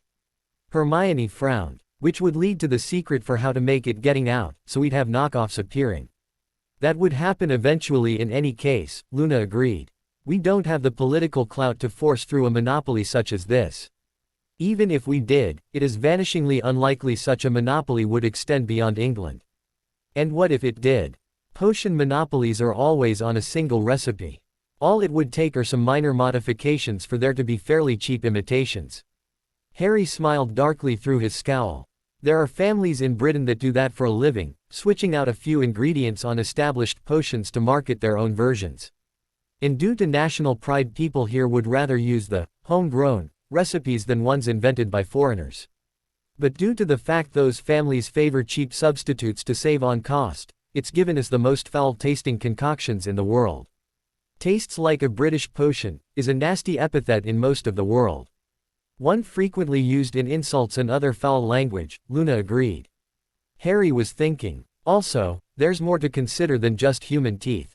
There are uses for monster teeth of every kind. I can't tell you what a temptation it has been to just snag a few out of a dragon's maw from time to time, and they're already missing a few from before I got them. If we could pull the ones we need, then regrow them complete sets. 2. Luna was nodding. Supply of certain valuable potion ingredients could expand explosively. Then she looked directly behind the other two. Oh, Professor Myrtle, where have you been?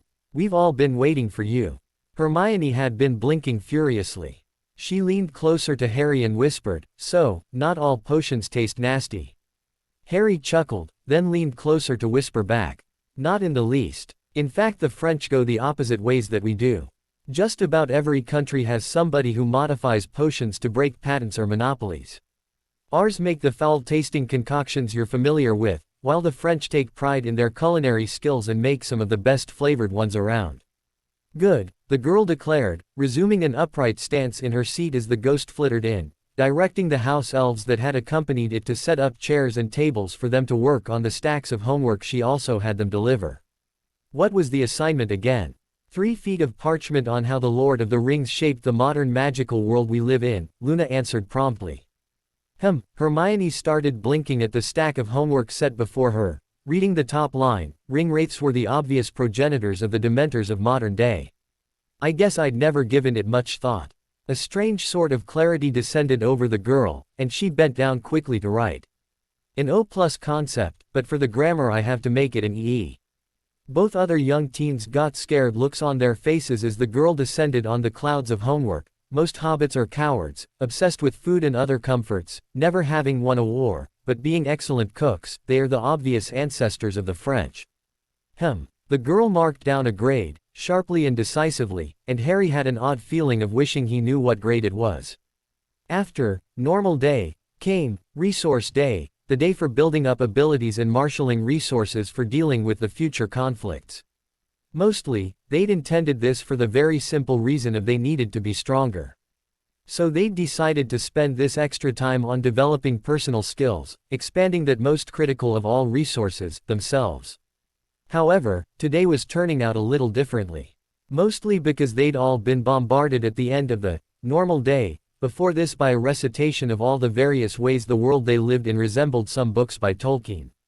And one of those suggestions that had nothing to do with hobbits, the French, or Dementors, was that the dwarves of the modern wizarding world were the dispossessed descendants of those ancient, famous rulers of mountain halls. And, well, that had struck an awfully familiar chord in everybody, in the first paper to suggest that got an O+ by Hermione. They knew that dwarves existed. Lockhart had used them to deliver singing valentines the previous year, a degrading job that had everyone involved most desperately embarrassed. They also knew that the dwarves of their world had once enjoyed greatness. They'd been the fallback plan for cleansing the cauldron of blood simply because it was a known fact that dwarves were that good, they could cleanse an ancient artifact of that level of power of a taint so deep. They had, after all, made it in the first place. But you don't give someone a humiliating job doing something degrading like delivering valentines nobody wants if he's got some dignity, or anything else he could do, something like, oh, say, making or repairing magical artifacts, or tending his mountain halls. So the simple fact was the dwarves of the magical world were a fallen race. Where once they had enjoyed greatness, now they were the dispossessed, the dregs, huddling in those corners no one else wanted. To Harry that simply screamed, opportunity. It was a formula that had been pulled countless times before, by just about every leader of their world. Find some downtrodden group to champion to get yourself instant followers. Voldemort had done this for dark creatures like dementors, vampires and hags. Dumbledore had set wizard against wizard, then made himself indispensable to both sides of the conflict he himself had created.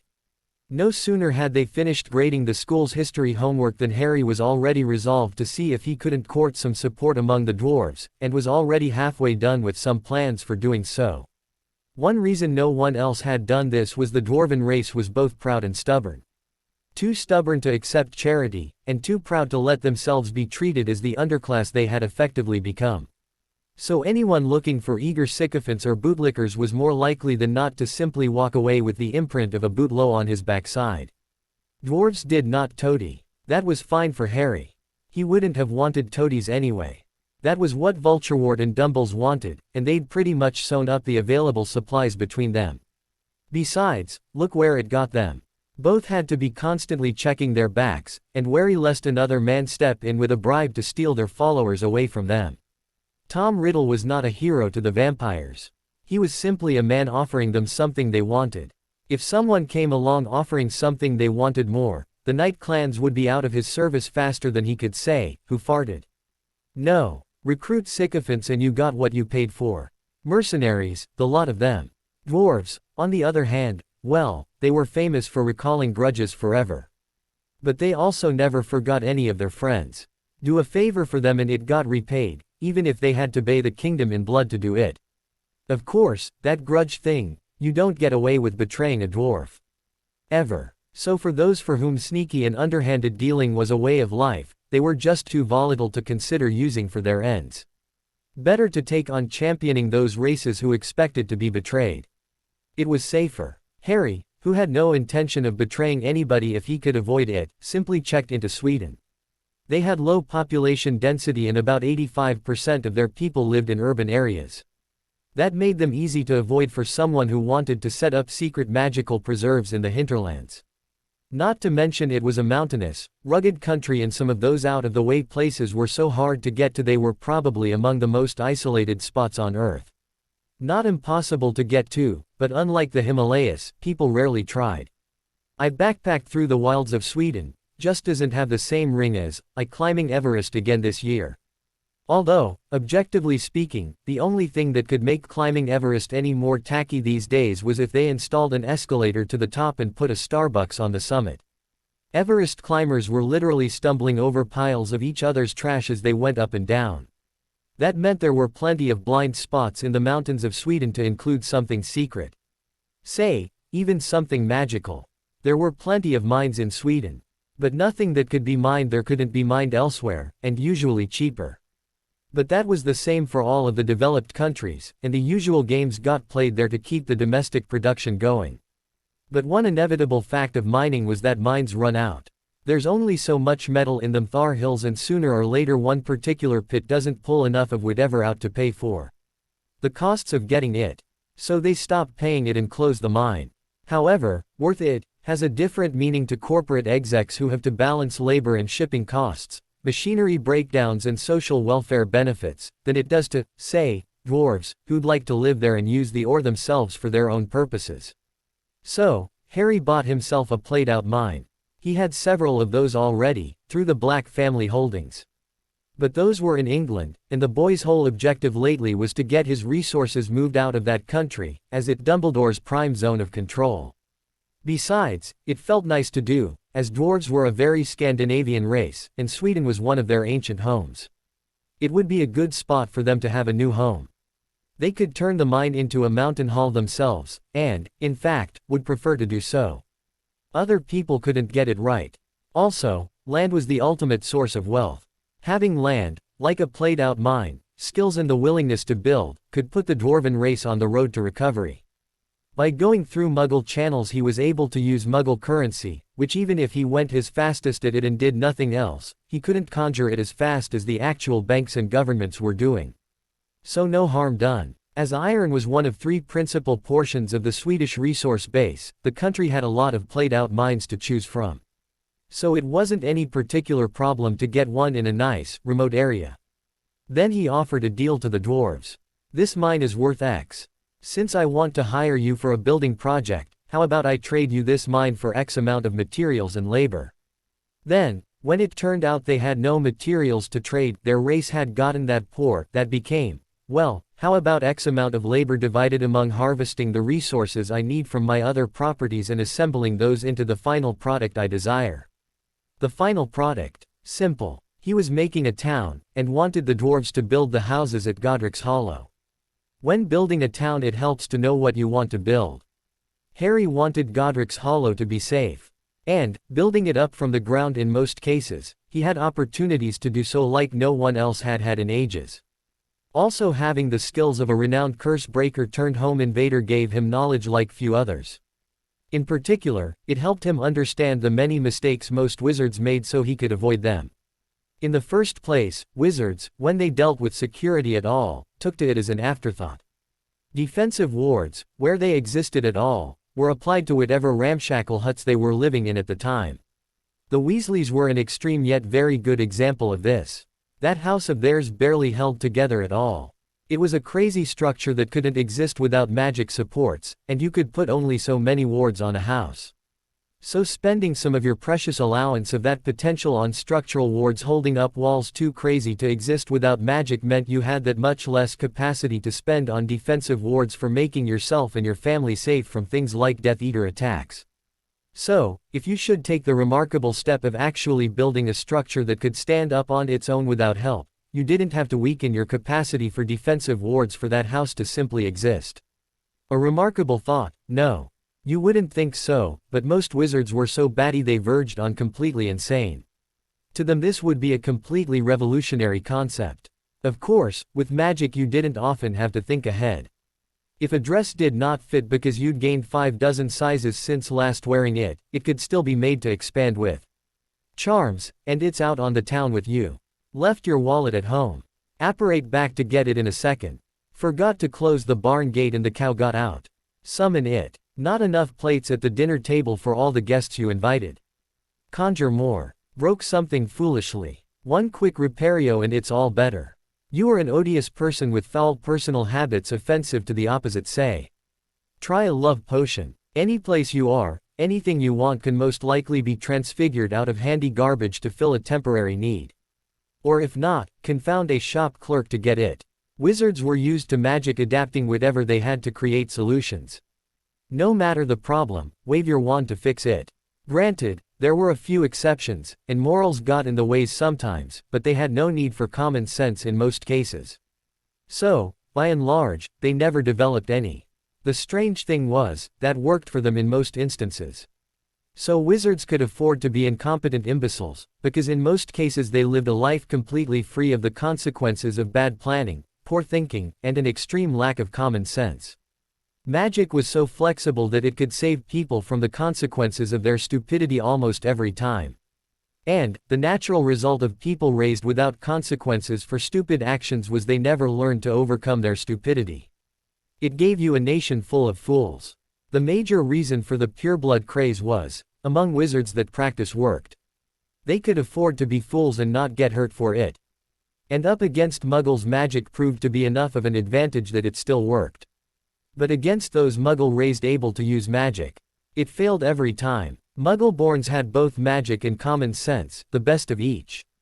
That gave the magic-raised a deep-seated fear of the muggle-born witches and wizards. Clear-thinking spell users frightened the magic-raised of Europe. Probably why people had been so scared of Vultureward in the last war, even if they didn't know it. Before he dipped himself so deeply in pureblood ways, he'd been one of those clear-thinking magic users they feared so. But Harry didn't care two nuts for that fear and was going to be applying the advantages of Muggle thinking to the magical problem of home defense. And in the first place, that meant building solid structures, but roomy ones, because otherwise the wizards who moved into them would want to be adding a new bathroom on the 4th floor with nothing under supporting it, and so on until they'd assembled enough insane bits to make another Weasley home. So if the homes were big to start with, the wizards couldn't scream as much when he said they couldn't add expansions onto them magically. Actually, on the lines of a defensive structure already strong enough to need little in the way of magic to defend, one of the ideal layouts was already centuries old, that of the fortified suburban villa. Solid brick and masonry had stood up as one of the most enduring construction styles over time, and good thick walls didn't have to have as much magic protecting them to keep the bad guys out. Dwarf-built structures were even stronger, and the more strength you got through basic properties, the less you had to add via magic. A square structure 4 or 5 stories tall, enclosing a courtyard in the center that you then capped with an arched ceiling made out of blocks of transparent stone, or even a dome enchanted like the Hogwarts Great Hall's ceiling to let the light through. That way the kids could run and play out on the grass under trees without leaving the confines of the house out where marauding bands of vampires or death nibblers could get at them. Give them reasons to stay inside. Make it convenient to stay safe, and they are more liable to do so. Then put wide lawns between villas so that they had clear fields of fire so those within could shoot people approaching the house. A place that size could easily sport a dozen bedrooms, several sitting rooms, a ballroom and library. The design was intended for spacious, aristocratic living. Rather more than a single family needs, but considering that with the dangers of the recurring wars it was better to stay indoors under protection than go out too often, it was better to have too much space than too little. Even add a principal or two adopted from the middle-class Roman domus and add space for a shop or two opening out onto the street. No one defense would stop everything. But a good, strong, solidly built stone house was an excellent point to start off with. Already strong, they could be magically strengthened yet further and made very highly resistant to most harmful spells. Tile roofs and little or no exposed timber left nothing to burn, so fire, one of the most frequently used weapons in warfare, was less dangerous. A house-sized variant of the bubblehead charm could even be developed if he felt poison gases were a danger. Sections of Europe had, during some of their more difficult and turbulent periods, gone through styles where they'd studded their wooden doors with metal spikes. They looked decorative. In fact, most people never realized what they were for. But you did that so no one would try to break down your door with his shoulder, and it greatly complicated chopping through the thing with axes. So, if you worried about those, spiking your doors was a good idea. Harry was concerned about those, so he spiked the doors. He wasn't so much afraid of wizards trying to brute force their way through. No, smashing in a door with their bodies was far too physical. They'd prefer to use spells to gain a forcible entry if that's what they wanted. But he was concerned about werewolves. There were a lot of them in England, desperate enough they were willing to follow anyone who promised them even a hint of freedom, and clawing through doors lay exactly within their temperament and abilities.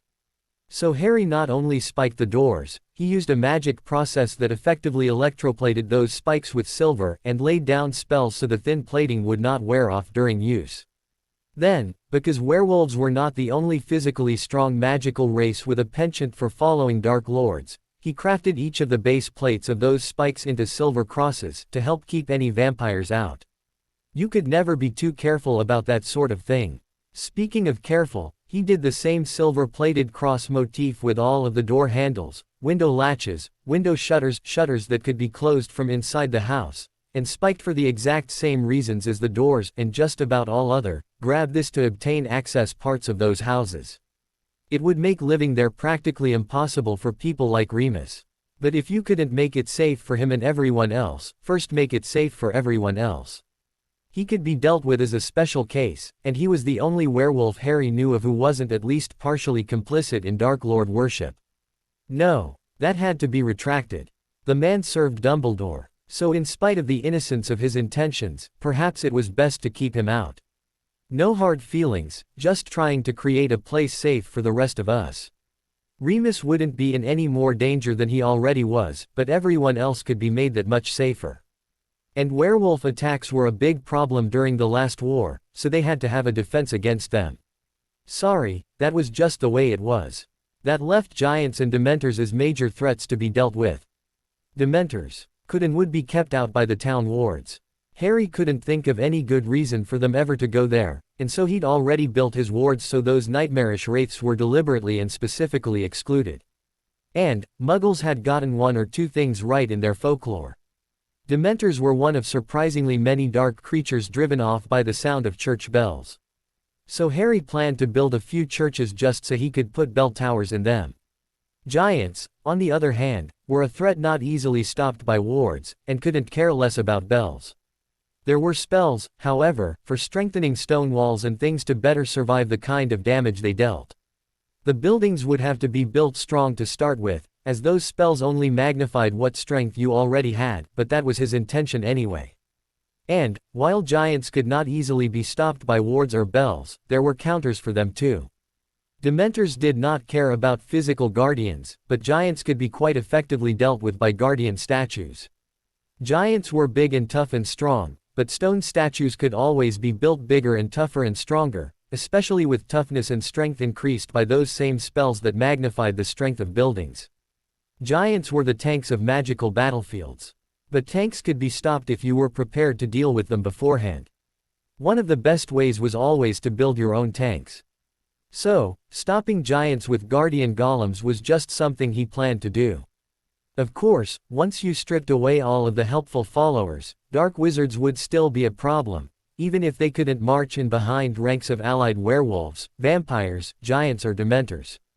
In fact, one of their favorite strategies would be to crack open the defenses themselves, then send in those same allies once they'd put a stop to the defenses keeping them out.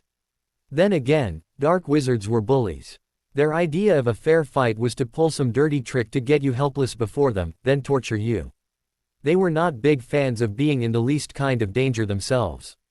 They'd try to get into those houses on some pretext or other, then start their mayhem there, catching their prey by surprise and without defenses. So you adopt a Victorian concept. This wasn't hard to do, as wizards were already living in a largely pre-Victorian age in most ways, so it was a fairly painless process to propose. A Victorian house had two parlors, a guest parlor and then a family one. When guests came over they saw only the entry hall and the guest parlor. They were not permitted into any other part of the home. It just wasn't done. If you were a very, very close friend, they might invite you into the family parlor, and this was taken to mean that you were as close as family, but you still weren't permitted up into their bedrooms or other, family-only, areas of the house. Perhaps the division did not have to be that extreme. Let your guests roam over the whole ground floor of your house, into the atrium, ballroom, even the workshops. Just ensure that the ground floor was all they could reach. If an enemy never got up into your private quarters it was hard for him to lay nasty traps for you up there.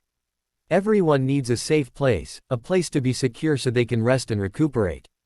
The Death Nibblers had that by fraud, wearing masks and saying, "Oh, we're not the people hurting you." It isn't US. So their homes were inviolate as they rarely got charged for their crimes. As soon as they took the masks off they were safe from reprisal. Other people, well, since the terrorists under Vulturewort didn't care to let the same rules that protected them protect others, you had to keep them out by main force. Harry knew he'd mocked wizards for hiding behind wards, turtling up to avoid having to face a threat, but the fact of the matter was you could not defend against magical attackers without magical defenses. If he could blow through your walls with a reducto curse it didn't matter what you'd done to bar the door, so to speak. So defensive wards were a simple necessity. However, to maximize the benefit of the wards, you don't sap their strength by doing stupid stuff with them, and one of the most stupid things to avoid was slapping them onto a weak structure, or a poorly designed one. Building a defensible home shared many of the same principles as building a secure vault, or secure anything.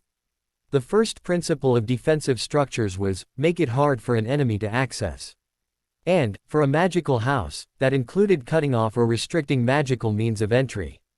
Since wizards were almost the epitome of stupid, and would be inviting guests over and holding balls or opening shops, all of which provided a flood of opportunities to sneakily insert polyjuiced agents or assassins in, Harry decided that each of these homes, small fortresses really, he was building in Godric's Hollow ought to have two alert statuses, relaxed and vigilant. The relaxed state would be just that, low security, so those stupid people could go about their lives with a minimum of fuss and bother, letting near total strangers into their homes and so on. Even in that state he would insist on protections for keeping all but family and family servants out of the family-only areas of the house. But they could still have all the guests they wanted over on the ground floor. The vigilant alert status would be for when it struck those bone-thick skulls of theirs that there were Death Eaters out there on raids killing people, and they'd want to button up tight to avoid being on some vampire's menu for the evening, or having some werewolf nibbling on their children. But, of course, some general protections would apply during both. Anti-apparition and anti-portkey wards were the start. Really, those were the same thing. A portkey was just a set destination apparition stored in an object, just like a potion could sometimes be called a spell in a bottle. But that didn't even cover half of it.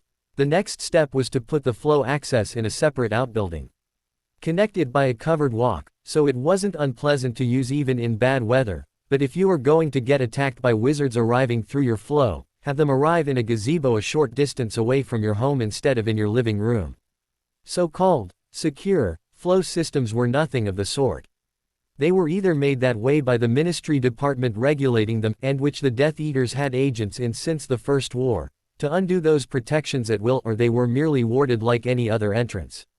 And anything you could put a ward on, someone else could break the ward on, and with the ability to flow call, sticking only your head and hands, if you wanted, through a fire to someone else's flow, an invader could be working on breaking your wards from 1,000 miles away without you even knowing of it.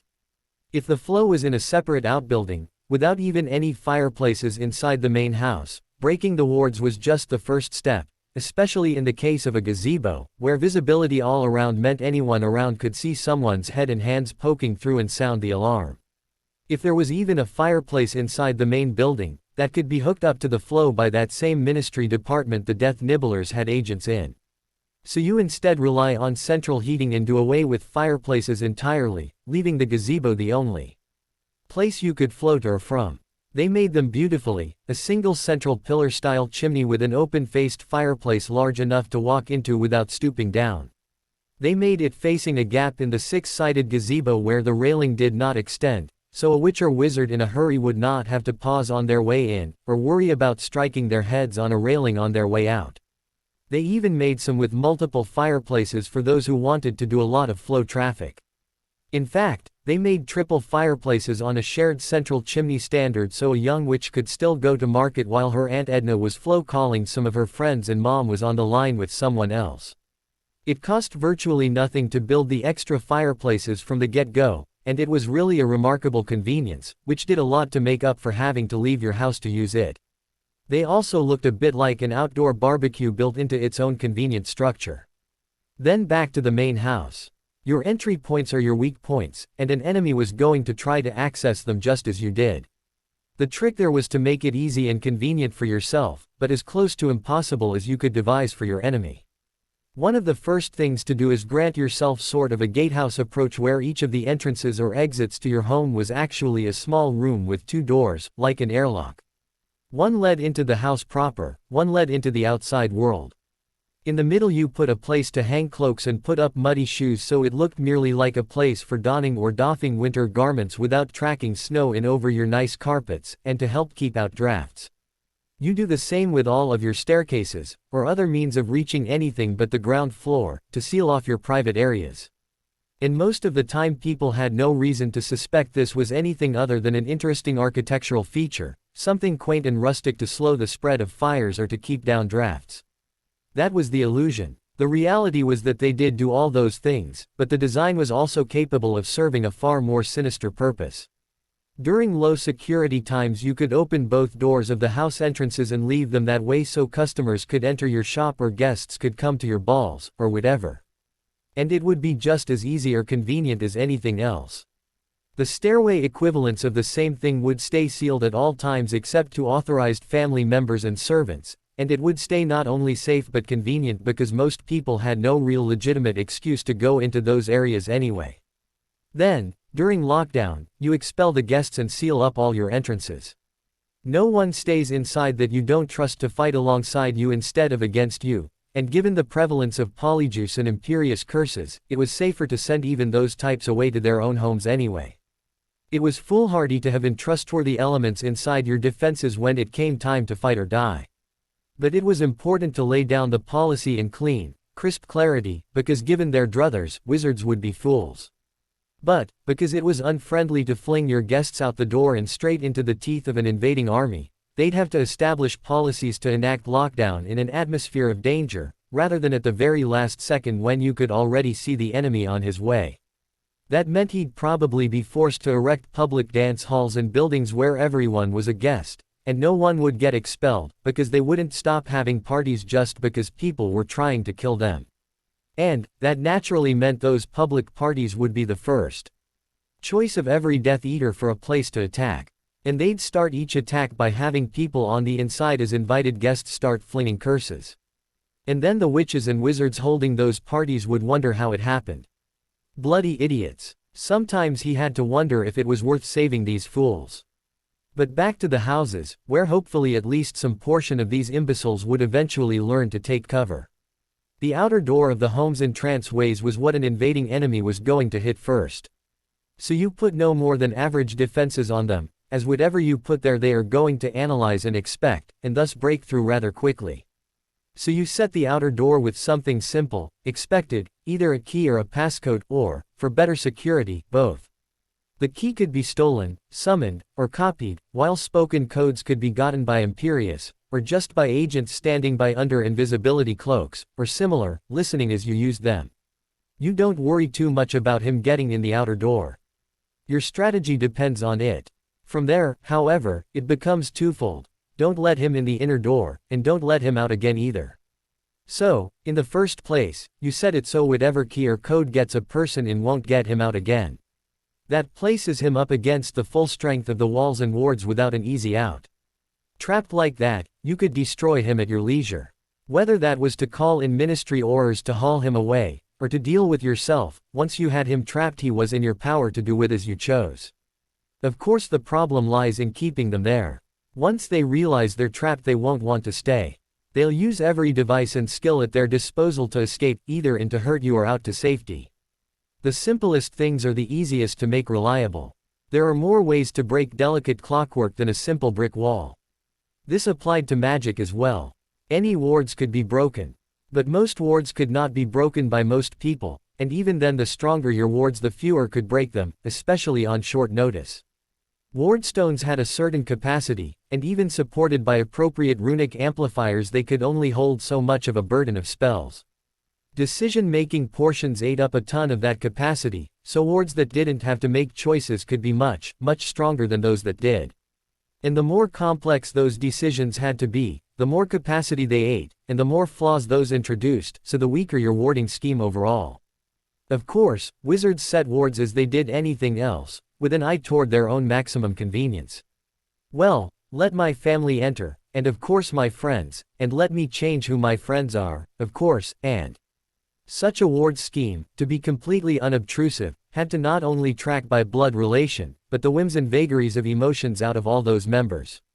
That tied up a terrible amount of capacity to serve simple convenience. Harry's answer was simple: don't have the wards make any choices at all unless you absolutely had to. Say instead, those I invite are welcome. Those I don't aren't. It was not much less convenient. All it required was to recall a single step, and not an impolite one. But rather than trying to keep a ward busy reading your mind for just how you felt about someone on a certain day, taking over that responsibility yourself made for far more powerful protections.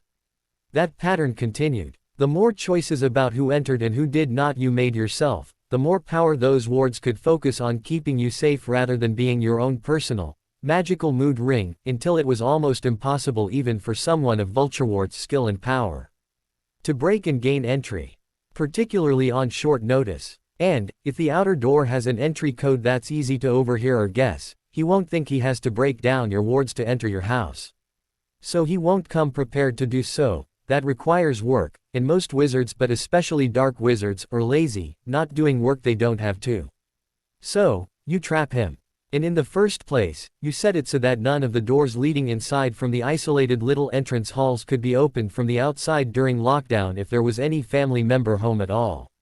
That put it up to a person to decide whether or not to let whoever it was at the door in or to drop some nasty trap on them. Of course, before you pour 60 tons of boiling hot sand on his head, you want to know whether this intruder was a pushy salesman or a murderer, or just your dad returning from work but lost his keys. Or, for the upcoming war, you had to know if that was your dad, but under Imperius. Or just possibly someone under Polyjuice to only look like a family member. Those were very real dangers because all of those things had happened during the last war, and the same baddies were going to come back to fight the next one. Those strategies had been effective for them, so they'd use them again. So you hang a faux glass at head height right beside every door opening to an entranceway, in a place where you can't help but glance at it as you go to the door. Then you also put a peephole through the door itself, and tell people, if the face you see in that faux glass is the face of the person on the other side of that door, you don't open it no matter who it is. They could be your wife, your parent, child, even your long-lost aunt. If they show up in the faux glass, they are your enemy. That might be because they could be under Imperius, or they could be using Polyjuice, but whoever it is, they are not your friend. Then have a top-quality sneakoscope hanging there to help detect any other underhanded business, like a guy under an invisibility cloak holding a wand to the back of your father's head. While a dark arts detector will likely tell you if there are other things that might be a danger to you, things like zombies, which have no minds, thus feel no malice to show up in a faux glass, and can't feel sneaky either to show up on the sneakoscope. Build all these devices right into the doorframe where you basically must look at them in order to open the inner door. If any of them give off warnings, trigger off something to knock out those in the entryway, so you could investigate at your leisure. But the overarching thought was, if your alarms showed them as an enemy, don't let them in. You had to stop both approaches. Lacking easy means of tricking an entry, they'd try to blast their way in. If blasting was too difficult, they'd try and trick their way in. It was like making a bowl to hold water, if there was any gap at all, that was where they'd go through. So you had to defend against it all or you weren't safe. Then, for cases where everything went foobar, have a final redoubt ready, a double Fidelius covered survival shelter in the sub-basement. Make it so each parent held one secret, so no one person could give away all of the key. Then have them swear unbreakable vows not to tell the secrets under duress, or to any hostile party.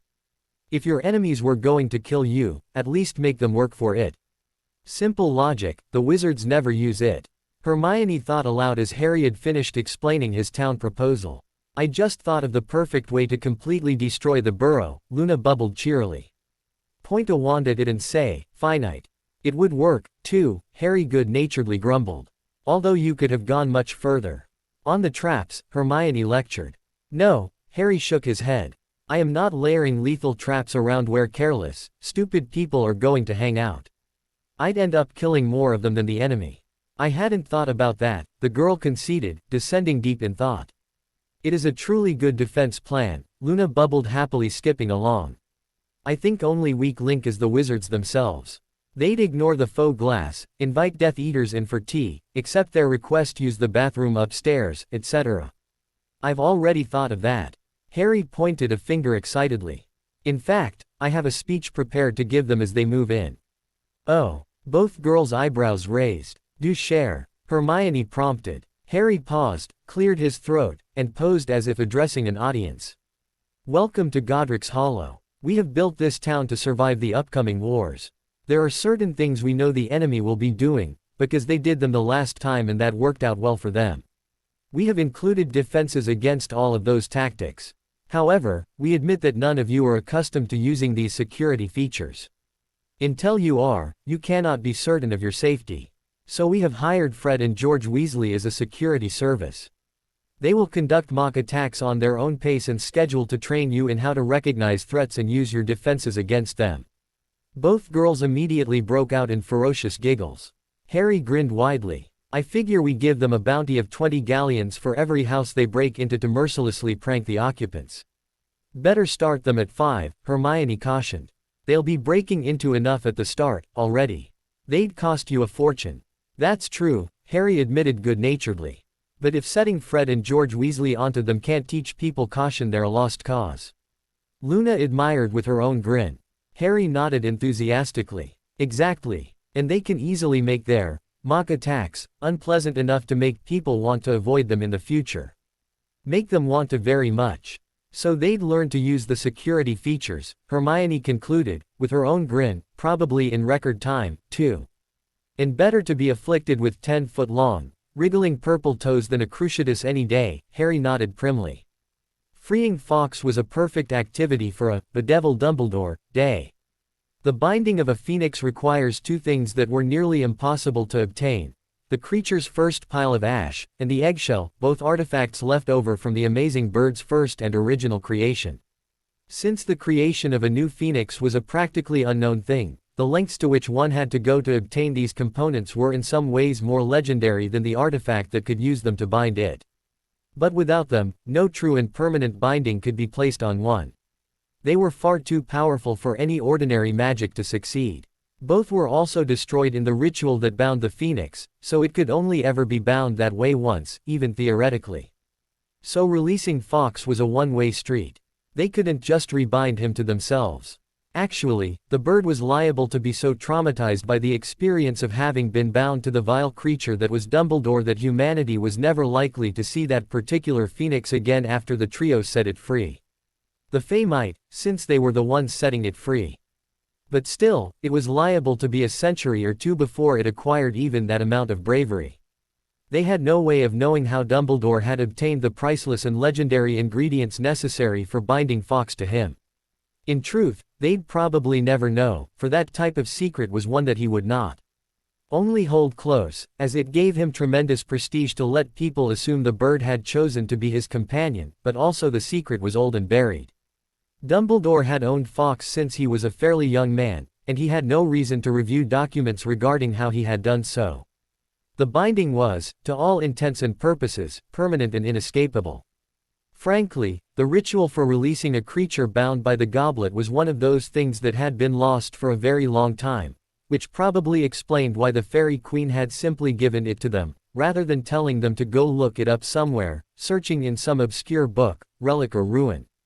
They were her agents, not the other way around. The act of doing something was by and large left up to them, when such a thing was possible. So, it stood to reason that looking that ritual up themselves was impossible, that it did not exist in any form they could find by themselves. Otherwise she wouldn't have provided it for them. But back to the ritual. The act of binding a creature with the goblet created a mystical chain. This was no device that had to be concealed or worn. It was a physical device, but one that existed out of phase with the rest of reality. It could only be called into being by the goblet itself, using a very specific ritual, but not a very exciting one. A bunch of runes and some arithmancy, plus the goblet. They had done so, drawing the runes and circles after performing the proper equations. Then they'd left it to cook, essentially, energy building along those lines until it had drawn Fawkes' chain into phase with the rest of reality. That had taken one day. That had accomplished the first stage of the process necessary to free Fawkes. Now they had a chain whose heavy links were composed of congealed darkness, blotting out all light touching them, and which glowed green or red in spots where each link was engraved with runes. Hermione made a copy of those runes at once, hoping to study them. That they were obscure and practically unknown she took as a given, considering how ancient, rare and powerful this ritual was, but she'd still wanted a copy. Luna was more concerned with petting Fawkes. The bird's presence was unnecessary, but they could understand it wanting to see this stage, or indeed any part of this ritual. It was its freedom at stake, after all. They'd have been interested too, if it was theirs on the line. The next step was to destroy that chain, no easy task, and one that again could only be accomplished by the very fires of the goblet that had forged it.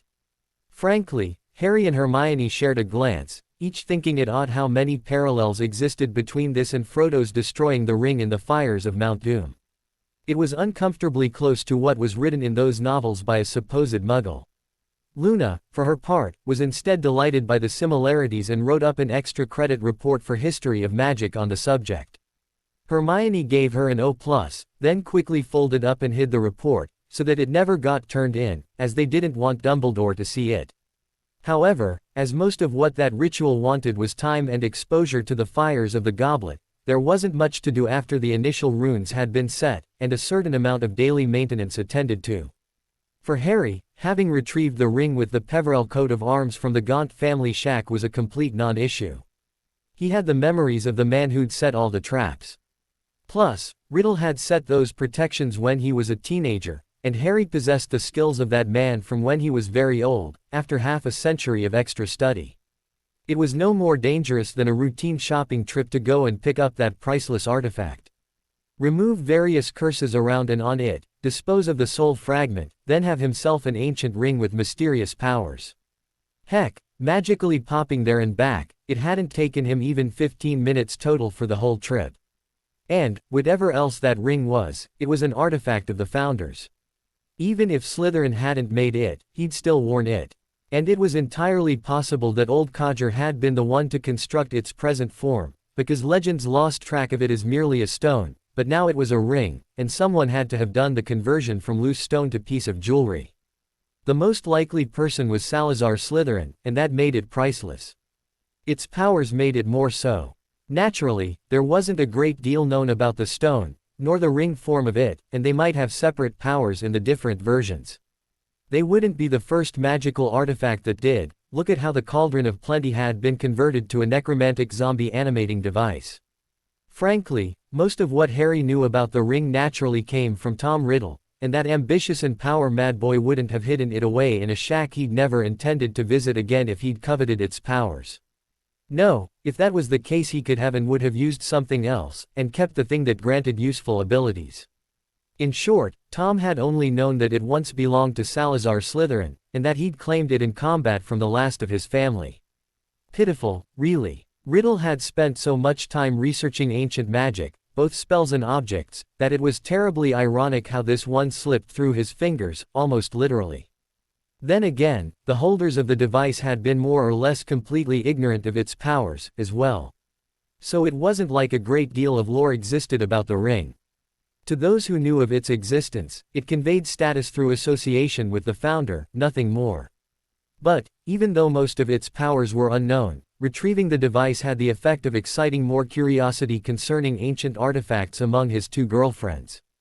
And, having only just come from maintaining the ritual for setting Fawkes free, one naturally got reminded of the goblet. It's a pity we don't know about the others. The water one, for example. I can't help but imagine it must be terribly useful for potions and things, Hermione confessed, toying with a lock of her hair. Harry answered her as he finished putting tools away. Well, some of the rumors are that the Fountain of Youth is the water part of this matching set of elemental vessels. Water is the healing element, and according to rumors that part of this set can produce endless amounts of any liquid and all who drink from it are healed of any disease or wound save death. Some confused that with the Earth Cauldron, but as far as we can tell, our cauldron doesn't possess any of those powers. She gasped, and he couldn't help an amused chuckle as he continued. There is some speculation that the Elysian Fields, or other paradise myths of the Greek and Norse pantheons which bear some remarkable similarities, by the way, were simply a product of prolific use of this device's properties to heal on a massive scale. Everything there would be healthy, and by being healthy beautiful. It would certainly look like a paradisiacal land of plenty where any sensible creature might hope to spend eternity, compared to most places. And also the wizards masquerading as gods would want to restrict entry to themselves and those closest to them, to avoid crowding. Hermione's eyes had gone wide. Harry no longer even tried to conceal his grin as he continued explaining, and that would explain the migration of that site. In the earliest myths, like the Homeric writings, Elysium existed in the far west, the dimly explored and therefore wonder-filled western regions of the Mediterranean Sea. Naturally, a lot of explorers went looking for it and later writers had to transport it to beyond the ocean rim. So the storytellers like Hesiod, writing a century after Homer, speak of the islands of the blessed, lying out in the Atlantic. And then as even that started to get explored, it got relocated to the underworld. That might actually follow the route of locations the Olympian wizards moved it to, trying to avoid massive Muggle migrations to their garden spot. And, if you hide something well enough, it can get lost. Luna chimed in. Or, contrariwise, if you don't hide it well enough, it can get stolen. Harry gave a caution. Not all of those supposed gods like to share, even with their fellow gods. Pantheons got along about as well as Hogwarts students. Luna was unruffled. Or, Ponce de Leon could have been a wizard who knew what he was looking for, following clues that have since been lost, when he devoted himself to trying to find the fountain of youth in the New World.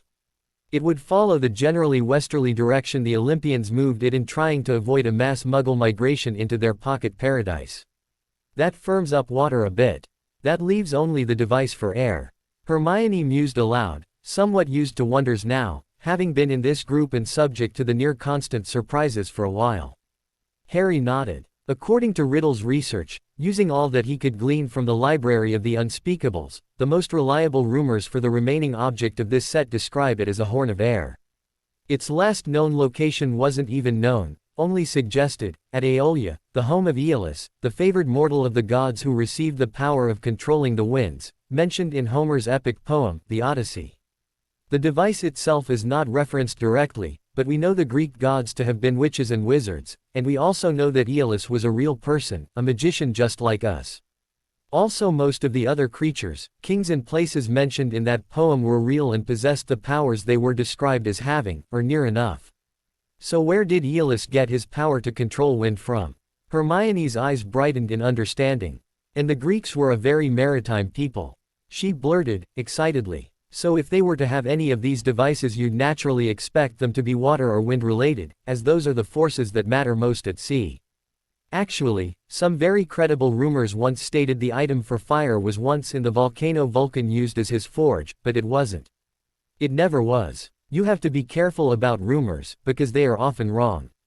Luna cautioned. The primary contender for the Fountain of Youth is the water part of this matching set. Theory is that it was a giant seashell and the wizard Poseidon once owned it. Harry added his own caution. This kind of search can be maddening, because you never really know who was right until the whole thing is over and you have the authentic device in your hand. Some of the very credible hints about the location of the Cauldron of Blood were wrong. But they sounded reasonable at the time, and led many searchers astray. Luna bobbed her head fervently. Agreed. When something remains lost even when people are trying very hard to find it, there is often a reason why. And countless maritime powers would have loved to possess a device that could enable them to control winds, Harry suggested, then shrugged. Who knows? Some of them may even have had it, just kept that fact quiet. I certainly don't intend to advertise that I have both devices thought lost out of the Deathly Hallows. Trio. I'd have to deal with as many people trying to kill me for them as usually haunts those after the Elder Wand. Luna clung to his side as she offered, Vikings crossing the Atlantic, Magellan circumnavigating the world, Sir Francis Drake having unaccountable luck in his pillaging of Spanish ships, the Spanish themselves being so amazingly lucky in discovering the New World in the first place. Perhaps Christopher Columbus had it as a loan from a minister under Queen Isabella. Then it got passed on to later conquerors, and Drake captured it in one of his daring raids.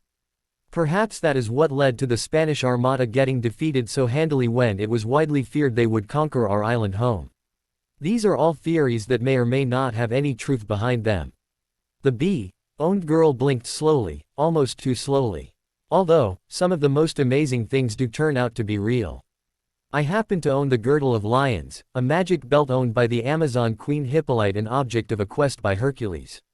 I'm wearing it now. It was one of those treasures stuck and forgotten in the Department of Mysteries. Grandma Alice recovered it at the same time as she removed Great Aunt Dorothy's ruby slippers from their care. Hermione's eyes were bulging as she recognized the famous shoes Luna had been wearing all this time. She nearly fainted. Harry nodded soberly. A large part of the reason Voldemort wanted control there was to make use of the many artifacts stuffed down in the basement, like Dumbledore already had used the stuff under the halls of Hogwarts. Luna shrugged, happy to have that effect on people. They also had, and we recovered, the girdle of Odysseus that enables its wearer to swim for 3 full days. But I prefer this one. A girdle? Hermione asked, thinking of one of her mother's undergarments. Harry quickly interposed. The modern definition of that word means a form of underwear, but anciently it was outerwear, just a broad belt, often used to hold weapons.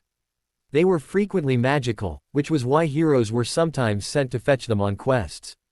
Oh, Hermione colored. I grew up thinking those were the classic equivalent of a clothes raid. The other two snorted in laughter, although it was quickly suppressed. Then they changed the subject delicately. What does it do? Harry gave Luna a cuddle, rubbing his hands along the belt with the cat motif she'd been wearing for, oh, it seemed like a very long time now. About what you'd expect, the bee, Owned answered cheerily. It enables me to speak with felines, and most will regard me as friendly and obey reasonable commands, though you have to recall these are cats and have a different idea of what is reasonable or not. Fortunately most will be at least a little helpful due to the novelty of a talking human. It also enhances my ability to do cat-like things, like climb, hide, jump, and take minimum damage from falls, all very valuable to a warrior people like the Amazons, or Hercules. Hermione's mind had leapt ahead, connecting things, and she blurted, "It was that girdle that enabled you to survive that fall off the astronomy tower." "Yes," Luna nodded. "And climb up the outside of Gryffindor Tower to fetch Harry, as I'd needed his help. Without this, Draco's attempt to murder me would have succeeded." Grandmother Alice thwarted that nicely with this gift. Here she paused, a look of confusion crossing her face. "And I don't truly know if that was deliberate or not. Grandmother Alice can be odd." Hermione's hair practically stood on end at that statement. Harry was rubbing the grip on his wand thoughtfully. "Actually, I think it's about time we put some serious effort toward cataloging at least some of what we got out of those raids. As this gift highlights, they just might offer us capabilities we need to fend off unwelcome surprises. And," Luna offered wisely, "as your ring highlights, we won't necessarily understand what we've found, or what it could do for us. The majority of those things stored in there were unlabeled and their powers forgotten. But it won't hurt to try for the few that are usable," Harry grinned. "Well, ever practical," Hermione stated, "be that ever so excellent an idea, we still ought to devote this day to causing headaches for Dumbledore, and the one thing we've done already he won't notice until hopefully it's too late for him to do anything about. So, while I agree in principle that doing that is a fine idea, let's save it for our next resource day." She caught them both in her gaze. "So, what fires can we light under him today?" The next time Dumbledore went up the stairs to his office, a great big round stone came rolling down on top of him, crushing him flat and cut into pieces against the serrated edges of the steps. Then, when he was leaving the secret chamber in the basement after being revived, he was struck by a pair of sleep darts and keeled over flat on his face in the corridor. Then a pair of pixies flew in and cut away that bit scarred tissue above his left knee that was a perfect map of the London Underground. The trio figured a scar like that didn't happen by accident, and if it was still even remotely accurate after all they'd done to him, then he was updating and maintaining it, so he found it useful, and anything that he found useful they wanted to remove. They also figured that by not killing him at the same time as it was removed, but by force-feeding him a potion that could regrow skin, the loss wouldn't count as a recent wound when next he was being revived, and so wouldn't be regenerated when his next body got created, they hoped. If not, then the pixies leaving him tied up in his own hair, stuck to a giant acromantula web in the Forbidden Forest was still amusing enough. Normal Day was quite a letdown after their recent activities on the others. Of course, it was also the only one among their 3 times repeating day schedule they could afford to spend inside Hogwarts itself, as duplicating themselves inside those halls was just asking for trouble of a sort they didn't want. Naturally, as there were things to do within those halls they couldn't do outside of them, they got a bit of resource day and attack day mixed in, just to cover things they couldn't do on alternate days. However, to do that required a certain amount of privacy, just odd moments stolen here or there. But still, that's one of those things where to avoid getting caught, you want to cut down on as many variables as possible, just so you can concentrate on avoiding real trouble. Surprises are not welcome in that environment. There came a flash and Harry was blinking spots out of his eyes. Surprises like, oh, say, getting stalked by a couple of Creevy brothers with their cameras, trying to flash pictures at odd moments. Hermione's lips firmed up and she walked over to the camera-wielding boys with a determined expression on her face. She talked to them for almost a minute, before turning around to come back with a smug look on her face. "What was that about?" Luna asked. Harry was still blinking. They'd used more flash powder on that one than he was used to. The bushy-haired bookworm shook her long hair out confidently. Oh, it just struck me that the Creevy brothers could be distracted from following Harry around or asking for autographs if we introduced them to the idea of making yearbooks and promised to sign theirs at the end of the year. She directed a hard gaze to her best friend. You will sign them, won't you? Harry was still blinking spots, but that didn't stop him from answering. To get rid of the random ambushes throughout the year. Absolutely. Pivoting smoothly to face the Creevies, she called out. He said yes. The two blonde boys looked overjoyed, and scurried away. What's to stop them from turning this into a year in the life of Harry Potter, like last year? Harry finally managed to stop blinking. Simple, the bookworm answered smugly. I gave them a set of standards to live up to. Pictures of all of the students out of all of the houses, plus all of the clubs and team members, and so on. If they don't fit those standards, you don't sign the book. That should keep them so busy with work they'll have no time for pestering us, except by appointment. And, she finished with a smirk, give it a week and they'll probably go broke from having to buy all that film. Then they can't follow you around, stalking you with a camera. Normal day truly felt strange sometimes. It was odd to go from fighting hard to save the world to writing 3 feet of parchment on the backrub charm. The mind just doesn't manage switches that big so easily. It seemed like a small eternity since Harry had last attended potions class. Luckily, it would be even longer before he had to go to one again. Harry had devised a very simple strategy for dealing with potions, non-attendance. He could effectively earn his house 30 points on average just by not showing up for Snape to bully him and take them away. More than that, he didn't even have to break any rules to do it on a continuing basis. No, he just needed a bit of cleverness. First, he arranged official permission from Professor McGonagall to form a student-only study club, a mutual assistance society covering any subjects they might need, getting an unused classroom set aside for their use. Harry then went to the day's scheduled potions class and waited until the next time a Slytherin student did a bit of mischief, spiking someone else's cauldron. Sadly, it didn't take long, only about halfway into their lesson. Looking angry, Harry turned to glare at Snape and challenge. As if in ire over the Slytherin's misbehavior, Professor McGonagall told us that if she caught anyone not taking her class seriously they would be evicted and told never to return. Are you any less strict than her? Snape's gaze turned stormy as he glared at his most hated student. It was clear to anyone that he was offended that Harry was obviously trying to get him to discipline one of his Slytherins. Are you volunteering, Mr. Potter? Because anytime you feel that way you are free to go and not darken my class again. Standing up, Harry sneered at his professor and giving a fierce nod, declared, since I can't ever picture not feeling that way, because I can't respect a subject taught by a childish bully like yourself, I think I'll take advantage of that, leave and not come back, rule you just said you share with McGonagall. Harry quickly snatched up his book bag and left. Snape's mouth was not yet open to declare the boy's punishment for this bit of cheek before Hermione had also popped up out of her chair. I think I'll take advantage of that as well, as there isn't anything I'd care to learn from a man as beastly and unfair as yourself. To Snape's shock, the entire Gryffindor house pushed back their chairs and rose, grabbing at the books to hurry out. Ron was the only exception, as he was too stunned by this to rise. Harry and Hermione hadn't planned it that way, but they were glad at this show of house loyalty. Snape, on the other hand, found he was staring at a half-empty classroom before his wits had recovered enough to let him speak. And he hadn't even punished the cheeky blighters on their way out. Luna had to fight to keep a smile off her face as she led the next group of students into the potions classroom. It was just luck that her year's class followed Harry's, but it was a stroke of luck she intended to capitalize on.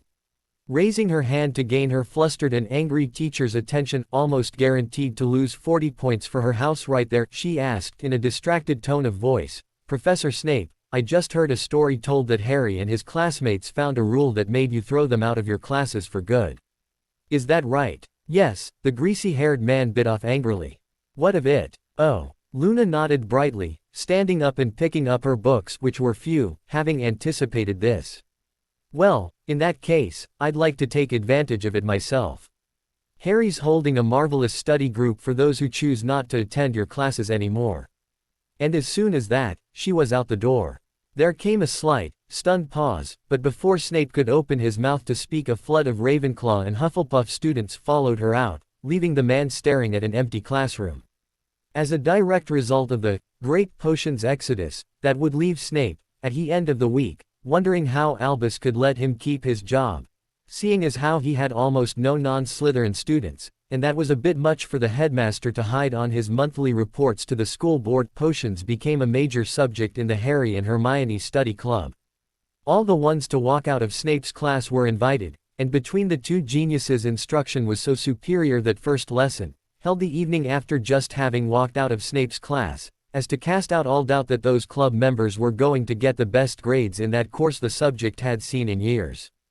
And, seeing the possibility to tweak the headmaster's nose a bit, seeing how he'd backed Snape so firmly for those many years, Harry had already arranged with McGonagall to have any reasonable supplies delivered as part of their club. Since the school maintained a student supply cupboard of ingredients for potions, they made a successful case about those being reasonable, and got their own supply cupboard, carefully monitored by McGonagall. Harry's draw on those resources alone, all perfectly above board, taking only needed ingredients for perfectly relevant projects for his potions education, was enough to convince the deputy headmistress that her proud group of Gryffindors was going to surpass Snape's Slytherins when it came to all grades, and the woman could hardly be happier.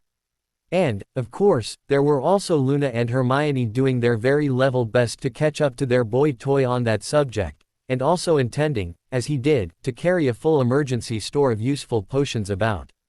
And their enthusiasm was contagious to the other students in their club. This was not without a little bit of deliberate help on their part, as it was in all of their best interests for the study club to succeed. As part of his plan to excite the students for learning, Harry approached Eloise Midgen, who set the standard by which really bad acne can be measured, in front of the class, offering her a bottle filled with a familiar potion. "It's really quite simple," Harry suggested, holding out the bottle. "They teach us to make things, but they never teach us why we're making them, or what they could be used for. This is a boil curing potion. That was our first lesson, and all it did was blow up and cause problems. The only thing it taught us was to hate potions class. Even now I think we should have waited on it till a more advanced class to mix it, when we developed more ability to do something dangerous safely. But even so, if you know what you're making can be used for, it is a heck of a lot easier to want to learn how to make it." He bent down to put the potion into Eloise's unresisting hands, smiling widely all the while. "Because a boil is just another name for acne. They're the same thing, just convenient words for tying them to different parts of the body." The afflicted girl's eyes shot wider, and she grabbed at the potion, pouring it on a towel she then smeared across her face. Countless girls watched eagerly in bated breath, and when the towel lowered, the legendary landmark for really bad acne was clean, no boils in sight. The skin on her face was clear. Eloise shot over to a bathroom to spend half an hour, at least, appreciating her new boil-free complexion, and the rest of the teenaged girls in that room spent a very productive day mixing boil-curing potions, absolutely none of which exploded, such was the care involved, and other cosmetic treatments Hermione was kind enough to have provided recipes for ahead of time. The girls of Hogwarts were absolutely hooked. Showing the boys how to mix a proper dung bomb got them hooked as well, and would mark a big decline in Zonko's business in the near future.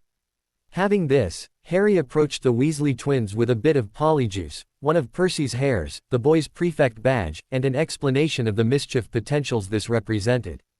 And all he was asking in return was that they help teach any older students they might get in their private potions club. The twins agreed in a heartbeat, not least because having their own source of supplies was just too strong a draw for those pranksters to resist. Normally, Snape hovered over the student supply cupboard like a bat, and only allowed out what he said was required for what he wanted to teach.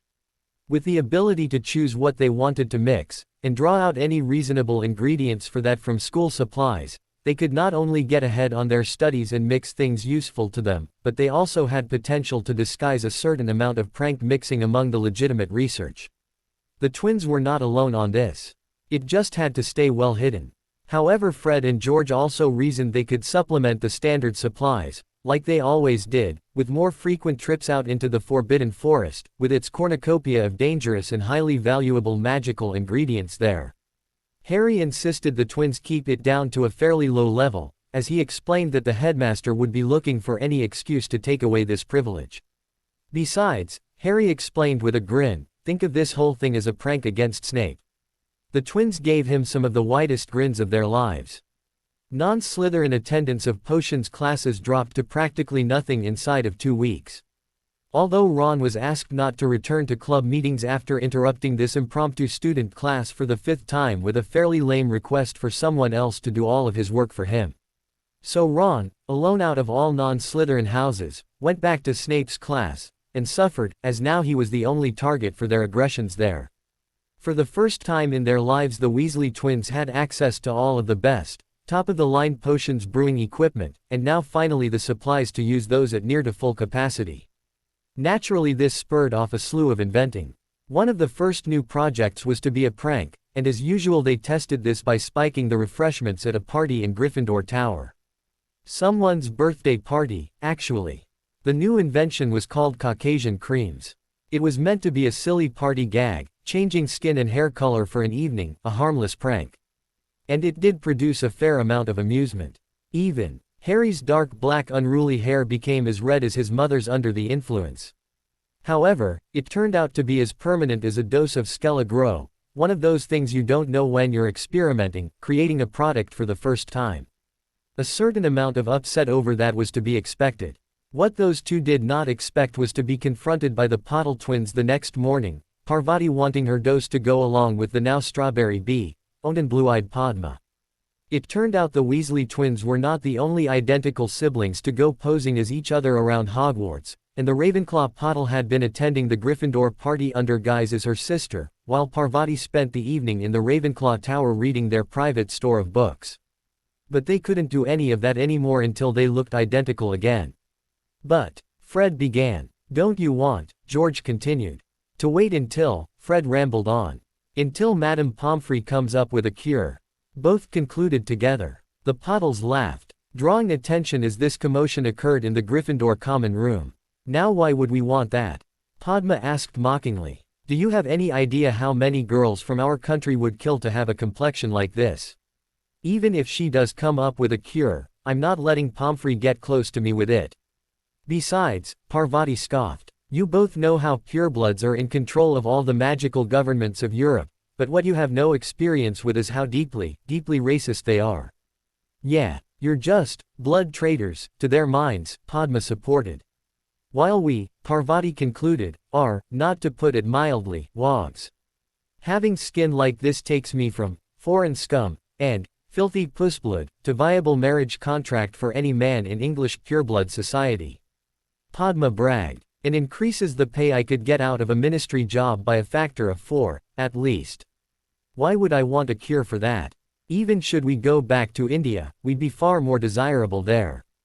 Parvati insisted, before putting her hands on hips to lean over the Weasley twins and declare, "So where can I get my share of those candies of yours?" Fred wordlessly produced a Caucasian cream and the girl gobbled it down right there, soon matching her sister's color tones, identical once again. "Perfect," the girls declared, after carefully comparing and finding they could pass for each other again, and causing half the tower to wonder how often they'd done that before. Bye. They skipped out of Gryffindor Tower together, leaving behind a room full of people lost in their thoughts over possibilities they'd missed in their earlier outrage over the skin cream prank. Yup, their world was controlled by racists. There was no way of denying that. So, why not confuse them a bit for a little personal advantage? Fred and George found themselves confronted by a line of people, Lee Jordan in the front of them, who wanted increased job prospects in magical England. So, quite by accident, the twins had stumbled on their first saleable product.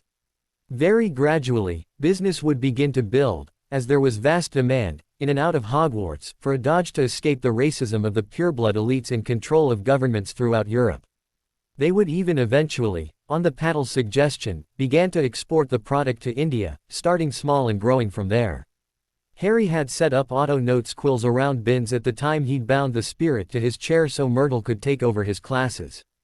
But at the same time he'd bound the ghost to stay there, he'd also caused him to recite, non-stop all of his lessons for all of his classes for all 7 years. Since Bins never changed anything he ever said in those lessons, they could bind those notes into books and have all 7 years of his lectures in book format, where at least they didn't have to deal with his droning, monotonous voice. Stripped of that terrible delivery, they were still dry, just not as bad. Still, as reference material they made a fairly good encyclopedia of goblin wars and rebellions, and reference material was often a little dry. That didn't matter as much once it was sorted by subject and well indexed so you could look things up by topic. Adding a few details bins had always left out, things like maps and a taste of the political and social climate of the time to add context for a greater understanding of the issues and ideologies involved, and the bin's Goblin Wars Encyclopedia actually became a useful tool at that point. One valuable for its wealth of historical details, most of which had to be added to in order for the rest of it to make any sense. Handing copies of the set of lecture notes off to a collection of out-of-work Muggle-born Ravenclaws who had not yet emigrated to greener pastures, and hiring them to do the research and conversion project gave Harry a valuable resource without trying up his own time doing the work. It also gave him a valuable aid for predicting goblin behavior in the upcoming wars, as the creatures were not terribly inventive. Cruel, yes. Cunning, sometimes. But if they always wanted the same kind of things they did, and went after the same sort of targets they did, and generally used tactics similar to what other goblins had before they did, tradition was actually a very big deal to them on certain issues, then much of what they'd be doing in any given war could be predicted ahead of time by someone with that knowledge. And that gave a vital advantage to use against them. Since he could just about count on the goblins to be against him in the wars that were approaching, Harry was very glad to have that reference forming. Dumbledore was getting too tired to be enraged. The man absently pulled a bit of acromantula webbing out of his beard. It was barely stubble at this point. Hagrid, the poor fool, had been forced to shave him to get him down and out of the ropes made of his own hair. At least he hadn't died this time, saved before the spiders could do more than nibble on him. Hagrid was naturally quite distressed. Dumbledore found himself hardly caring. It was strange, how one could get used to dying so frequently in so many horrific ways. It continually surprised him how inventive his murderer was, and not just in killing him, but in attacking his power base. For more than half a century he had been in complete control of the magical world. His mere suggestions could turn the tide of the community. Albus had literally been getting away with murder, and the power to do so had been handed to him on a platter, as it were, after his victory over his best friend Grindelwald. He had, during that time, been consolidating all wealth and influence under his own direct control. Now, for the first time in 50 years, power was slipping away from him. Albus dared not eat or drink or sit on anything without waving a unicorn horn amulet over it first to detect for all poisons, but notably on the watch for any more doses of Malaclaw venom. In the past few days he had focused his attentions, when not being slain, rather heavily on that vital substance, and at last had managed to corner the magical market on that toxin and buy up all the currently available supply, as well as newly produced stock. There was none to be had on the open market for any price, as he destroyed it almost as soon as he collected it. The private sanctuary of his office had been robbed too frequently of late to trust a storage of this ingredient to accumulate anywhere. He did not wish to buy up vast sums of the venom, only for it then to be stolen and used on him. And Albus was quite aware, thank you very much, that most of his present predicament was inescapable while he was under that venom's influence. The bad luck aura it created was too formidable to escape by mere chance, nor were his plans unaffected by the continual string of disasters it created. Still, even though the tide had long ago turned against him, what else was he to do but try and stay ahead of things? So he managed as best he could in spite of the terrible unraveling of countless plots all around him. If only this latest disaster had not been so serious. His pet dark wizard had come to his office and explained how circumstances had combined to imperil his cover as potions professor at the school, and Albus was far from confident he could set these events straight given how much else he had of importance that was presently crowding his plate. Severus finished his rant at last, and was clearly waiting for an answer as to how Dumbledore was going to fix this minor problem. Sadly, it truly was a small matter. He'd protected his man from many others like it before, none quite so serious or extreme as this, but between the political climate and so many other emergencies. The old man sighed. Perhaps it would be for the best, Severus. The potion master drilled him with an unfriendly glance. What do you mean? Dumbledore gave off a weary groan, meeting his friend's gaze with a kindly one. My influence is stretched to its limits already, my friend. I am under siege, and find I am attacked on so many fronts simultaneously that I have no safe haven in which to rally. It may be some time before I can set this situation to rights. So, perhaps, for a time, it might be better for you to pursue a mission for me while we wait for the unrest here to die down." Snape raised his nose haughtily to stare down the length of it at the headmaster, wordlessly demanding an explanation for why he was denying this trivial thing, always granted so easily before. Realizing this was so, Dumbledore wearily explained, "Severus, I fear the American Dark Lord Colonel Sanders may have a broader power base than we even thought possible." Uncomfortable with the change of topic, Severus drilled him with a steady gaze. "What is it, headmaster?" The old man sighed. "I fear he may have the backing of a true monarchy." Snape sputtered indignantly, momentarily forgetting his own troubles. "But that's impossible. The Americans have no king. They cast off our sane rule to replace it with this blundering democracy of theirs." Albus nodded gravely. "That is what we were led to believe, my friend. But you and I are both familiar with secrets, even secret governments unknown to those who are not a part of them.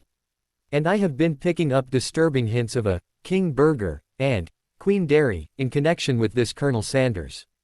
Indeed, he may be just an officer in their army. Although, I suspect due to the nature of these attacks, he would be serving in their espionage services."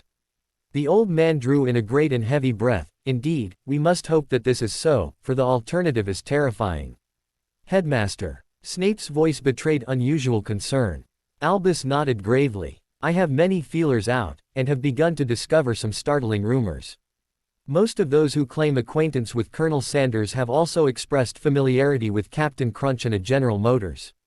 Severus, I fear we may indeed face an entire Dark Muggle army. And, if rumors I hear are true, they might have a base on our very doorstep, for I hear of connections between them and the MacDonald clan of Scotland." Dumbledore was not a happy headmaster. For one thing, this year had been a continual string of crises practically from the very first day. No, even before that. On the first day of September, where normally he had the full day until dinner to put the final touch of polish on things and set a last few schemes in motion, Harry had been in a disaster with a Dementor, and things had been snowballing ever since.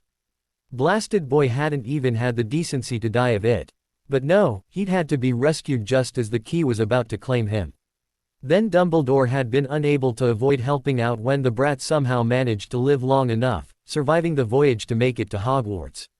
The event had been worth legendary headmaster points in the eyes of students and staff, but it had still been terribly inconvenient of the boy not to perish.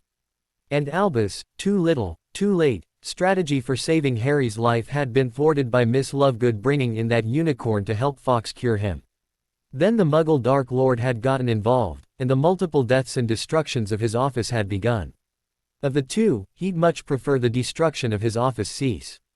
Dying was inconvenient, but no great chore, and an excellent way of delaying old age. If he used hairs from his 60-year-old body to grow a new one for himself, what he got was his 60-year-old self back. He'd then shave to have more 60-year-old hairs. And, following the advice of his previous headmasters, he'd then regrow the beard and color it so as to fit the kindly old gentleman mold they'd had him shape for his public image. However, as he stared at his much-reduced wardrobe, his clothes having been destroyed several times, along with his office and personal quarters trying to select an outfit for the day, a certain boundary was crossed and Dumbledore was not even aware of it. For weeks now, ever since the disappearance of Trelawney and the first destruction of his office, Albus had been without certain control measures he'd once used on himself. Other priorities had always leapt higher to his mind and his comforting routine kept getting shoved further and further in the background as emergency after emergency demanded more of his attention.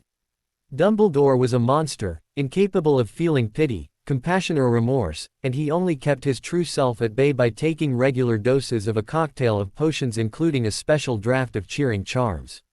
It was because of this he was perfectly able to fake the image of a kindly grandfather.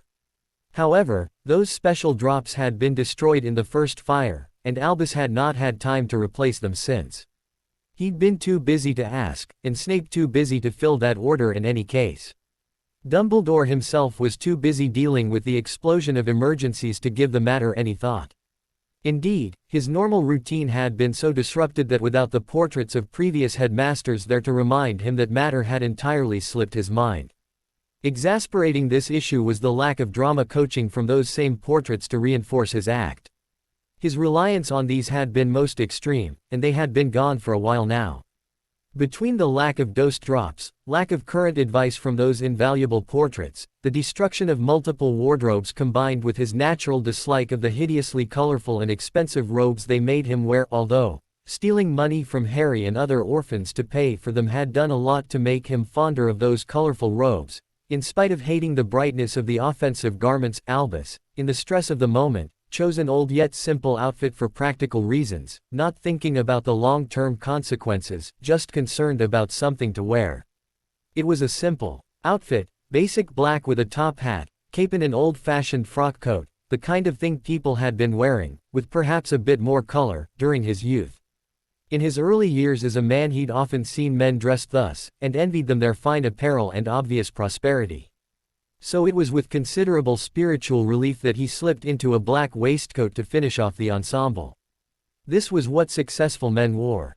Staring at his new self in the mirror, Albus then decided to shave off what ragged remnants were left after Hagrid chopped short his beard. Luckily his mustache had not been touched, so he left that alone, styling it as a long, pencil-thin handlebar mustache he dyed black and twirled, just as the dashing men out of his memories had done. Dumbledore, due to bad luck, had forgotten to take his potions, wrinkling his skin and whitening his hair after his latest revival. 60 was quite young for a wizard, actually, equivalent to a muggle half his age. But, as he looked at himself so young and vital, Albus couldn't help but admire his reflection. His hair was cropped short soon after to even out the damage Hagrid had done to his coiffure, leaving him, though he did not know it, a picture-perfect stereotype archvillain of the early melodramas. A simple, straight-up, black hat, tie you to the train tracks, soon my electro-death ray will destroy Metropolis. Kind of bad guy. The odd thing was, it wasn't so much bad luck causing him to dress and act like Snidely Whiplash as the lack of advice from those portraits and the destruction of several sets of his regular garments. Dumbledore had always had this style of outfit lurking deep in the back of his closet, because this was the sort of clothing he'd always wanted to wear. It spoke to his personality, and now he didn't have previous headmasters and headmistresses telling him not to. The Mandrake Restorative had done much to correct the damage left over from a few failed revivals. However, though he was less of a melted wax figure of a man, Dumbledore still had a slight hunch to his back that had him leaning over. Still, he didn't give it any thought, constantly rubbing his hands together, enjoying the feel of his tight, youthful skin. His face was still a bit pinched from leftover damage, giving him a bit of an odd, lopsided leer, but it wasn't worth dealing with at this time. This decision was most certainly a result of terribly bad luck. So Albus Dumbledore left his quarters to greet the day wearing standard villain attire from an era when tying maidens to railroad tracks was the norm, and muttering under his breath, "I hate the Colonel," with his wee beady eyes. Sadly for Dumbledore, he was too preoccupied with his thoughts to notice that he was scaring Muggle-born children in the halls as he passed them on his way to breakfast. He didn't even catch McGonagall's startled reaction when he took the headmaster's chair, or the staff's muttering over his new look, one or two of them even discreetly casting charms to confirm his identity. No, he was wondering, not for the first time, if he could dispose of some of his enemies by preparing for them some sort of elaborate death trap. Something slow so he could savor their fear as they met their demise. Harry received a book of personal grooming spells in the mail, partly because he wanted Dumbledore to still think he was watching What the Boy Who Lived learned, but also because he wanted to know them. Some dark wizards, notably the Malfoy family, were big into personal hygiene. Most weren't, and Tom Riddle had learned only the basics. Suddenly Hermione broke down crying, interrupting his reverie. When questioned why, she replied, "It just struck me, I'm never going to see my family again. Well, I suppose I could arrange to meet them somewhere magical. But, since they aren't magic and we'll be living in two different worlds now. Things will never be the same," the bushy-haired girl wailed. Luna instantly hugged her, while making a dismissive shrug. "Pish-tosh, you won't even notice anything is missing. We'll just have to arrange some things." "What things?" Hermione looked up from her despondency, somehow sure that when Luna said she had a good answer, she had it. Luna lit up her face with a smile. The right sort of illegal things. Our ministry legislates more magic out of existence every year, but one of my cousins, a Commander Karatakis Pot, has exactly what you're looking for. Back in 1964 he invented the first magic car, perhaps you've heard of it. It is rather famous, you probably know its name, Chitty Chitty Bang Bang. It flies and transforms into a boat and does all sorts of wonderful things. He gave me a number of rides in it on our family vacations when I was a girl. Anyway, our ministry responded by creating the Misuse of Muggle Artifacts Department and gradually passed a series of laws making it and anything like it illegal. It was Arthur Weasley who wrote the last of them, driving the final nail in the coffin of that branch of magic, in spite of him personally loving it. But Cousin Pot, when they started persecuting him, simply emigrated to America where they are much more free about those things. He started a business that's made him fabulously wealthy producing magical equivalents to most Muggle devices. He invented the Wizarding Wireless Network, among other things. Even our ministry, hypocritical fools the lot of them, import their specially enchanted ministry cars from him, a man they drove out of business in England. I can just flow good Cousin Pot and he'll set your family up in fine style so you'll never need to fear popping by for a visit, and they won't notice much if any difference from the regular quality of their normal lives. Privately thinking about the odd sort of things most magicians considered normal, and about the Lovegood family in particular, Hermione and Harry both felt it quite likely they'd notice. But it was Hermione's family, after all. They loved her, and seeing as how they were willing to send her off to magical school for most of each year, it seemed likely they'd be willing to put up with a few oddities to have her back. Also, say what you will about their lack of common sense, the magical world had the most amazing conveniences. Her family wouldn't suffer. In fact, though strangeness would increase, their quality of life could only improve. You'll want to set them up outside of England, Harry cautioned. Maybe get them a place not far from Sirius. The ministry here is going to get very anxious the moment they figure out what we're doing, and we don't need them to have a convenient target with an already ready-made excuse to hurt them. I would much rather get your family out of the blast zone for this war, to be honest, and if it's anything like the last one, it's going to encompass all of Europe. But I can understand you'll want to keep them close. Funny, Hermione hiccuped, wiping away the evidence of her tears. I recall signing up for a mission to save the fairy race from extinction. Nothing about saving the European magical world got mentioned. Eyes still slightly red from her tears, Hermione gave Luna a grateful smile.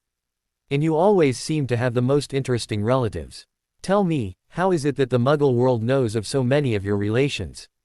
Luna shrugged. We Lovegoods have always been closer to Muggles than most wizards. It dates back to before the Battle of Hastings when so many different kingdoms dotted these isles, and we were royalty of one of them. In fact, our relationship to the fairy realm dates back to the same period, when a number of fairies came to the christening of one of my ancestresses, Queen Aurora, although you probably know her as Sleeping Beauty. Anyway, being their rulers we naturally had to know about the Muggle side of things, and that has led to many close links since. In fact, most of our squibs have gone on to become blacksmiths or engineers. We've had many technical family members because of it. Where do you think our printing press came from? The expertise to create such a thing doesn't appear out of nowhere. Hermione couldn't help it and broke down in giggles, wondering, is there any fairy tale you don't have a relation to? She laughed. Luna's reply was completely serious. None of the accurate ones. The emergency dealt with, the trio all sat down for breakfast where they were presently staying at the Lovegood home, having established it as one of their non-normal day locations. Apparently Luna's father thought nothing odd about her being home and at school at the same time, and had left to go printing while Luna served them all omelets. Harry started eating right away, but Hermione eyed hers carefully, judging calories. How many eggs are in this omelet? None, Luna remarked calmly. Hermione raised her head in confusion. So, you used an egg substitute then? I didn't know the magical world had any. Oh, no, Luna hurried to reassure. It's all genuine egg. But you just said there weren't any, the bookworm protested. I'm so terribly sorry. The Bee-Own's innocent face was a picture of remorse. I didn't mean to confuse. You asked how many eggs, and the only number I know of less than one is none. None of us have a full egg. It was too big. The brunette grumbled something about teaching her fractions, but then asked, "Did you expand one, then? You ought to know it isn't good to use those sorts of charms on food. It does bad things for your nutrition." Luna felt she'd just been scolded about putting her clothes on backwards. "Of course I know that, Hermione. I was magic raised," she informed her good friend, a bit frostily. Harry simply listened as he ate, content to let them argue if they wanted, as neither Harry nor Tom Riddle had much background in resolving fights, and he didn't want to use Tom's method of simply crushing all resistance. Hermione felt a touch of chagrin. "So, it was a very large egg, then. You didn't use a dragon egg, did you?" "No." Luna shook her head, taking another bite of omelette. "What is it called, then?" the bookworm inquired, concerned about the health benefits of continuing to eat unknown food. "Humpty Dumpty," Luna answered primly. Hermione goggled at the news. Harry choked. Luna went on to brightly explain, "He's a beeper for sitting on walls, and as you all know there is a beeper born every minute. Of course, a minute is a bit of an imprecise time measurement in Wonderland, where one might go on for weeks, or happen 3 times a second. But still that leaves us plenty of egg as he is constantly falling off those walls he's a beeper for sitting on. By now Grandmother Alice has taught everyone to set a pan under him, so when all the king's horses and all the king's men are trying to put him back together again, they can start on his shell which they never can finish while we can be frying up the rest. We eat a lot of egg in Wonderland, but he is far too much for one person, so we tend to split him among whole dinner parties. And all of them are named Humpty Dumpty." Hermione stressed, no longer sure if she should even be disbelieving of all of this anymore. "Well, what else would you call an egg that sits on walls?" Luna asked, honestly confused. "We have to call him that. He insists. It wouldn't be proper not to, and the agreements are all with him, so if it weren't he, the king's horses wouldn't get their puzzle practice in." "The king's horses?" Harry asked, his tone having gone a bit confused. "The king's men have gone on to doing crosswords on his shell, since they never could get him assembled right. But the horses are still trying," Luna explained calmly in a way that made her sound quite rational indeed. "Having hooves makes it a great deal more difficult, naturally. So we had to give them all suction cups. They quite like them." Harry hung his face into his palms. "If my sanity asks, I was never here." "I'll put you on the list," Luna nodded brightly. "That's actually quite a common occurrence in Wonderland. So much so that people have taken to hiring sanities as door-to-door salesmen, so they can sell foot powder and brushes while they look for people. But of course the people always hide." The other two boggled. Luna had a way of behaving so rationally and reasonably about her occasional bouts of craziness that they made one wonder who was the one insane. And, considering the fact that she could back up her observances with the occasional actual Cheshire cat or Wonderland critter, perhaps she wasn't the loony one after all. One had to consider, she'd grown up spending part of her youth in Wonderland. To her this was an actual place, filled with things so fantastic that a normal child was considered a mythical beast, and more than just a place, it was her grandmother's home. To her, this was not a work of fiction or historical nonsense, but a real world she'd been in, populated with people and creatures she knew, met with and played with. The rules were different there, but so what? The rules at school were different from the rules at home, or at work. Different rules were nothing extraordinary. It's just, Wonderland did different better than most, and it had colored her perceptions of the rest of reality a bit.